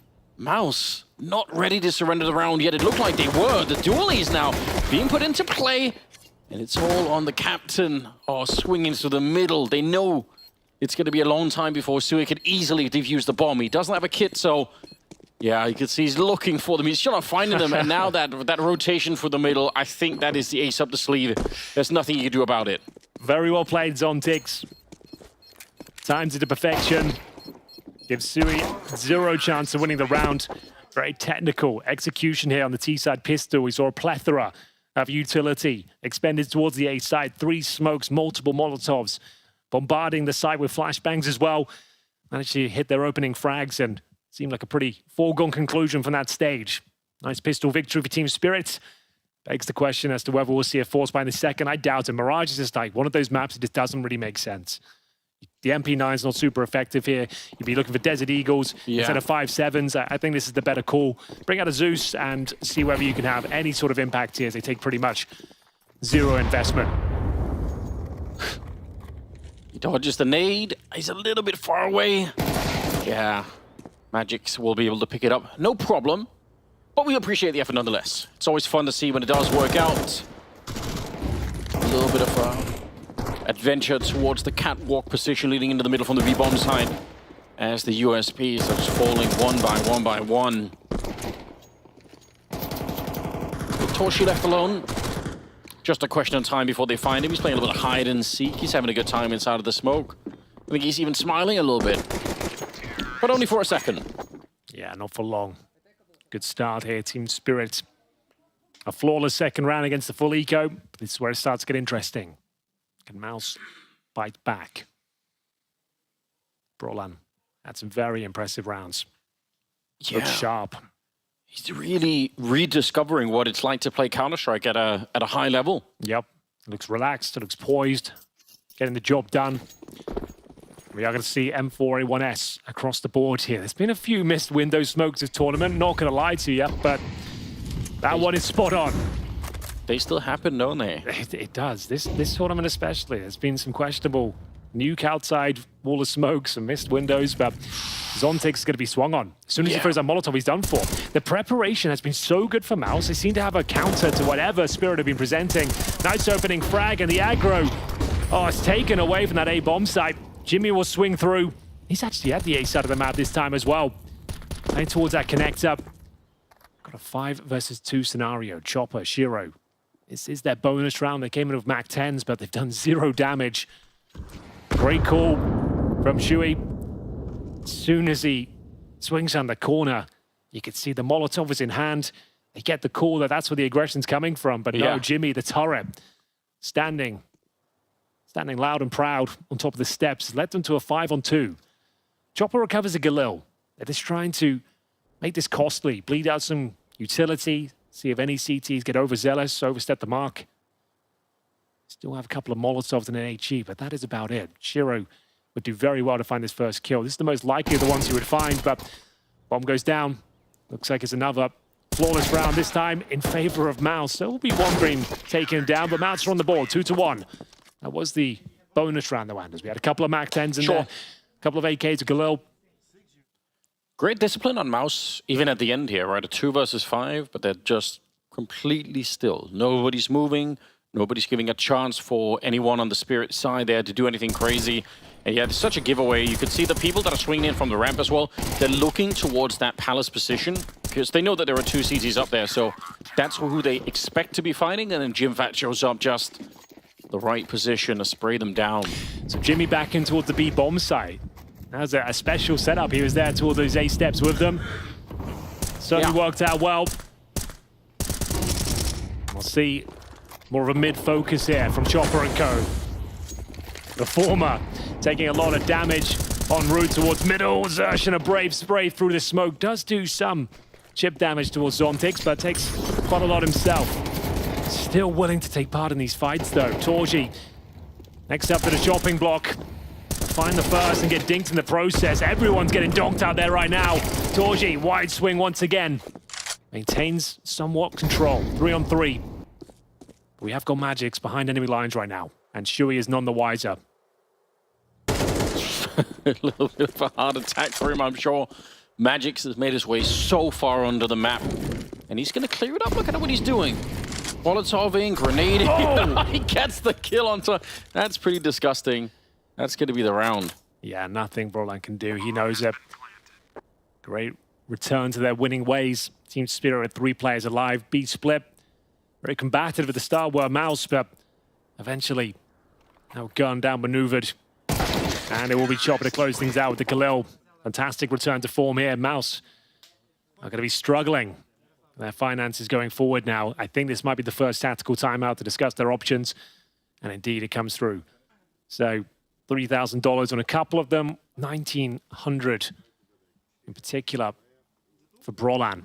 So this is half by territory. Like, you could invest into it, but it might sabotage your finances for the rest of the half here. I think this is like 5-7s, maybe a single M4 in the mix. Yeah, gotta be careful, especially early on in the game on the CT side. I mean, yeah, it's an economy that can spiral out of control. You want to see Torsha with the AWP, right? You want some real cash behind this CT defense. I will say it's a good read in the last round from Spirit because they recognize how many people from the CT side were towards the catwalk, and when that's the case, there can't be much of a defense inside of the B bomb side. So Magix just sneaks his way through. Yeah, overall good read of the situation, really. Ruptured the defense. And it is going to be a full eco, barely any investment here. We've got a couple of Deagles, but no Kevlar, trying to get the money as strong as possible for future rounds. Team Spirit on high alert. They know some sort of aggressive maneuver could be coming through. Normally just that single flash and then 3-4 players swing around. Here comes the flash. Yeah. And they don't commit to it. Just hoping the T's would answer back, give them a swing, but for now, very tentative approach. Team Spirit want to hold on to this lead. It should be a comfortable round with no Kevlar on the CTs. Sui's so aggressive here with the Deagle. Like he's pushing them back like he's the one that has the advantage. It's a bold way to play it. Bomb, it's worth noting, dropped outside of the A bomb side. So if somehow Spirit had a little bit of, if MOUZ had a bit of a read on that, maybe they could start to rotate differently. It's been picked up now by Donk. They're bringing it towards the B bomb side instead. Looks like MOUZ, I don't know what they're meant to do here. They're guessing and hoping that it's going to be mid or A focused, in which case they can be quick in the rotations. It feels like Spirit are making good decisions at the moment. Smoke up in the window, a little bit of mid presence here. It's really selling the idea to MOUZ, I think, that they're in a right position, but we're going to find out in 10 seconds that they're definitely not. Okay. Oh my, the Desert Eagle will strike first, upgrading to the AK-47. Zershan with a slight chance here to have massive impact. Thankfully though, Magix will scramble away. They've already occupied the B bomb side. That should be all she wrote. Team Spirit will stick the landing, but now the objective for MOUZ will be saving that AK, just to make sure they get a nice injection of cash and can guarantee the AWP going forwards. I think Zershan gets himself another kill, but they are going to find the AK eventually. Magix rotates back in towards middle, trying to make sure they can't pick up that AK-47 as Brolan does scamper away with it. Yeah, I guess it must have fallen back down, or he's got really long fingers. I'm not sure. That was bizarre, but he's got it. Good stuff. Because that really is obviously a huge difference on the CT side. Look at Torsha with 4,000 in the bank, so we're going to be seeing that AWP come out. That could easily be the thing that makes the difference. But for third map fans, it's starting to look pretty good here. It's 4-1. Yeah, on that T side as well of Mirage. fragging well as units. Only given up 1 round so far. That was number 3, but that was when they're on their bonus round. That basically means when you've got your residual weapons and you're suffering from success of your first 2 rounds, you barely dropped any kills, and you have Galil's and MAC-10s up against a fully equipped CT side. You can still win those rounds. That's why it's called the bonus, but unfortunately didn't work out for them. But that's the only round they've dropped. Third map, Ancient. I'd like to see that. Looks I like would love to we're see en that. route. I feel like we deserve it. This is turned into a really good matchup, and everybody wants to see Team Spirit tested anyway because it's been such a magical run for them over the last couple of months. So you want to just see what's going to happen next, really. It's become a captivating story to the Counter-Strike community. Shiro's taking a bit of damage at the start of the round, but he has the AWP. It's not really a big deal. The grenade, it's a bit annoying, but he should be able to find some safety playing a little bit further behind everyone else. Torchy's still towards his underpass as well. A lot of intel being garnered. Long time to be there. Smoke's going down towards window once again. I feel like normally if nothing happens, you have 20 seconds, you call for some sort of evac. It's not ideal.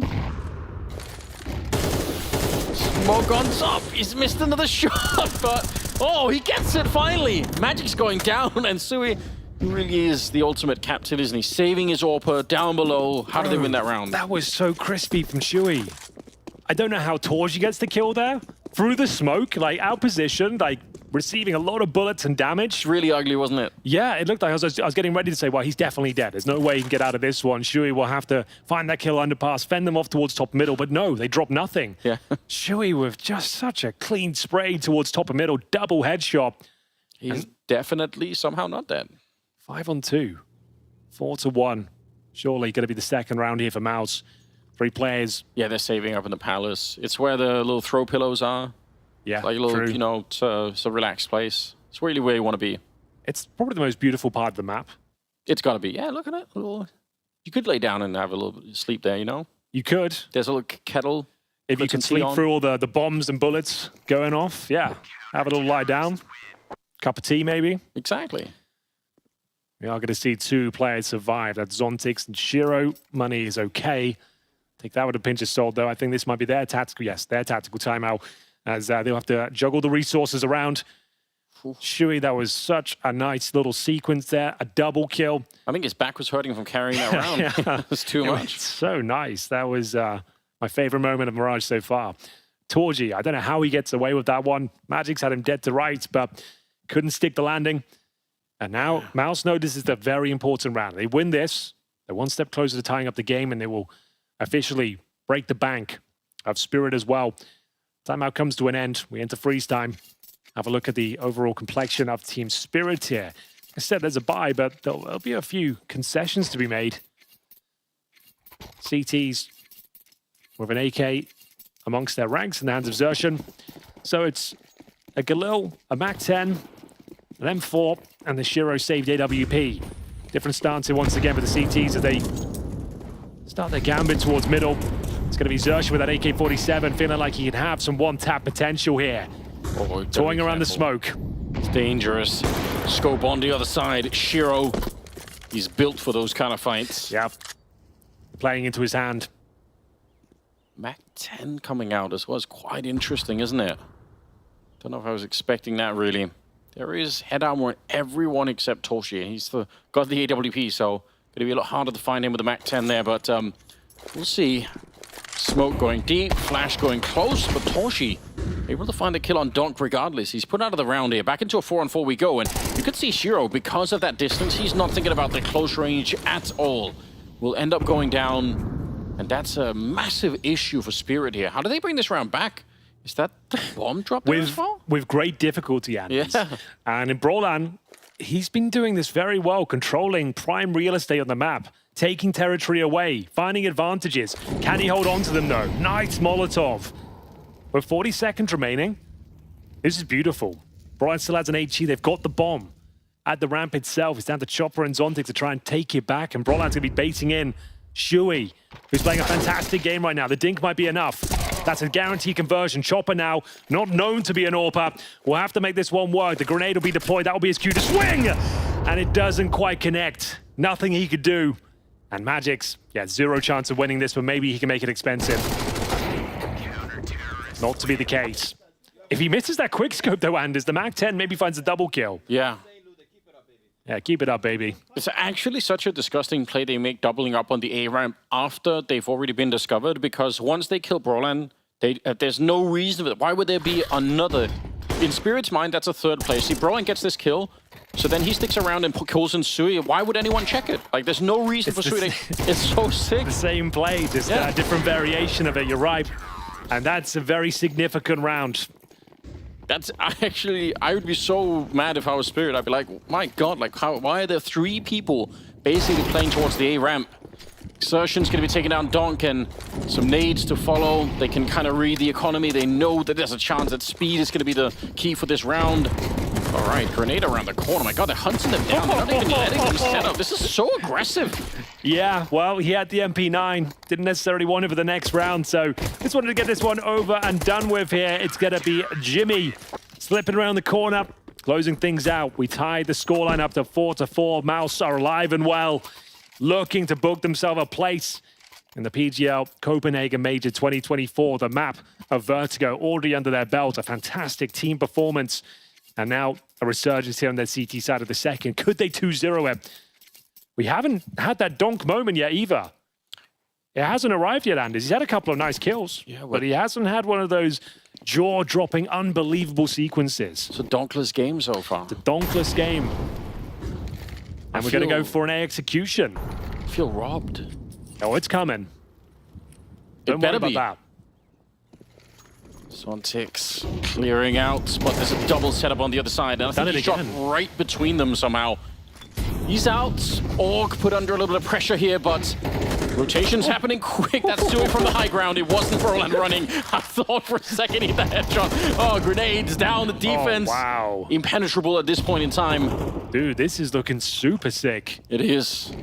You couldn't ask for much more. Like, Shui, he gets taken down in the end, but information garnered. Absolutely rock solid A defense here. It is changing the stance up each and every time, and that double palace setup is really potent. They're not handling it well whatsoever, and they're just sprinkling it in every 3 rounds or so.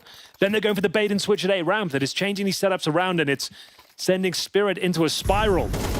Yeah. Nothing you can do. Zontic doesn't expect that challenge to come through. He's already experienced that a couple of times. And then repositioning. 4 players on the CT side, just absolutely mowing them down. Stealing 3 AKs as well on the CT side. So much firepower that they're going to have to work with. There's no plants going down here. So bear in mind, it was the pistol victory for Team Spirit. They went up 4-1 to kick things off, and now giving up 4 rounds in a row. It actually offers up the lead to MOUZ. They've gone 5-4 here. What a fantastic performance they're putting down today. Have a tactical timeout, and as you mentioned, 3 AKs. Ton of money here. There will be no further ecos required for MOUZ. Too much cash, if anything. Juggling around those grenades, trying to get the most they can out of this next buy. And can you imagine, Henry, the fantasy pick players that have Donk on their team, how mad everyone is at the moment? I don't even think you could. He's like 260k. Like, if you're going to pick him in your team, like, you had to have some absolute bums around him, unfortunately. I guarantee you someone's done it. And they're not happy. All right, so they've actually forced for this, Anders. This, I didn't think they would. I thought they'd take a half buy. They're all in. So it has to be a set piece, as we mentioned. Yeah. They don't have the firepower to really find the entries here. It's Galil's, Tech 9s. They've done well to break through the initial ramp. The utility's not too bad. They've caught MOUZ on a variation of the setups here. Oh no, the bomb! It doesn't get planted. They were hoping to steal it away. It's Brolan and Jimmy mowing them down. Just when it looked like they had a point of entry, it's snatched away! What? No, Jimmy misses the spray! He thought he killed him. He instantly rotated onto the next target, but it wasn't the headshot that he was looking for. Oh, this round is now in question once again. Zontix on his own. Bomb still not planted. Eagles come out. The hand cannon trying to see if he can finish the job. He's got no bullets left! Oh, he had to reload!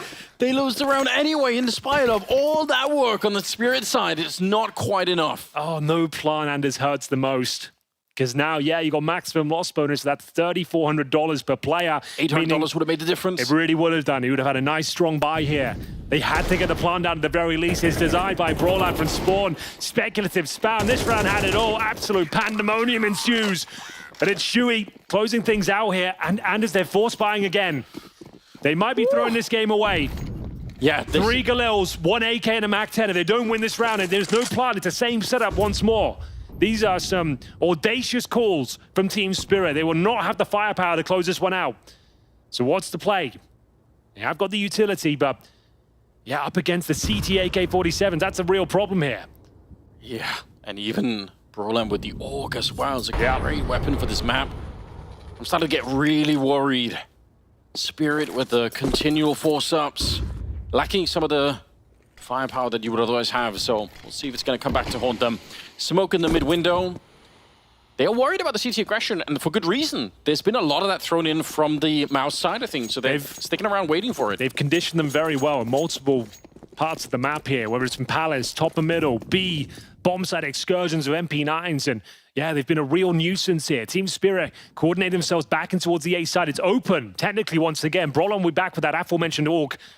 And then we've got Shui in towards the connector, but he's playing like an absolute megastar right now. Smoke's deployed once again. Brolan, vision removed, will pop the smoke himself. It's going to be an opportunity and to find multiple kills here. Lines them up, can't knock them down. 1 kill to his name. Bear in mind, this Viper Team Spirit is on a knife's edge. They need to get a plan out of this one. Molotov towards spawn. Zontix toying with the smoke. Sets up the human shield as they try and get this C4 down. Exertion's joining as well. It's not just Jimmy any longer. Zontix is dead. And next up, Magic's gonna be early in the grave. Shiro, he can't do anything. No plan. They just cannot get that bomb planted. Yeah, I didn't like this call at all. Like double 4 spies with no bomb planter. You are throwing this half away. Oh no. Like you barely had a gun round. And even the beginning, right? Trading Brolan 1-for-1, that's pretty good. That should set you up. You have the chance. The smokes are still down, but they never find the comfort to actually get the bomb planted. Which normally, to be honest, on the A bomb side, that's normally pretty doable on the T side. Like normally you have to fight for the after plan, and that could be a little bit tricky, but I feel like a lot of the time you're safe to plant the bomb, yeah. Good night, Shiro. Oh, another misplay. Giving himself up for free, but that's unfortunate, but Chopper, nothing he can do about that one. 2 opening frags for Torji. Looking to snatch this half away. They were 4-1 down, Anders. Yes. And they're going to post an 8-4 scoreline. Looking to 2-0 Team Spirit, book themselves a place at the Copenhagen Major. It's tantalizingly close now. 5-on-3, their round to give away. And Jimfa, he ain't sitting back. He ain't resting idly. He's exploring the map, getting tons of information. Heading towards TV right now. He could find all 3 kills with a backstab here. The smokes will enable him enough time for this massive maneuver. The flank from hell. Magic's thought about checking it, but he's not going to find out until it's too late. The first kill, absolutely perfect. The second is brutal. And there we have it. A resurgence of a CT performance from MOUZ. 4-1 down, and then clean 7 rounds in a row. Unbelievable. What happened? MOUZ, I mean, you said it at the start. Those double pushes into the Palace, they just look so well read right now. They look like they've studied up. They know exactly what Spirit are coming up with. They're aggressive when they need to be, and they're passive when they need to be. It's a really beautiful counter-attack that's being pulled out here from MOUZ. The underdog in this one, fighting the champions of Katowice, and it's worked out unbelievably well for them. I'm actually so shocked. I was worried this was going to be the other way. I was worried that we're going to watch Spirit roll in today and Donk just completely flatten another team. It's been anything but that. What an exciting way to get the day ended here. Last game of the day. And it's delivering right now. MOUZ are delivering.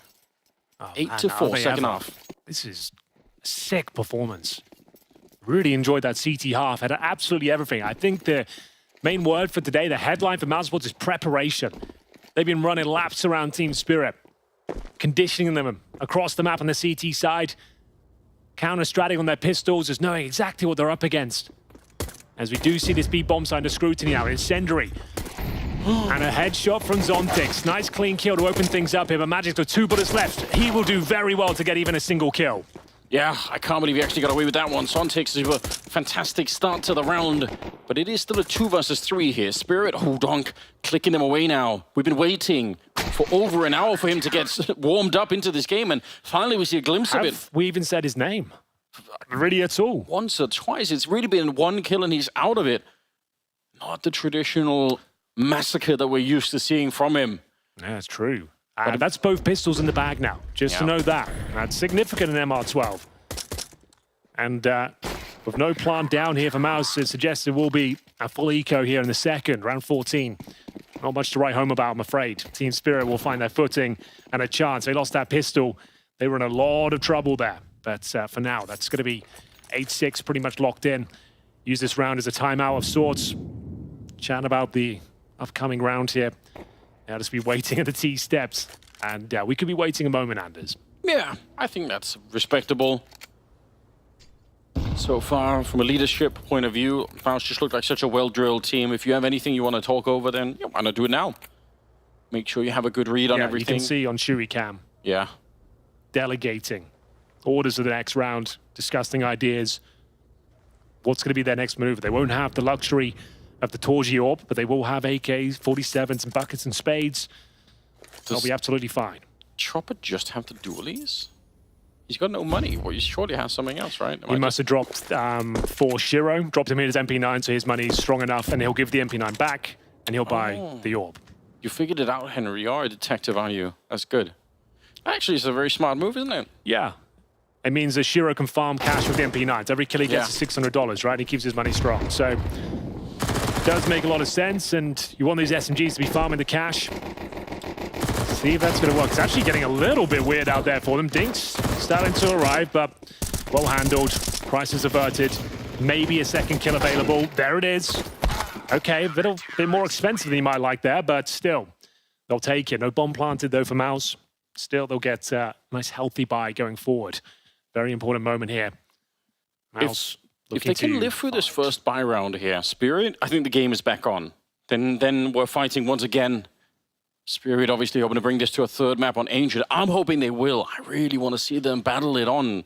Just turn into a much more exciting game than I was expecting. So let's keep it up. 6-8. And the first buy round coming in here from MOUZ on the second half. So AKs have been brought out. We do have that Shiro WP. He did get the one kill with the MP9. So like you said, a little bit of extra cash in his pocket to bring out that weapon. Bomb dropped far back in T-spawn. Always a sign on the minimap, if you're new to the game, that the Ts are out looking for information, trying to figure out what is the defense like. Do they have something special that we have to take into consideration? We call it a default.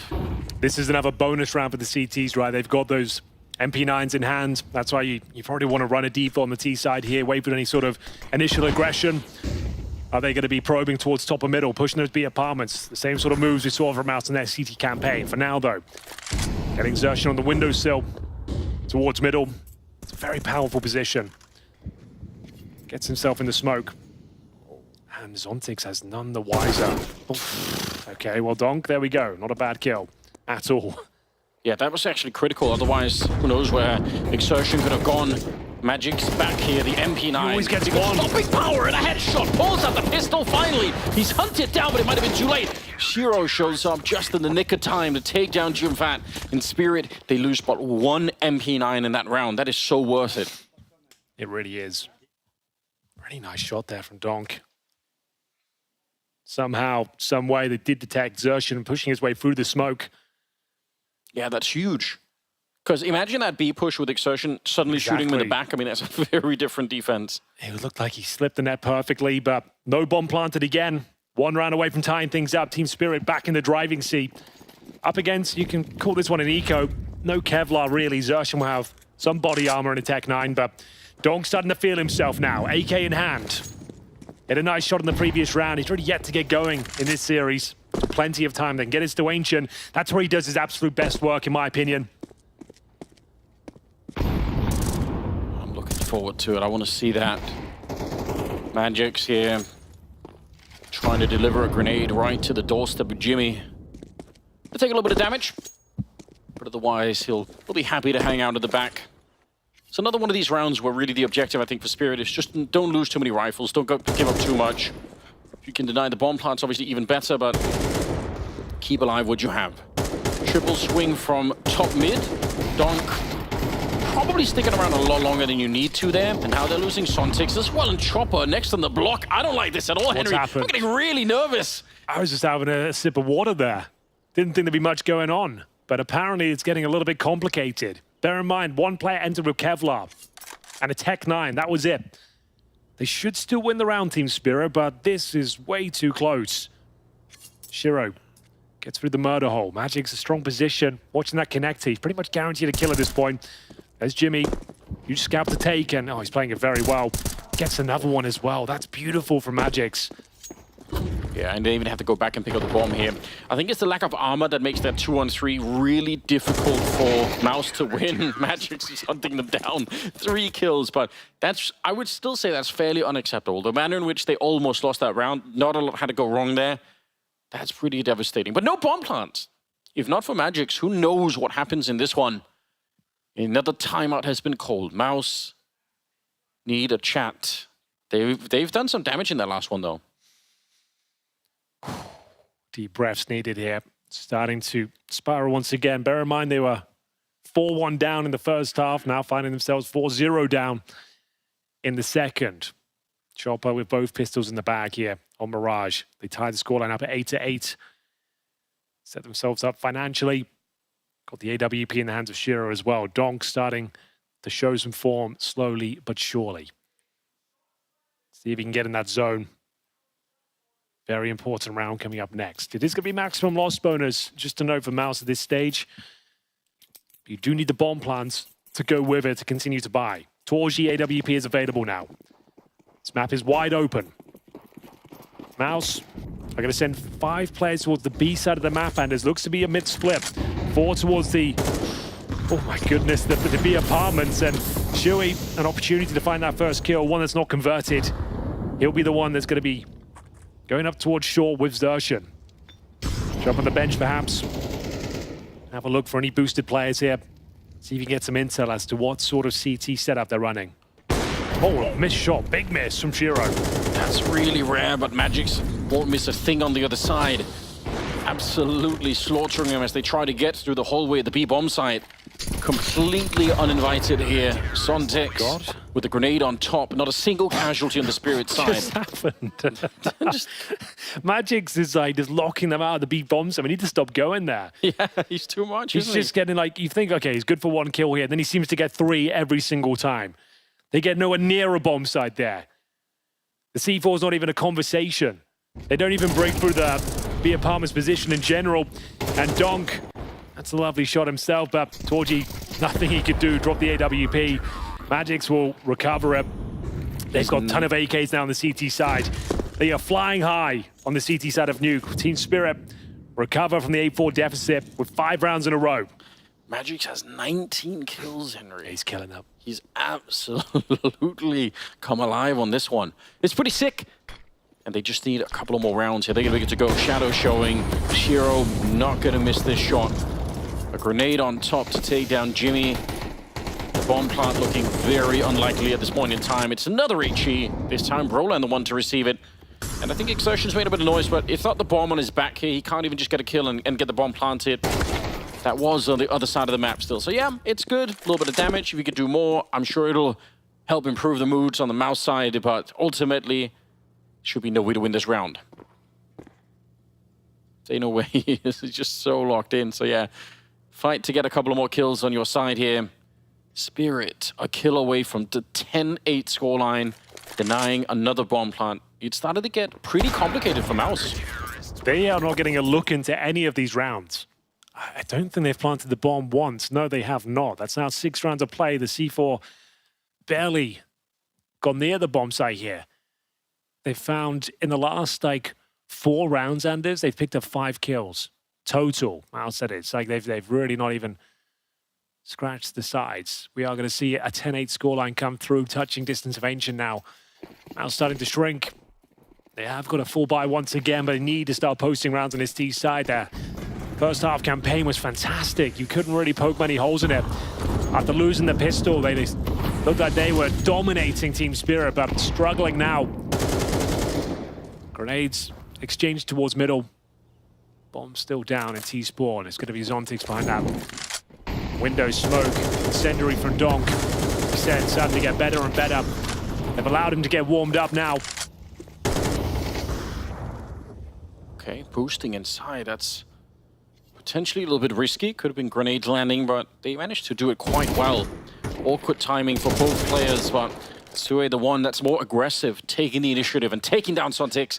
4 versus 5, it sets them up nicely. MOUZ, they need to start winning some rounds here if they want a chance at a 2-0 victory, and so should actually get him a lot closer to that. Donk out of the round, 3 versus 5 now. They've got the mid control.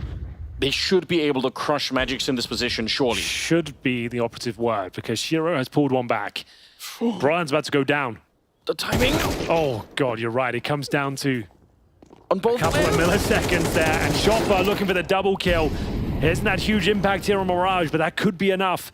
Does he set Shiro up? Apparently not. There it is, the first round for MOUZ. No bomb plant required. Comes down to Xertion, double kill there. 3 players will survive. Money is going to be unbelievably strong for Team Spirit. They've got $12,000 on a couple of players, I believe. As we do see 10-9 come through. Third tactical timeout for Spirit here. If Magics had, I mean, it's just a roll of the dice, but if he's looking just as they're coming through the smoke on the other side, my God. He was for 10 seconds beforehand. He just looked away as Roland came through. Such a close call right there. Because if Magics is live at that shadow position, then anyone coming out of the connector, instead of fighting towards that window, they're going to have to worry about something else, and it could be a very different defense. Saw it in the past. 1 round separating these 2 teams here. GMFAT leading the board for MOUZ with 16 kills. Right behind him, Sui. He's a stone-cold killer on Mirage. We all know that, but has he got what it takes to find that 2-0? This is now a matter of recovery for MOUZ. Now going to be down 6-1 in the second half. Huge lead they built up is completely diminished. Money in the bin as well. The reinvestments here could cost them a lot. They don't convert this round. They've taken so much damage en route towards the connector. And it's Donk waiting on the other side. Avoiding the flames. He's still got a slither of vision, Anders. I think that's a guaranteed frag. Yes, indeed. Shui, no idea where it came from. Opening frag for Team Spirit, but there will be T players occupying the connector now, but Donk has vacated the premises. Nearly peeking, yeah, without even the rifle equipped. He still almost came out on top with no gun. Still almost did. Some good damage. Chopper going for the wide swing. Big. He was waiting for it 1 second more, and he would have been the one to initiate that fight. Magic's going down once again. 3 versus 2. I can't believe MOUZ have found a way back into this round. And actually with a 1-man lead. Xertion's got the bomb, though. Oh, no, he does not. That's an incendiary I saw. It's fine. Yeah, I was going to say that would be the worst place for the bomb to be right now, because you have the crossover and Jiro's crosshairs there. But this kill will decide it. Xertion could have closed out the round there and then. Now it's back on. Retake certainly possible. Kits available. 2 versus 2. Jimmy, half HP. Brolan patrolling towards CT Spawn now. They'll definitely go for this one, Anders. Yeah, they will. Sure, if he can land this one, they can smoke up the bomb. He does, he's low on health, but it doesn't matter. Let's see if they can find a good place for that smoke. GMFAT up here, trying to see and get his team back online. Gets the one, but Sontix is quick on top. Won't let him get away.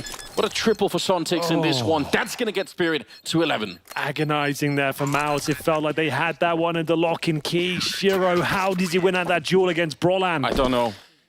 He outpositions him, swings at the correct time. Shiro wasn't scoped, and somehow comes out on top here. That's a huge round for them to let slip by the wayside.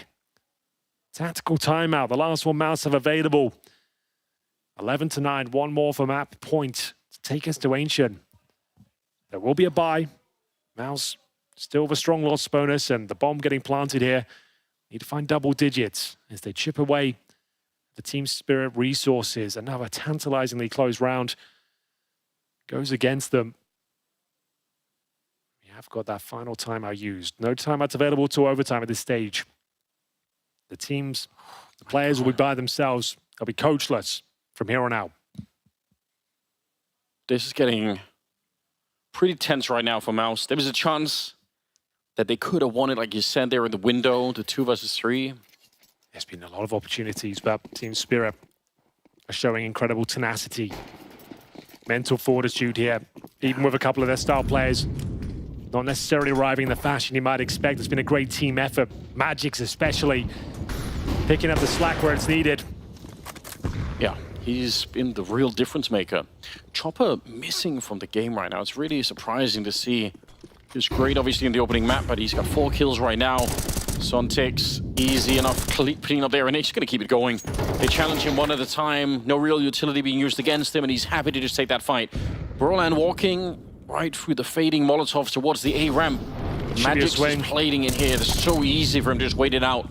He knows the attention's going to be drawn somewhere else, and even worse, the bomb is back in T-spawn. So even if you were to win a fight or two here, there's no scenario in which you can get a quick kill and get a bomb plant. You have to get a couple of kills, run back to T-spawn, pick up the bomb, and then run back again. It's a really long road ahead of MOUZ.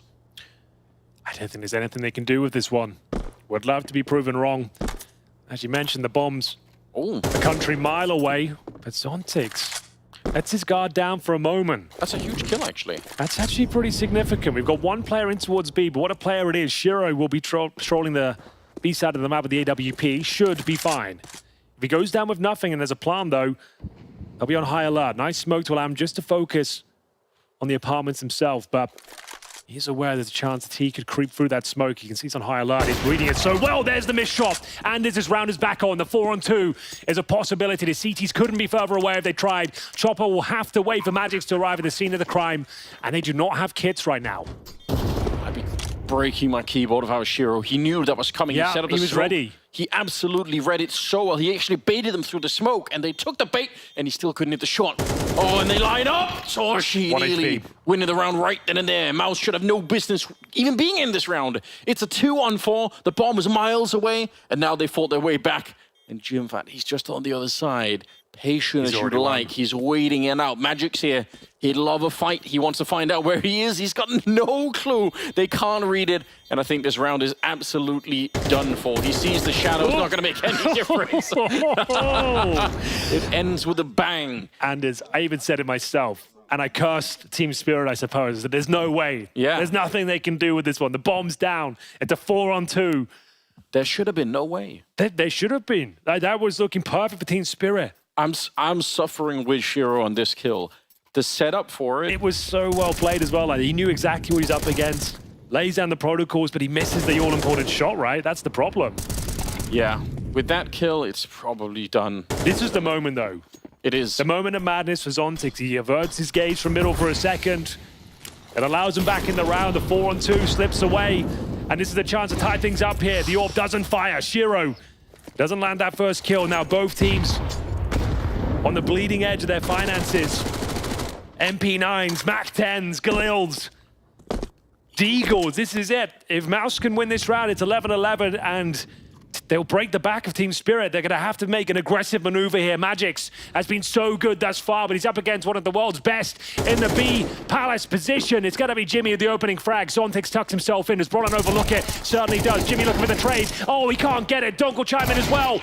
It's starting to fall apart here for MOUZ, but they know Zontix is low, and Shui will find him 2-on-2 with it all to play for here. Huge frag for insertion, and Shiro thrust in a 2 versus 1. He needs to at least hold on to the AWP if possible. He's not going to do it. The money is completely broken. We go 11-11, and Team Spirit need to make a wish. How on earth did they do that? They ran into Zontics up there. It looked like that was going to be the end of the round right then and there, but through some miracle, they find their way back. No timeout, as mentioned before. Yes. A chance for the knockout blow. The haymaker from hell. MOUZ Sports with the game, the major in the palm of their hand right now. A couple of rounds away, and it all starts with full eco. I'm seeing a Zeus in this round. It's really discouraging, isn't it? In that last round, they had 3 people with no head armor. That's why Chopper went down as quick as he did to the MAC-10. He just hit 1 bullet, and he was dead in the window. So just a little bit of money missing, making MOUZ equipment a lot better. Shiro, he's certainly thinking about it. He's certainly got the right idea. If you jump out the window right now, it's not impossible. He's trying to navigate it. Where's the clue that he needs? I think he's hoping someone jumps up in the window through the smoke. Oh, it's getting a little bit frantic now. A pep in their step. A couple of kills on the menu here for Team Spirit. We're only 1 found so far. There it is. That's going to be series point. Okay, actually, hold the phone.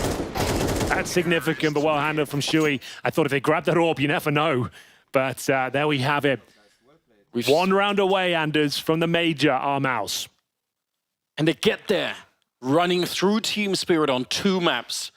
That is so shocking, but they're actually doing it. What a resurgence. They were down and out in the second half. They were 7-1 down. The level of prep on MOUZ is just so convincing. I mean, individually, obviously, you mentioned it at the start, this is Jimmy's home ground on Mirage. He loves this map, and that's a huge part of the reason why they're doing so well, but it's not the only thing. What is going on? Shiro's pretty late towards middle. If he wanted to swing, there's no chance now. They block each other at the murder hole. Not what you need at this situation. Xerxan will open things up. He'll live to tell the tale as well. The first incision has been made, and the second, it looks like they've done enough to book themselves a place at the Major. 5 versus 2. Shiro and Magix to hold on to absolutely everything. Magix to be playing like an absolute beast this side of the map. Do they dare challenge him once again? He seems good for 3 kills each and every time. Jimmy will go down first. Can he hold on? No! And Shiro thrust into a 4-on-1. MOUZ Sports surely done enough, and there it is! MOUZ are your next team to the PGL Copenhagen Major! What an absolute miracle run at the end of this second half. They looked like they were locked out. You could see Spirit were coming online. Magix dropping multi-kills every single time in the B-bomb side, and somehow MOUZ managed to power through. I'm so shocked. I'm so impressed, Henry. Luckily, we have a desk to break it all down for us, but what a game. What a game indeed, Anders. It would seem that the script has been flipped twice tonight. C9 taking out Vitality, and now MOUZ beating out Spirit 2-0. Spirit are going to the PGL CS2 Major Copenhagen. Blair and Maniac, those MOUZ boys have got to be so proud of themselves, not just for the win, but in the style in which they did it. Definitely MOUZ going to Copenhagen, and what a way to punch the ticket, to take down Spirit. And in a comeback, a micro comeback on this second half, and I'm gonna open up the conversation congratulating Shuhi for an incredible game. Not only individually at the very top, he had some instrumental turnaround key moments, knife's edge moment where he finds multi-kills, but just the calls, the fact that he could sort of dissolve the equation, solve it rather, on his T side. What a deserved congratulations to him and his squad. 100%. Those final few rounds, he was like a magician, just conjuring solutions, and just massive impact being found where it looked like Spirit had turned things around. It looked like they had solidified. Everyone is waking up. Magix was just being this... Not everyone.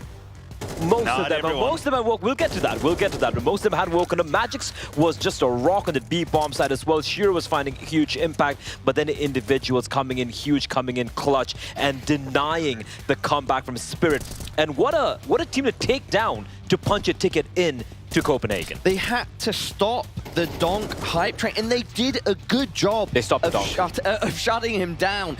Just looking at the scoreboard, like, everyone in MOUZ were pulling their weight at some point in this game. Brodden maybe missing a bit on Mirage, but this is such a great team effort. You know, that there is a hero that maybe the numbers won't praise too much, but the fact that Xerxan was able to time and time again go and challenge Dong into connector and make life hard for him was a key aspect for MOUZ to open up the map a little bit and be able to keep Spirit in the dark and have these late rotations of round where you don't really find yourself in. Now, let's address the elephant in the room. This is a reference series in the negative for Dong. That's what it is. Vertigo was rough, and you could see it on Mirage. He was, for the first time maybe since we got to know him at the very elite level, he was forcing plays. He was being out there a little bit too much. He was maybe overcompensating, trying to get the game to come back to him.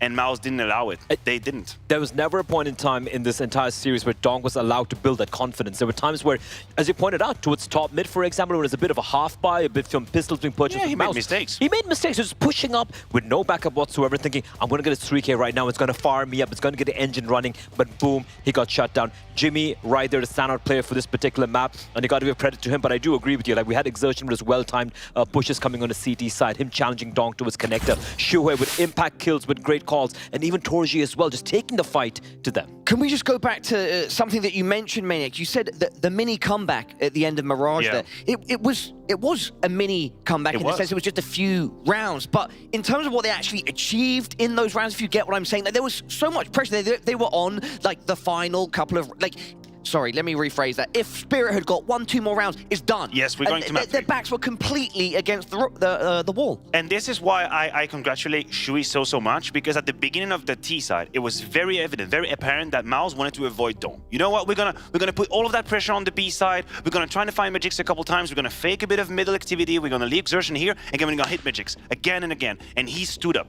like, beautifully, gracefully. Oh my God, what a start of the CT side for Magix.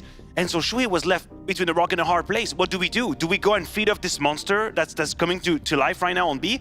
Or do we fight this different kind of monster, Donk, who hasn't really showed up? And he found a way to make the best out of both worlds. He started putting a bit more players towards middle. He started allowing Xerxon to go a step further to get the kill, and then having these late round rotations. And that's why, again, as a leader, what a way to figure out a solution. In that sense, Blair, whilst it was just a mini comeback, just a few rounds, to do it in the fashion that they did, snatching victory from the jaws of defeat, I feel like that is huge for MOUZ, a massive confidence builder, and shows their composure at the very, very top level 100%, going into the major. 100%, because if you look at this MOUZ lineup, they had a pretty solid run in Katowice overall, but they did bomb out in the quarterfinals matchup they have against FaZe, if I'm not mistaken. In Katowice, yes. In Katowice, there we go. And it was a very one-sided, lopsided affair right there, right? For them to come into this RMR, we kind of expected them to make their way through to the major anyway, but this matchup, the statement, it's not just the first map, which was... Statement is a good word. It's a statement. It's the preparation they put in the first map, Vertigo, that it was beautiful. And here, conjuring up solutions on the fly against a Magic stepping up against, the Spirit comeback. Just beautiful stuff from MOUZ. Look, I hate to do it, but I have to. Gonna say it. This here in a studio was never where MOUZ had to find new ceilings. We always knew they could do it. Okay, so you're looking for the new ceiling. The last step of the path. The last step of the path is on the big stage. And this is the only step that you can hold against MOUZ currently. Like, we know in certain circumstances they can be unstoppable. They have proven it already. Think about EPL, the run that they have in a smaller stage, smaller audience as well. They destroy everybody. The fact that they take Spirit now warrants some kind of excitement, and we have to welcome it. But let's be careful. We are where MOUZ shine here. They love it and they show it again. I think that is a fair assessment, but nonetheless, going 3-0 is a big achievement for the boys, and especially finishing out by beating Spirit. Enough from us for now. We've got James Banks down on the floor with one of the players from MOUZ, Jimmy. I've got Yimfat with me, Parla, and this guy, not only are you doing some impressive stuff on the server, you go to your first ever RMR and now 3-0 to the Copenhagen Major. What do you want to say? I mean, it feels like awesome.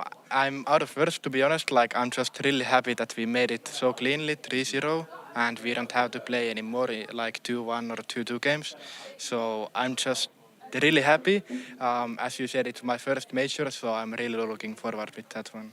And you deserve to be there after a performance like this. And I got to talk about this Spirit game, because we understand, we saw it yesterday, Vertigo, a bit of a struggle for Donk and the Spirit guys. But this time on Mirage, it looked like they were going to be able to take you in the second half. You fight back into it. Were you cooking up some game plan? We had something cooked. I will not go to specifics, but there was definitely something that we looked into. And I think it's something that we really needed to do, because they have really strong individuals in the team, so it's really hard to beat them in a team versus team kinda. But yeah, I mean, I think it all worked in the end. I'm just really happy that it went our way, and yeah. It definitely worked in the end. It got yourself a 2-0 over them as well. So not just one map, but two maps that Spirit, obviously we never see happen from them. But it was two 17-year-olds, you and Donk, going up against each other. And I want to touch on it for you in particular. We see many players can almost play scared versus him. Do you feel that, or did you think that in your mind, like, hey, we can't play scared? Nah, I don't really think about that, because in the end, you still have to be confident no matter what. No matter if you play against Simple or Donk, it's the same.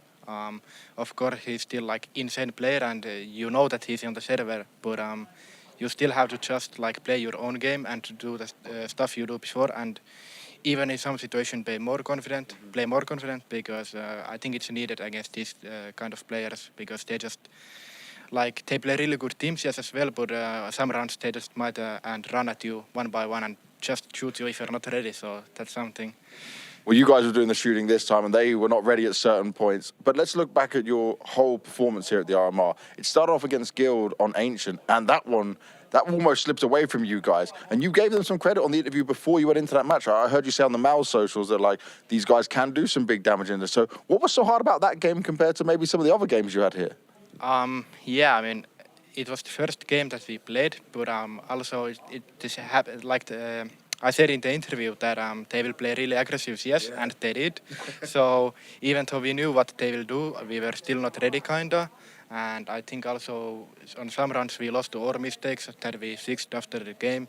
But I don't also think we played really good individual-wise. Like after the game, I tweeted that I made like really poor decisions, and it was one of the first games I think I played, even though I didn't have that bad stats, but I think I lost really crucial like rounds for the team. So it was really annoying. So I just really wanted to step up after that, and yeah, I'm really happy that we won that game, because also going 0-1 in the RMR is never good. No. It can get very hard from there, but you avoided all that and you played very well. And I like the fact that you're aware of your own mistakes and you're really focusing on, okay, even though I had good numbers, that's not what it's about getting the win. But you didn't have much break either between Katowice and coming into here. How did you guys spend it in order to be at your best and kind of reset yourselves ahead of this?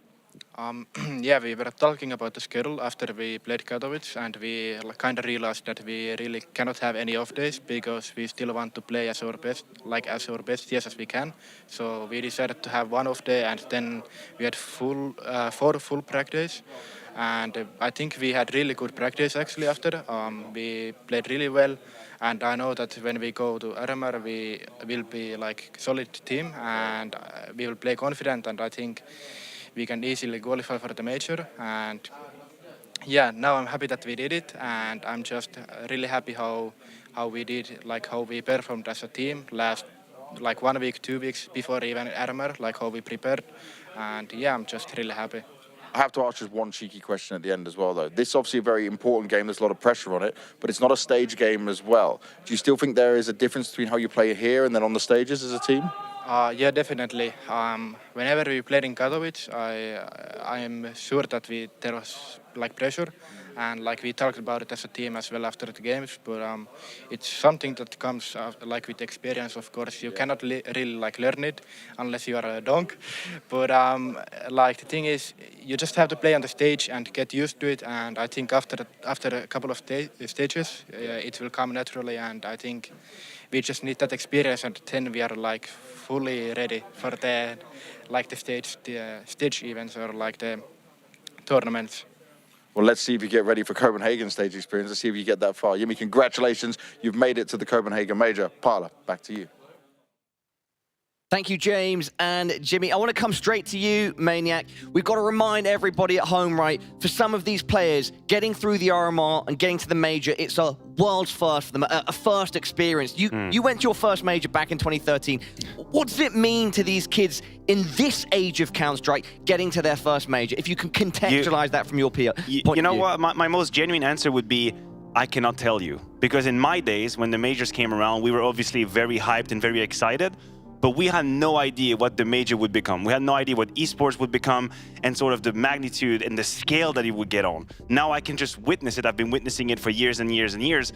And I think it's very clear that as a player, appearing at the major, competing at the major is the reason why you get up every day and grind the shit out of the game you love. That's why you do it. This is the greatest reward you can possibly get. And I think that explains why some of these players have strong statements like the RMR is the most pressureful moment ever in the calendar, because it's a make or break moment. We've seen some breaks and we just had to make here. 17 years old, Blair, his first major. Anything else that you'd like to add about MOUZ and what they've achieved today?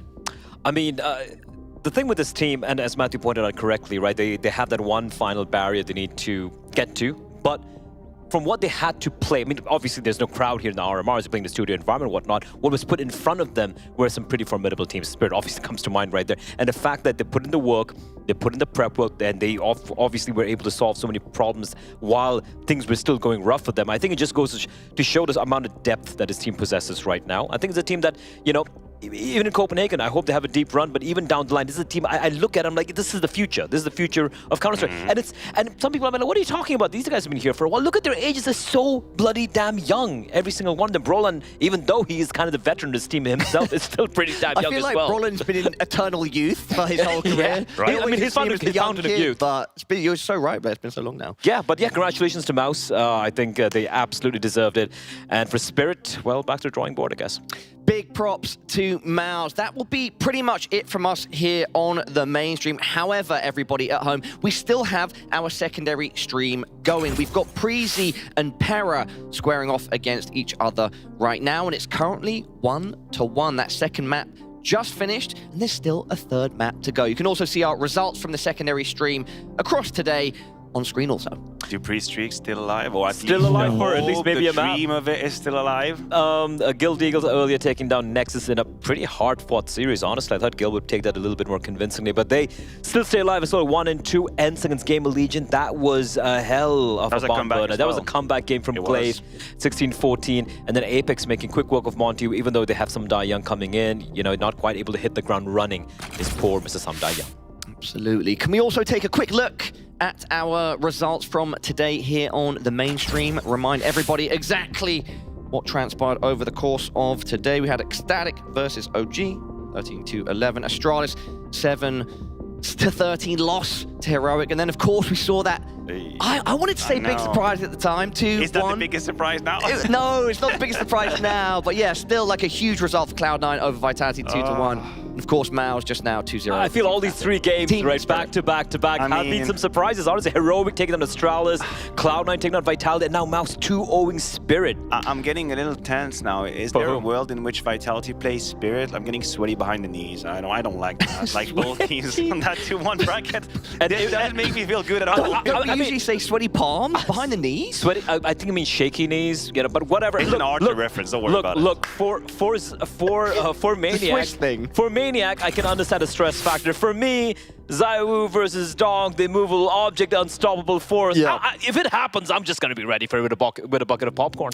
Yeah, and to everybody at home, if you want to keep up to date with our matchups for tomorrow, stay in tune to that secondary stream, and also, of course, PGL's social media. Blair and Maniac, it's been a pleasure. Anything else that you'd like to say before I let you go to back to wherever you guys go when you're not on the screens? What's cool is that we actually go back to the same hotel, so okay, yeah, you know where I'll be. Ruined that for me. I was painting a picture that you guys disappear and we don't see each other, but it's just not the case, is it? We all stay in the same hotel. You know, one glass of vino and I might disappear. Who knows where the night's end?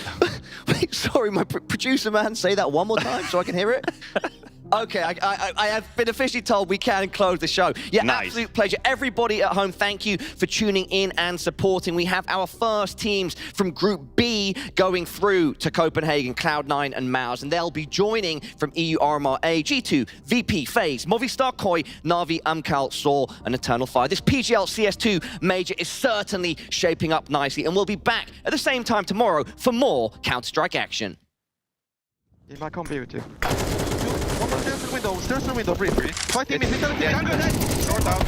Short left. 5v2. Can we go short? Yes. I'm in B. I reveal window. Guys, come B. Go B. I'm gonna top back here. One jungle. Firebox. Come B, boys. Car. Big face. Last window, sound take. Window. He was window. Kitchen. Kitchen.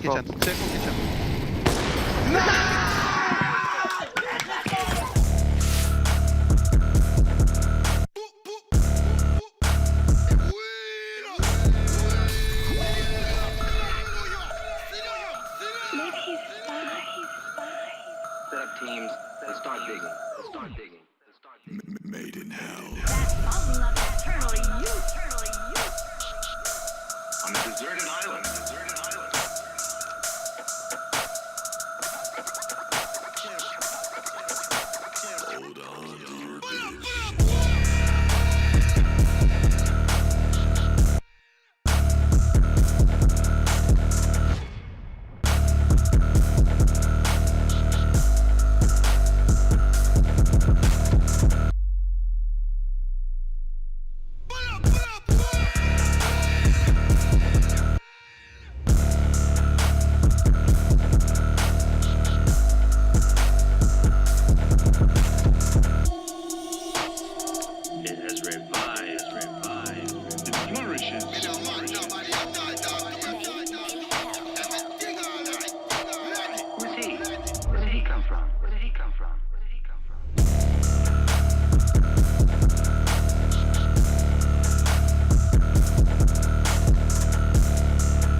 bitch.